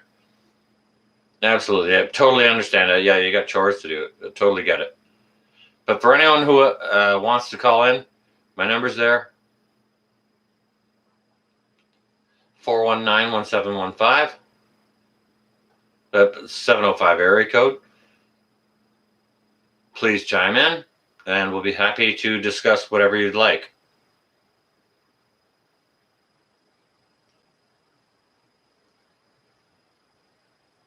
Race with China on AI. Well, that's probably like the race to the moon. And guess what? Guess who's on the moon? Nobody.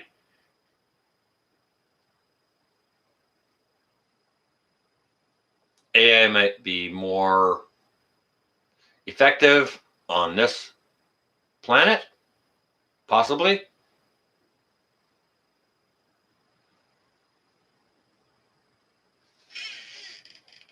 Depends what we allow them. And you know what? We're going to have to soon stop allowing our people in power to have the powers that they have because they're not using them correctly.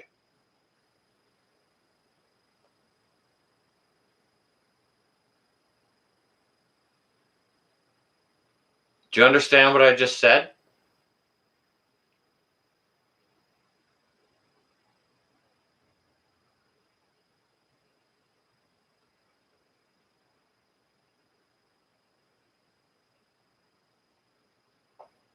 They're not using their powers correctly.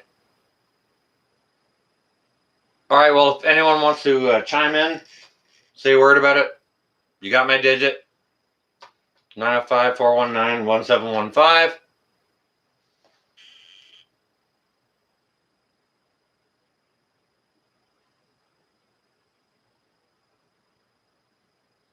Lori Austin, you behave yourself. I'll do that on my own business, my own private business. All right. You control your beard live, and I'll control my beard live. What am I doing today? I'm sleeping. I'm going to sleep the whole day.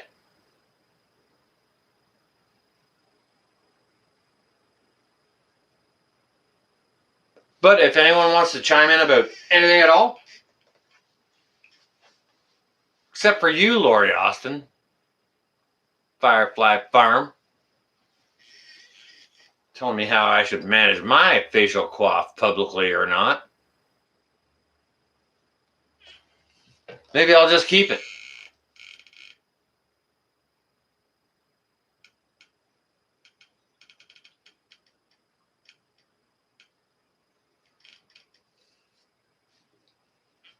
Well, Wilderness Woman, I've been up all night. All night.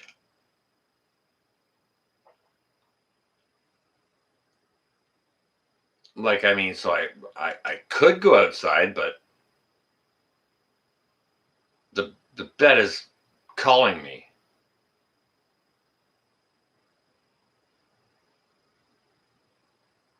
Hey, Melanie.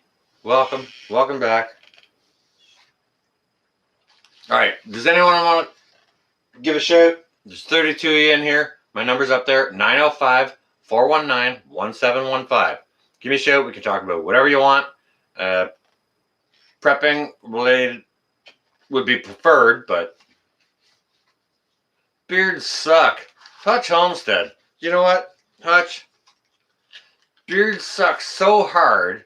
Like, you got a more magnificent beard than I do. So if beards suck, Hutch Homestead's beard sucks harder.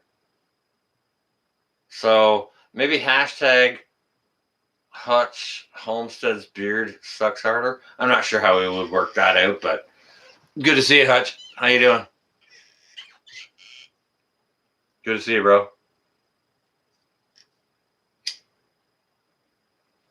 I'm doing a call-in show. My phone number is there. If you got like the phone package where you can call to Canada or whatever, give me a shout. 905-419-1715.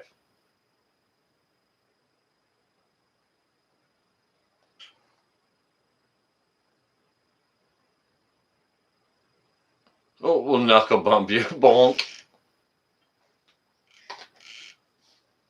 Yeah, just don't do it on my beard.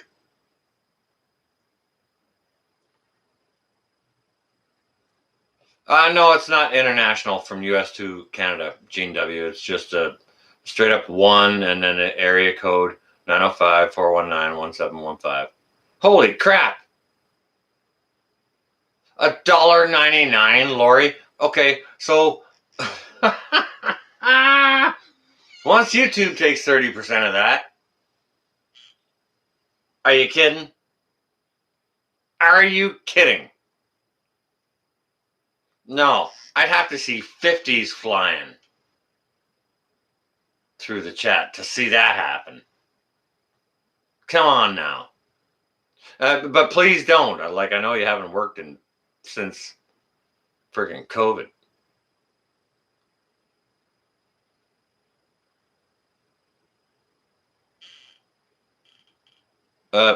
The forever best friend, Charlie Grace. How you doing? Welcome. My phone number's there. Give a phone in.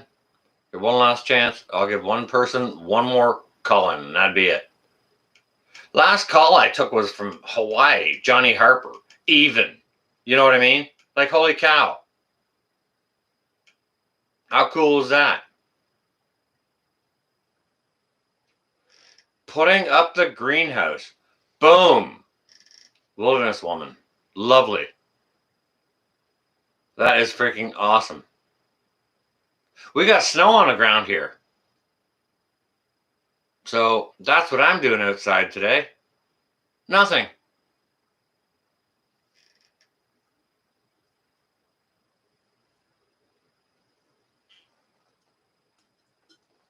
Anyone, or is everyone checking? 905-419-1715. Nobody? Got a couple of cool people on here already. Well, it snowed here yesterday and the day before. We got snow on the ground now. Yep.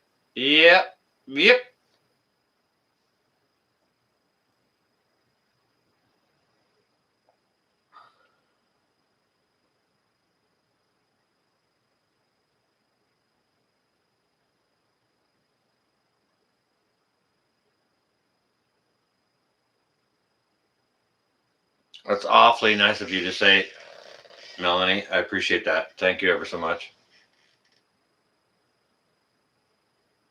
New York State, Jim asks. Hell no, I'm in Canada, on the North Shore of Lake Ontario. Just rolled out of bed. What you miss? Well, nothing. Just rewinded about 8 hours. It's one of those, Hutch. First of all, I started ranting about the governments, the goobs, and about the Jabberwocky and all this crap. And then it evolved, as things do. Come on, you've been on those. It's like, holy crap, I just did a live stream and it was 7 hours. How did that happen? Well, it happens, right?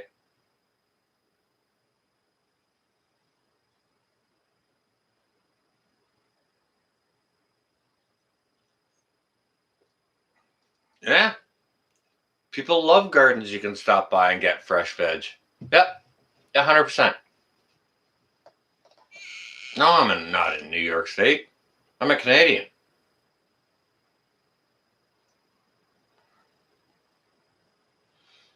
An annexation of New York State. You know what? Actually, Jim, it was Canada who annexed the United States. So go read some history, bro. Thorhaven, good morning. And Merry Christmas. Yeah, I should actually put up my Christmas lights.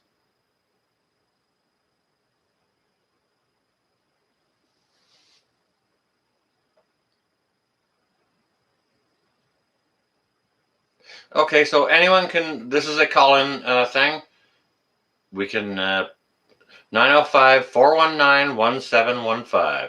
If you want to call in, go ahead.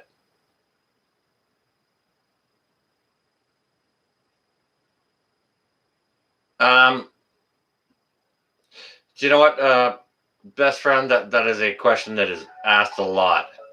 Oh my goodness gracious. Who could this possibly be? Tennessee. Holy shit, I hope it's not pinball. Hello? Good morning. This is Charlie Grace. How are you? From Forever Best Friend. Hey, best friend, what's going on? I'm good and well. I'm just doing my thing. I'm calling to say we don't have snow and you can keep it up there.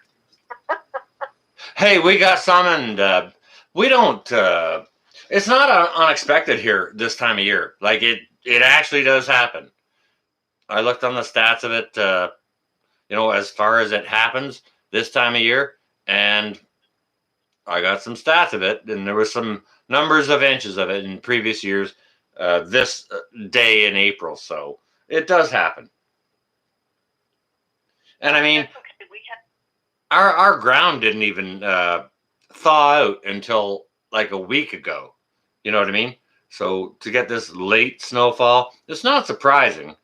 But that's one of the reasons we also don't plant up here until like first weekend of June. I think the wise tale down in the south is to beware before Mother's Day. So we don't. There's a lot of things that are planting. We've already got our daffodils and tulips have already popped up. We've got all our flowering trees are out. People are already planting their tomato plants. It's a little interesting to watch what's going on in the South. I'm now a little south of Nashville, Tennessee. All right. Yeah, it's absolutely gorgeous, but it is chilly. I think Pinball's over by Knoxville. I think he's an hour outside of Knoxville. Maybe not. Not quite an hour. So you're going 8 hours. First off, congratulations, and that's a little crazy. Oh, hell. Please do not congratulate me on that. I meant for that to go like an hour. Well, everything happens for a reason, and that's okay. And you know what? Probably talking to you on the phone here is one of those reasons. Things happen for a reason. So, anyways, speaking toward that, do you have a reason you're giving a shout here and wanted to say hello? Well, I've watched your channel for a while, which is great, and we're a travel. I'm a van lifer, which is really cool. So we travel, myself and my dog Rosie Bell. All right. Do you know what? I'm going to give you just an opportunity, and I'm going to put the phone right beside the camera so everyone can hear it. So if you want to go ahead and shout out your channel, please go ahead and do so. Well, thanks. That's really sweet. I appreciate that. Well, good morning, everybody. My name is Charlie Grace. I'm with Forever Best Friend, and we're van lifers. I've got this awesome dog named Rosie Bell. We love to travel, primarily in the southeast region, but this year we're actually going to be going up north. Going to Michigan, Ohio, Indiana, even I think Iowa for a little bit. We've got lots of stuff going on. But I love watching preparedness show. I've been watching your channel for some time now, and I just wanted to say hello to the community. A lot of people haven't met me per se, and we do a live stream too. Actually, every Thursday at 8 o'clock Eastern Standard Time. If anyone wants to come over and say, "Hey, it's a travel and dog friendly show," so if you like dogs, I am totally something to check out. Hey, people, the van life is definitely a going concern, right? And there's lots of folks doing it, and people absolutely love dogs, cats, dogs. That they love fur babies, whatever kind it is, that you could possibly show them on camera. They absolutely love them. That's one of the things we'd love to do. We travel. We take photos of dogs everywhere we go.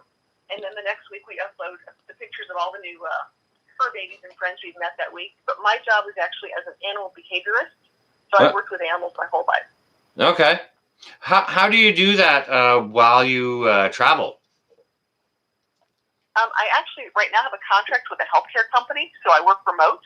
So I don't have to worry about it too much. It's more clients come to me. Wow, that's interesting. That's kind of a really cool way to sort of work from home in a sort of mobile aspect. Yeah, I think everything's becoming mobile these days. I always say, what's that book? Who Moved Your Cheese? Hang on a second. Wait. I'm a drywall taper. There's no way that will ever go remote. Ever. Because You're right. I mean There's that jobs that we need. that means I can stay home and hang on a second, bring that house over here to me. And it ain't gonna fit the biscuit. No, there's some amazing trades we have to have, and there's a lot of things people need to learn. But there are some things that are actually sadly being more. I was going to say I've seen some housework done by robots. So depending on if it's modular or whatever, but I really appreciate people who have the skill set for like electricians and plumbers and builders and things like that. That's a skill set I think everyone needs to learn. Robots, you say? I've seen it. Well, okay. Do you know what? To be fair, on a big scale, they can just 3D print a house. They actually can. I'm not sure the science behind it or how it works, but I understand that they can. I'm not sure what the end result is. To be honest with you, I haven't looked into it because things get built by men and women and hands. right?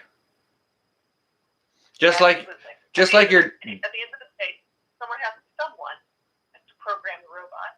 Someone has to build the house. Someone has to design the house. There's so much more to it. So it's really, we're in what I call a knowledge economy.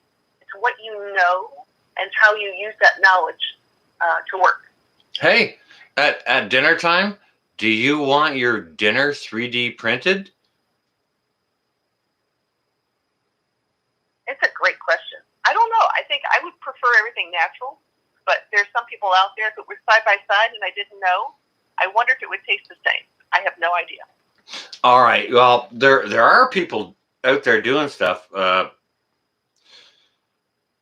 You know how everyone's, not everyone, but there are lots and lots of people out there pushing plant-based proteins and veggie burgers and this and that. Do you agree? I agree that there's a lot of alternatives out there. Absolutely. Here's what I've tried. Let me just say this out loud because I've tried different types of foods over the years, and I'm a foodie. Let's start with this. I love to eat. Yeah, me too. Food. So it's hard to replicate something. I think you just have to call it something different as opposed to trying to replicate, say, a steak or a hot dog or something that tastes like chicken. It's chicken or it's chicken. Call it something else. It's chicken or it's vegetable based chicken-like substance, something like that. But I mean, there are companies out there who are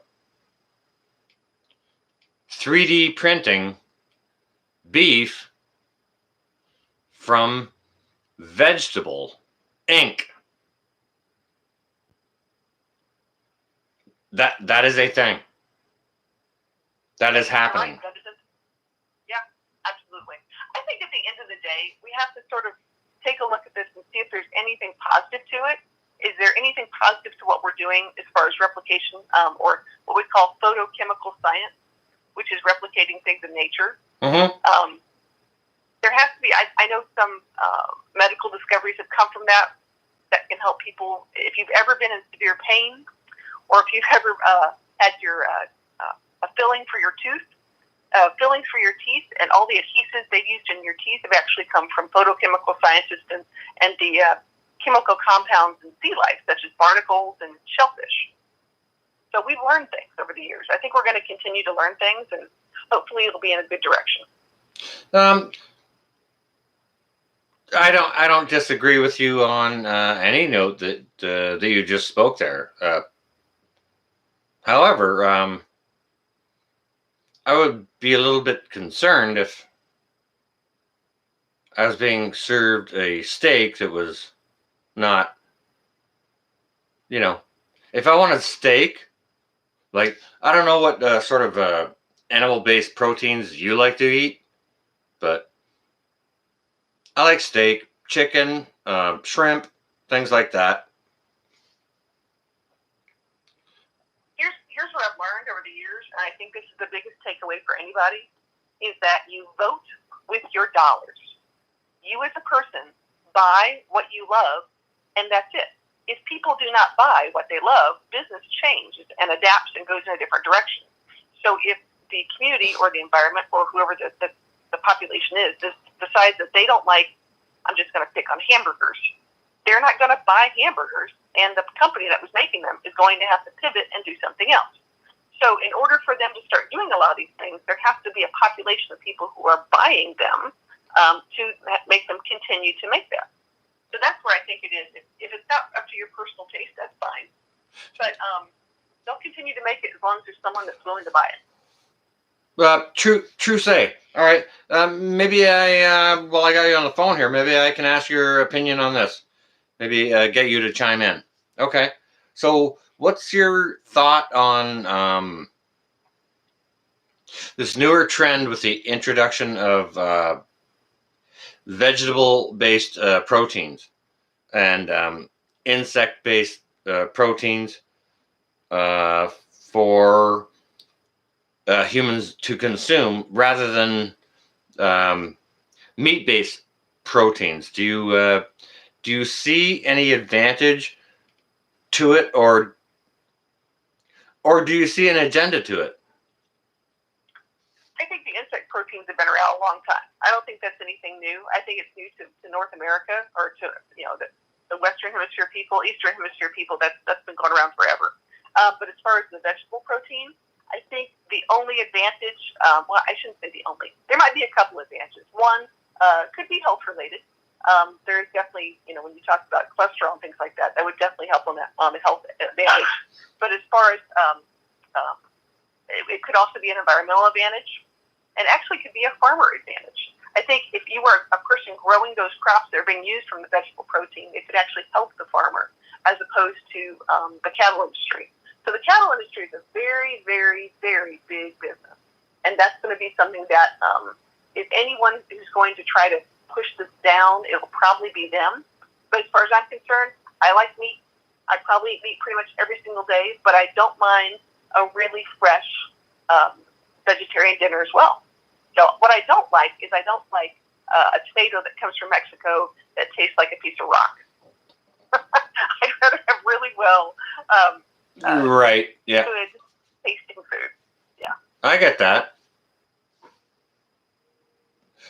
Do you think there's any direction they're trying to head with the introduction of more insect and vegetable-based proteins rather than promoting meat? Because they're not really promoting meat. All the signs you see in the grocery stores are advertising this and advertising that. Then you go in there next week and it looks like nobody's buying them and it's all on sale for like 30 or 50% off because no one wants to buy it.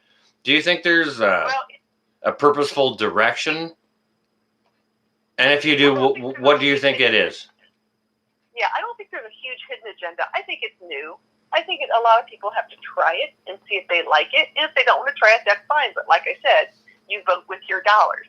So if you're not buying it, you're... Oh, for crap's sakes. Hang on a second. Wait. There's been tofu burgers since the 50s, okay? If we haven't figured out that it's freaking awesome and to buy it yet, don't get me wrong. I'm not saying it's bad. However, they weren't in supermarkets back then. They are in there now. And all the ads you hear. Like, I hear ads for pizza chains that we have gluten-free dough, non-dairy cheese, and vegetable-based pepperoni on our pizzas.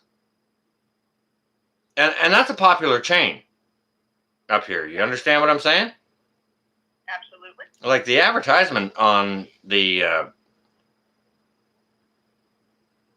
bug-based protein or the vegetable-based protein is being strongly encouraged.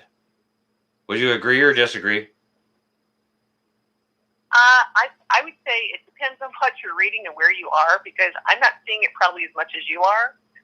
It sounds like your market is being really heavily advertised and spoken about, because if you do work in content-based media or advertising, they do target certain markets more than others. So has there been a rise and increase in seeing these things in store shelves? I would agree. Haven't seen much of the bug thing like you're referring to, but I have seen a lot of the I'll call it real estate and grocery stores expand to have a lot more opportunities and things like that. So, we'll have to see how it goes. I do think ultimately that it's great to see a balance, because for people who do want to go in that direction, then at least they have that opportunity and they're not trying to drive 2 hours to find it. Well, holy cow. You know what? I think it's fantastic. The diplomacy you shared here within that conversation. Absolutely wonderful. You're welcome. That's just my thought. But I think that at the end of the day, everyone, we all need to do what's right for each other. I'm not looking to say meat eaters are bad and plant-based is the only way to live. But I do think that there's a balance. I think it's important that we look into what's good for yourself. Well, vegetables are good. Yes, vegetables are good. I'm not going to go ahead and condemn vegetables. That's not what I'm saying. Not saying that at all. But it was very, very interesting to hear your perspective. So if just for those who are in the channel here, if you could just I'm going to put your my phone by the camera again. If you could just share your name out with them so that they can go check you out. Oh, this is great. Well, good morning, everybody. Again, my name is Charlie Grace. I'm with Forever Best Friends. I'm an animal behaviorist. We do a live stream every Thursday at 8 p.m. Eastern Standard Time, and we love making new friends. We really appreciate people who are out there gardening and doing some amazing things on the food chain.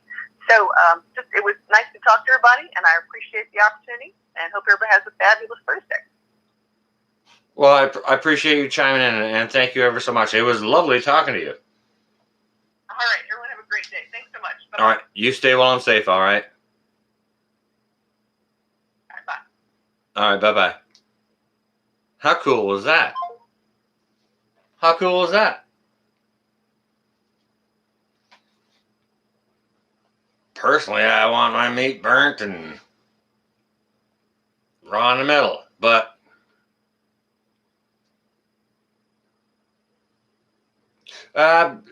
it's interesting how you get a cross section of different opinions, and I think it's important to share because as things evolve, it's going to become more important, right? Where things are headed, we're going to have less and less meat. That's a fact. Gene W. Yes, she did. Very, very wonderful caller. Absolutely.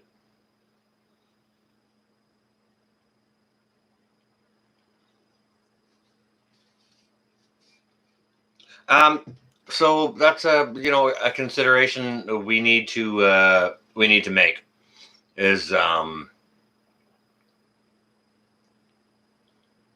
yeah, well, so will I, Joe, until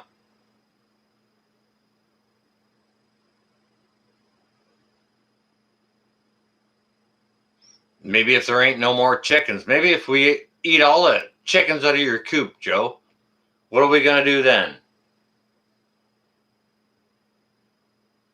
Start growing beans. Hutch,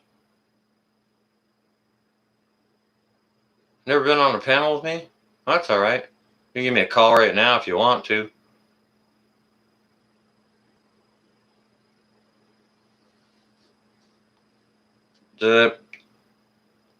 I think Lynn and Wayne had to go and get some chores done.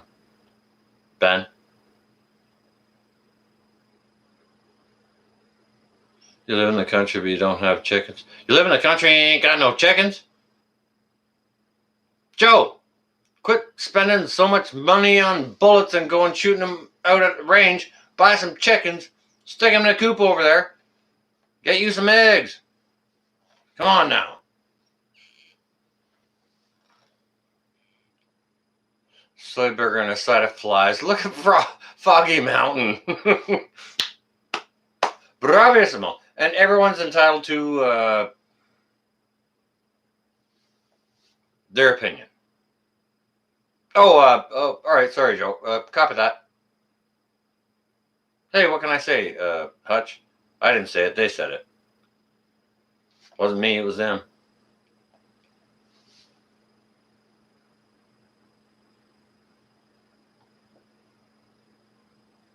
Hey, you know what, Hutch? You got my number.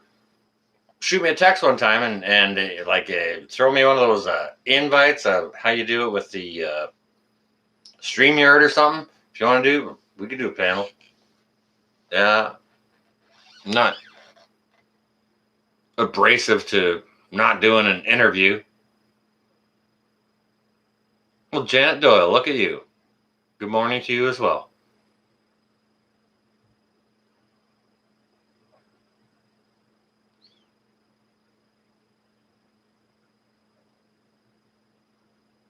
Well, Joe, yeah, I get that. Okay, so you're out in the countryside and but in an apartment as well, so you can't have chickens. All right, all right, all right. Well, we're the situation a little bit different. Maybe you could have some chickens and fresh eggs for them, and maybe the odd meat bird.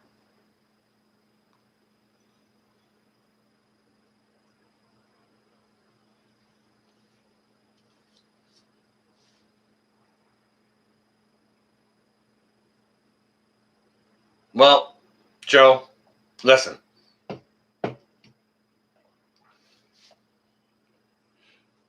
You always say you're running out of stuff, and then I hear you saying, "Oh, I found some of this and I found some of that." You're always going to buy it. So don't tell me that you're totally stocked because you're always going to buy it. All right, hang on a second, Hutch. Let me go pee and I'll say it again. All right. Thank you, Janet. Yeah, it's a wonderful couch. Yeah, I got a gope. Just I'll be right with you, Hutch. Oh goodness gracious! Holy cow! There's snow outside.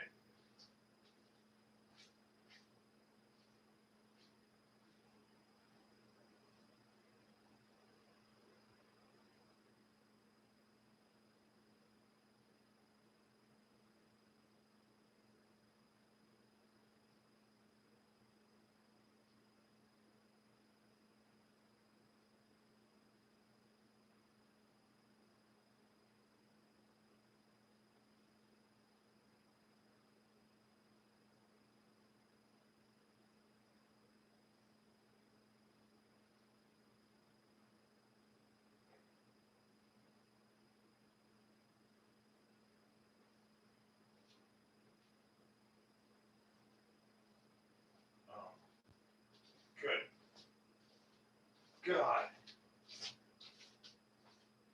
Metal drank my beer.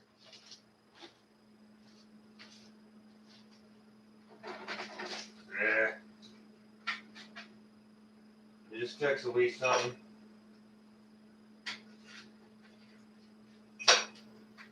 Sure.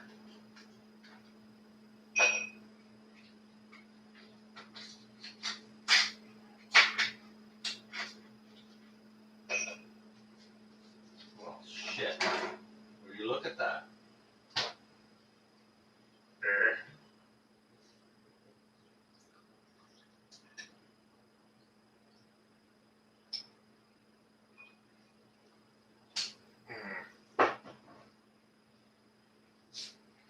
Shit in a freaking handbasket.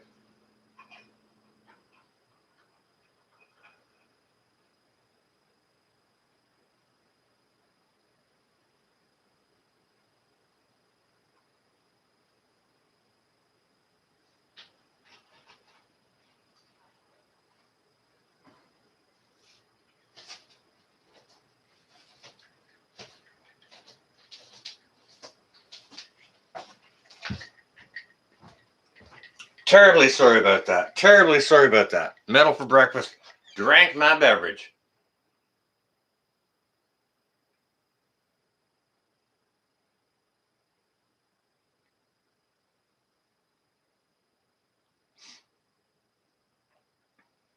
Well, you do get odd meat birds because,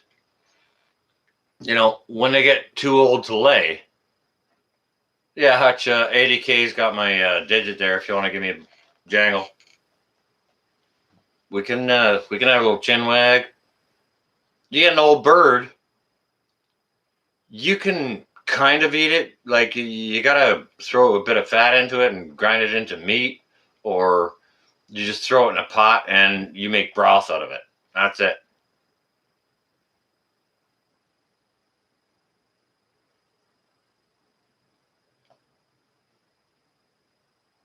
I don't know. Hey Mary, how you doing? Yeah, Hutch, it's what ADK man said there. Jandera's got it. Thank you, J. Rowan. I appreciate that. Anyone that doesn't know Jandera, go check her out, especially if you want to do any aquaponics. Hey, and if you don't know Hutch Homestead, go check that dude out. No more snow today? Well, there's still some on the ground outside here. So,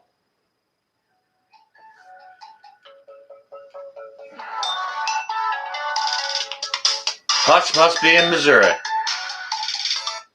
All right. It's probably going to be Hutch. What's going on with you, brother? All right, Hutch, that you? Yep. All right. Hey, brother, how you doing? Oh, another day, man. Just waking up, trying to get motivated to go outside and do something. Yeah, you got cold down there? We had snow the other day. We got like 3 inches of snow in like 12 hours. And then later that night, everything was completely gone. So now it's kind of back and forth. 30-degree drop between the daytime and the nighttime kind of thing. Yeah. Yeah, okay. Okay, yeah, so we've had kind of similar here. We got our ass snowed on by about 2 inches 2 nights ago. You know, the morning came and then through the day everything was gone from everywhere, roads and the grass and everything. And then while now I'm waking up again here this morning and we got some more, but it's going to be the same deal. And then I think by Friday it's supposed to be 65 or whatever. Yeah, that's pretty much the way it is here. You're talking about next, I want to say Monday or Tuesday, it's supposed to be in the 80s. So, Well, goodness gracious, you're in Missouri, right, though? Yeah. Yeah, I'm in frickin' Canuckistan, bro. yeah, So crappy season to begin with, huh? it's not gonna, like, it's gonna swing, but not that hard.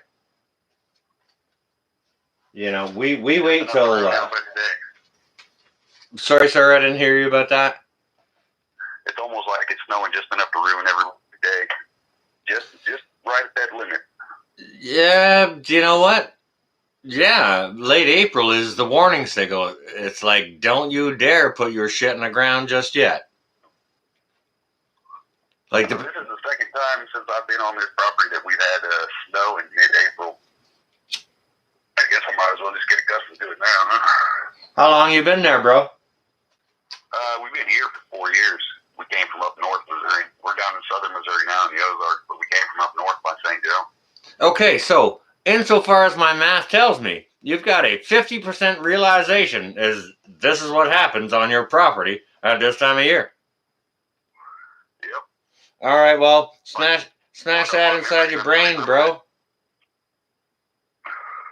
Like, just get used to the idea, and you just gotta kind of give in to the idea that, okay, here's where I am, and this is the case. Oh, I take it as a challenge, but I got some strange medical condition that my short-term memory doesn't seem to work too well for me sometimes. Well, that's what calendars are for. You can stick it on a calendar, and you can refer back to it next year. Oh, I've got calendars. I just don't know where they're at. Ah! That's all good, bro. All good. So how you doing? Are you and yours all well? Yeah, we're all good. No complaints here. Boy got a license. He got a job, so he's fine. He bought his first truck the other day. Holy shit! Good for him. Spring's coming around. How old's your boy? 16. Good for him. All right. You swat him in the head if he makes a mistake. Oh, he already knows. No kidding. I mean, like, that's proper training, right? I mean, it asked me where they say spare the rod, spoil the child. Yeah, a little slap on the back of the head is like, wake up, boy. Come on. Do your stuff. I come from I'm like the last generation of good ass whoopings, right? I was born in 81. So. Holy shit. My Harley was almost as old as you. Yeah, I'm still a baby. I'm a baby with a man beard. You got some gray coming in there too. That's from being married. It's looking okay. It's not great yet, but you'll get there. Yeah, my family history. I got about 10 years left, and I'll be completely silver. Dude, I got my first gray. Like, listen to what a fucking asshole. Pardon my language. Listen to what a freaking asshole deal this is. I got my first gray. I was in high school at 17 years old. I was looking at my hair in the mirror one day and I was like, what in the hell is that? Freaking gray hair when I was 17, dude. It's good. So, isn't that like a sign of knowledge or a sign of stress? Either one. Well, I guess I'm cursed with both. Knowledge and stress. Yeah. Man, plenty of stress through my life. Holy cow. I imagine living up there in commie country. Well, it don't have much to do with that. It's got to do with psychopath. I married for a wife when I was a young stupid man, and it has to do with my military service, and I played in a hard rock band touring for a lot of years, so it's got a lot to do with that as well, right? Oh yeah, what's the name of it? Let's hear some. I can't bust it out right now. I'll get it sorted out. I will do that. I will do it. I'll definitely do it. But there's some. They were all originals. We were playing the A-list clubs downtown Toronto and stuff like that, doing all that. And I mean, when you work a full-time job as a drywall taper, and then you do that at night on the side, and you get home at 4 a.m, and then you got to go to work at 7. It's it wears hard on you, That's how you get those memories, though, man. Dude, the memories. Most of them we can't share publicly here. But tons and tons of great memories, and a lot of great experiences having grown up on the farm, doing all that learning. And you know what? My military service, I went in there to actually serve my family, to provide them, a plate to eat off of. Okay, so went in there, did that, got divorced when I was in there, and I kind of thought, what the hell am I doing in here? I'm in here, serving the master for a family that I don't have anymore, right? So I questioned that, and I got out. But I mean, the values that I got in there and the knowledge that I gained in there is absolutely a fantastic foundation of information or personal knowledge, personal training to be able to draw upon. See, I wanted to do it. When I was younger, I got a piece of chicken wire through my eye, so that disqualified me from ever being able to join. So it was a dream when I was really young, and it was like, well, it's not an option now. So, all right, you know what? Roll with it. Work your best option. That's all you can do. All you can do is roll with the punches, right? Yep, take it how it gives you, because really ain't got no choice. Getting mad and well, you sure don't. Yeah, exactly. You can get mad all you want, and that's not going to do nothing. It's not going to serve nothing. It's not going to sort nothing out. It's not going to help you or your family. And all it will do is cause you harm. But I mean, everyone has to work their own things out in time, and in the time that they're able to. Yeah, it's like my son, when he was 8, he downloaded the ASVAB test and started doing that stuff on his own. So he'd wake up, like 5:30, 6 o'clock in the morning before the bus got there, and he'd do the 30 minutes of the actual PT training, or whatever he could find on YouTube at the time. And he'd get up, he'd do that, then he'd watch the news. Then I'd get up to get him ready for the bus, and he'd sit there and tell me what was going on the news all the time. I'm like, damn, he's more grown than I am. You know what? That's actually not only a testament to you, but to your wife as well. Testament. You trained him up well. not an easy They come job. off as a hard ass, but I'm kind of a softie. Well, you know what? You might look like you have a big bite sometimes. You see on the screen, it's like, oh, that's a scary beard guy. It's like, he's all right. Yeah. Yeah, no. I'm a big teddy bear. And most of us are too. I mean, you know, it doesn't matter whether we had service or not. But I mean, some service conditions will definitely condition you mentally to sort of automatically respond to certain things. You understand what I'm saying? Yeah. And that That's stuff. what I try to tell my wife. She's like, you spoil him. I was like, sometimes you got to be the hammer and the feather sometimes. You can't be one or the other all the time. You got to kind of bounce back and forth a little bit. You sure do. Yeah, yeah. There's no way you can always be the hammer because, you know, when the hammer lands on the anvil, there's nothing in between it. It'll break. Yeah. So, I don't know. I'm not sure exactly what that means. I think there might be some wisdom in there. But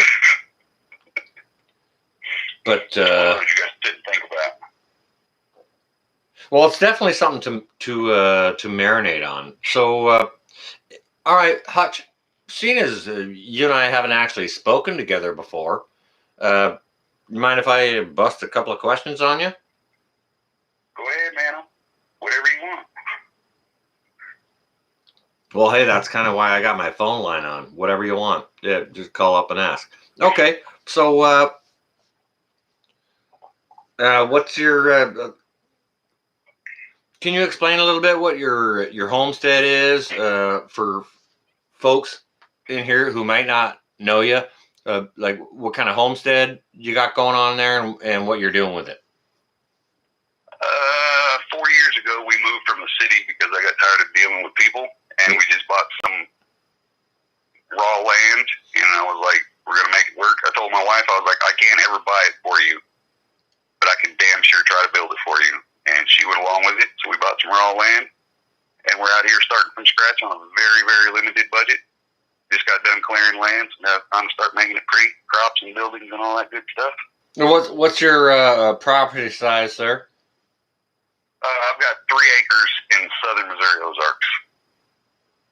Yeah, well, 3 acres is plenty enough room to raise a family on. Oh yeah, 3 acres is big. The way I've got it situated and drawn up here, the plan for the future anyway, I could fit about 20 people out here pretty easy, and nobody be on top of anybody, and I'll still have enough food to. Well, wait. Hold back on that. Look after your family first. Oh yeah, I'm just saying I've got the option. No. I'm not discrediting that. I'm just qualifying it. Oh yeah, I can't stand being around 20 people, so Yeah. it'll never happen. But you never know. Yeah. Maybe there could be a structure over there and a structure over there, and there's 5 people over there and 5 people over there. Yeah. No.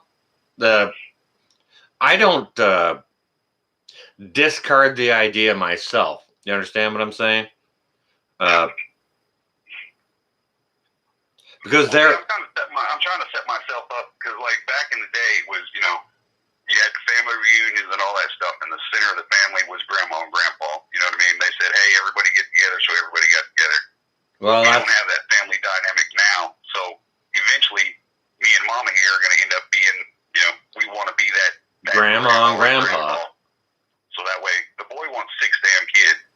So, you know, if he keeps popping kids out and doing stuff like that, then we're going to need the room, you know. But thinking long term. Gotcha. And you know what? It's smart behavior, and that's kind of a that's a thought process that will evolve. Like it's an evolutionary process, and you can't make a single decision on it right now and have that be verbatim for, you know, the rest of Kingdom Come, because it will evolve and shit changes. Your mind will change on shit. Mine changes every 20 minutes. Yeah, no, I get that. I get that for sure. But yeah, we can't be fused to an idea, especially if it affects those who are around us. We need to be more fluid in our decisions and our thought processes. And That's why I'm a big advocate for imagination, because you never know when you're going to have to think on the fly or absolutely change something 100%. You know, and you got to be able to roll with it and bounce with it. Work with other factors other than just, oh, I wanted it. You know. do you know what? That's something really interesting you just said, and that hits on a couple of levels. Because my daughter, okay, she's like an artistic type of person, Mm-hmm. and so she can change her aspect depending on what she sees or how she interprets it or anything like that. Okay, then I perceive shit from the aspect that I've got from my military training. Whereas I've got to be fluid and changing my shit as the situation develops. You understand what I'm saying? Yeah. So they're both kind of related and intertwined. Yeah, you figure each person is multifaceted. There's more than one thing that is a passion for each person. 100%. So you got to be able to, like bounce back and forth and figure out a way to navigate to make everything work in tandem, kind of, sort of. And if you got to replace something with something else, you got to be able to have that mental capacity to make it fit and flow, and all that good stuff. 100%. It takes practice, but it's a very good skill to have. Well, do you know what? That's the funny thing about it. And it's kind of funny you say it. It does take practice. It's a matter of trial and error. And what that means is we all fail in trying to make it work. Sometimes maybe boom, we'll hit it off right on the first go.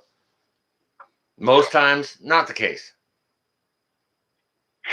And see, that's the thing is, I find, like, especially around here, a lot of people, even sometimes you've got to go forward with an idea that you know will not work, just to see what the outcome is, because you can learn so much just from the process alone that you might be able to take 3 or 4 tricks or tips from doing this, even though you know it's not going to work, but but it might work. You might figure out something in the process, be like, ooh, I can use this here, or if I put this here, then that'll work that way. Don't be afraid to fail. Sometimes you want to go into something assuming you're going to fail just because it's so impractical. But if you play with it and you tweak it, you never know. You might surprise yourself. Hey, you know what, dude? You might get along real good with my buddy Billy over at Ontario Homestead. Writing it down. It's not hard to remember, but whatever. Yeah, go ahead and write it down. Ontario Homestead. I've been smoking. Yeah, no, all right, fair enough, fair play. Ontario Homestead. His name is Billy. Tell him I sent you, and he'll know I sent you when you say I said he's a dick.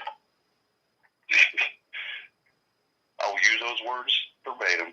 Yeah.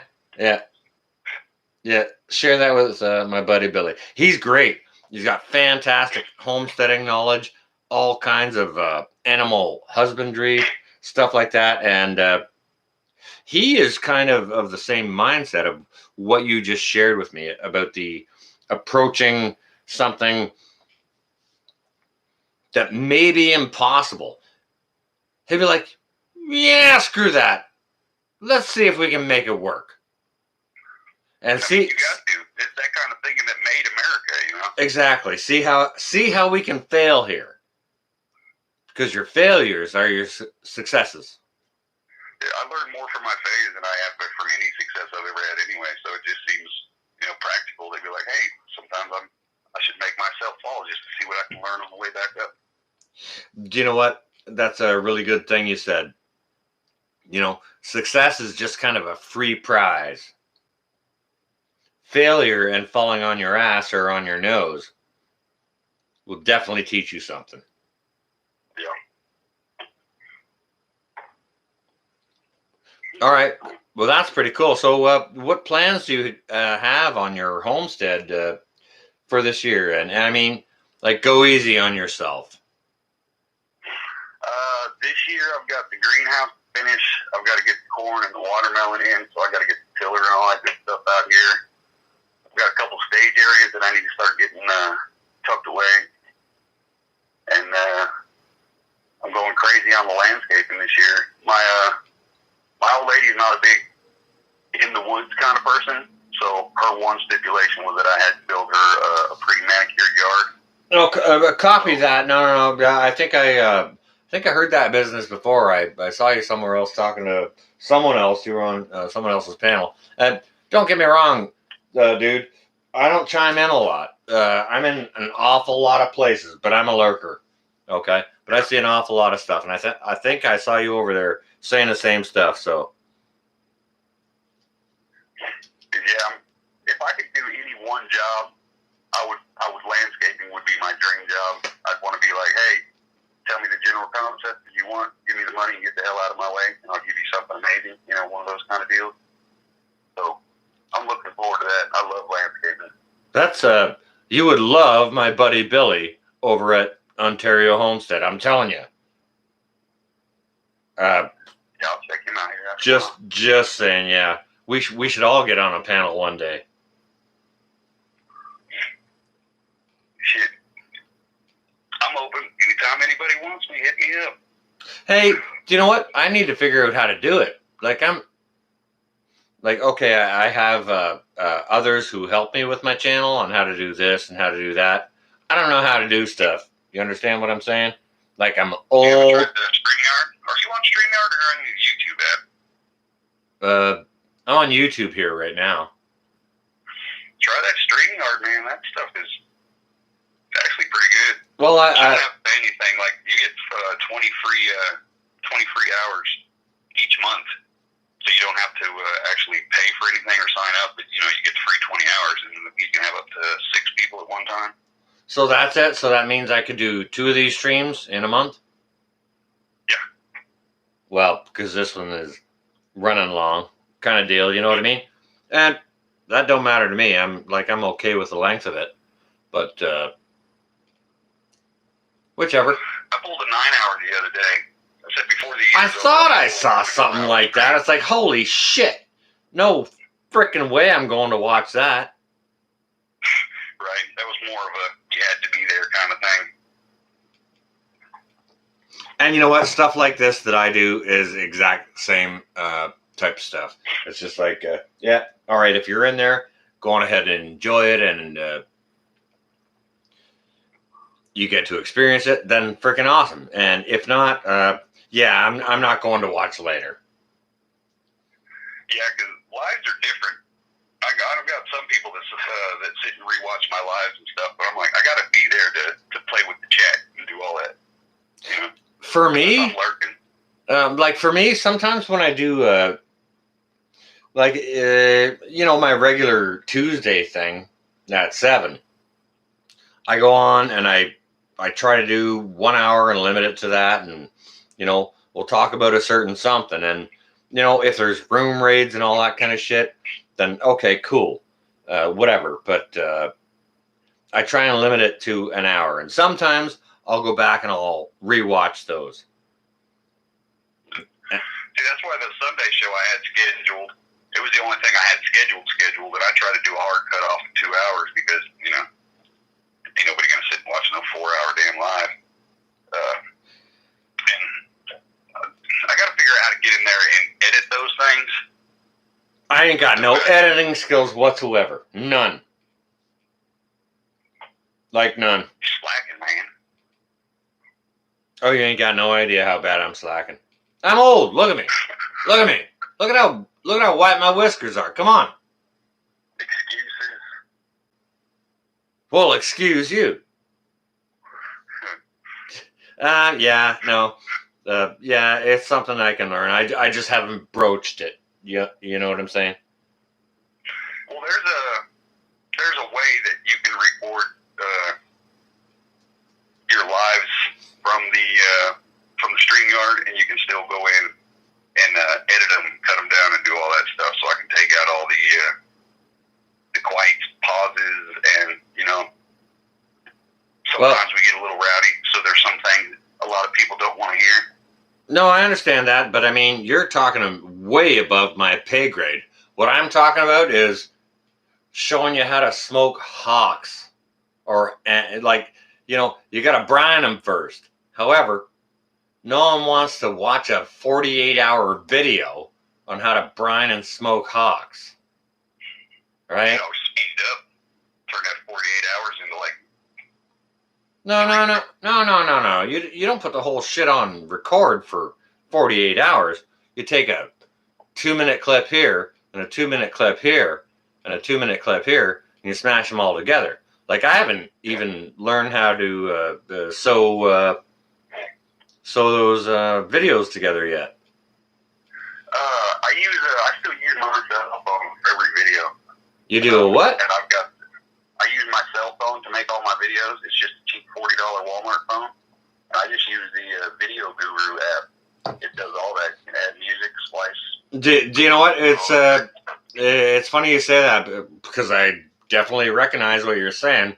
I was watching you live the other day. I think you were talking to Jason.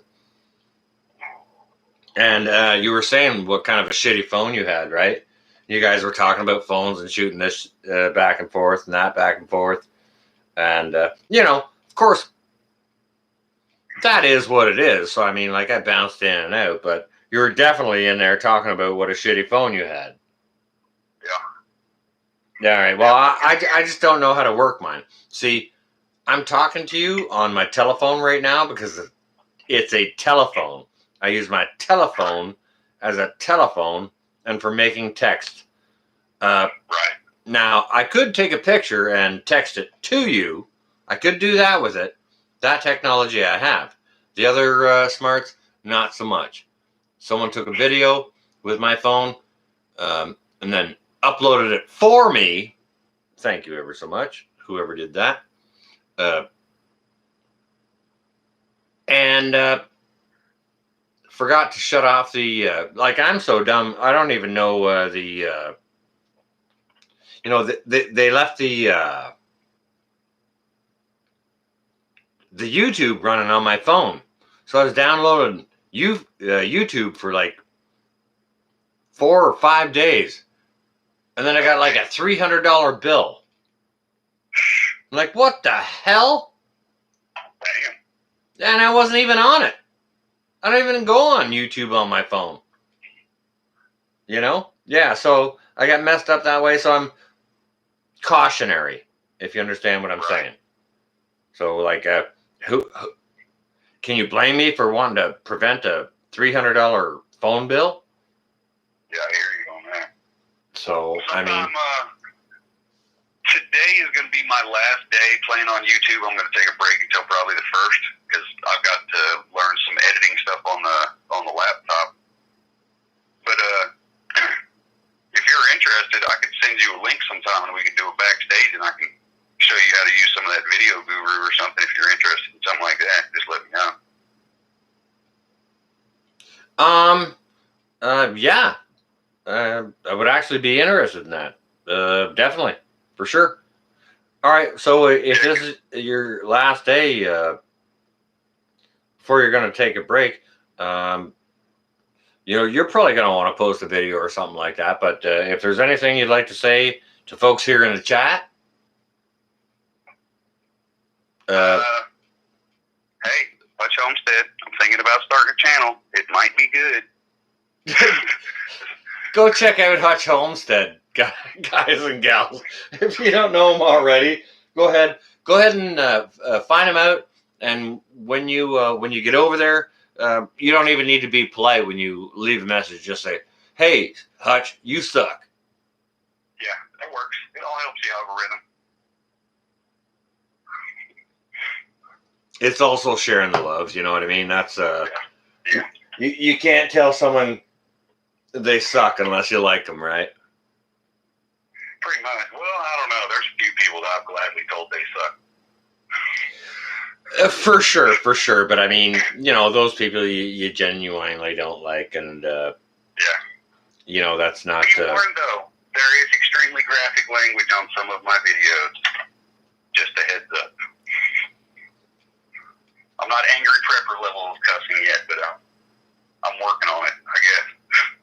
What do you mean, like Fuckity McFuckerson from Fuckersville? Is that what you're talking about? Yeah. Yeah, I use a lot of fucks and shits. Yeah, you know what? Most people who follow us are adults and can get over the Effie McEffersons from Effersville. Well, I'm working on it to a certain extent because I've got the old lady crowd that I like, and some of them they'll tolerate it, So I'm going, oh well, if you're nice enough to be here, I'll work on it, Do you know what? I have some older ladies that follow me, and they're absolutely wonderful. Which is kind of one of the reasons why a couple of reasons for it. One of the reasons why I try to keep it a little bit clean on my channel, just so that older people aren't offended by listening to it. They can learn. Also, so that younger people can learn. Okay? Yeah. So, I was checking my analytics. I think the youngest person who's ever watched my video, with the exception of my son, is like 28. I think it's the youngest I've reached, somewhere in that range. I don't even know how to look into analytics. So, I'm kind of that dumb. YouTube Studio, it shows you all that stuff. It goes up top where you got your little circle. Yeah, well, mine's just the age. Yeah. I've never been curious enough to click on the button and try to look at it. I just You find out your watch hours and your demographics and all that stuff. don't even care. Do I have viewers? Who cares? Do I have okay, sure, it's monetized, but so what? I mean, does it send some money? I don't know. I didn't even look. Don't care. Yeah. I'm more about sharing the information and just, you're a smart man and you got good stuff to share. So it would behoove you to go on ahead and do that. And I mean, if you use cussing, if you don't use cussing, whatever floats your boat. Yeah, well, see, I look at it like I'm trying to share my lifestyle. I'm not trying to do a whole bunch of pandering and stuff. I figure, hey, this is literally my journey, and this is me. Take it or leave it. Of course, everybody should be trying to improve themselves, but at a certain point, you're you. So, well, yeah. Do you know what? I think it's funny that you say that because I appreciate what you're saying. So I'm thinking, if I appreciate what you're saying, I think a lot of other people out there also appreciate just the natural way that folks come out, because we're all just folks. Yeah. You know what I mean? We're not look at me. I'm not trying to superimpose any explosions on the screens or making big video advertisements or anything like that in front of my live streams or anything like that. I'm just some freaking guy, and if I got something on my mind, I go live. Or if I got a canning video or gardening or prepping type video, I'll put them up. There's no pretense. Well, see, I want to do it to where probably around here, Halloween's our big thing. That's both pretty much mine and my wife's birthday, and it's harvest. The harvest party. So we got the harvest season and all that stuff. Hey, so we throw a big bash for Halloween. Giant bonfire, barbecue. All that good stuff. buddy. Kind of like, hey, it's time to start hibernating for winter kind of deal. I'm October 26th. I'm 28th. Cool. Wow. Well, we're sort of birthday brothers. Yeah. Both Scorpios or whatever the hell they changed it to. issues now. I don't think that has been changed.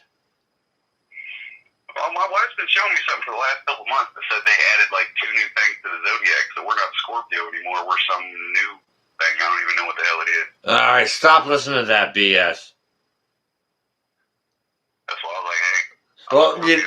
do you know what? That ain't my business. That's that's your wife and you. My name's Paul, and that's between y'all.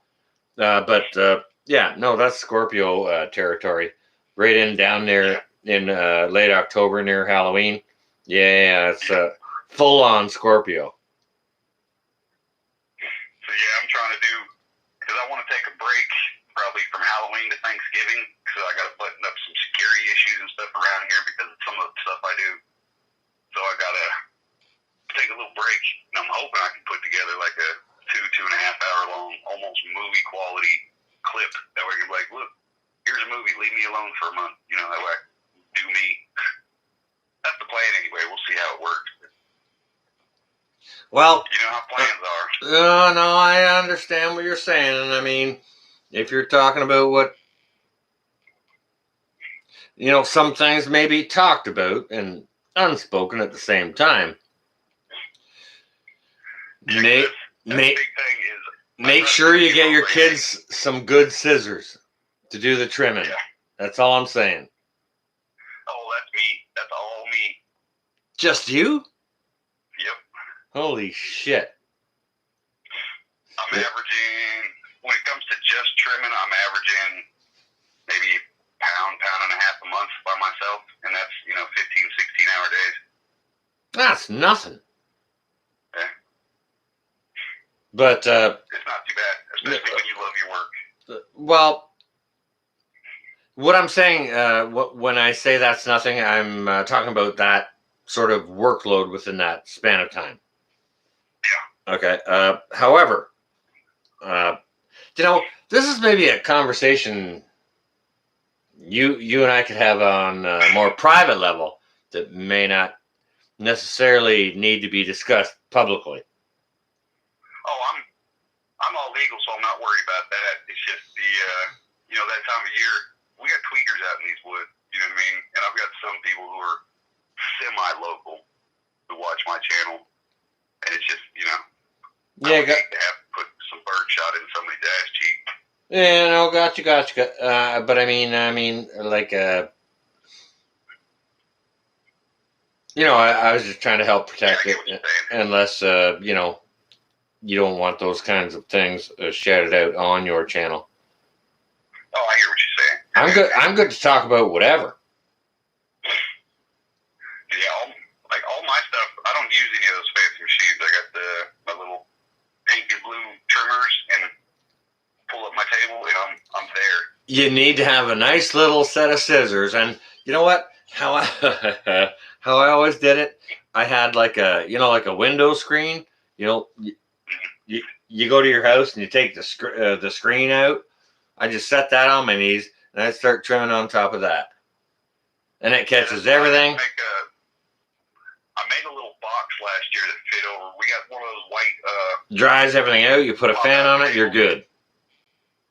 No, see, but the screen too though is like I got one of those white fold-out tables that I put wax paper down, and then I built a little wooden frame that slides right over top of it, fits perfectly, and it's just one giant screen inside the middle.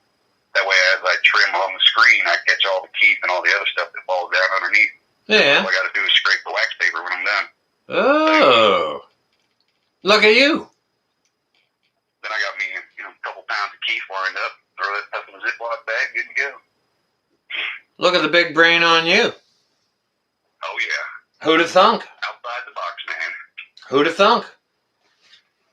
Because I was looking into them to buy one of those. They've got those little trays that you can just sit on your lap. They're custom made, and they got like little hand holes, divots that you sit your arms in, and it's. Oh, really? Really? Yeah, but I'm like, I'm not paying $100 and some bucks when I can go out here to the back of the shed. Yeah, that is complete bullshit for sure. Yeah, see, stuff like that, you got to have imagination. Don't spend, $200-300 on something when you could use $30 worth of scrap just laying around your yard. Hey, bro, you know me. I'm showing. I don't know if you've looked at any of my channel or not, and who knows. But I'm showing. I'm showing people how to do shit on the cheap, right? Yeah, 'cause that's what it's all about, man. Name brands and Well, paying retail. It makes no damn sense. You should use some imagination. exactly. Prepping is a business, and all the shit they're trying to sell you to prep is a business. However, guess what? I learned prepping from my granddaddy. He had pickles in the basement. You understand what I'm saying? And it's that freaking simple. It don't have to be hard. It don't have to be hard, and it don't have to be expensive.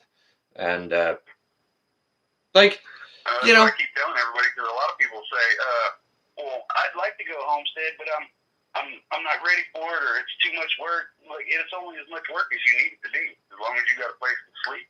And it can be as much work as you want to make it. As in addition to that. It's not supposed to be an overnight thing, It's not going to be boom, I'm there. Let me go ahead and start breaking my back. That's not how it is, No, it's a lifestyle. Yeah. But I mean, yeah. My granddaddy and my grandmammy, she taught me how to do it. So it's kind of in there from the start. And you know what? They didn't have any fancy anything. Sure, they had some canning jars and stuff like that. They knew how to work the ground and prepare things and pickle them up and can and jar things up. And to me, don't get me wrong. I won't go ahead and say that having some of that dehydrated food. I'm not going to go ahead and say that's a bad idea. I can't say that. However, I will say what is more realistic is to have a 5-year pantry, and that's all your canning shit. Yep. Highly more. You can always go out. There's we got flea markets around here every once in a while, and even stuff like that, they sell food that's already canned. So if you're not into canning and you're like, well, I need to stock up, hit some of these flea markets in some of these little small towns. You might actually find a year or two's worth of canned food already, and all you got to do is just take it home. You can, yeah, exactly. You can buy pickles and jams and all kinds of homemade stuff. And it's actually fairly cheap. Like around here, a mason jar of jelly, I think, is going for like $4. And it's hard. It's wax ring on top and all that good stuff. It's ready to go. So, yeah, that is pretty cheap for sure. And I mean, that is another way people can do it. What you're talking about there is the money table. If you've got the money to just go out and get that. Yeah. So, one of the reasons why we do all the stuff we do with the canning and preserving and all that shit is to reduce the dollar value of the cost of what it takes to put those calories in the cupboard. Yeah, we got the Mountain House and stuff like that around here, but they're like $8 a pop. I was like, hey, I'm not paying $8 for a single meal. I don't pay $8 for a single meal now when I'm eating it. Dude, it's $12.99 for a single meal up here. $12.99. That's crazy. Why do you think I don't have any in my preps? How much land do you got? You got room for a garden and all that stuff, don't you? Or are you like, buddy, kind of thing? I'm in an apartment and I have a tiny small garden. Little urban garden. But you know what? I was like, screw it. I'll rip out all these fancy plants. I ripped out my pleasure garden, put in a vegetable garden. And I did that to show people who are in urban environments, tiny little spaces, you can do this. You can grow vegetables freaking anywhere. And I grew them in pots and buckets and everything you can imagine. Yeah, just take a note from Prepper Tribe there. Go crazy on the buckets. then you can literally have a garden anywhere you want. Start using buckets. Yep. What I will say with the potato buckets, your potatoes might do better, which is something I'm going to try this year. Is I'm going to try them in bigger totes instead of buckets, because I did all my potatoes in buckets last year.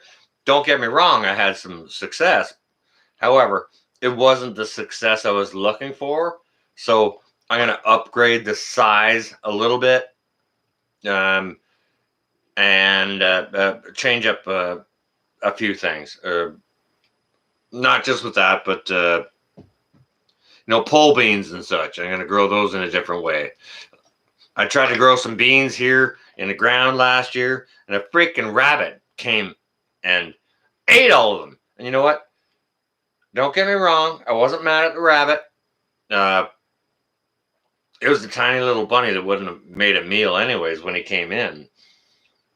And he saw me, and you know what? We saw each other, and we kind of startled each other. We were both a little bit scared. And I jumped back, and he jumped back. And we were like, whoa, whoa, whoa. I'm like, you're okay, dude. You're all right. You're all right. You know what? I see you nibbling on those beans over there. You just do me a favor. You can eat whatever you want in here. Just leave me some.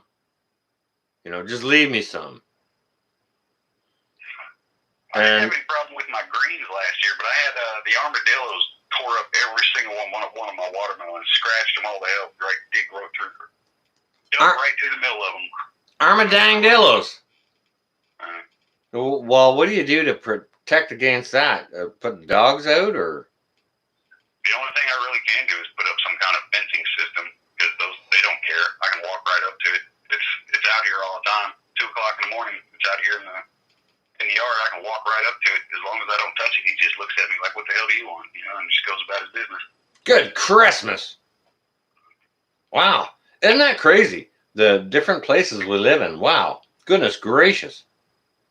I mean, you can't really do anything to him. You can't shoot him. I mean, you might be able to, but I heard a story here a while back out of Texas. A dude shot at one and ricocheted off the shell and hit his neck. So I'm like, well, I don't want to shoot it. What the shit? Really? You can't grab them because they got I want to say, is it leprosy that armadillos carry? It's leprosy or syphilis, but I'm pretty sure it's leprosy. I'm not sure. I really want to handle it. Whatever it is, I know it's not good. Yeah. Holy cow. And, obviously, maybe a 22 will bounce off unless you catch him right in the head. That's why I figure I'm probably just going to have to walk right up to him and just do him like an alligator. How do you do that? Like with a hammer? The straight point right on the top of the head. Don't go for the shell. Headshot only. All right, well, fair enough. Yeah, you can stab him any way you want, I guess. Because, you figure it's the same concept as a turtle. The only thing you see is toenails and, an eye, some eyes and a nose sticking out. Yeah, I suppose. So really have yeah. We're a little more sensitive about turtles up here. Oh, turtles! I'll catch turtles all day long around here. Eventually, I'm going to have an alligator pond, and I'm going to set up some kind of deal. Little turtle sanctuary for all the turtles I see crossing the road around here on the highway. Now that would be cool.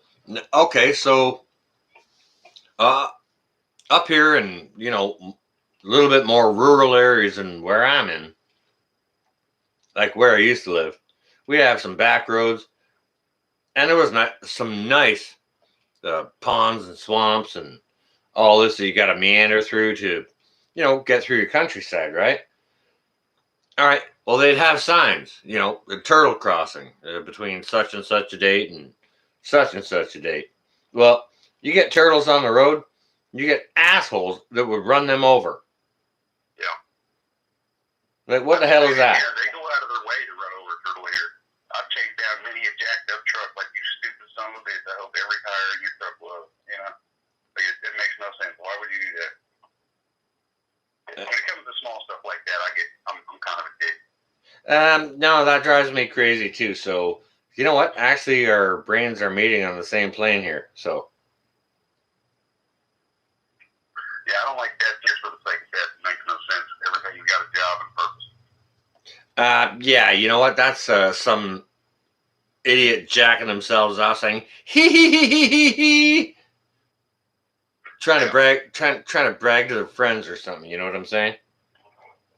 And I guess I was lucky. I never had that mindset. I would go out of my way to rescue something and not hurt it. Well, okay. See, I come up on the farm, so I know the difference between, like, I've seen plenty of death before I was, a teenager. Seen plenty, right? You get livestock, you get dead stock, so you get to understand what all that is, right? So you want to preserve the living, right? And it's I'm happy for that upbringing, so that I understand it. That's why I tell my son, I was like, that's why I believe everybody should kill something at least once, just so they can experience that, not just some random joy, like up close, personal with your hands. That way you can actually experience that life leaving that body, that whole feeling. That way you get some kind of, I don't know if it'd be empathy, but some kind of understanding to like, oh, okay, this is something that's actually more serious than, I thought it would be, kind of thing. Actually, show a little respect. Actually, empathy or remorse might be a couple of the correct words to throw into there. Like, there's no way you can sum it up completely for any one person, but those are a couple of good words to put in there.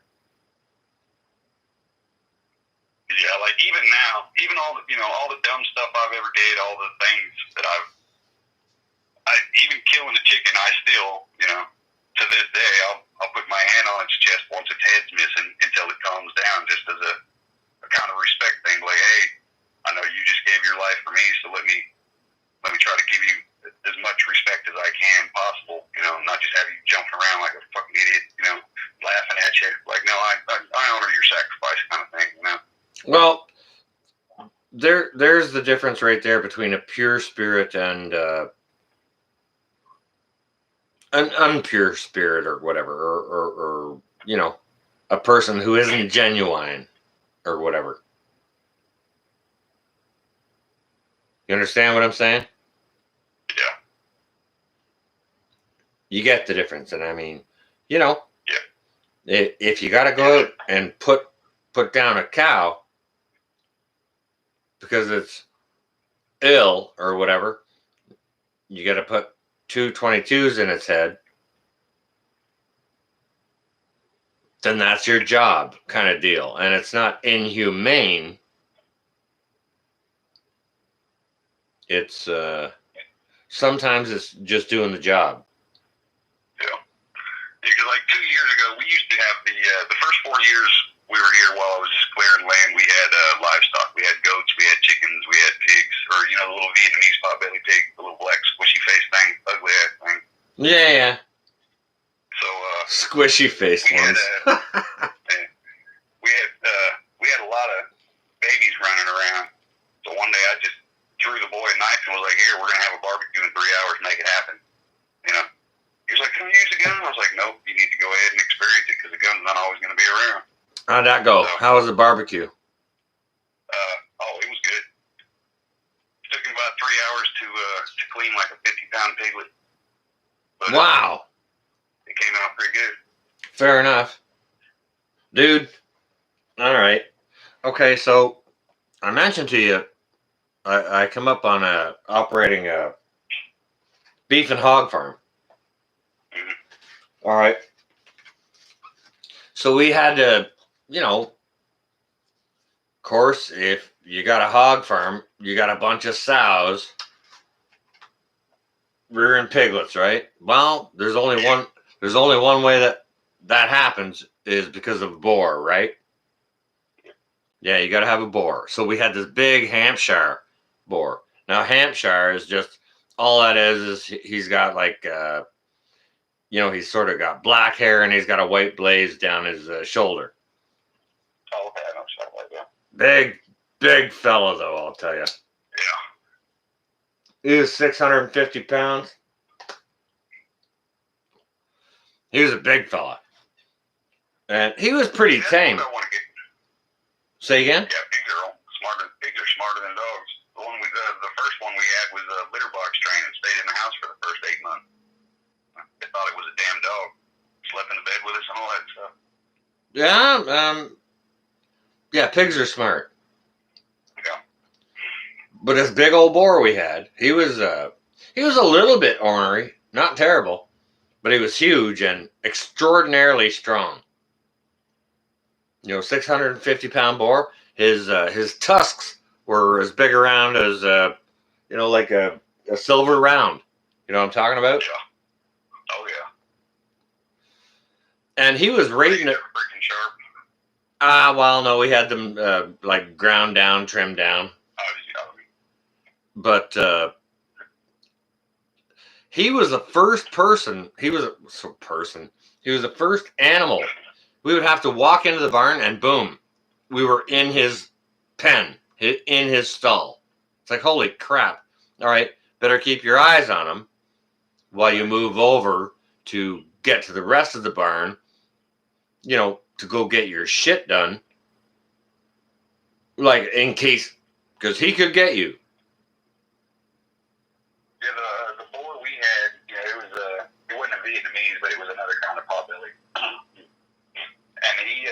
And we've never had the bed or anything out here, and I've never done the tusks. So he had like pinky-sized, length tusks that were razor freaking sharp on both sides.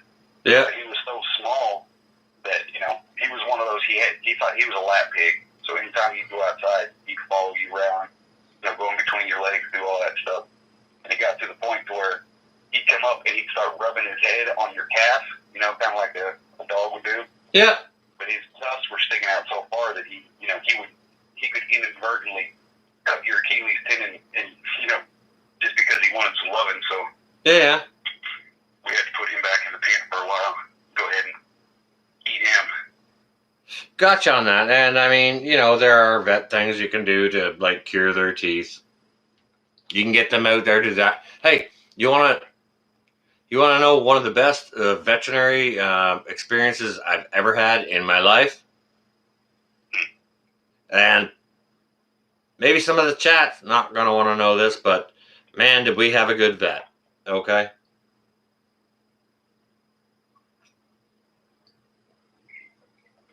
The only vet experience we had is we had a dog. We had a little rat dog. Well, my wife had a little rat dog. And I don't know if it ate some glass or if somebody in town did something to it, but it was puking and shit and blood all over the place. So we took it in, and $400 later, they call us and say, okay, he's ready to come home. We go pick him up and they hand us a box.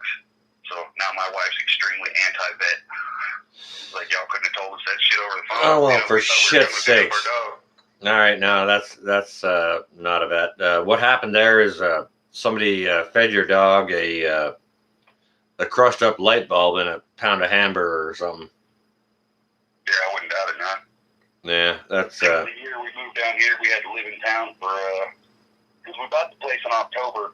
There was literally nothing here. We had the tiny house now, but I had to drop 5 or 6 trees before we could get the house out here, so we had to stay in town for a couple months. Coming 300 miles from up north, we didn't know anybody down here. Yeah. We just grabbed the first house that was like, okay, here, you can stay. Like, all right, here's the money.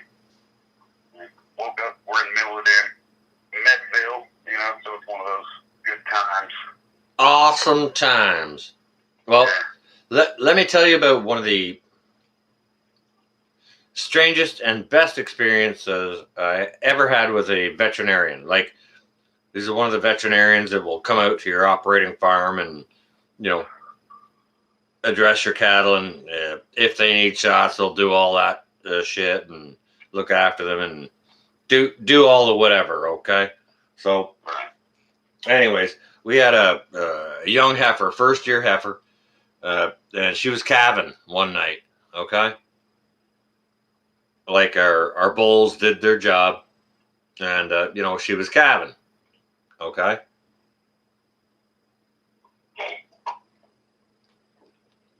So her being inexperienced and young, maybe she didn't have maybe she wasn't grown enough or whatever, but or didn't know how to do it, whichever. But the calf was she was trying to push the calf out. The calf's head was turned around, okay?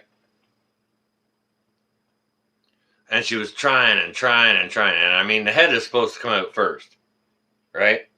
Feet, maybe. Feet and head. We've latched onto hoofs before and pulled calves out. That's a thing. That's a thing. Yeah, But it's weird, but I'm kind of actually looking forward to that. well, hang on a second. Hang Hang on a second. Hear me on this, okay?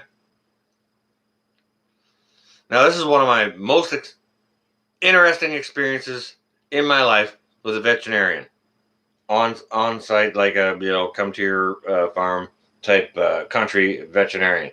Very, very excellent veterinarian, by the way. It was a bit traumatic, but freaking awesome that this gentleman could do this and save the heifer. Okay, so the calf was born, or was trying to be born. Its head was tilted back, and it couldn't go through the birth canal. All right. Okay, so the veterinarian went in to his shoulders with both hands, took the head off the dead calf inside the heifer, pulled the head out, and then we put a come along on the hoof of the rest of the calf and pulled him out, and the heifer lived. Okay. Yeah, that was a very intriguing experience, and it taught me a lot about. You gotta wonder who the first person was that did that, and all their buddies were just standing around like, "What is wrong with this dude? He's like elbow deep in a cow right now." I'm glad it was other people that did all that studying and figuring out before it was me that had to do it. Well, even with all that having gone on, okay, so now there's all this education out there regarding that. Now, people who need to go do that have something to research. Yeah. You know what I mean? Like, husbandry's on my list for later on this year. He usually takes me, if I start a project, then I'll usually start studying on it roughly 18 months before I actually implement any kind of physical activity. That way I can try to learn as much as I can. yeah, copy that. This coming up winter is going to be my husbandry learning season. What are you going to be husbandrying on? Well, I'm just going to look into the whole concept because eventually I'm going to get a cow out of here. I want to be a full spectrum homestead. I want to get the Yeah, but I what? want to get the farm the What- crops dialed in first before I focus on the livestock. So I'm getting cows, chickens, turkeys. I'm going to get some sheep. I will get an alligator. I'm going to have rabbits. And my wife wants something crazy, so she either wants like a miniature donkey, or I'm kind of leaning toward like an alpaca or something like that.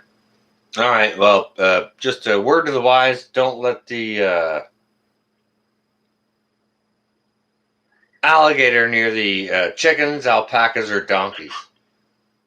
Hey, the chickens are going to be the alligator food, multi-purpose, man. Well, dude, that's your egg production. Yeah, but I can get 50 chickens out here. Do you know what? Alligators lay eggs too. You can eat them if you want to, but go ahead and try and harvest them. If I get to the point to where I'm doing that, absolutely. But I figure if I'm going to make a little pond, I've got a spot out here where I'm going to build a nursery this year. That way I can start doing my own trees and saplings and stuff like that.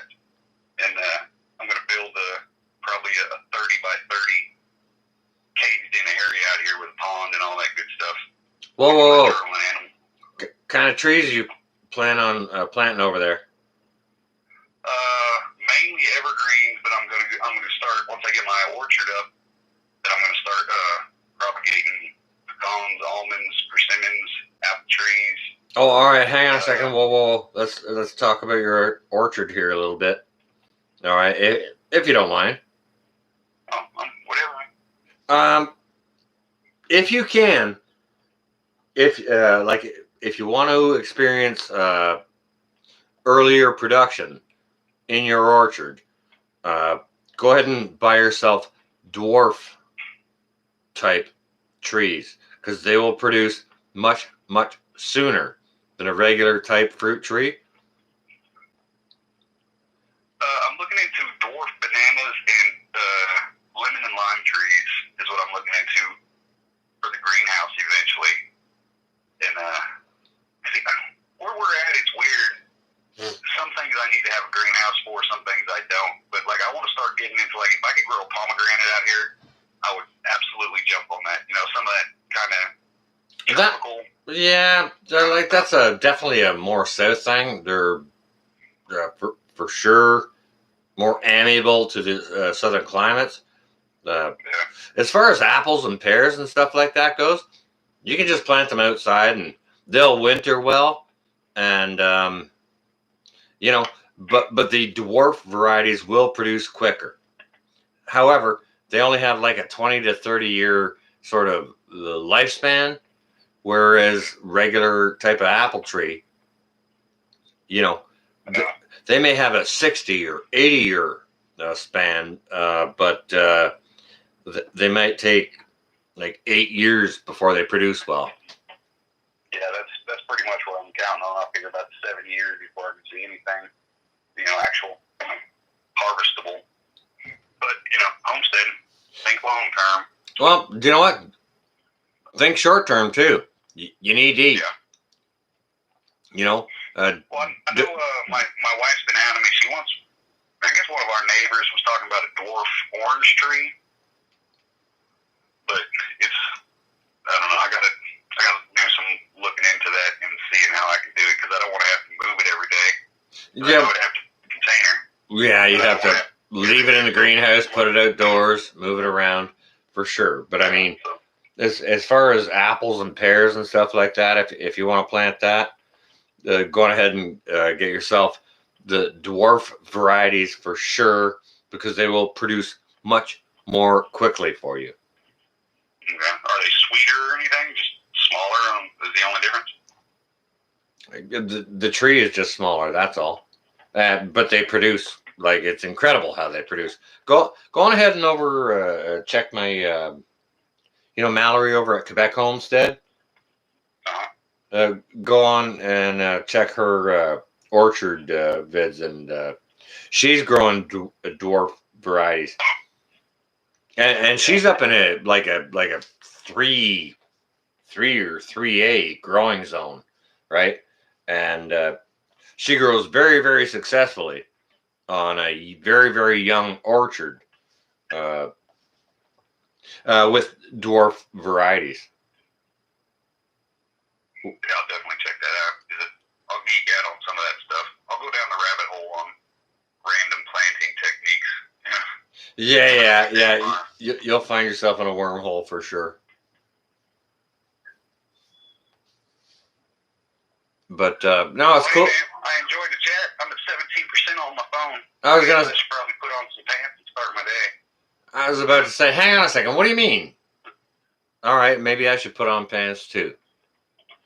It was nice talking to you, bro. Thanks ever so much for chiming in. You take care, stay well, be safe. God bless you and your loved ones, all right? Same to you, brother. Be safe. I appreciate that. I lurk like a turkey. Okay, we'll talk to you after, bro. All right, ciao.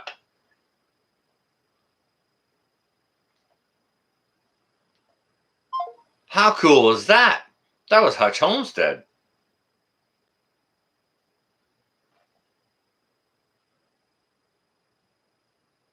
Olgard, well, you don't have to worry you missed it. This has been like a long, it's a 10-hour live stream. Phew, that's long. And like, Who the hell is going to go back and watch a 10-hour live stream? I have no freaking idea. However, if you want to give me a shout, I got a few more minutes. Give me a shout, talk about whatever. If you got some information about gardening or prepping or whichever state of what's going on, we could do that. That was the first conversation I ever had with Hutch, like a kind of live deal.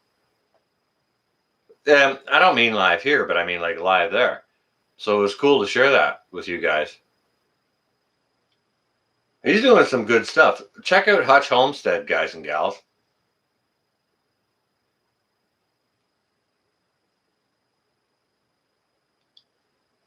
Prepping 101. Go with a donkey alpaca spit.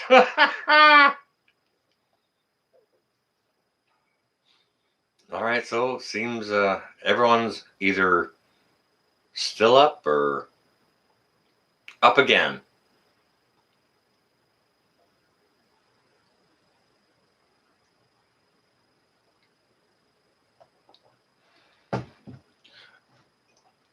(905-419-1715). Give me a shout if you'd like to have a live chat. It will be shared live. 905-419-1715. Go on ahead if you feel like it. If you don't, that's okay too. I don't mind either way. I could just as easily go to bed.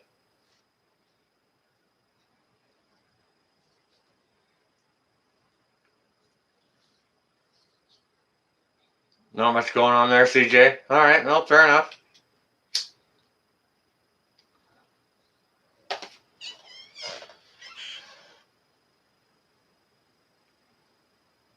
Yeah, maybe Teresa, maybe not.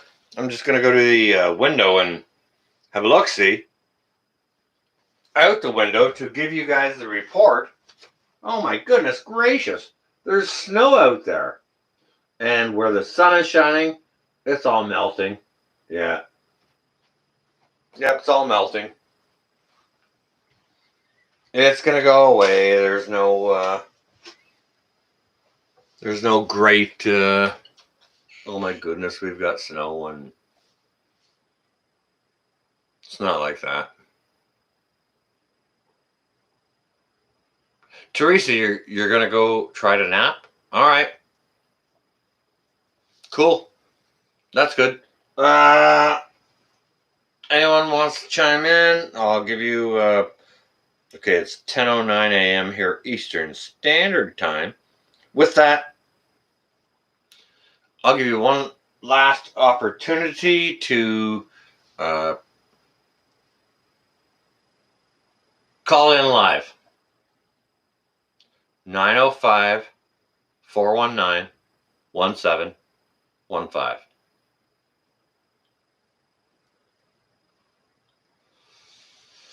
You got 3 days free, so you got lots to do. Cool.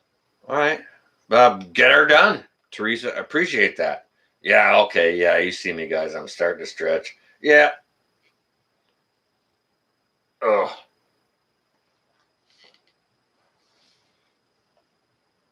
Means I'm going to bed soon. Anyone wants to call in, please feel free to chime in. If not, you could...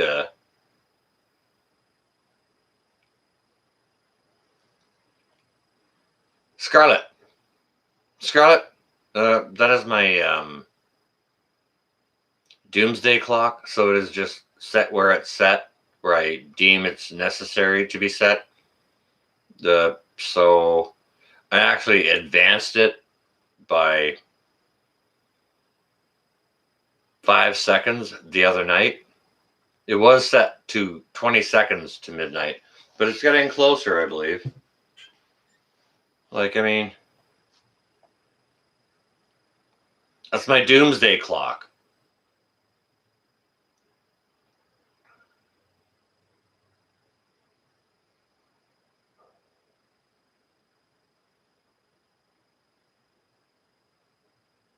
20 of the last 23. Holy crap. You need to take some time off, 80K, man. Like, come on. Stop doing that to yourself.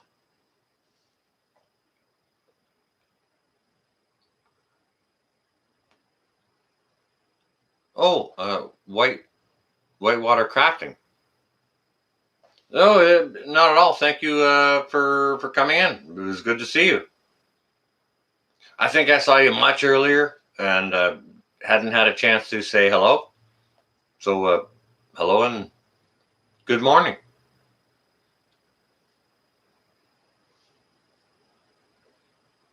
Anyone? I got a few more minutes.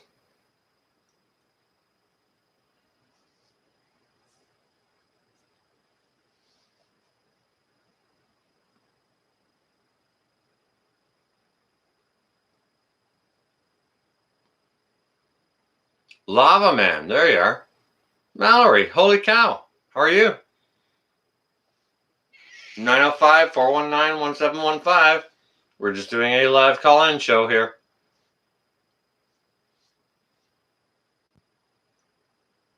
Oh, you're doing home. All right, yeah, schoolwork. All right.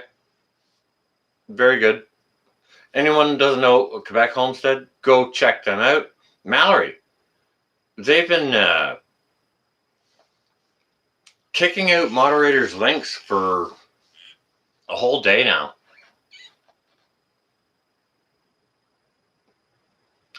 G. Bradley, no, I'm not still on live. Nope, this is an illusion. 905-419-1715.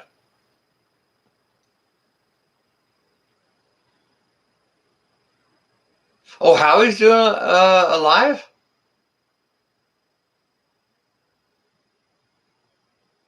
Oh, for Earth Day, okay. Yeah, you can try and post a link, Mal, but it's probably going to get kicked out by Google Moderator. Go ahead, give it a whirl. Holy crap. Les, you're at work and stopping by. Hello, how are you doing? Lone Star Pioneering, look at you. Gail Southern Living, look at you. 905-419-1715. If anyone wants to call, I'll take one more call, and then I'm going to call it a morning.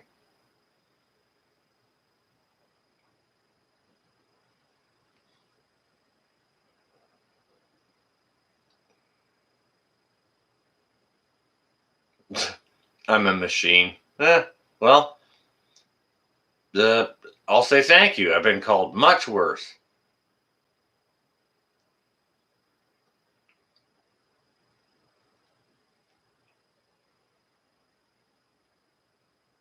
Yeah, something crazy going on now, eh? Not sure what it is, but everyone's been getting hammered with it since like yesterday afternoon, so far as I've seen.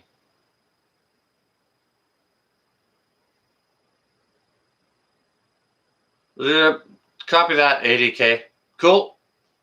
Anyone else? Feel free to chime in. Talk about whatever you want to talk about. If you want to talk about gardening or prepping or homesteading or whatever you'd like to talk about, hunting, fishing, anything you'd like.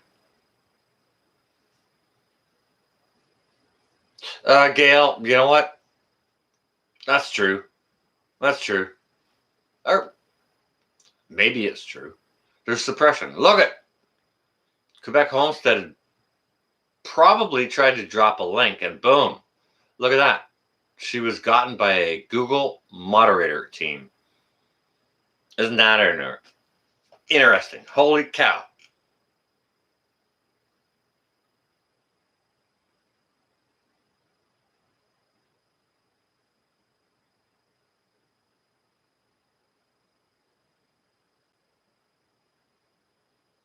Well, Mr. Bellyacres, you can give me a shout and ask me about it.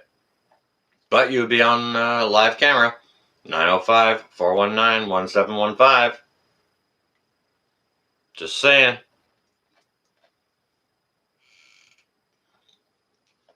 Holy crap, Mallory, they just smashed you again.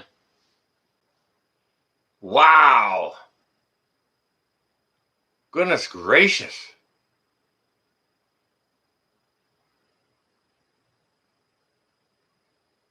Oh my goodness. That is crazy.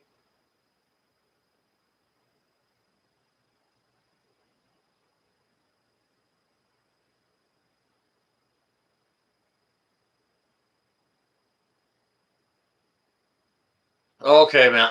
All right, Mal's. Okay, all right. Scarlett and Mal are both on the same program. Holy crap! They just deleted you again. You can't even say .com. Maybe they'll me for saying .com.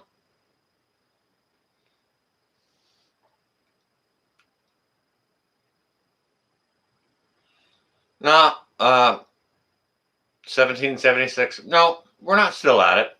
You're not seeing this right now. These are not the droids you're looking for.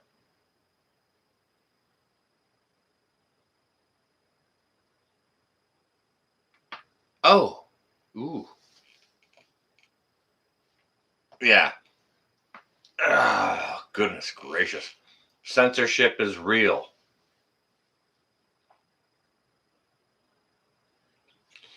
Bellyachers, stay well and safe.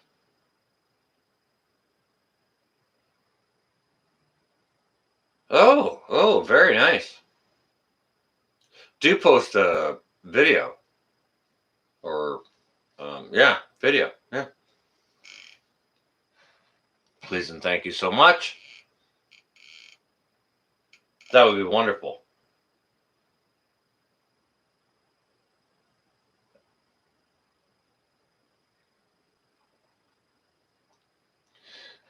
There's a good suggestion, Scarlett.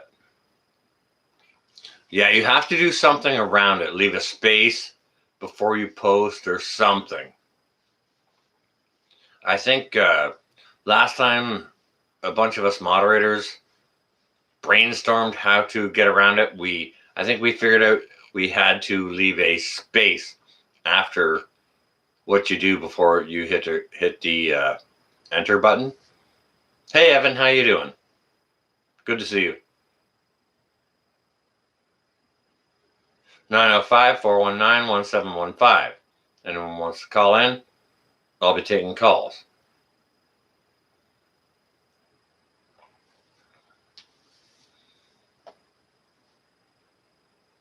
Yeah, go check out Howie at Food Forest Permaculture. Yeah, isn't it crazy? We can't even drop the link. Freaking crazy. Thanks ever so much for coming in, Mal. Always great to see you. You know, anyone doesn't know Mallory over at Quebec Homestead, go check her out. That's my she's my little Canadian sister.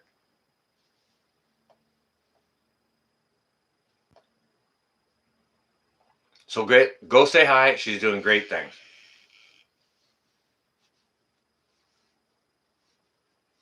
Yeah, Ben, you know what? I always have been.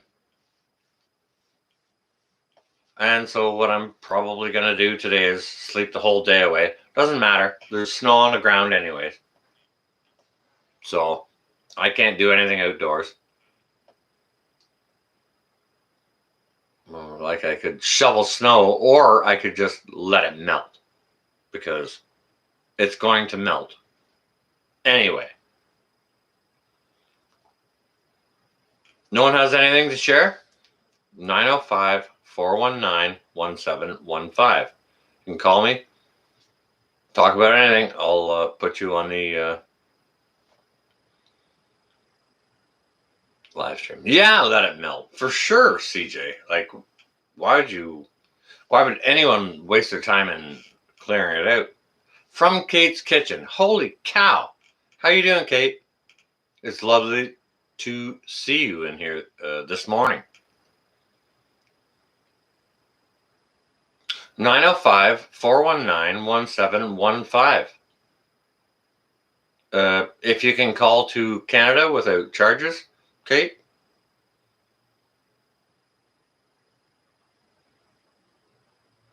If not, that's okay too.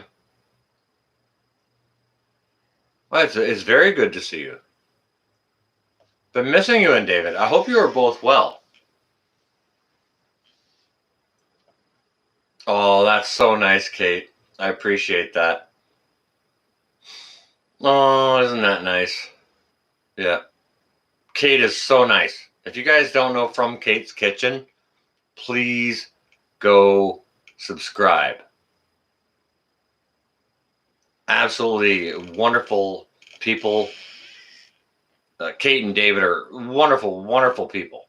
They keep big birds like parrots, so they've got some squawking sometimes in their live streams, but absolutely wonderful people and extraordinarily knowledgeable. Like, I mean, these are our gems of knowledge. Macaws, okay, thank you. Yeah, okay, thank you, Kate, for chiming in on that, because I didn't know how to call them properly. I don't know birds, so yeah, they have macaws. And the macaws have, that's a powerful bird. They'll like bite on you and stuff. To the point where I got bit on this finger by a parrot once, and it went right into the bone. Right to the bone. Okay, I'm nothing without you. Like, I mean, I'm me because you are you. You know what I mean? I'm not too kind. It's the least I can do.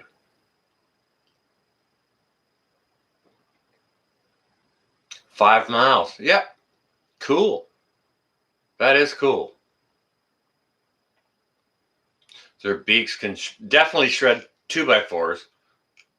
Mine was bitten into right to the bone. Here, on my finger. Right on my finger. Yes, it was. So if anyone would like to call in and have a chat about anything, it's 905-419-1715.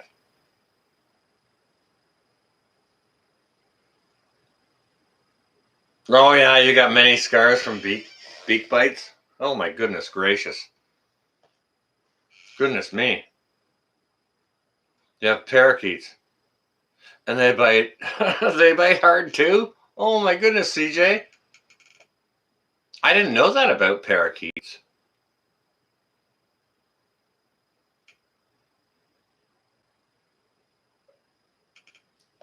You try to spread the love like I do, and people don't understand it?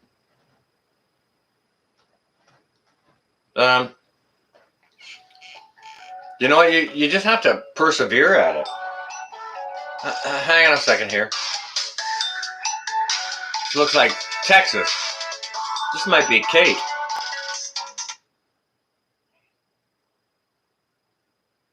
Hello.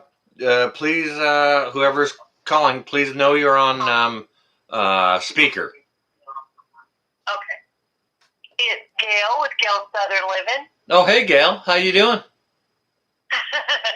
You put out your number, so I kept writing down pieces of it until I got all of it. Yes, I wanted to thank you for helping my channel get to 1K because you gave me 2 love raids. So I definitely appreciate that because you definitely helped me get to my goal. And yes, people don't understand it when you're trying to be kind to them for no reason. They try to find the reason. Yeah. They're like, what are you doing in here? Get out of here! And they get mad and stuff. Some people do. Yeah, they do. All right, well, they do get mad.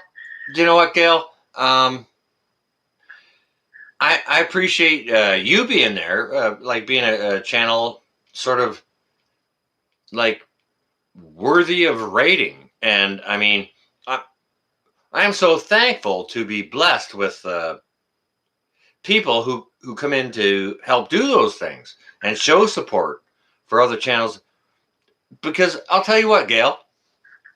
You know what? I don't raid your channel. I host a live stream, and then someone in the chat recommends a channel to be rated, and then I go check it out to make sure you're not stomping on puppies or kicking babies or nothing like that, right? I didn't laugh at that. Sorry. I'll go have a look and I'll see. All right, yeah, they look all right. They look okay, and then we'll get moderators to drop links and stuff like that. Either that or I'll drop the link and I'll bust up my own thing and jump over there. Like for me, for my own purposes, what I need to do. And yeah, we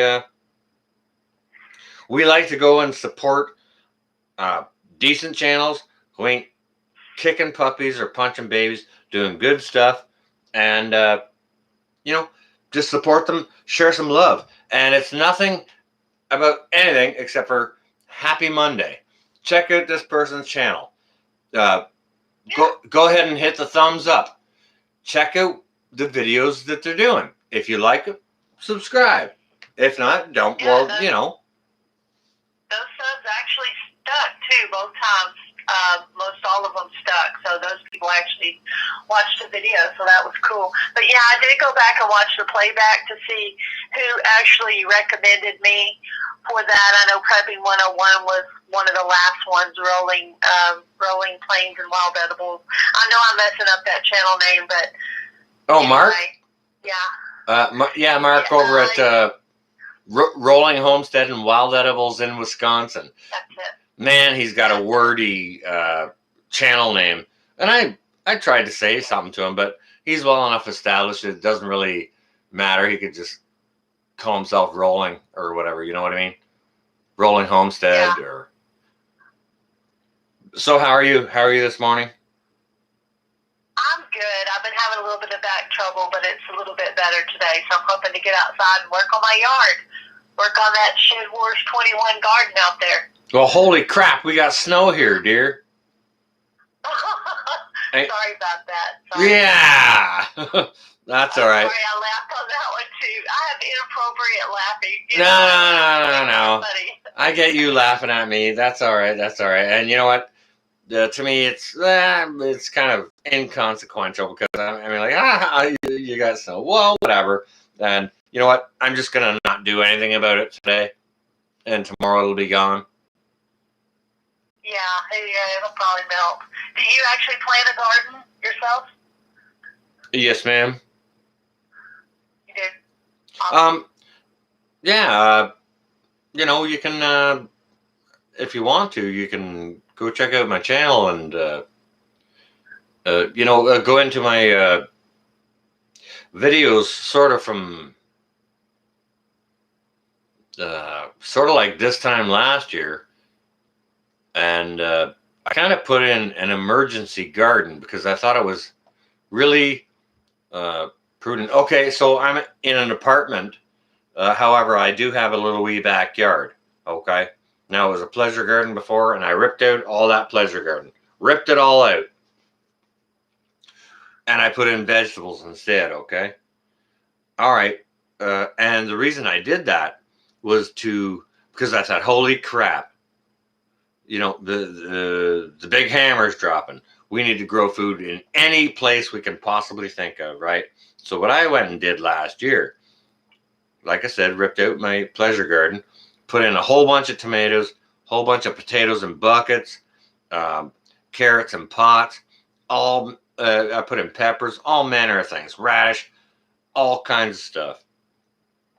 And, of course, it came with... there were some aspects of massive success. And there were aspects of limited success. And there were aspects of little success. So, that sounds about like every garden. Well, pretty much so. Doesn't it teach you an awful lot? Oh, yeah. Even just in one season, right? Right, yeah, watching all these Shed Wars people, I'm learning a ton of stuff. Oh my goodness that I didn't gracious! know before.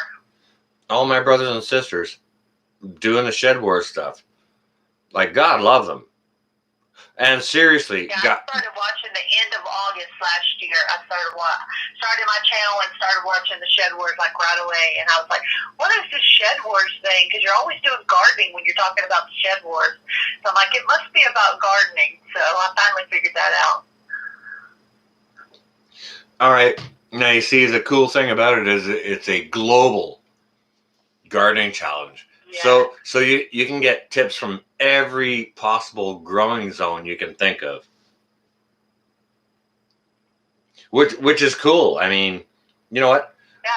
Yeah, it is. Personally, like, I wouldn't have found Shed Wars if I wasn't a friend of Quebec Homestead. You know what I mean? Yeah. She and I have been friends for an awful long time, and then, you know, the Shed Wars thing came along, and she started to get involved with it, and it's like, oh, okay, wow, look at all these other people, and then, oh my goodness gracious, I was discovering awesome people throughout Canada and Community. the United States and Australia and all over the place, and it's just amazing, sort of how it explodes. And I hope everyone goes and checks out, like, smash in hashtag Shed Wars 21, or just punch in your search bar on your YouTube bar, Shed Wars 21, and good stuff will pop up. Just amazing, the information that can be shared. Yeah. So what's going on with you right now? What are you up to? I am just gonna probably work on some planting in the garden today. I mixed up some soil, so I'll probably put some more things in pots. And I have in the ground, I have raised beds, I have planters, and I have pots. So I have all the growing methods going on there. All right. So what are you doing today? What are you? You said you're gonna put some stuff in pots today. What are you potting? Well, I haven't looked. I'm gonna look through my seeds and see what I have left to plant. But yesterday I did ground cherries because Simply Jan Homestead sent me some ground cherries. Whose homestead? Simply Jan Homestead. Simply Jan Homestead. Okay, that's cool. All right. So you're looking at direct sowing stuff. You're not transplanting. I did grow some things in seedling trays. The most successful was the tomatoes. I did chocolate striped tomatoes, and then I did regular beefsteak tomatoes. And I did the celery, but I don't know how well that's going to do. It looked kind of thin looking, so I don't know if that's going to turn out very well. Probably just sow some more seed on that. But basically, if it doesn't grow and you're in Shed Wars, you plant another seed because you want to succeed. You know, you want to. Well, it seems to me. Everybody's watching. It seems to me with the Shed Wars, and I mean, God bless them, all of them. What they're doing great things, because there's such a variety of what's going on. However, it does seem to be about the quote weigh-in at the end, doesn't it? Yeah. I'm going to be growing. I got some seeds for jumbo pumpkins from Highland Homestead, and I'm going to be trying to grow those. I'm going to put those in about the 1st of June. So if I get that, I should have some pretty good weight for Team Will It Grow. All right. Well, just as long as you're aware that pumpkins and gourds and stuff like that take a lot of water. Yeah, I actually did get some pumpkins out of my garden last year, but they were just regular pumpkins. They weren't these big jumbo things. I already have the area ready, and I've started composting it. And I have some good cow manure compost I'm going to put in with it, so hopefully it'll do well. Well, I wish you the best success with it. Who wouldn't like to see a massive freaking pumpkin? I know. Right. If I could even get one or two out of there, I would consider myself a success. Now, Highland Homestead pulled out about 20 of those things out of her yard. But anyway, we'll see. I see. I just want to acknowledge chat here a little bit. I see Ronan returns. Hello. Good to see you. Thank you for coming in. We're just having a live call-in show, and we're talking live here with real people, doing real stuff. So, I'm glad you gave me a jingle. Now, if there's anything you'd like to ask me, please go ahead and do so. That's one of the reasons for a call-in show. Like, I appreciate you calling in and. What kind of in the prepping type community? I know there's been some big news, but I kind of missed on what it was. Some more talk about food shortages and stuff like that. Do you have any information on that? Well, excuse me a moment. I do have a little information regarding that. Seeing as you asked, and I'm more than happy to share. And it's interesting that you ask, because this is a topic that the Alaska prepper, our big community, happy, fluffy teddy bear, granddad of prepping. Yeah, I like the Alaska prepper. Rudy is awesome. Isn't he lovely? Okay, so this is something he suggested the other day. Okay, and he was suggesting ideas about drought. Okay, which is very, very interesting, because this is a conversation I had with another subscriber here. You'll probably, you've seen them around, I'm sure, if you've been in anime chats or whatever. Yeah, I have. So I was having a telephone conversation with them the other night, and one of the things I suggested was, I don't think there's enough snow that has been, has taken place this year, and there's not enough precipitation.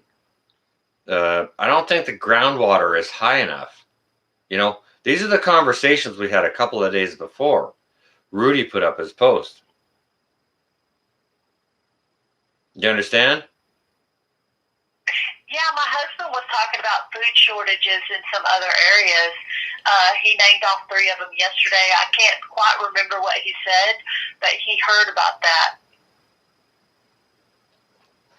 All right, well. And I'm not even sure if they were other countries or if they were other states. Oh, yeah, I'm thinking New Mexico was one of them. Maybe I'll have to talk to Cliff and see how things are going down there. Cliff is a buddy of mine. He has a channel called Fox It Outdoors. Yeah, I've heard that channel name. And he does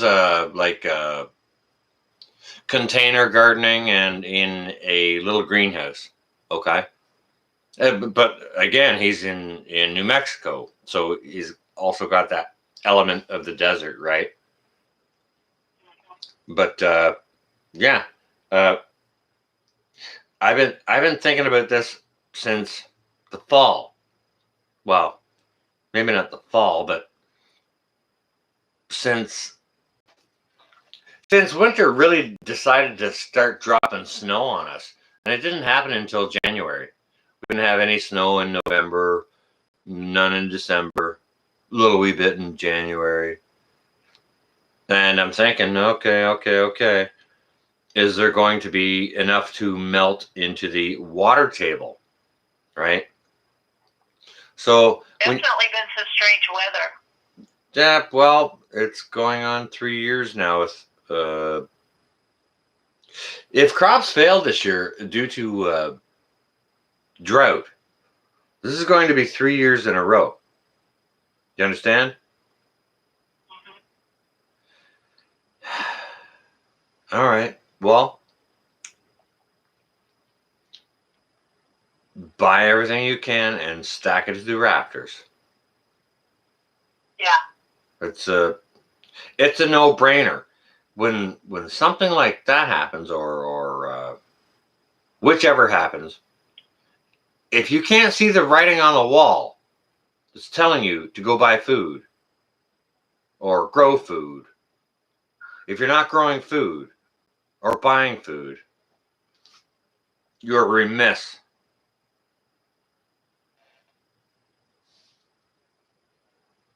Yeah, someone asked me why I was buying half gallon size mason jars. I said it's to store food.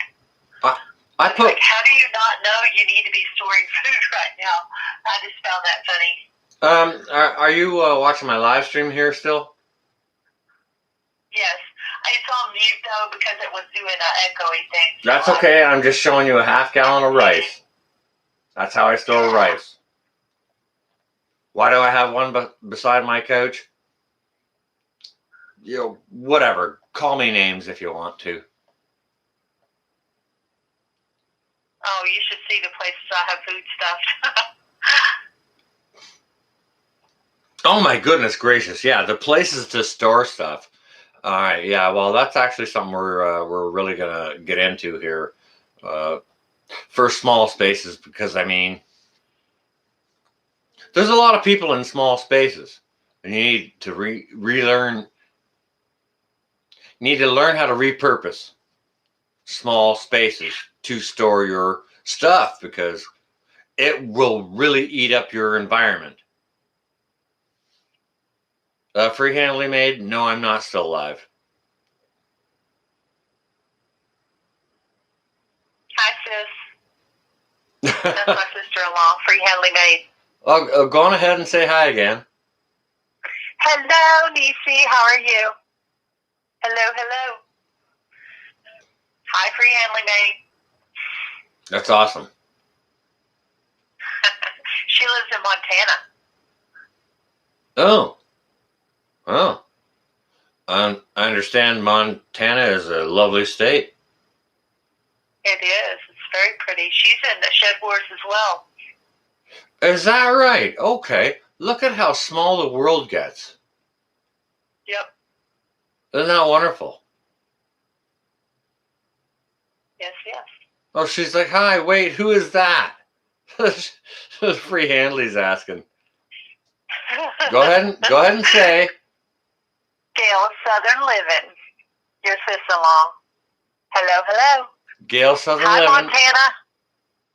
Your sister-in-law. That's right. You can't recognize my crazy Texas accent here. Oh, come on. You got to understand that ridiculous accent. Come on now. It's a terrible, horrible, ridiculous accent. It is thick. It is a thick Texas accent. You can't mistake it. It's so thick you trip over it. I would trip over that accent. That's right.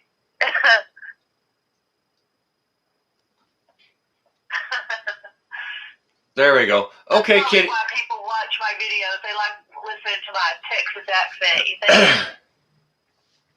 Yeah, how cool is this indeed? All right, hang on a second. Kitty Webb just put up something. Says pinball. Just said Russia's withdrawing. And you know what? I said it in this live stream. It's a bunch of posturing. So with that, go find out the news. Josh Gardner. Northern Girl. No, I'm not live. No. Nope, not me. Thick as grits. That accent is thick as grits. Goodness gracious. Thick as grits. All right. Put some butter on that. That'll help them grits down. Goodness gracious. Now, hang on a second. Are those the yellow ones or the hominy grits? The white ones? Come on now.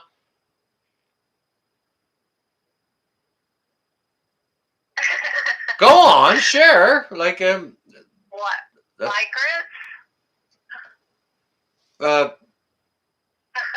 She's I laughing at me. don't know, dude. I've never had grits before. I'm more of a cream of wheat kind of person, but a lot of people do eat grits around here. Northern Girl Hobbies. Who's on the phone? It's Gail's. Gail's. Southern. Gil's Southern Living. Gail's Southern Living. No, I'm not, Josh. I'm not doing anything. Doing a marathon. I thought it was weird. I saw you on live in the middle of the morning. I'm not doing anything.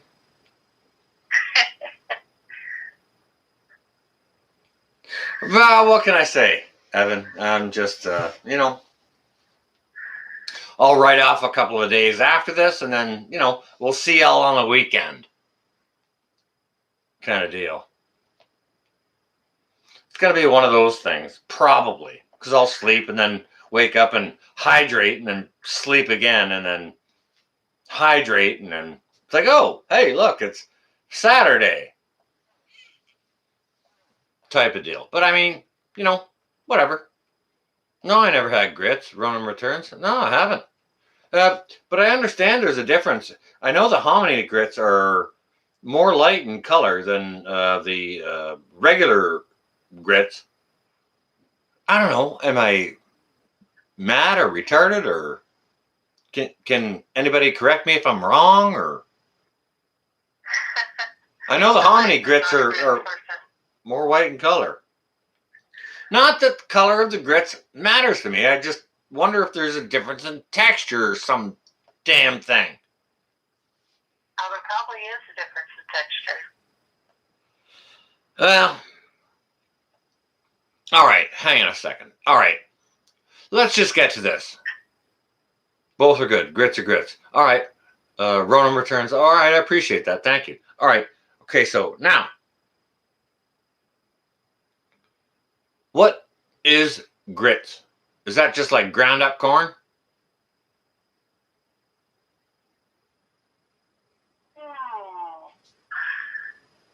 There's Holland Homestead. We were just talking about her big old jumbo pumpkins. Hey, Helen. Oh, okay. So what are grits? Being racist with the grits. Holy crap. Wheat? I think grits are Ark, man. like rice. I don't know. What is grits? Like, I don't know what grits is. Oh. Ark, man. No. Go on, behave yourself. Hey, Northern Girl, Google moderator's been swatting us hard for over a day, so don't give that no thought. What is grits? Grits are delicious. Okay, Pam says grits are delicious. But what are they? Is it just ground up corn and you fry it in butter? Is that what it is? Soak it in water? It's ground corn? Ground corn, soak it in water, and then you fry it in butter? Is that it? Hey, Lori. Ground corn. Pam says ground corn. Yeah, I see that. Now, Jean W. is saying her favorite grits are from the Waffle House. All right, well, I don't know the Waffle House. Freehand says it's ground up cornmeal. It's ground up cornmeal. Okay, all right. Okay, well, I've got some cornmeal stored. I guess I could make some grits. I'm not sure how. It could be a thing like polenta. Like polenta is sort of a Polish thing or whatever. Thanks for hominy. Oh, hominy grits are a type of grits made from hominy. Okay. I understand they're more white in color. And like the color doesn't even matter to me. It's just like it's the curiosity of like the thing that I don't know about. All right. Now I have to look up what are grits and what are they made of and how do you make them. Now I'm gonna have to look that up. Now I'm curious. Like what the hell? You can't even tell me that? Mm-mm. What are you doing on my phone here? I know. Seriously? How come a Texas girl doesn't know about grits? Is that what you're saying? Got a Southern girl here on my phone. She don't know nothing about grits. I know about All right. I won't And, kick you what off else just do I yet. know? Won't kick you off just yet then. Nah. Yeah. Highland Homestead was in Shed Wars last year. She is the Jumbo Pumpkin Queen, the Go-Go Mama. Wait a Is her second. nickname. Wait a second. Who is? Highland Homestead is the Jumbo Pumpkin Queen.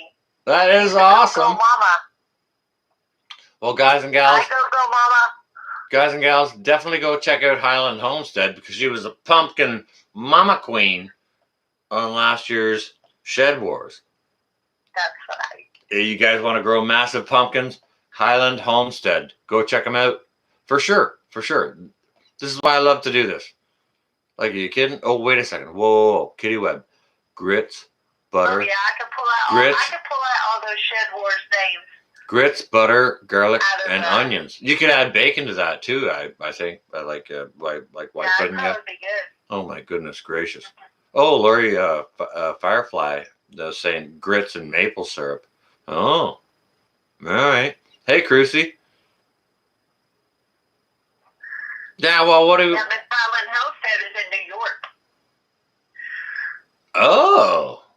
Oh, I see. Okay. All right. Bit of an advantage down there. A little bit of a longer season. I'm up here. They're down there. Like, I'm not even participating in the Shed Wars thing, but Yeah, I think Highland Homestead is doing the Garden Gurus.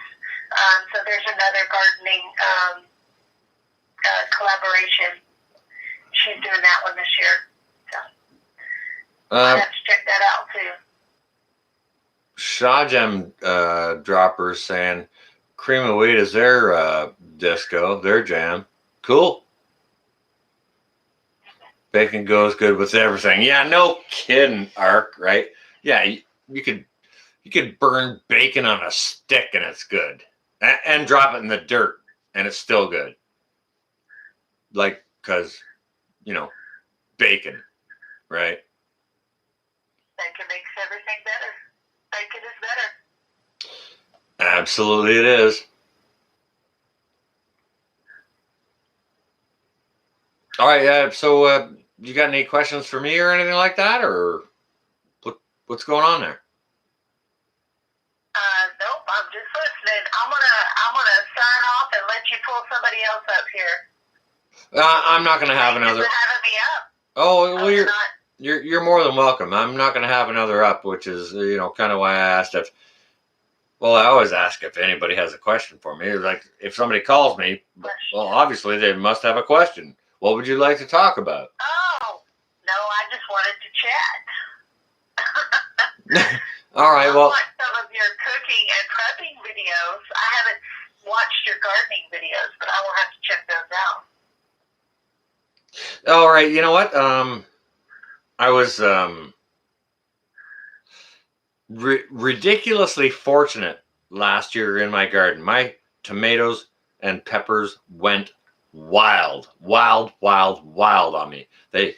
My tomatoes especially overtook the entire garden. So I'm I got a massive education there. No, Kanita King, we're not still here. No, we're not still live. Nope. No. We're not doing that. It's this is an illusion. This is a hologram. This is a hologram. Yes, we do, sis. But anyways, yeah, dang, my garden went crazy last year, and I was like, holy cow, really? Yeah, my zucchini's popping out of the ground pretty good right now, and my tomatoes. Oh my goodness gracious, zucchinis will just go ever lifting nuts. You don't even have to do nothing to them. Nothing. Yeah, I have in my raised bed with all my composted material that I've been building up in there for a while. All right. Okay. So, seeing as I still got you on here, let me ask you a question. Okay. Are you game? You want to play? Hello? Sure. All right, okay. So, do you have anything in your garden that is a perpetual crop?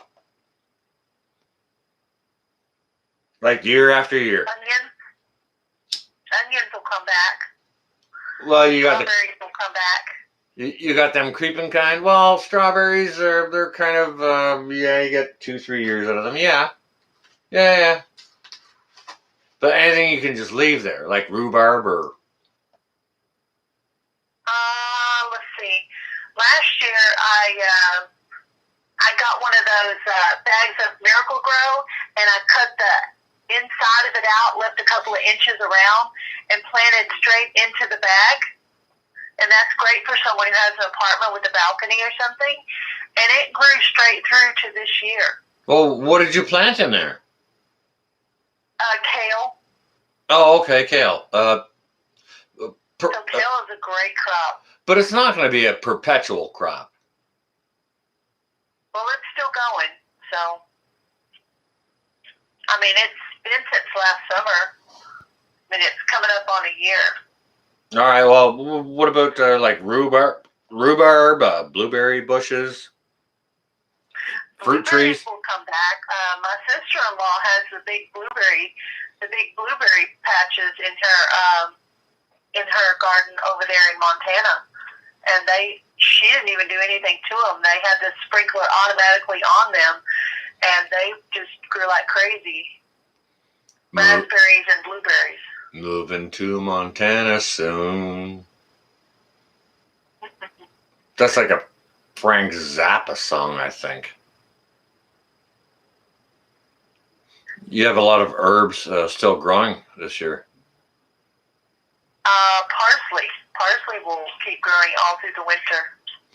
Parsley, yeah, I'm gonna have to check and see if my parsley and rosemary lived. Sometime will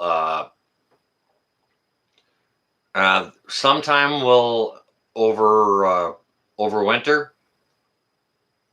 Yeah, this will be my first year with Tom, so I don't have any experience with that yet. But I do have some growing now. Well, and I have some basil. I have all kinds of herbs. There's lots of. My cilantro's doing great. Well, you're in freaking Texas. Well, I actually planted it when it was still cold. I planted it probably a month before my last frost date. Define cold. Define cold. Well, we got a pretty good cold snap here. Remember, it got to 0 and a little below 0. Remember, we had snow 3 times in Texas this year, and one time we had snow on the ground for a whole week, which is a long time for Texas. For Texas to have snow on the ground for a whole week, that's a long time. And we had some power went out twice. And it was 0 degrees outside when the power went out, so we were literally bundling up with tons of clothes. All right, that's something I want to bring to light is okay. So, seeing as some of the southern states, like Texas, I know plenty of folk in Texas and Louisiana, and they all got hammered with snow. Okay, and what that did was it killed a whole bunch of spring wheat, like winter wheat, okay? So, if they're talking about droughts and the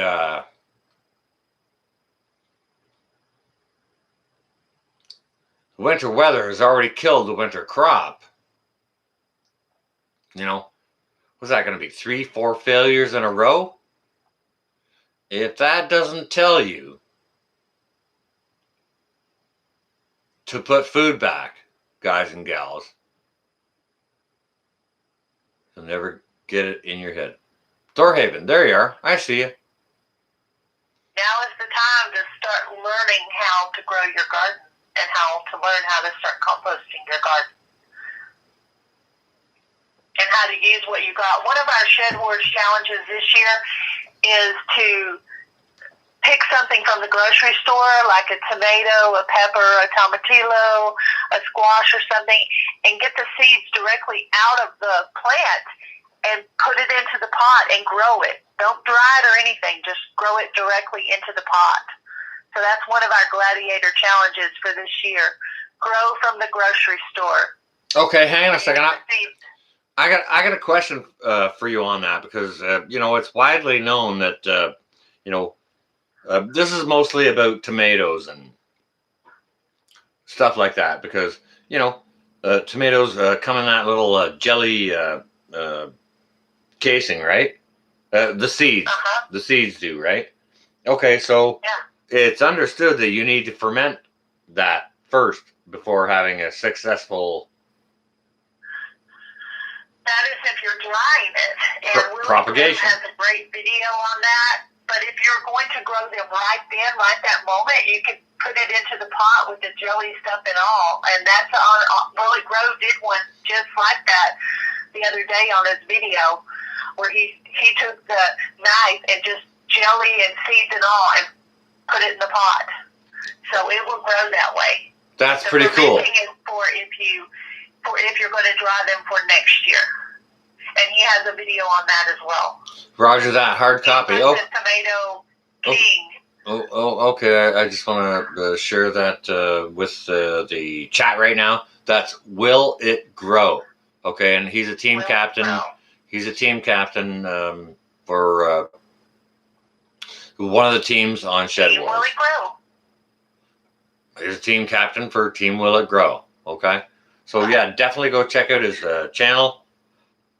Like, fantastic growing ideas from around the globe, and Yeah, I thought that was a great challenge. amazing. We can just talk to them around the globe. Just freaking awesome. Absolutely wonderful.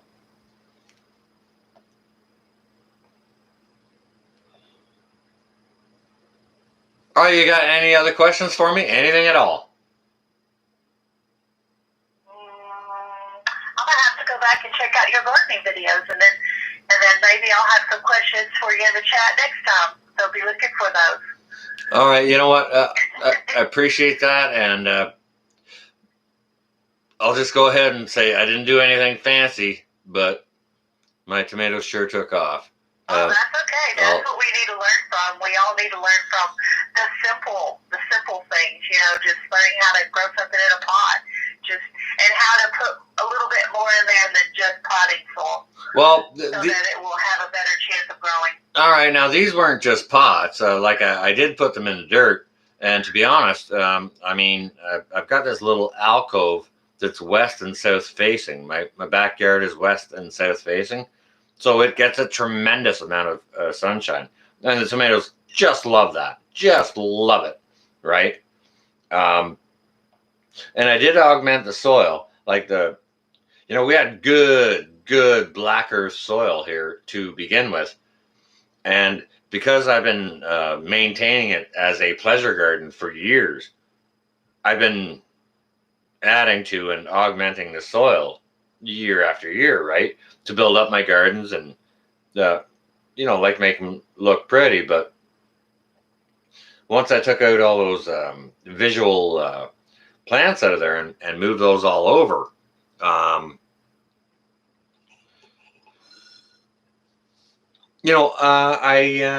before I added the tomatoes, I dropped a couple of bags of seed compost in there, and I dropped a couple of blocks of peat, and I just kind of ground that into the soil just to put some,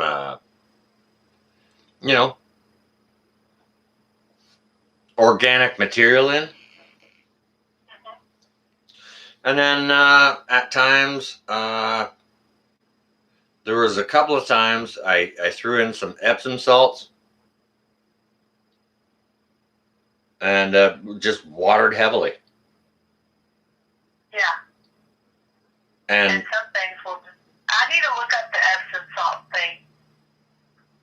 Because I've heard a lot of people say they're using it. I need to look that up and see what the benefits are to the Epsom salt. Because I've seen that in a couple of videos. I think it's probably the minerals held within the salts themselves. Okay, like it's not obviously not the sodium, right? But I think it's the other minerals held within the salt.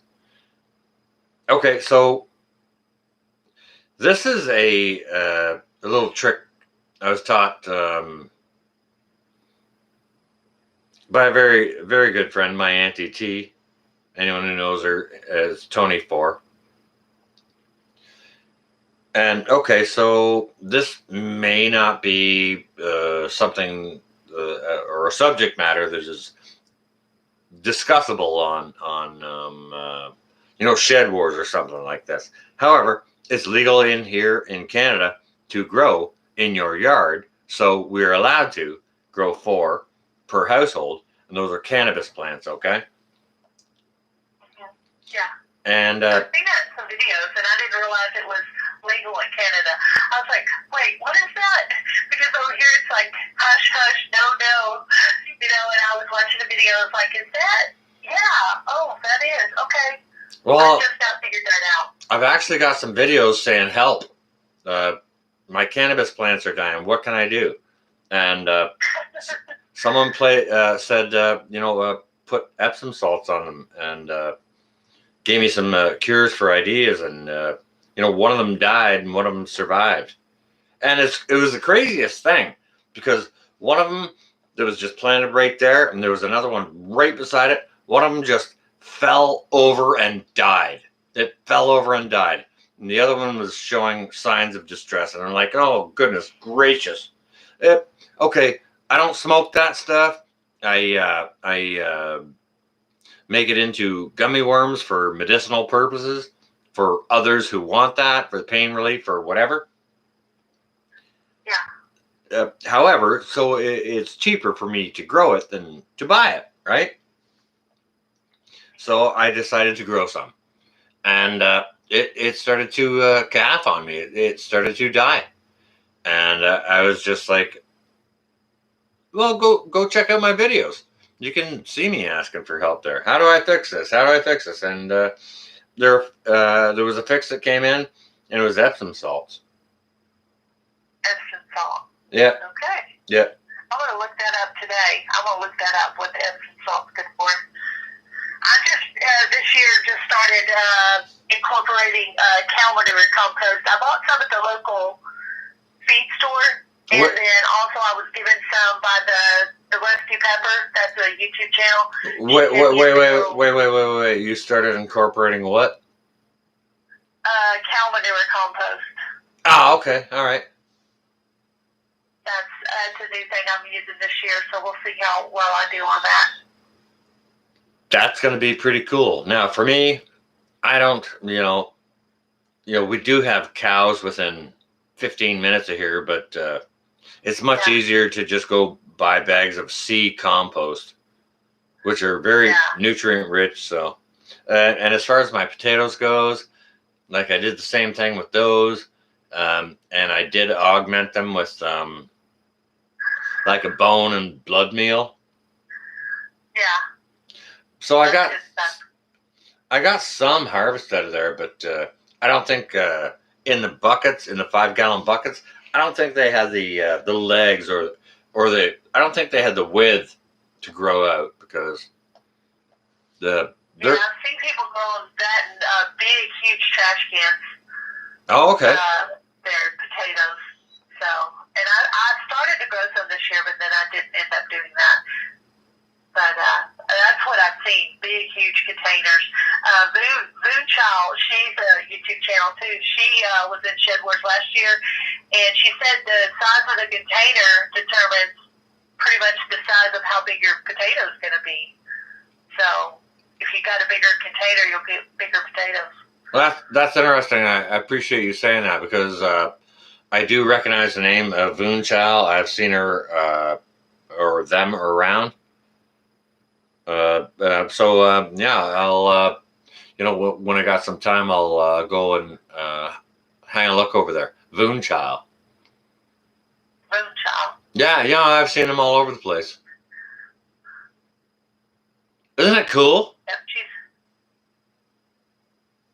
Isn't it cool? Everyone talking to everyone all over the world about all this stuff. Yeah, it's very cool. Yeah. So we can pull up people, and we can have people in Australia and people in Africa on our channel.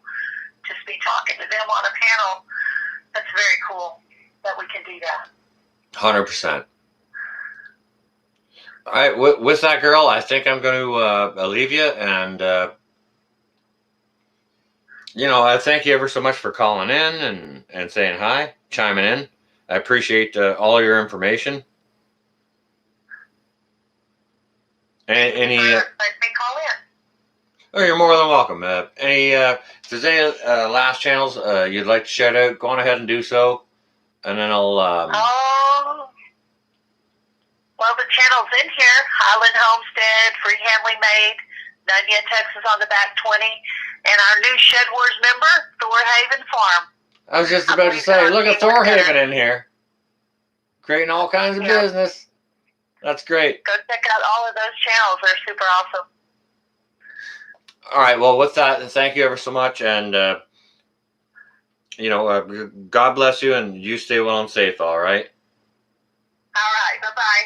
Have a good day. It was lovely talking to you. Good day.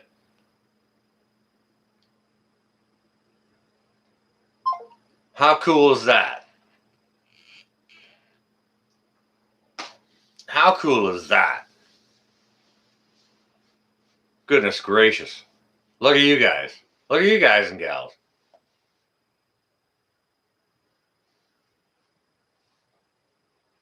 Look at Ronan Returns in here.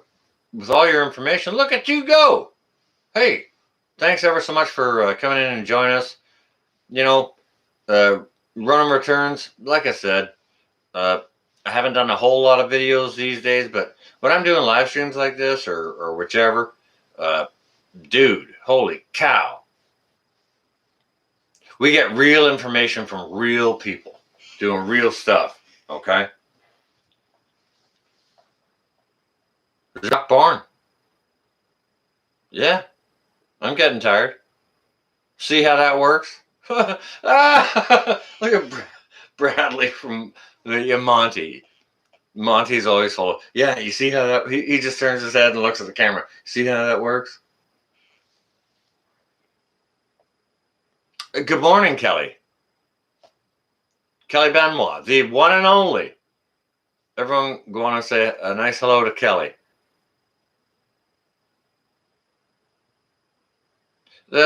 Ronan Returns, I appreciate you and thank you for being here.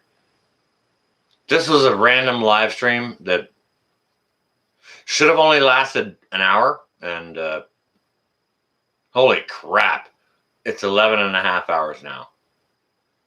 You understand what I'm saying, okay? So,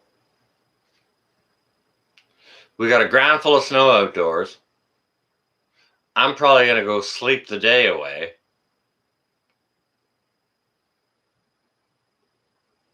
Coffee? No, South Florida. I never have coffee before I go to bed. Jeep Girl. There you are. Good morning.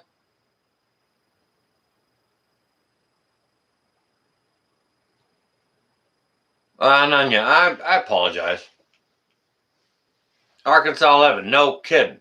Hey, Ark. Go on ahead and do us a favor. Try and post a link to Southern Boy Prepper or something like that. Man, Google moderators have been kicking our butts since yesterday afternoon. Yeah, Kelly. Yeah. Oh, hey, Gail. Don't give it a second thought. It's my pleasure, and I appreciate you, and I appreciate you having called in, and thank you ever so much for sharing what you're doing for everyone else to learn. And I mean, it goes both ways, right? So I definitely appreciate you.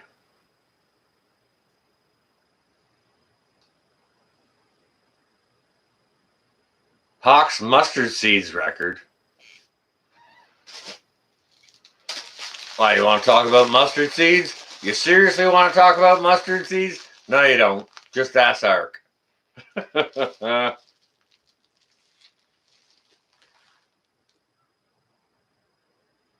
It's not quite 12. Nunya, you know that. Come on now. Behave yourself. Go on and behave yourself. All right. Ark's got the snipers was getting shot down. Ark. Every link. Doesn't matter what a moderator posted. It's like pew, pew, pew, pew. Google moderators were on the job, shooting everything down. It wouldn't let a moderator post the link. You could post it, but like they would shoot it down, delete it or whatever. Crazy.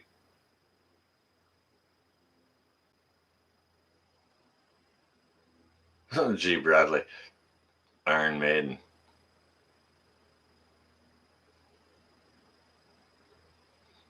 Yeah, that's an awful long time.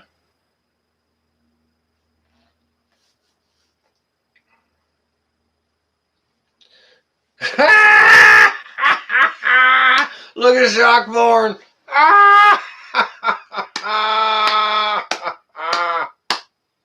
Shockborn. Shockborn says this live stream went on so long, Russia decided to pull out. Arkansas 11. How do I know it was Google? Because it says right on there on every comment that was deleted. Deleted by a Google moderator. That's how I know. Like I know it from moderating on lots of other places, like Ed over PN1. I saw that first 2-3 months ago, like live happening in a stream while I was moderating, and boom, somebody's starting to kick out comments and this and that, and it says as a moderator you can see it. You can see it as a moderator or a channel owner. Okay. But for people, regular folk in the chat who aren't moderating or don't own the channel, they can't see that. Okay. They can't see who it's deleted by, anything like that. But moderators can see that. Okay. So that's kind of why I asked for people to post some stuff to see if, maybe we could let you guys see it getting deleted. That's part of my live stream earlier. Let's just post a whole bunch of stuff to allow the people to watch it getting deleted. Like, this is a freaking long live stream, and I don't expect anyone to watch it. But if you want to scroll through it, you'll see a whole bunch of censorship happening. Mods not allowed to post links, all kinds of stuff. And we even tried the craziest stuff. We tried the most non-offensive thing you could make, like baking a cake or hugging a puppy, anything like that. We tried all that, and nope. Boom, boom, pew, pew, pew, pew, pew. Shot out of the sky they were. The Hickory Croft Farm? No. Nope. I'm not still on. Thank you.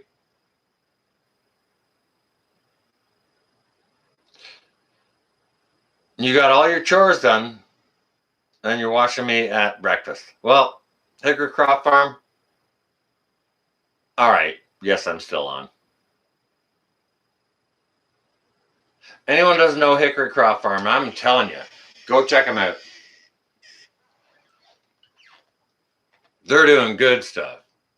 Man, they're making sugar out of sugar beets, okay? So if that's not a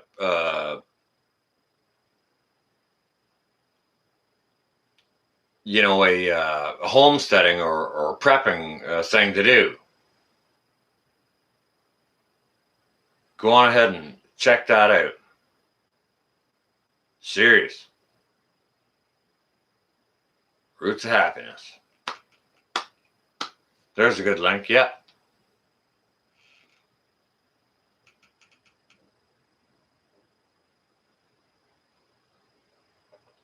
And you know what? As some of you said,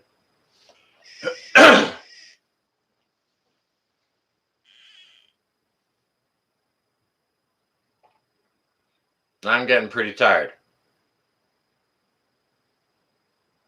That's a long freaking live stream. Long. I don't care who you are. So I mean, with that, you know, I'm gonna wish all of you a happy Thursday.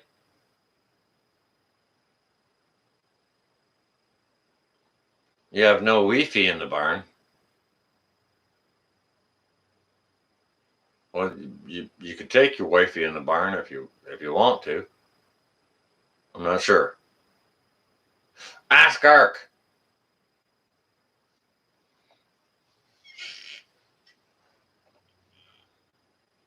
Yeah, with that, I think I'm going to shut things down. About to hold them up.